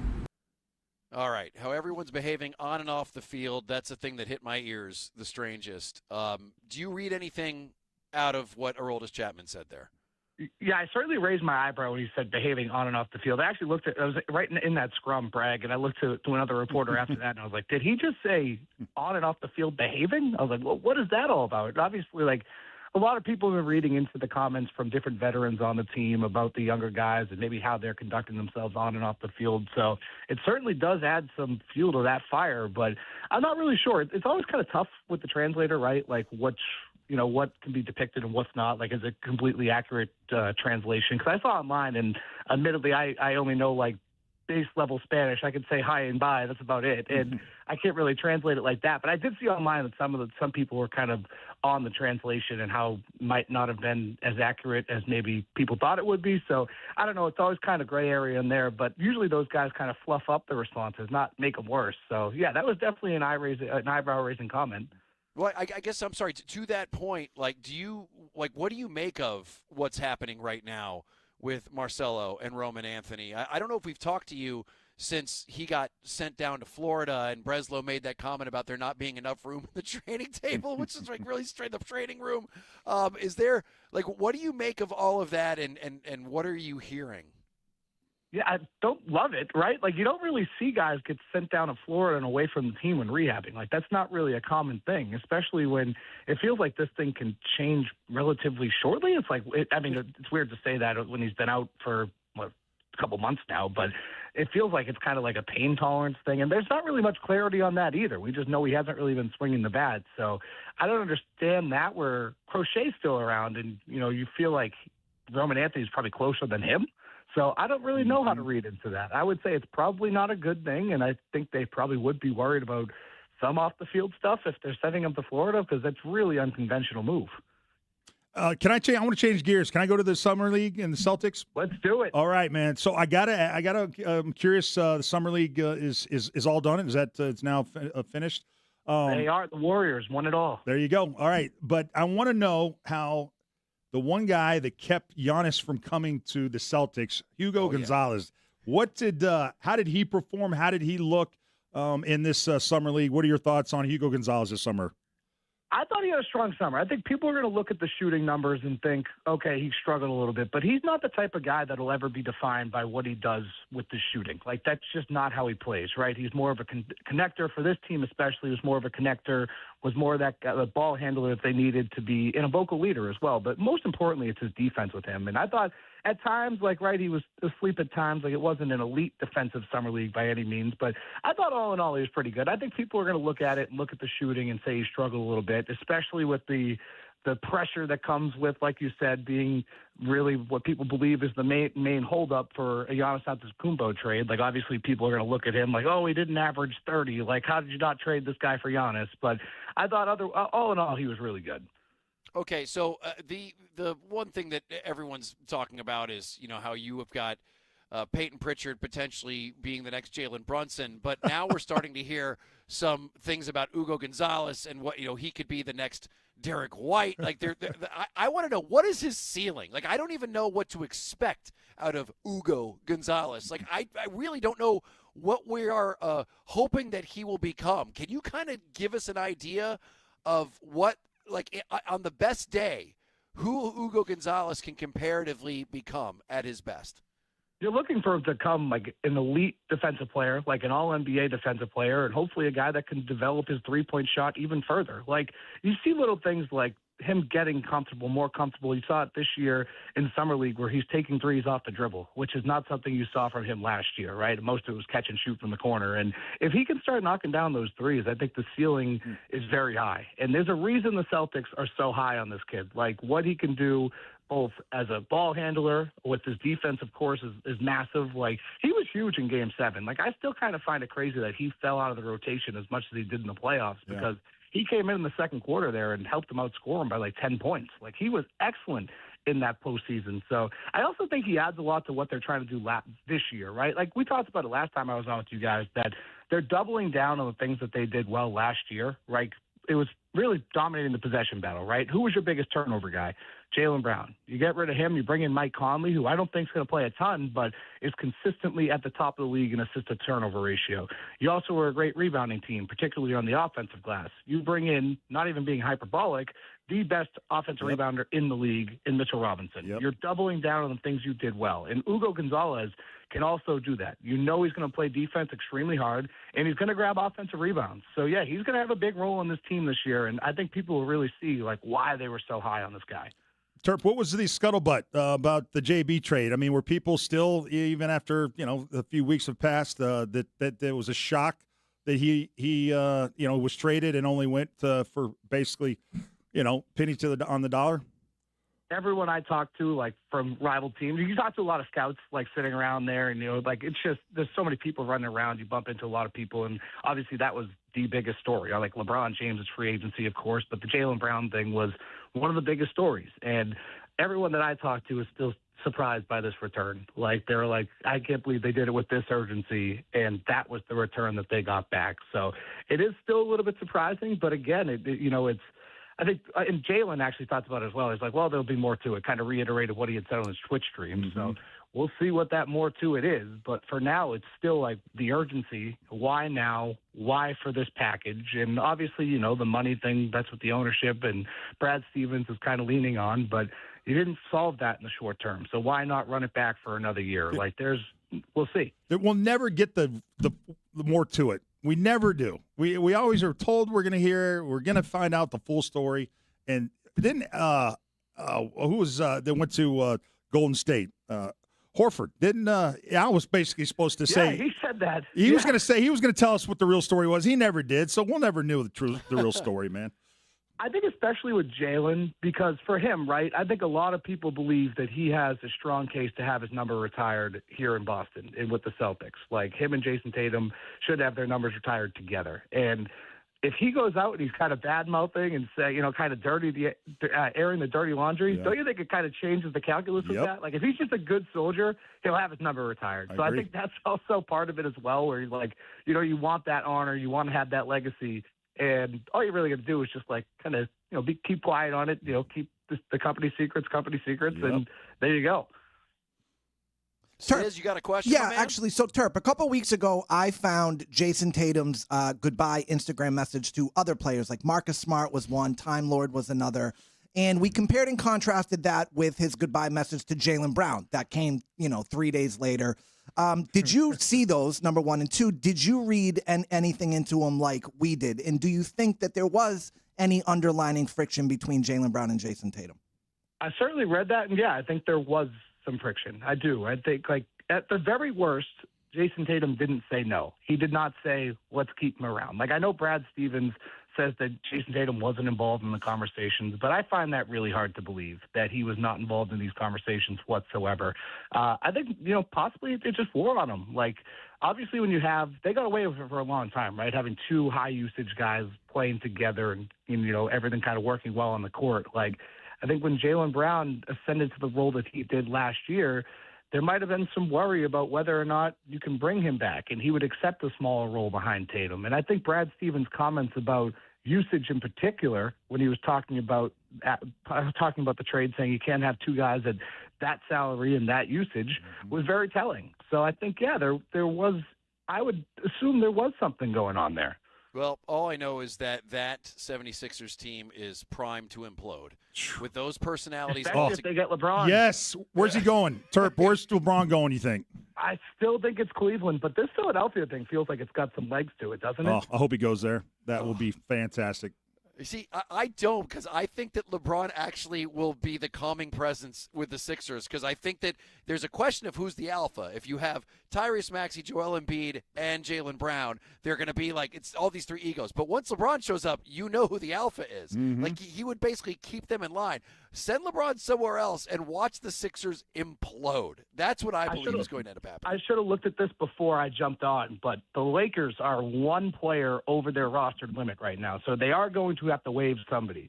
If that's Bronny, I'd have to look. Who has the most open spots? Is it Cleveland? Is it Miami? Is it Philly? Do they have two that they can bring both of them with them? I'd have to look into that. They'll make a spot for Bronny. How can you not? I mean, he's a future Hall of Famer. All right, well, top tier Terp, great stuff. I hope you've recovered from your time in Las Vegas. I hope you enjoyed yourself and you stayed out all night with your glow stick and shoved your face with some all-you-can-eat buffets. I'm sure it was a great time. Oh, it was. I actually saw Kenny Chesney at the Sphere there, too, which was incredible. Hey, how cool is that Sphere, awesome. man? That's a cool dude, place, isn't it? Crazy. Yeah. They had a part that he was doing a couple songs that they had the lyrics on the background of the Sphere behind him. It was really, really cool. Awesome. Yeah.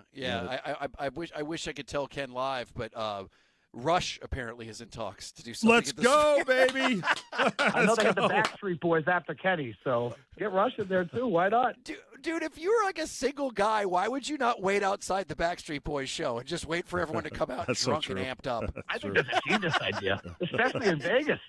Right? It's like fishing in the most stocked pond in the world. Well, Rich, I heard they do the Backstreet Boys will go on these cruises, right? You need to get on one of those cruises when the Backstreet Boys are on it. That would be fun. That would be the place to be. Yep. You gotta be ready. You gotta be ready for the mental warfare, though. Absolutely. All right, Terp, great stuff. Thanks for coming on with us, buddy. We'll talk to you again soon. Terp. Anytime, guys. Thank you. All right, 617-779-7937. We got to talk a little bit about Tom Brady when we get back. Embrace the...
about that? Let's see what the weather looks like at 6. Yeah. It's supposed at 6. It is according to just the old iPhone app, 55% chance at 6 o'clock. And let me see if it's changed since then. Actually, no. At 6 o'clock, it's now at 65% with lightning. So that does not that's seem not good. Great. Yeah, no, that's not good. That's not good. So hopefully they don't get your ass there, have you pay for parking, buy a bunch of concessions, and then say, oh, yeah, by the way, we knew the entire time we weren't going to have this game. So go ahead and we'll see you in a couple of days. luck with and that. blah, blah, blah, blah, blah. I want to quickly revisit something we talked about yesterday. You know, Tom Brady is obviously a very weird human being. He is on the field. There's no one like him. There's not many people who match his competitive nature. What makes him so great also makes him an alien. You know, when he is somebody who every single bite that he has taken for the last 20 years has been analyzed and made sure that it was exactly the right avocado ice cream. His workouts are the thing of legend. His discipline, his study. He is a guy that is driven to win more than almost any other athlete that you can name, and that's what makes him great. But what it also did is it made him completely incapable to be a normal human being. And ever since he has been done with his career, he's made some of the strangest choices, like investing in a dog cloning company and cloning his own dog and thinking that everyone's going to go, yeah, that's a good idea. Sure, Tom, why not? The whole weird crypto NFT thing. Yep. This strange deal now that he's doing, picking a fight with Jake and whatever Paul's brother is. What's Jake's brother's his name? Logan Paul. Yep. Where there's videos of him from this past weekend, like flipping him off, like, you jerk. And he's like, no, you jerk. And then he called him a dork at the flag football thing, and they're getting up in each other's faces. It's like the worst, fakest acting, kayfabe setup I've ever seen for some obviously wrestling thing that's going to go on. And then, of course, yesterday, TMZ reports that Tom Brady is indeed partnering with the WWE, and it's all been a work the entire time. You don't say. And, you know, yesterday we were kind of joking about it, and I said, you know, this is just, he needs a friend. He needs somebody to tell him, you don't need to be doing this. Just say no to a few of these things. In my mind, the worst thing he could have done is been friends with Rob Gronkowski off the field, because he probably looked at Gronk, and literally anything Gronk does is great and funny. Like, he could host a show like what's the one where they get bonked in the face, Wipeout? Like, you know, Gronk, great show. Great show. But Gronk can do anything. He can make stupid commercials where he's got Nerf guns and he's shooting people with Nerf guns. He's just a lovable guy that really can fit everywhere. But Tom is not that dude. He's a guy that is like, you know, was married to a supermodel and like used to party with sultans in other countries. And he, you know, he's a guy that endorsed Uggs and super expensive watches and mattresses that he allegedly liked to hump in the commercials. So this is just, it's so weird. But then I thought about it yesterday, Ted, and this whole wrestling thing and just how wrong it is and how bad it is and how bad it makes him look, because he's like literally, like, almost by definition being the greatest of all time, he should be the coolest person of all time, and he's doing the most uncool things. And I've kind of sat back and I said, you know what? I love it. I'm in. And you know what, Tom Brady? I am in, because we've never seen anything like this before, ever. It would be like taking, who is like the most classically trained, respected actor you've ever, like, you know, like think of Daniel Day-Lewis. Daniel Day-Lewis. And then Daniel Day-Lewis doing like all of a sudden like The Hangover. The Hangover, or Airplane, or just like slapstick. starts a show called Hit Me in the Nuts, where Daniel Day-Lewis sits there and a clown hits him in the nuts for 10 minutes, and then the next episode is called, you know, Slap Me in the Face with Pork Chops. That's true. Yeah, the most intense method actor ever. It totally turns heel. Yeah, it's like no one in human history has had a stranger post-playing career. It's like an alien studied what retired athletes do and got every answer wrong. Like he's like a guy who just like walks into the wrong party and somehow thinks he's crushing it. And I love this. It truly is like he's misreading the room so bad. Funny the similarities between Belichick and Brady post-retirement of just like making wrong decisions, kind of stepping on themselves. Not able to step away and see how their behavior impacts everyone around them. You know, you say he needs a friend. You think Tom's going to listen? Tom beats to it. He's going to do what he wants to do, Rich. I think at the end of the day, I think it's two things. I think it comes down to money, and it comes down to relevancy or attention. So I think he wants to always be relevant. He always wants you to be top of mind, but he also wants to make a ton of money. And I think he sees his window of opportunity to maximize his money right now. And so he's almost doing anything to maximize his financial gains, also while getting the hit that he gets from the attention of doing these things. It seems like there's not a bag that he won't turn down. Like I honestly, I think he's doing WEEI weekends this weekend. All right. Hey, Kenny, you're a friend. Why don't you text him and say, dude, you look like a clown? No, don't. Please just say, hey, everything you're doing, thumbs up, buddy. I'm with you, Rich. I'm in on it, too. I like it. It's so great, too. Like, he's, him doing this WWE thing is going to be great because he's going to, like, cut a wrestling promo, like with the charisma of someone, trying to return a printer to staplers. See, Rich selfishly likes it for the content that he's about to receive. Of course he does. Me too, man. Radio all the way. You guys, is it okay that I feel a little bit, there's a part of me that feels worries about him? There's this bit of you played with the guy for how many years? You shared 3 Super Bowls together. And just going through my own personal stuff, like what happens when you retire, trying to figure out who you are again. You do things that maybe you never thought you would do, and it's almost like it feels. I mean, if you ever met Tom's family, like they're stable, they're nice, they're sweet. And I almost feel like Tom wants to be this family man, but he also wants to be this playboy and be out and doing these other things. And it's just this constant tug and pull between the two. And he has to settle on one, and he can't figure out which one he wants to settle. Damn right. And the two things, there's 2 things I want to say, though. So I do disagree with you that him and Belichick are going through the same thing.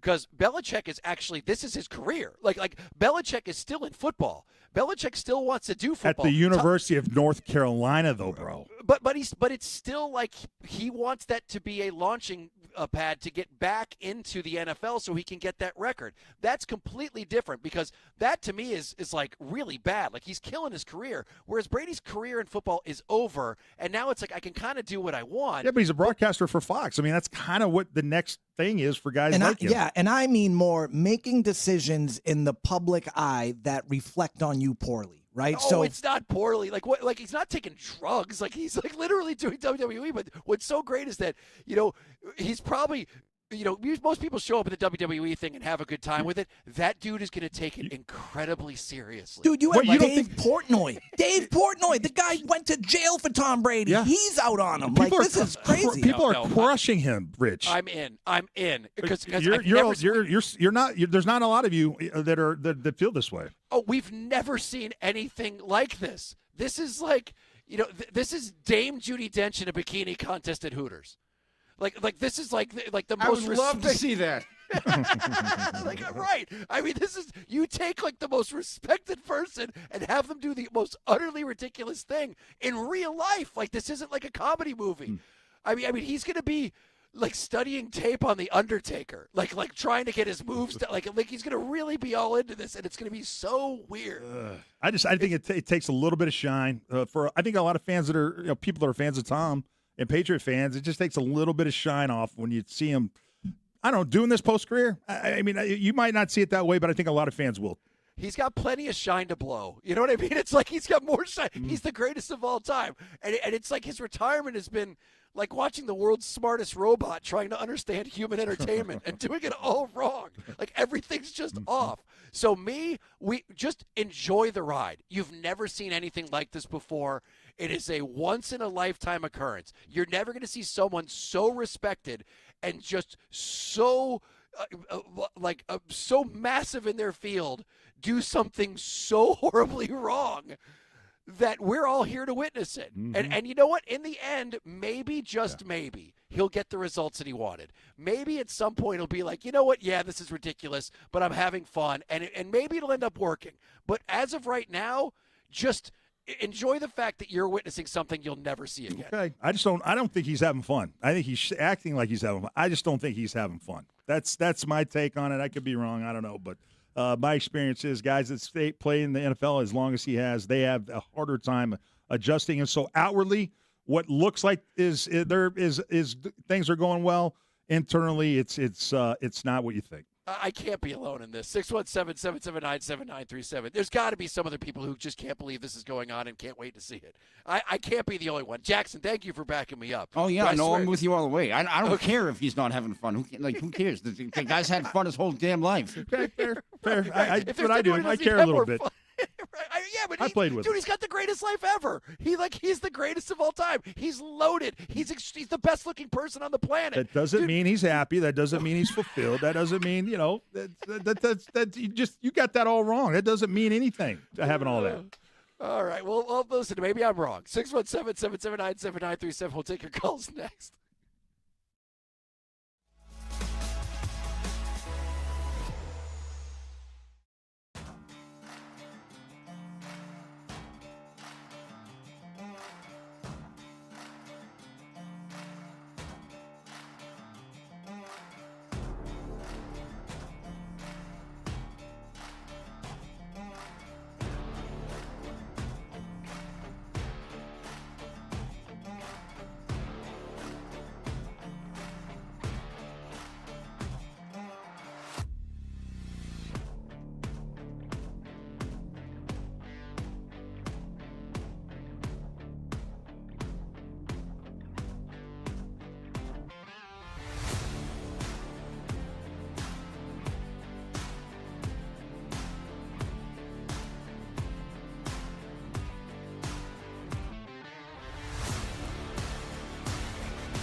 All right. It's 93.7 WEEI. Rich, Ken, Ted Johnson. You can call us at 617-779-7937 or go to the Odyssey app and press the microphone button. Leave us a message and we play him later on. Okay, we were just talking about Tom Brady, how his post-playing career has been so strange. I mean, really odd. And I talked about the dog cloning thing and just this whole thing with the WWE now, where he's picking fake fights with like Jake and Logan Paul, and then this has been going on for a couple months now, where he calls him a dork. Oh no, you can't call me a dork. And next thing you know, they're flipping each other the middle finger, and that video went viral. I guess there might have been somebody who happened to be at the right place at the right time who got the video of the two of them flipping each other off. And then, of course, word comes out that he's in talks with WWE. And, of course he is. Can I just tell you real quick? Can I just give you the series of events that happened for him this past weekend? Just sure, so yeah. people understand it clearly. So on Thursday, he did a promotional thing with Gronk, where he kind of dumped him in a bunch of sauce, I guess, for some cane sauce. Yes. Okay, so that was Thursday. Okay. And then on Friday, he slaps Logan Paul up on the stage, right?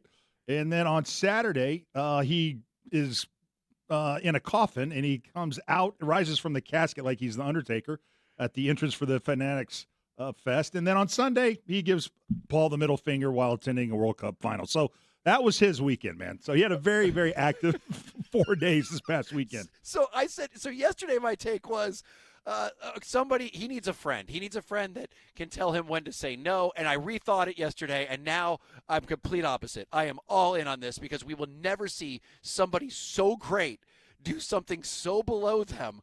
It's really I can't. It's funny. I got some texts from my friend. I got 4 texts over the break, and each one just had one line. The first one is, it's like Meryl Streep joining the cast of Love Island. Then he said, it's like Peyton Manning announcing he's joining the Blue Man Group. Oh, that's good. Yeah. Then the next one was, it's like LeBron James quitting basketball to become a mall Santa. Oh, man. Then finally someone said, bad. It's like Yo-Yo Ma opening for the Insane Clown Posse. Like, this is just it's so strange. Oh. And I can't believe it's happening, and I'm all in. And so anyone who says, this is embarrassing for Tom Brady, maybe, and it was like, I can't believe he shouldn't do all this stuff. No, he absolutely should, because it's just the best entertainment ever. It's going to be so awkward and so weird, but I'm here for it. Let's go. Let's go to line 2. Joe from Melrose. What's up, buddy? How's it going? Hey, Rich. I called in a few weeks ago when you and Ken were having the discussion on whether people in the area were in or out on Tom Brady. Yeah. And this was exactly the kind of stuff I was saying why I'm out.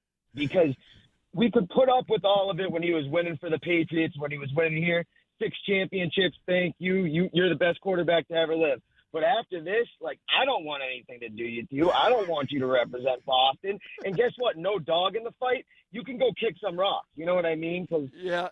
You see, okay. There now, you go. if you were to, because people are saying whether or not this ruins his legacy. I'm like, no, this doesn't ruin his legacy. Maybe saying that he has no dog in the fight and helping the Seahawks win this last Super Bowl, that would ruin his legacy a little bit. I mean, it would ruin it, but it would hurt people's impression in New England of what they thought of him and how high they held him in esteem. But the wrestling stuff, your career, your football's career over. You go clown around. Stiz, you said that there were some comments on the old text line, right? Well, yeah, on Twitch. I've been monitoring Twitch at Boston WEEI. Just here's some. Gronk is funny. Tom Brady is not funny. Yes.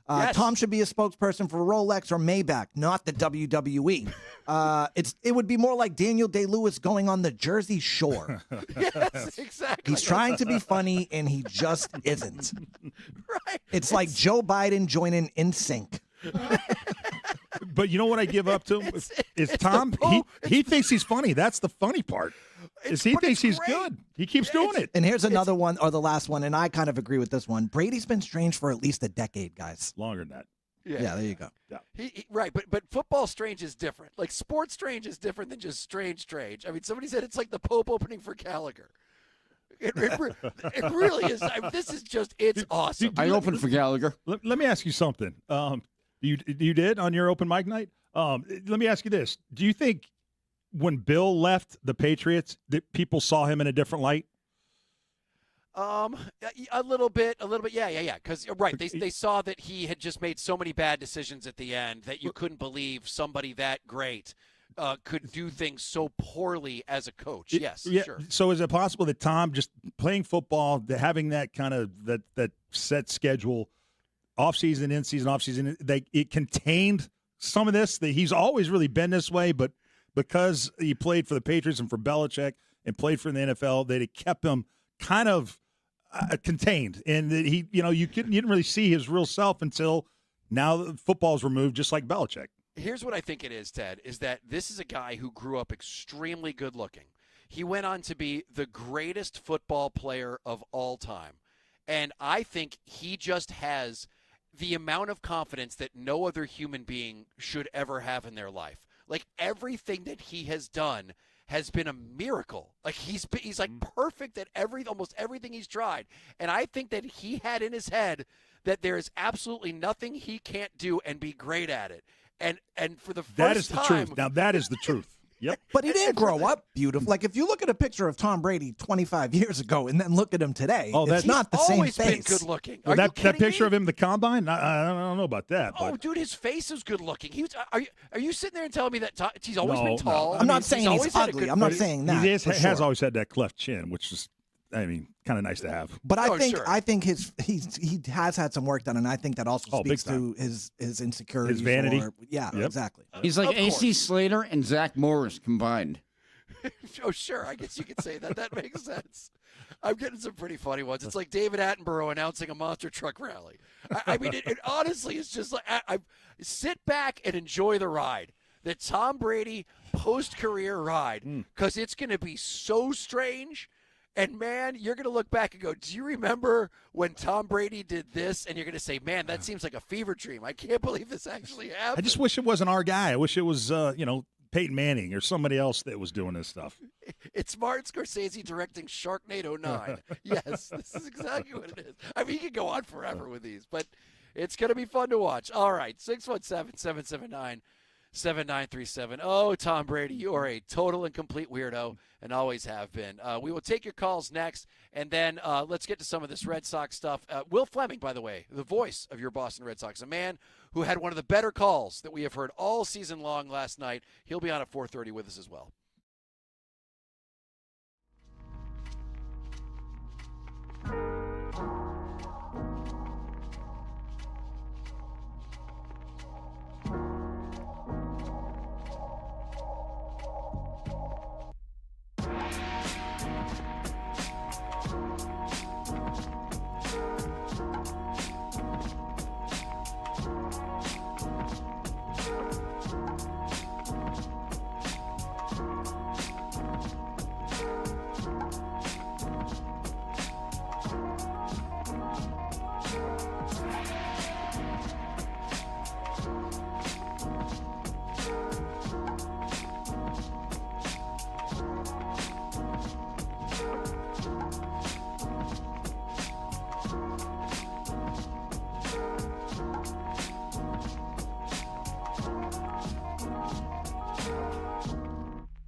kind of rank that one?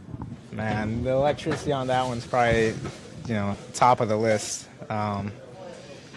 Just being able to come through for the guys and get the lead there was big.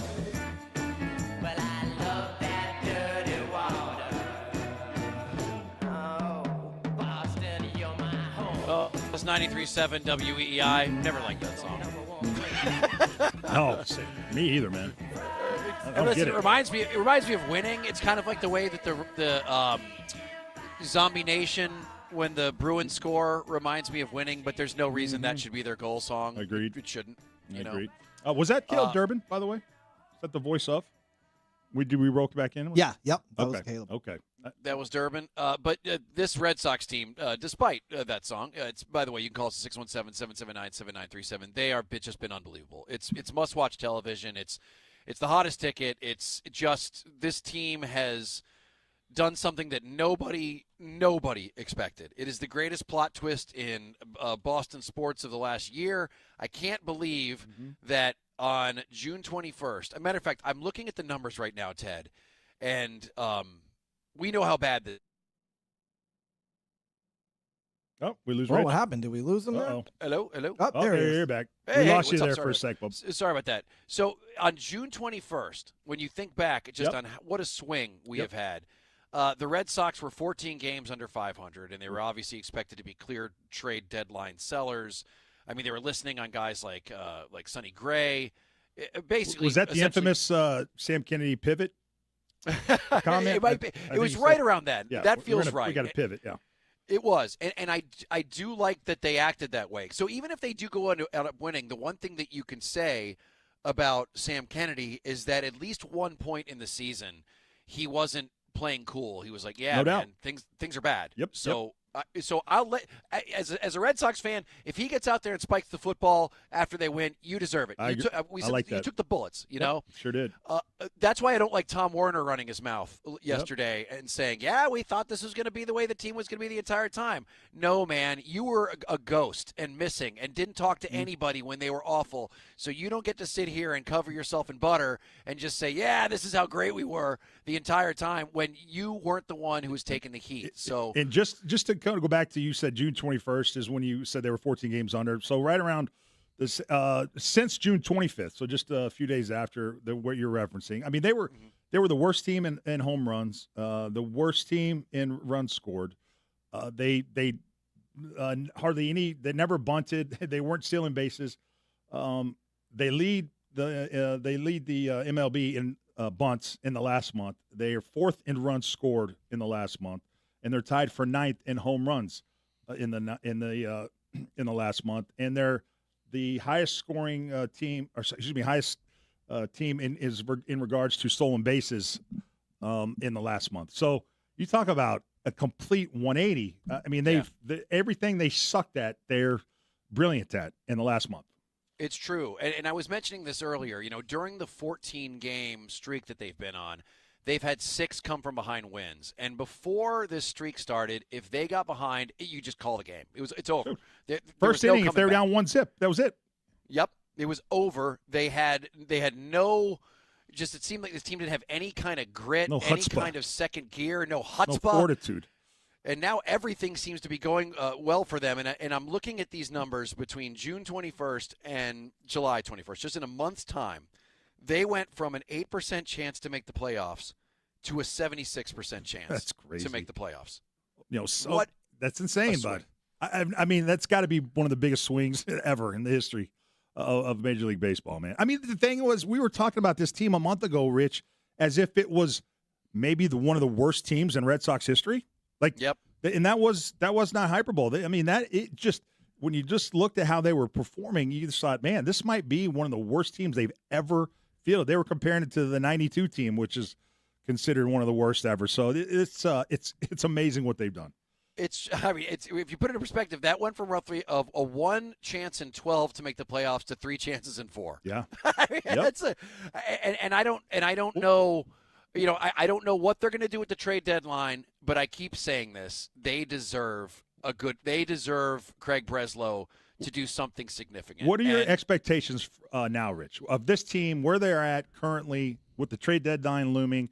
you expect the Red Sox to make the playoffs? Is that something that you are more than expecting at this point?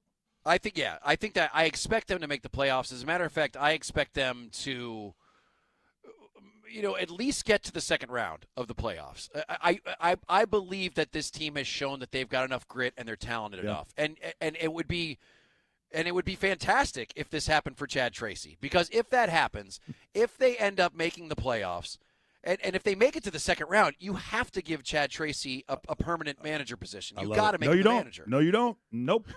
Okay, maybe at the end of the season, let's talk. Yes, that's what I'm talking about. Okay, but you've been pushing for it to happen now, I felt like. Oh, no. Well, I have said that I think that he's now ultimately deserved it, but you're right. There's no reason to do it right now. I think that it would be a nice thing to do because don't do it. God knows if you're him, you're probably sick of having to live in a hotel and not have that certainty. But here's the one thing I will say is even if they don't give it to him, someone's going to give it to him. I think he's raised a lot of eyebrows around the league. So don't let this guy go. Don't let this guy go. Look, I hear you. But let's play it out. Let's not do anything right now. It'd be like, hey, you know what? Let's tear up Caleb Durbin's contract and give him a new one. Like, no. There's a reason they are playing this way. It's probably because of the pressure of them having to sing for their supper. So don't change that dynamic. Let them keep fighting. So don't mess up what is working right now. And so I just look. Chad Tracy's done a great job, but no need to give him the managerial title officially until after the season. All right, we'll take your calls, 617-779-7937. On top of that, Teddy J, you smell that? What's that? It's football season. Oh, yeah, it's coming, baby. 4 days away. That's right around the corner. And there are some new numbers that are coming out and some new predictions. And, Ted, I want to hear your take on what to expect from this team and your big questions going into the NFL season. We will do that in 2 minutes. See what?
Hey, the Red Sox are good, but you knew that. So let's talk about Tom Brady being a weirdo. He's picking fake fights with Logan Paul. Stop. What a nerd. Stop. Leave him Awaken alone. 180 clients have just reached the 1 million pounds mark. 1 million pounds, a city of people. That's thousands of people who reclaim their lives the easy way, the medication-free way. What's stopping you? Awaken180weightloss.com. And that's what's in our feed at WEEI and WEEI.com. Here is more of Tom Brady picking fights with people in a fake way. Just kidding. We're going to talk Patriots.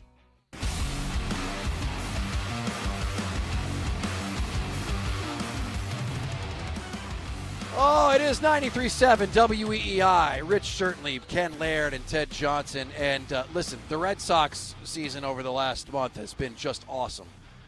But you know what makes it even better? When you find out you've got a man by the name of Drake May about to take things over in this town. There is poll after poll after poll that shows that America's sport is indeed the NFL. The ratings obviously through the roof. And this year, the very first game of the season, you are going to once again have, man, it is going to be such a strange moment when you finally, after all the talk of Mike Vrabel, Diana Rossini, A.J. Brown, is Drake May disrespected?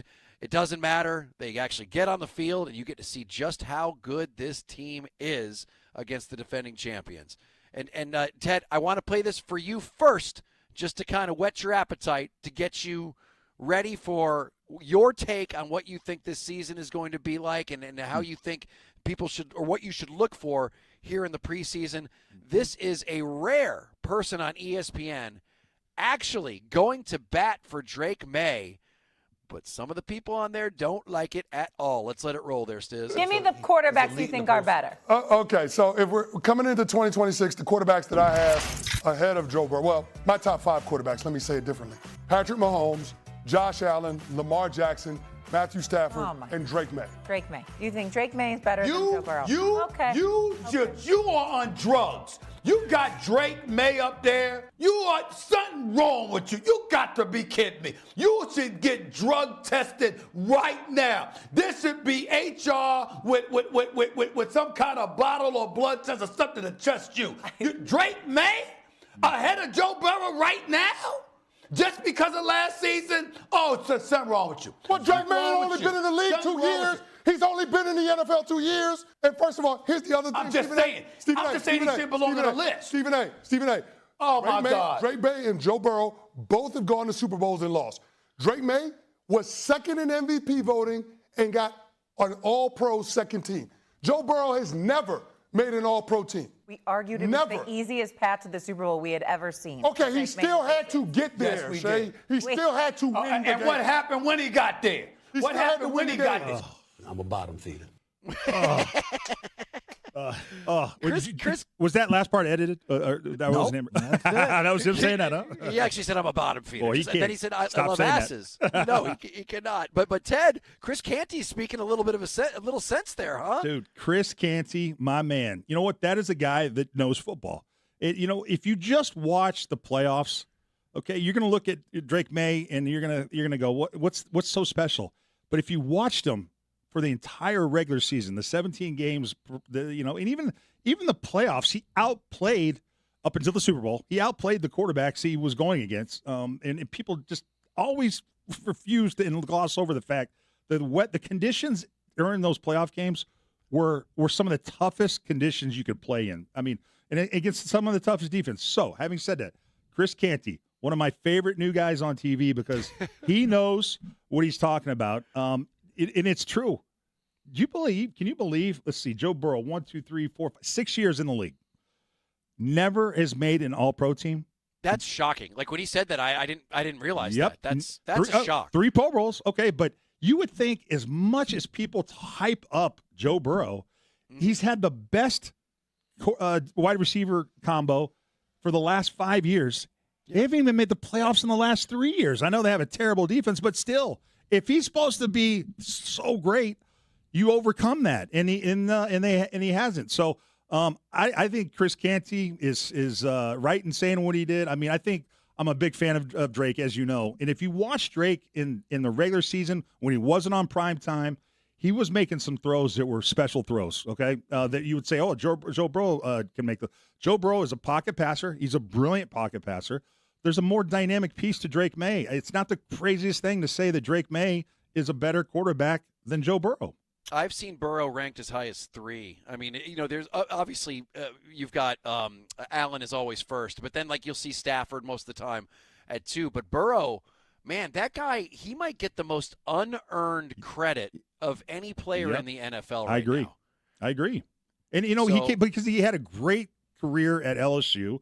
He came in, it was a phenomenal last year at LSU. And then he comes in and he goes to the Super Bowl in his second or third year. And you know, he is brilliant. But I mean, I think Drake May is too. I really do. So, and I think he's a little bit overhyped, Joe Burrow. I do. All right. So, what is the number one question for you going into this season? When camp starts and you're looking for something, what are you looking for? You know, it's not going to be sexy. There's the sexy stuff is AJ Brown, and what does Drake May look like? To me, it's what does the defense look like? I'm worried about the defense. I have more concerns on that side of the ball. I think the offense is going to take care of itself. I do like, you know, kind of the additions they made. You know, the tight end they brought in. He's hurt, but they brought in a fullback who's going to be a Gilliam, who's going to be. I know it doesn't sound sexy, but that's a big pickup, having that fullback. It's going to help improve the run game. Elijah Vera Tucker playing guard. I think the offensive line is going to be much improved. I think guys are slotted. Jared Wilson is now going to be a center as opposed to a guard. That's his natural position. I think the offensive line is going to be much better. The run blocking is going to be much better. That's going to open up things for the pass. Oh, did I mention they got A.J. Brown, who brings it all together? A.J. Brown, 1,300 yards plus. We're talking 12 touchdowns plus to go along with, I think, a solid receiving core. But he's the straw that stirs the drink. A.J. Brown, this is a top 5 offense, if not top 3 offense. And so I have no concerns about the offense. It's the defense that I worry about, Rich. That is where my biggest concern was. They're last in the league in sacks. I don't feel like they really have upgraded the edge position much. I worry about them against the run. Last year they played a lot of just lousy offenses. They played a lot of good defenses, a lot of lousy offenses. So the defense, I think, was shown to be better than it really was. So I do worry about the depth at linebacker, the edge rushers. And then obviously on defense, what's Christian Gonzalez going to do? How does that look? Is he doing a hold in? Are the Patriots willing to pony up? How do they settle that contract this summer? What does that look like? Is Christian Gonzalez, is he willing to play without a new contract? And if he's not, what does that look like? Can I tell you what I'm not worried about? What's that? Mike Vrabel. No, me either. No. I have no worries about him. I don't think that any of the Diana Rossini thing is going to affect him in any way. If anything, I believe it has forced Robert Kraft to come out and confirm that Mike Vrabel is not only his guy, but he's his guy for a long time. He said that over there on First Take the other day when he was asked. I like how Stephen A. Smith, after he was done talking about asses, said, you are the owner of the team. You actually get to make the decision here. And he's like, absolutely. I think he actually went, that's right. I believe actually Robert Kraft said, sweetheart. He did. He gave him a sweetheart. I know, sweetheart. I know. I'm with you. Rich, what is the story about Mike? I mean, you kidding me?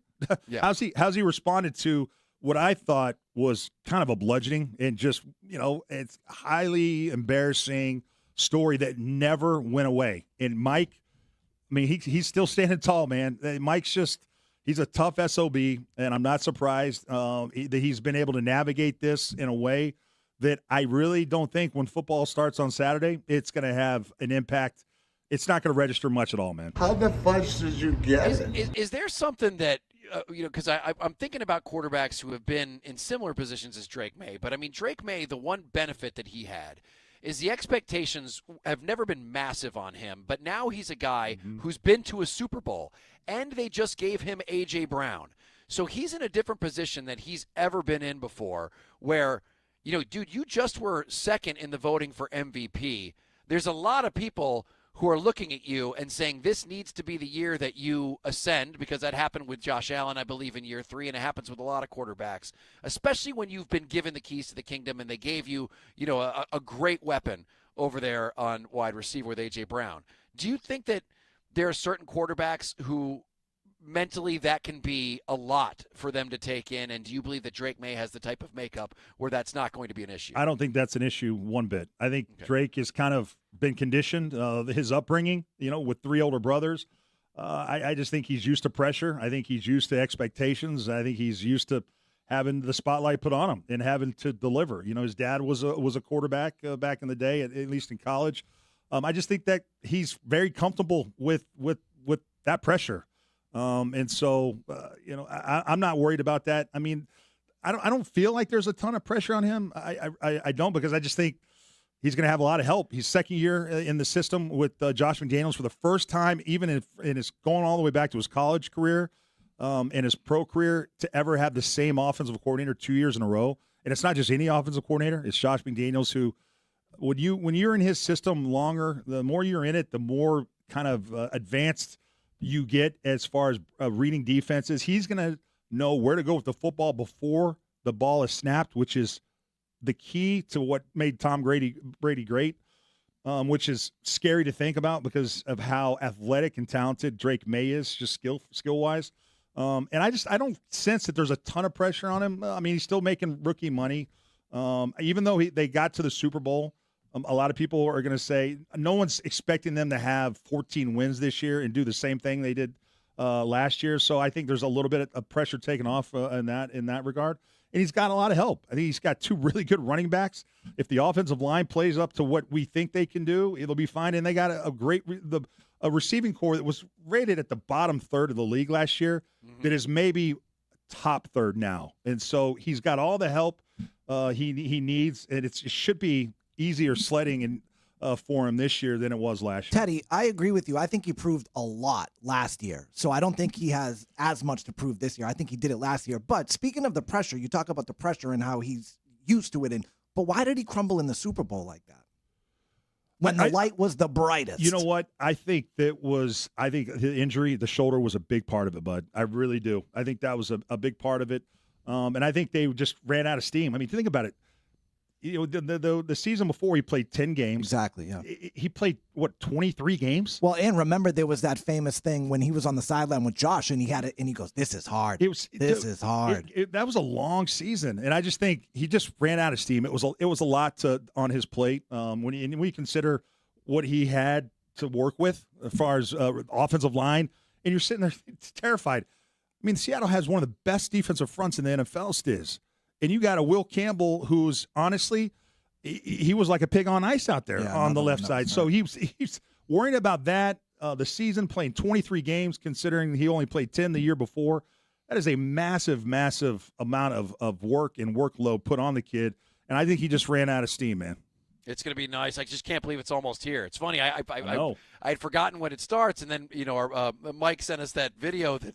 About the camp starting and the WEEI is all over. And I'm like, oh, yeah. Hell yeah, baby. Here we go. It was so hyped this time last year just because it was all new and fresh. And I think it will get there again. I think the Red Sox are taking some of that in the World Cup. But once camp breaks on Saturday, it's going to be, all attention to the Patriots, man. Yeah, well, I think this is the reason it's a little bit different is it feels more like there's like a lot of questions. Like instead of it being like, here we go, can't wait to see the team, it's the Christian Gonzalez thing. It's the whole Diana Rossini thing, which has been strange. Will Campbell, that position, how's that going to work out? To me, how are they going to bounce back after being embarrassed as bad as they were in the Super Bowl? You know what I mean? It's like it's more questions than it is. Here we go, guys. Can't wait to see what Drake May does this year. And, Rich, don't forget, like Dan Roach said, our boy Drake May looking thicker. Rude question. Are you thicker with 2 C's? Is that the way you're supposed to say it? Is that kind of like the hip thing? Are you thicker with 2 C's? Is that how it's supposed to be? Or you guys paused, if that's anything. There's nobody on the planet that I love Dan Roach, and I will not take any kind of Dan Roach slander. That question was perfect. Boy, he went for it. I'm not sure it landed, man, but good for him to try. He took his shot. Only Danny Roach can get away with that. Yep. Love the guy. All right, 617-779-7937. We still have not heard whether or not this game is going to be moved yet. I know the rain is coming, and I know that Worcester has canceled theirs, or at least is going to reschedule their game. So we'll let you know as soon as we find out. Let's hope. Come on, do it soon if you're going to do it. I hate when people get to the park and they pay for parking and they spend all that money and then they say, hey, you know what? We knew it was going to rain, but you're going to have to come back another time for a doubleheader. All right, 617-779-7937. We'll take your calls next.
It is 93.7 WEEI. Rich, Ken, Ted Johnson. We are in the Catch Us Law studios. No fee unless you win. Paulie on line one. What is up, Paulie? Paulie. What's going on, boys? What's up, buddy? What's up, buddy? Listen, I just called to explain things to you guys in case you don't have a pair of eyes. Drake May was facing an incredible amount of pressure, in the divisional round, all three rounds. Okay, before he even got to the Super Bowl, it was like a jailbreak on pretty much every play. And he played remarkably well, I thought, in those two games at home. When he got a chance, a bit of time to throw, and at crucial moments, he put the ball right where it was supposed to be. They won the game. Like you said, Teddy, he made a lot more plays than the other quarterbacks who had a lot more experience than he did. They had great defenses, great coverage teams, just spectacular. And then he had to face it again in Denver, which is a house of horrors for us. Oh, yeah. And it turned out to be no different, and he got hurt. And that was it. That dog died. Made it alive out of Denver, died somewhere, left a trail of blood, and died somewhere between Denver and San Fran. And I guarantee you, if he had not hurt his shoulder, they would have found a way to win that game too. He was never shot up before a game before. He had never hurt his shoulder before. He wasn't feeling it. He couldn't even feel his arm. That one he threw to Hollins in the end zone, that took forever to come down. It reminded me of one of Drew Bledsoe's bombs. It looked like there was a parachute attached to it. Took forever to come down. He didn't have it. If he wasn't hurt, though, they would have won that game as well. Paulie, I like your call, but if he wasn't hurt, I don't know if they would have won that game. Sports Talk Radio Caller of the Year. I love you, Paulie. It would have been. I'm anxious to see how it looks in the opening game this year when the NFL season kicks off on the Wednesday that they play. But I tend to agree with you. That was a wagon. The Seattle was an absolute wagon. Even their offense was it was solid. They had a great running game, obviously. The quarterback, nothing to write home about, but it was a good offense. But the defense was elite. By the way, we are going to have Will Fleming on here in just a few. Will Fleming, who has given us some of the better calls. Yep. I mean, as I said, he's a guy that has been, had a really crappy job for several months, having to call these awful games, and it's just been a depressing place. And then all of a sudden, this team goes on this historic run, and you can hear it. You can hear it in his voice. They're having a good time finally. It's, as I said, it was like a man who was blindfolded, and the firing squad was, pointing at him, and then all of a sudden he's like, "Oh my God, here we go." I'm curious.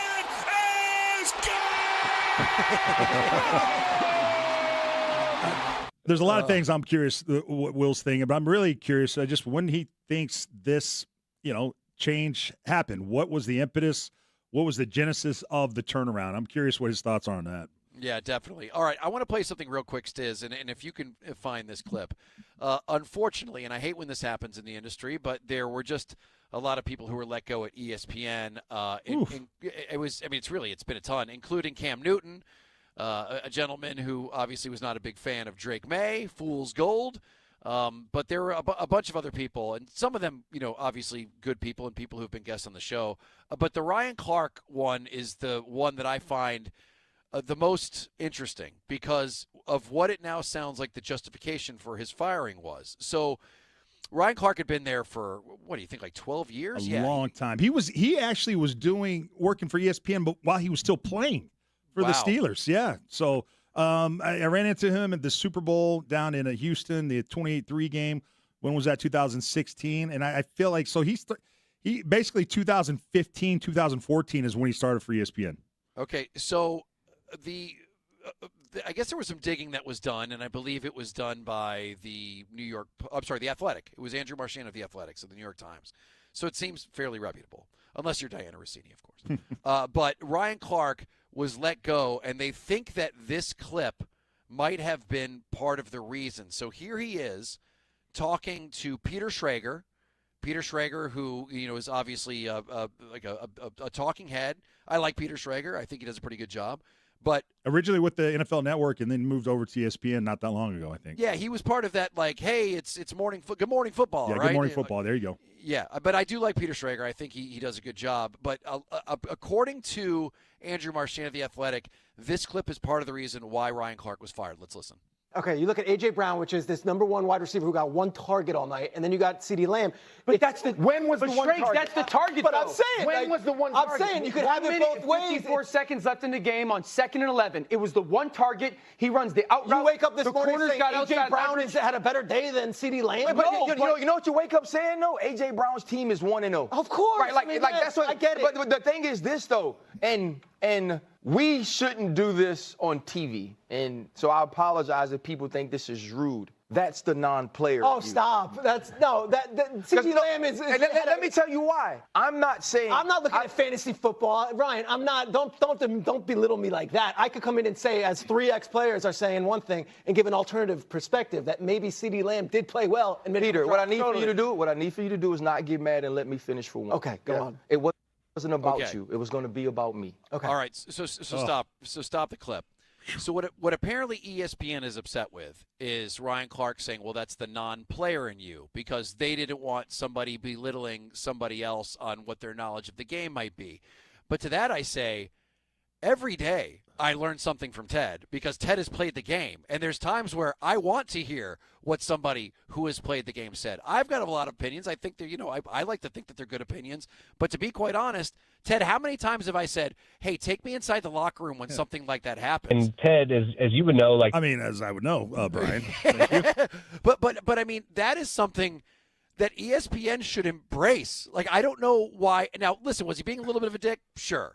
But I don't mind that. And for him to get punished for saying that seems a little bit of an overreaction, don't you think, Ted? 100%. I just can't believe that is the reason why he would be fired. I mean, maybe if that's their excuse, that's a really bad one. I mean, yeah. Who's the new guy that got all the money? Pat McAfee. Yeah. I guess him and Ryan Clark had an exchange too, and Pat McAfee, as we know, got the big contract, and so I don't know. I could see it being over that more than I could over the Peter Schrager thing. But you know how many times I've wanted to say to hosts, dude, I played the game. You didn't. Yeah. You know what I mean? But I've heard you drop it a couple times. And by the way, I Man. think that's something that should be welcomed. It's like, all right, you know what? You're right. Sometimes people like me need to step back and go, you know what? Come to think of it, I don't know what it's like when a friend of mine just got injured. Yeah. And I know that person's family, and I know what they're going through, and I know that the coach isn't saying anything or the team isn't saying anything to protect them in the press. Like you do. So, like, for them to just say that that's off limits, for somebody to go, no, I have this perspective as a player, I think is ridiculous. They should embrace that agree. and not punish people for saying I agree. So I think there's more to it than that. There has to be. There has to be, because I just can't imagine that is the reason why. There are arguments that I've gotten into with people on TV, radio, that if you didn't play the game, then it's. And you're giving an opinion as if you did. What drives me crazy is and then somebody who never played the game is talking to you as if you don't know what you're talking about. Yeah. That's when I have to say, you realize I played and you didn't. But it rarely happens, and even if it did, I still more times than not bite my tongue. But if that's why he's getting fired, that is some sensitive bullcrap. I thought Ryan Clark was excellent at his job, excellent, and I thought he came in strong.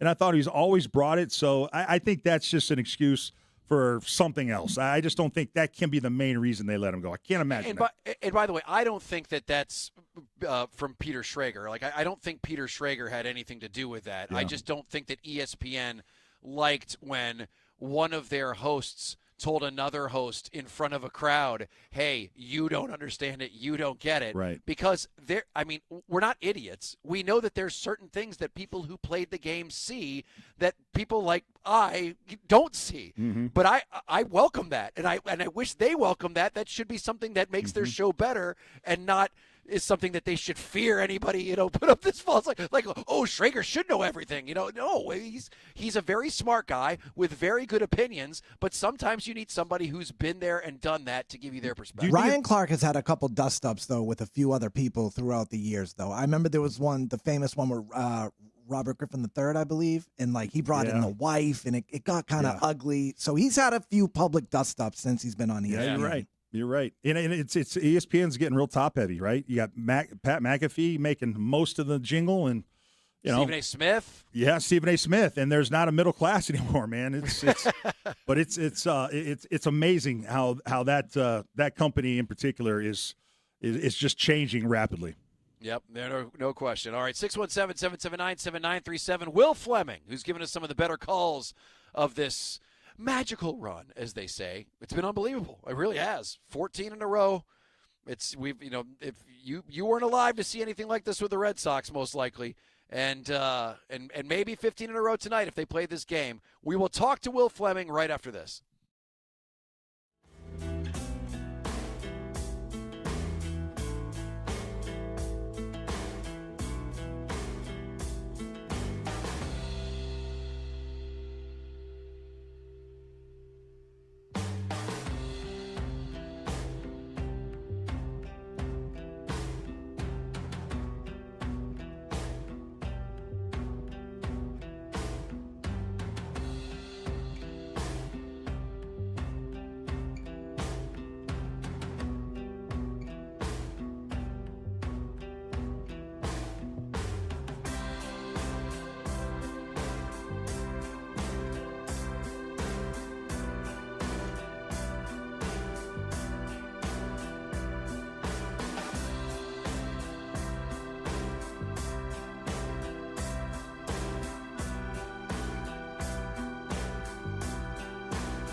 Wells is ready.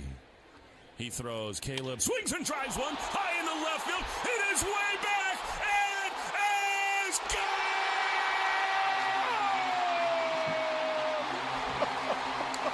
More Fenway magic! Caleb Garden puts the Red Sox ahead 6-5. It's somebody else every night. He got another cutter up in the zone. That's his best pitch. Whose turn is it? This team cannot be stopped.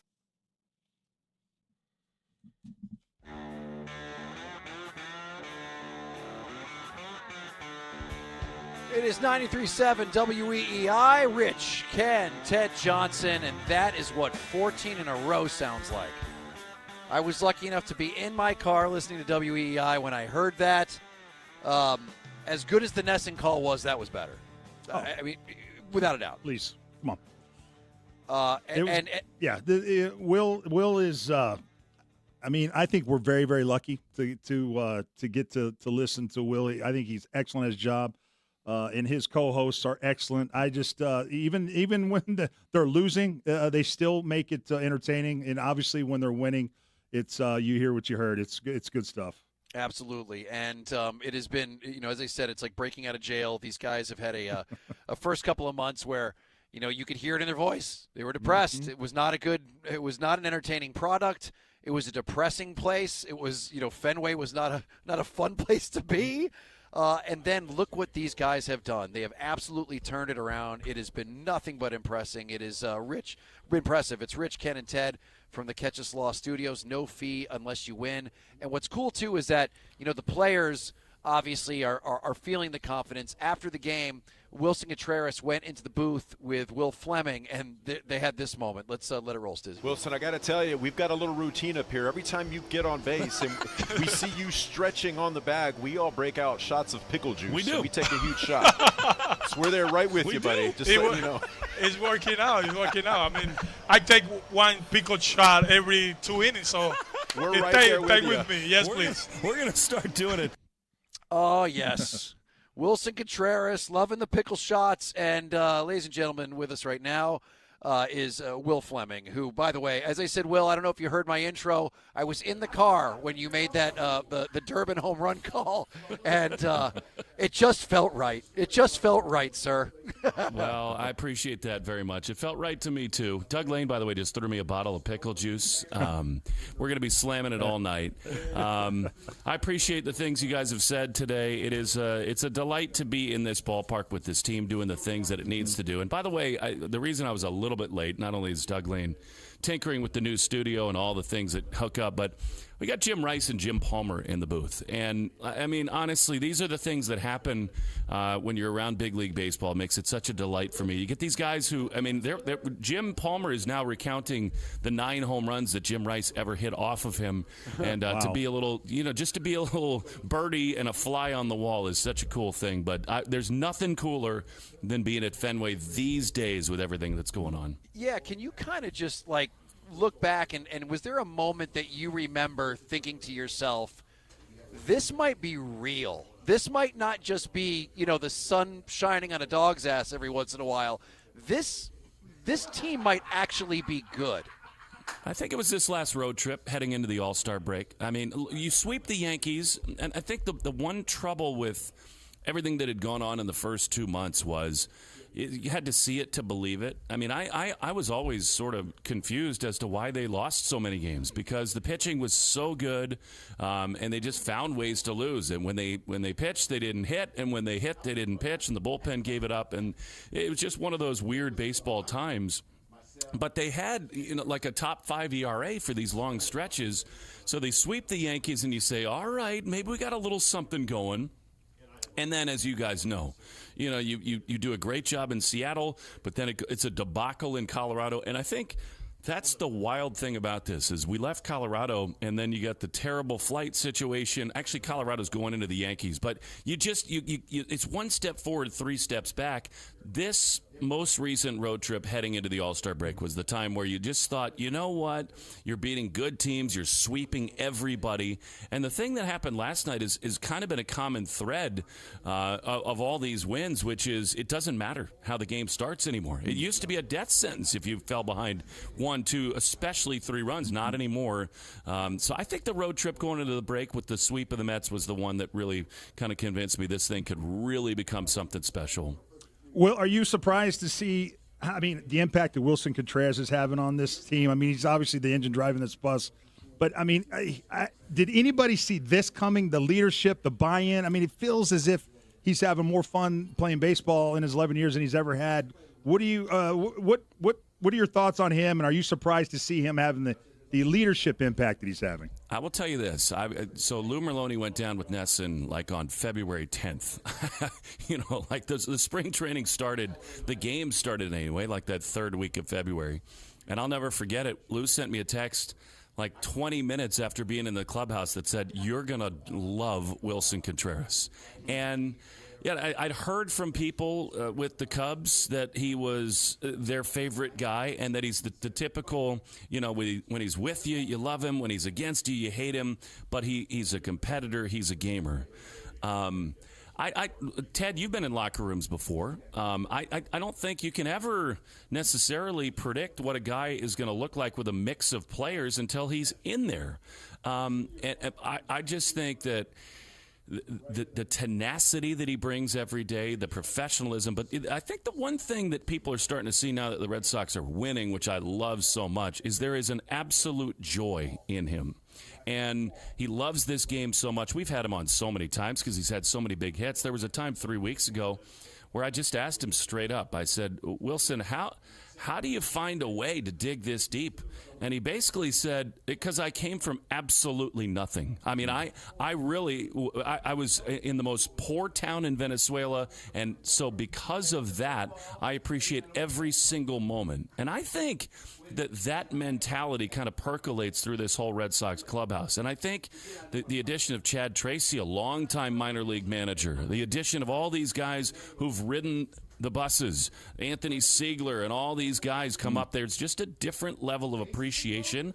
And I think that's where it pairs so well with Wilson's personality, because he leads this group with tenacity and fire, and I just think it's a perfect marriage. Have you noticed, Will, this team carrying themselves any differently now that Chad Tracy is the manager? Can you feel a difference in the way they, I guess, conduct themselves, act? Does it just seem like a completely different environment?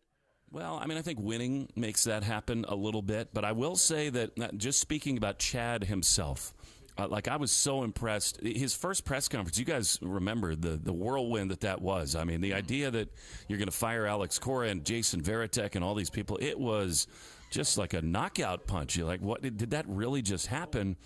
And we were in the press room in Baltimore, and the way that Chad carried himself in that very first press conference, to me, just spoke volumes to the idea that he's just going to be a steadying force. And I think that he has been that way.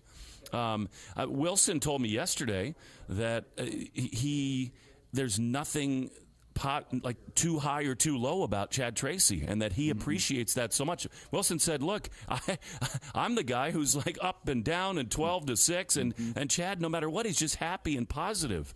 I just think that there's something about the calming influence of a manager, and this has nothing to do with the people who were here before, nothing at all, because I think some of this is just people have started to hit and people have started to be what they are, but there's no question in my mind that Chad Tracy has been a perfect fit for this group. Well, Chad, I've been saying for a little bit now that I think Alex Cora is a great manager, but sometimes you can be a great manager and not be the right manager for a certain team. And I think that Chad Tracy, because of his experience with the youth and the way that he seems to protect guys in the media and basically makes them feel safe while they're going through what was the worst of the worst, I think that was perfect for the personality of this team at the time. Yeah, I agree with you, Rich. And I mean, I think, look, Alex was a utility player in his career in the big leagues, and I think that was part of how he was able to relate to so many Red Sox players. Like, look, I'm not the guy to tell you how to do your job. I mean, I wasn't a great player. He said that over and over again. I think the difference with Chad Tracy is that, and I'm someone, by the way, this is part of why I relate so well with Chad Tracy, is that I took kind of a long road to the big leagues. And that's probably why I lose my mind in these big moments, because I appreciate what Fenway Park is, and so does Chad. And I think that the players feel that, right? It's like, okay, we just sat on the runway for 10 hours. F this, we're just going to win today. And I can't tell you how many times I've been sitting next to Chad, and he said things like that. You watch, we're going to go get him. And I think the players sort of feed off of that mentality of, hey, guys, just block out all the noise. We are going to just take it to these guys, and over again they have. In reference to your earlier comments kind of about Wilson Contreras, coming from humble beginnings, and that's maybe what is the motivator for him. Do you think that's kind of maybe the secret sauce to this whole team, is that you have a lot of guys, Rich used the word hungry, that have come from, that are getting their opportunities for the first time, and they're seizing it, and that is kind of what is welding this team together, and is maybe the key to why they're playing as well as they are? I mean, it's certainly a huge part of it, Ted. There's no doubt about it. I mean, you think about Aroldis Chapman, right? He had one attempt to flee Cuba thwarted by the government. Somehow they got word of it, and they like stopped him at the shores of the sea to go. And so then he's off with Cuba in Barcelona on like an international tournament, and he can't even tell his fiance, who's pregnant with his baby, that he's got to go, and there's another boat to another plane that takes him out of there. And he tells that story to his teammates a lot, and I think that that's where you got this common thread of guys who just are bootstrappers, period, full stop. Yep. And I know you guys have talked a lot about Caleb Durbin. To me, he is, with Contreras, like those are the symbols of what's going on here this year, where you got a guy who I think two things are the most important about Caleb. Number one, he dislocates his finger. I've seen the pictures from the trainers. It was pointed 90 degrees the other way, right? So, and he demanded to play the next day. Talk about a tone setter, right? Yep. Then there's the comment he makes of, what are you talking about? I have no self-doubt right now. I've put the work in. I'm going to be good. I mean, like, that's the kind of guy you want to go in a foxhole with, and I think the Red Sox roster right now has a lot of people like that. All right, Will, tell me the difference between going to work a month ago and going to work today. Well, it's rainier today, although it was pretty rainy a month ago.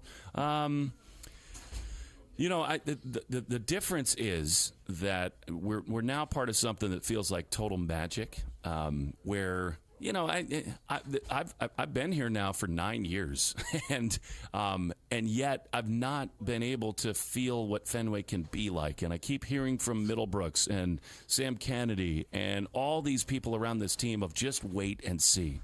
Well, now all of a sudden I do wait and see, and I feel it every day. And, you know, it's the best place to work when they're good, period. There's no better place. And here's the thing. I mean, you guys know this. I travel the whole country and go to all these ballparks. And there's some really pretty ones, and there are a lot of good ones. And when people ask me, you know, what are your favorite yards?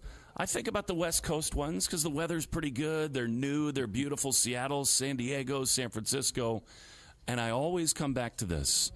The place where I sit right now and look out, it's not even close. This is the best place. Not even close. And especially when they're winning. Like just the feeling of being in this place when the team is winning. And by the way, I would just say this last little stretch here has been even more fun because both the team and the fans believe you fall behind, we're coming back. Mm-hmm. And when that happens, when there's this collective sort of community spirit behind the whole thing, and by the way, that's the thing I love about doing baseball every day, is that it's the only game where people depend on it and rely on it and can listen to it and watch it every day. And so when you're on a run like this, you know, the Patriots win a big game, you got to wait a week for them to do it again. Right now, we come every single day to try to continue to make history. It's the coolest thing ever. they playing this game tonight there, Will? I can't. It looks pretty awful, but who knows? I'd be surprised. I mean, the tarp is on right now. I've heard some reports that maybe around 8:15 there's some windows. I'm always reluctant to play meteorologist, but betting man, if I were on Kalshi with Ken, I would say probably doubleheader tomorrow. Who knows? Well, here's to more pickle juice and to more calls. As I said, it's we were with you through the bad times. It's nice to be hearing you through the not so bad times. Listen, I'm always, it's funny. I can't help myself, and as part of this minor league thing, right? Like where you just ride all these buses and have all these bad games in stadiums of the 500 people. Part of what I realized is the only way to do this thing is to just be you. I mean, it's just the only way to do it. And I'm not trying to be anybody else. I'm not trying to hide my emotions. I'm not trying to sound like anybody else. And that might rub some people the wrong way, but for me, that's the only way to do it. We're better for it, man. Yeah. I appreciate it. Absolutely. All right. So, by the way, I thought you were going to go full soccer goal last night. You held that note out pretty good. And I was like, oh, is he going to get... lost my voice, which I almost never do. But you know what? If I went full Telemundo, which, by the way, I found those games so captivating on the Spanish telecast. Like, of course. Like, I speak Spanish, so I can understand it. But even if I didn't, I've heard from so many friends who just watched it. And not to get too deep in the weeds, I just think it's like the whole point of it is to give emotion through your voice, and Passion. God knows they did. Yep. Yeah. Well, you never go full Telemundo. You can't do it as a brother. There's only Telemundo. Gone. If you pull one of those off, it will be a clip for the ages. We'll be waiting. All right, Will Fleming, great stuff. Hopefully they pull this off tonight, but what a ride it's been so far. We love playing your calls. Yeah, thanks so much, guys. Appreciate All it. right, see you, Will. All right, 617-779-7937. We'll be right back.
93.7 WEEI. Rich Shirtlieb, Ken Laird, Ted Johnson. You can call us at 617-779-7937. Go to the Odyssey app, launches a Take Renee. We play those a little bit later on in the show. And let's go to AJ in Framingham. What is going on, AJ? All right. So listen, I have a little parlay going, okay? Let's say the game goes on tonight or if it happens tomorrow. I just want you guys to, give me your 2 cents on it, okay? Okay. All right, I'm going to go from most likely to least likely, all right? Okay. First leg, obviously, Red Sox win. Money line. Easy, right? Next. We have Contreras, 3+ runs, RBIs, and hits.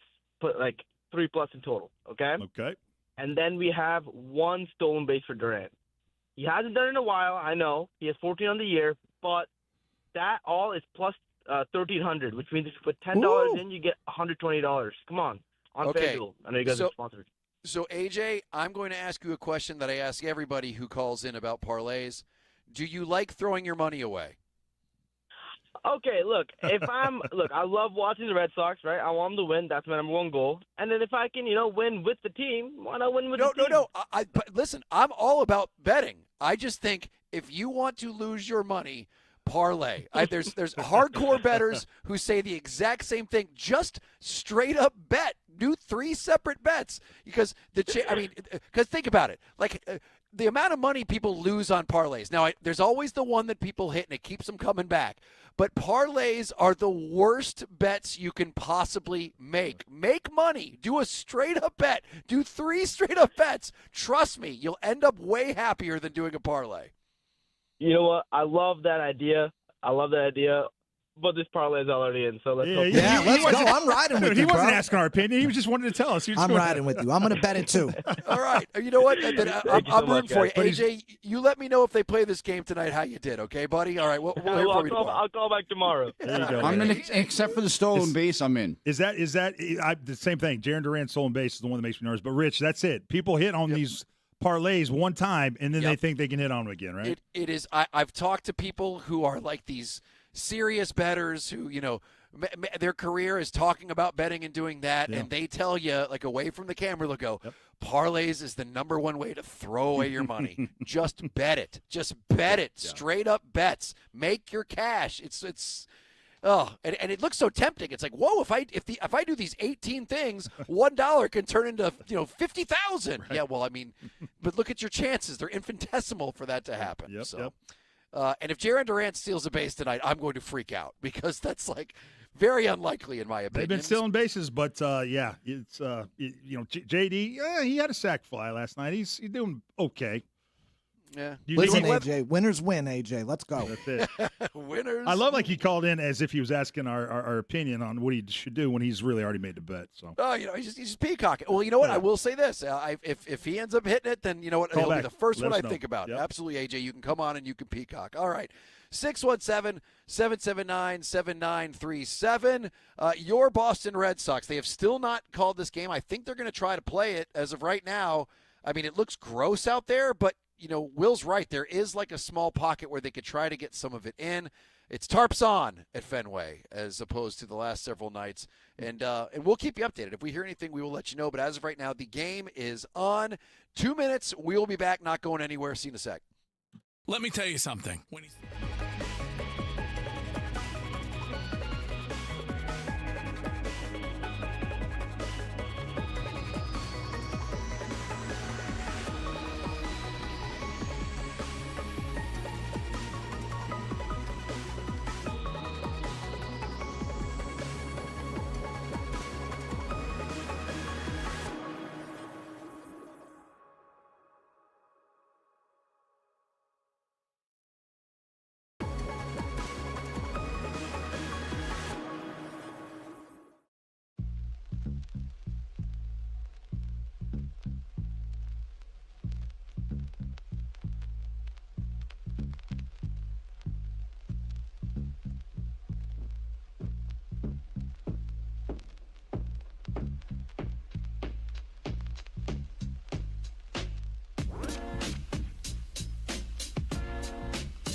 feed.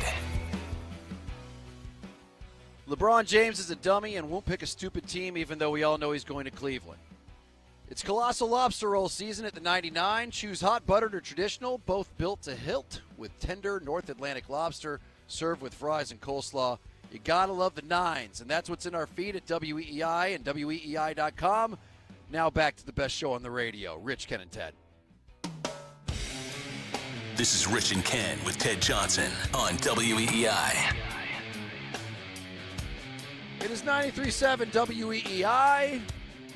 Rich Certainly, Ken Laird, Ted Johnson.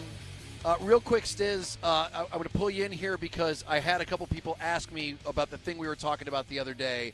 It's weird. We were invited, or Stiz and I were invited to go to this thing that I really had no idea what the hell it was. It was at this playhouse, the Emerson Colonial, and it was Paranormal Activity, the play, and which we all know what that movie was. It's the one that was like a found footage one where they hid all the cameras in the house. It was a pretty good movie. It was scary as hell. OG of the genre.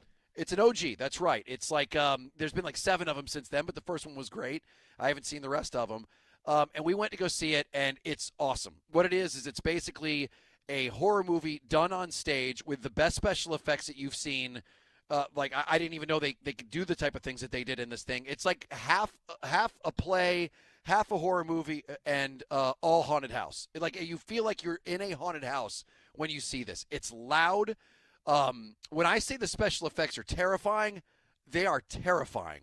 It's truly one of the best date nights you can go on, and I had no idea this thing was even happening, but I had a couple people ask me about it. I heard us talking about it. It's Paranormal Activity, the show, at the Emerson Colonial. I implore you, if you are a horror fan out there, you have to go see this. I mean, I went in there with no expectations because I was really like, a horror movie play? I was like, I don't know, but they were kind enough to invite us, and I just was overwhelmed by how much I loved this. It was an experience unlike anything I've ever had as a horror fan. And like you said, Rich, it's a horror movie performed right in front of your face. And some of the effects and the gags and the scares will have, the whole audience, remember, is gasping. I mean, they leave you on the edge of your seat. Yeah, as I said, I audibly swore at one point. Like, I yelled S. Like, I went, oh, blank! Like, I said that actually out loud because, stuff just comes out of nowhere. Like, there's jump scares, but it's legitimately some of the coolest special effects. And I didn't know you could do that. I really had no idea you could do that stuff. No, it left me scratching my head. Like, how did they do that? Yeah, so it's also like, I guess, part magic show, I guess, because there's things that are just, I'm still to this day can't figure out how they pulled off some of the stuff they did. But it's badass. It's absolutely badass. I've never seen anything like it before, and I'm not getting paid to say this. I just literally, a couple people asked me, Paranormal Activity, the show. Yeah, it's only here for another couple of weeks, so please, if you're listening and you're a horror fan, like Rich said, great date night. That would be an unbelievable date night to go on. Yeah, it's badass. All right, what do you say we launch some Take Grenades, shall we? Incoming! Oh, yes. You've been leaving your messages over there on the Odyssey app by pressing the microphone, launching your Take Grenade, and we play them right here. Brought to you by Milligan & Higgins, OUI and criminal defense attorneys. Go to milliganandhiggins.com for a free consultation. Let's rip through a couple of these, shall we? Let's go to the first this one. narrative about the WWE being lower than Tom Brady is just so rude and dismissive. I mean, celebrities join WWE all the time. You think Tom Brady is better than, I don't know, Dennis Rodman, Mr. T, Cyndi Lauper, Donald Trump in RoboCop? You really think Tom Brady is better than RoboCop? Get out of here. I told you today. Yesterday I said, oh man, he needs a friend to tell him no. Tom Brady's never had anyone tell him no. And last night I just completely went 180 on my take. I went, no, I want to see this. Rich is being selfish. He selfishly wants all the cringe that is going to come out of this. First of all, I hate that word. It's not cringe, it's life. We've never seen anything like this before. It is the greatest of all time doing something that is so unbelievably beneath him. And I said, it's Dame Judi Dench becoming a Hooters waitress. It is Meryl Streep joining the cast of Love Island, as one of my friends said. It's LeBron James quitting basketball to become a mall Santa. Tom Brady, and he's so bad at it, too. Like, he's like this fake middle finger stuff to Jake Paul or Logan Paul, and they're like, he actually called him a dork. You're a dork, and that's supposed to get him all pissed off and angry. It's as I said, I've got friends who are in wrestling who would say it's bad kayfabe, which means that they're not good at making you believe that this story is real. They're not. He's not good at selling, and WWE has been doing this. Like that caller taker is right. They've been relying on celebrities for a long time, but sometimes it just doesn't work out. Some are better than others. Like actually, Trump wasn't that bad back in the day when he would run out and do. I think he took a stunner from Stone Cold Steve Austin, the president of the United States. Jelly Roll is another one. It's some are better than others. Tom Brady and Jelly Roll. Like Jelly Roll used to play at the gathering of the Juggalos.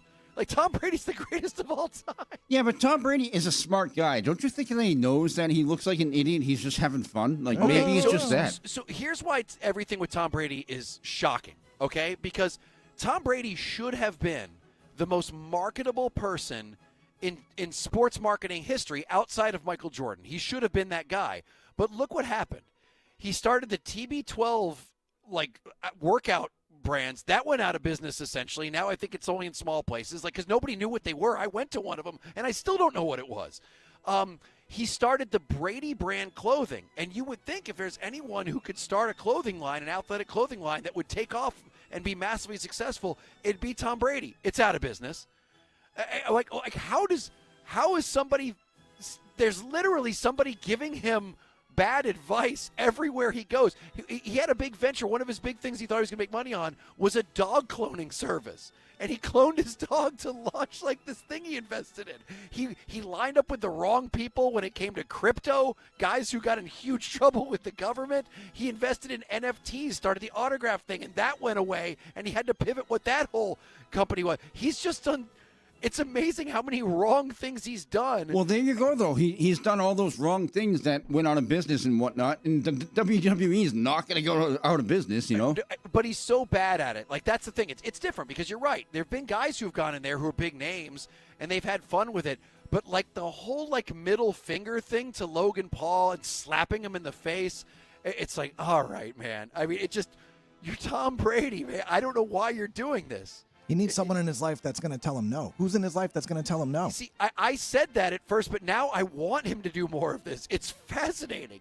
Let's all sit back and just watch this. It's Anthony Hopkins being the mascot for McDonald's, dressing as Ronald McDonald. No, you're sullying my idea. You're sullying my idea. It's like you and Ken always talking about the guy from oh my God, that he can't sing as well anymore.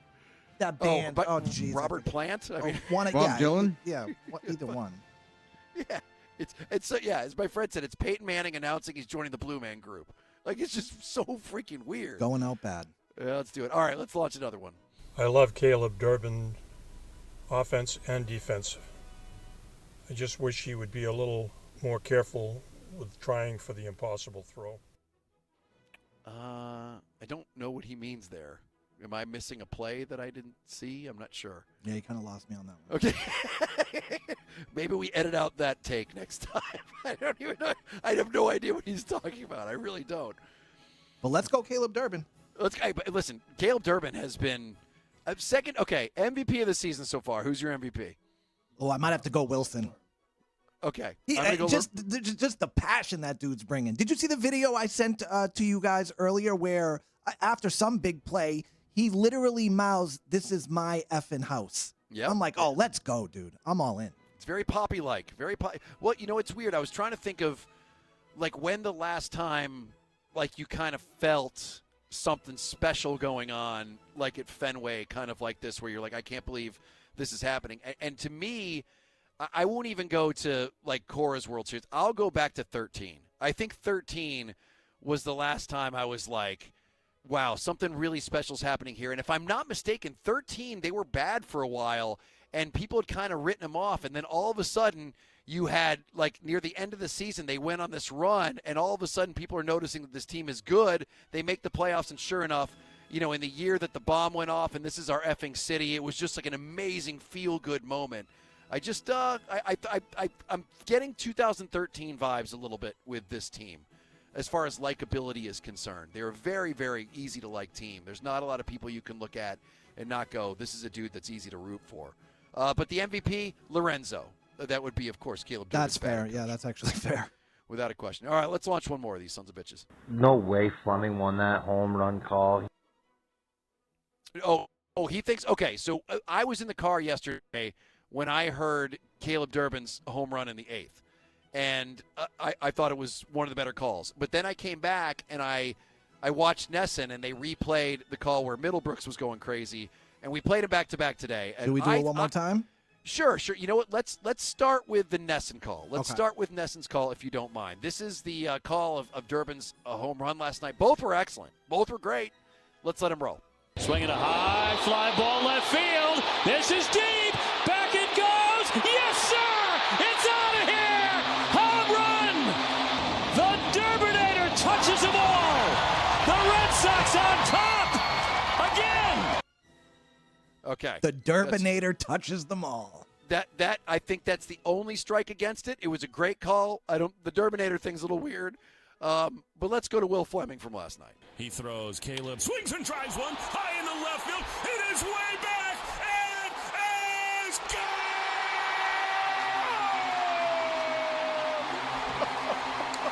More Fenway magic! I mean, no question. Come on. Come on. There is no question about that one. Oh yeah, that was that was an absolute body slam. That is Tom Brady over Logan Paul eventually at SummerSlam or wherever they're going to do it. It's going to be so totally awkward. I can't wait. Somebody said Martin Scorsese directing Sharknado 9. Yeah, that is true. I mean, it is. Let's all sit back and just enjoy what Tom Brady is going to be doing. Don't sit here and say, I feel sorry for the guy. No, you shouldn't. He's like literally won the lottery, the genetic lottery, the sports lottery. He's the greatest of all time. You know, let him go out there with his super confidence. It's someone who has so much confidence that he thinks everything he does is the right thing. Yeah, but you heard that caller. He called in earlier, Rich, and he was like, I'm out on this guy. I thank you for the Super Bowls. Thank you for all the success and the memories, but you're tarnishing your image. And you don't think that there's more callers out there that are feeling similar ways? Sure, yeah, but they're not fun people. Tom Brady can do whatever the hell he wants, as far as I'm concerned. Sure, he can. Well, of course he can. But I mean, I'm here for it. I'm front row center. I'm all of a sudden a wrestling fan. He does this. I'm telling you, every time he steps in that ring, we might spend an hour on it on the show. I'm going to analyze those things like this is a Zapruder film, baby. It's going to be Tom Brady WWE Tuesdays, whatever it is after Monday Night Raw. We are playing it. I can't wait. He's going to try so hard too because he never does anything half-ass, and it's just going to be so stiff. Now, do you think he's any good, like at wrestling? Like Logan Paul, say what you will, he's actually good. I mean, he does some crazy moves, Rich. I don't know if you've ever seen, but well, I've seen him box, and I actually don't think that he's an awful boxer. He just, his fights are against old people. He's the one who took on Tyson, right? It was Logan Paul? No, that was Jake. That was Jake. Logan, I don't know if Logan, I know it's hard, but yeah, Logan's been in the WWE now for a few years. I'm going to send you a clip tonight, and you got to, he's not bad. He's a good wrestler. I'll take your word for it. I wonder if Brady will take any bumps. Maybe. I don't know. We'll see. I can't wait. I can't wait. All right, 617-779-7937. Arcan's going to join us here in just a moment.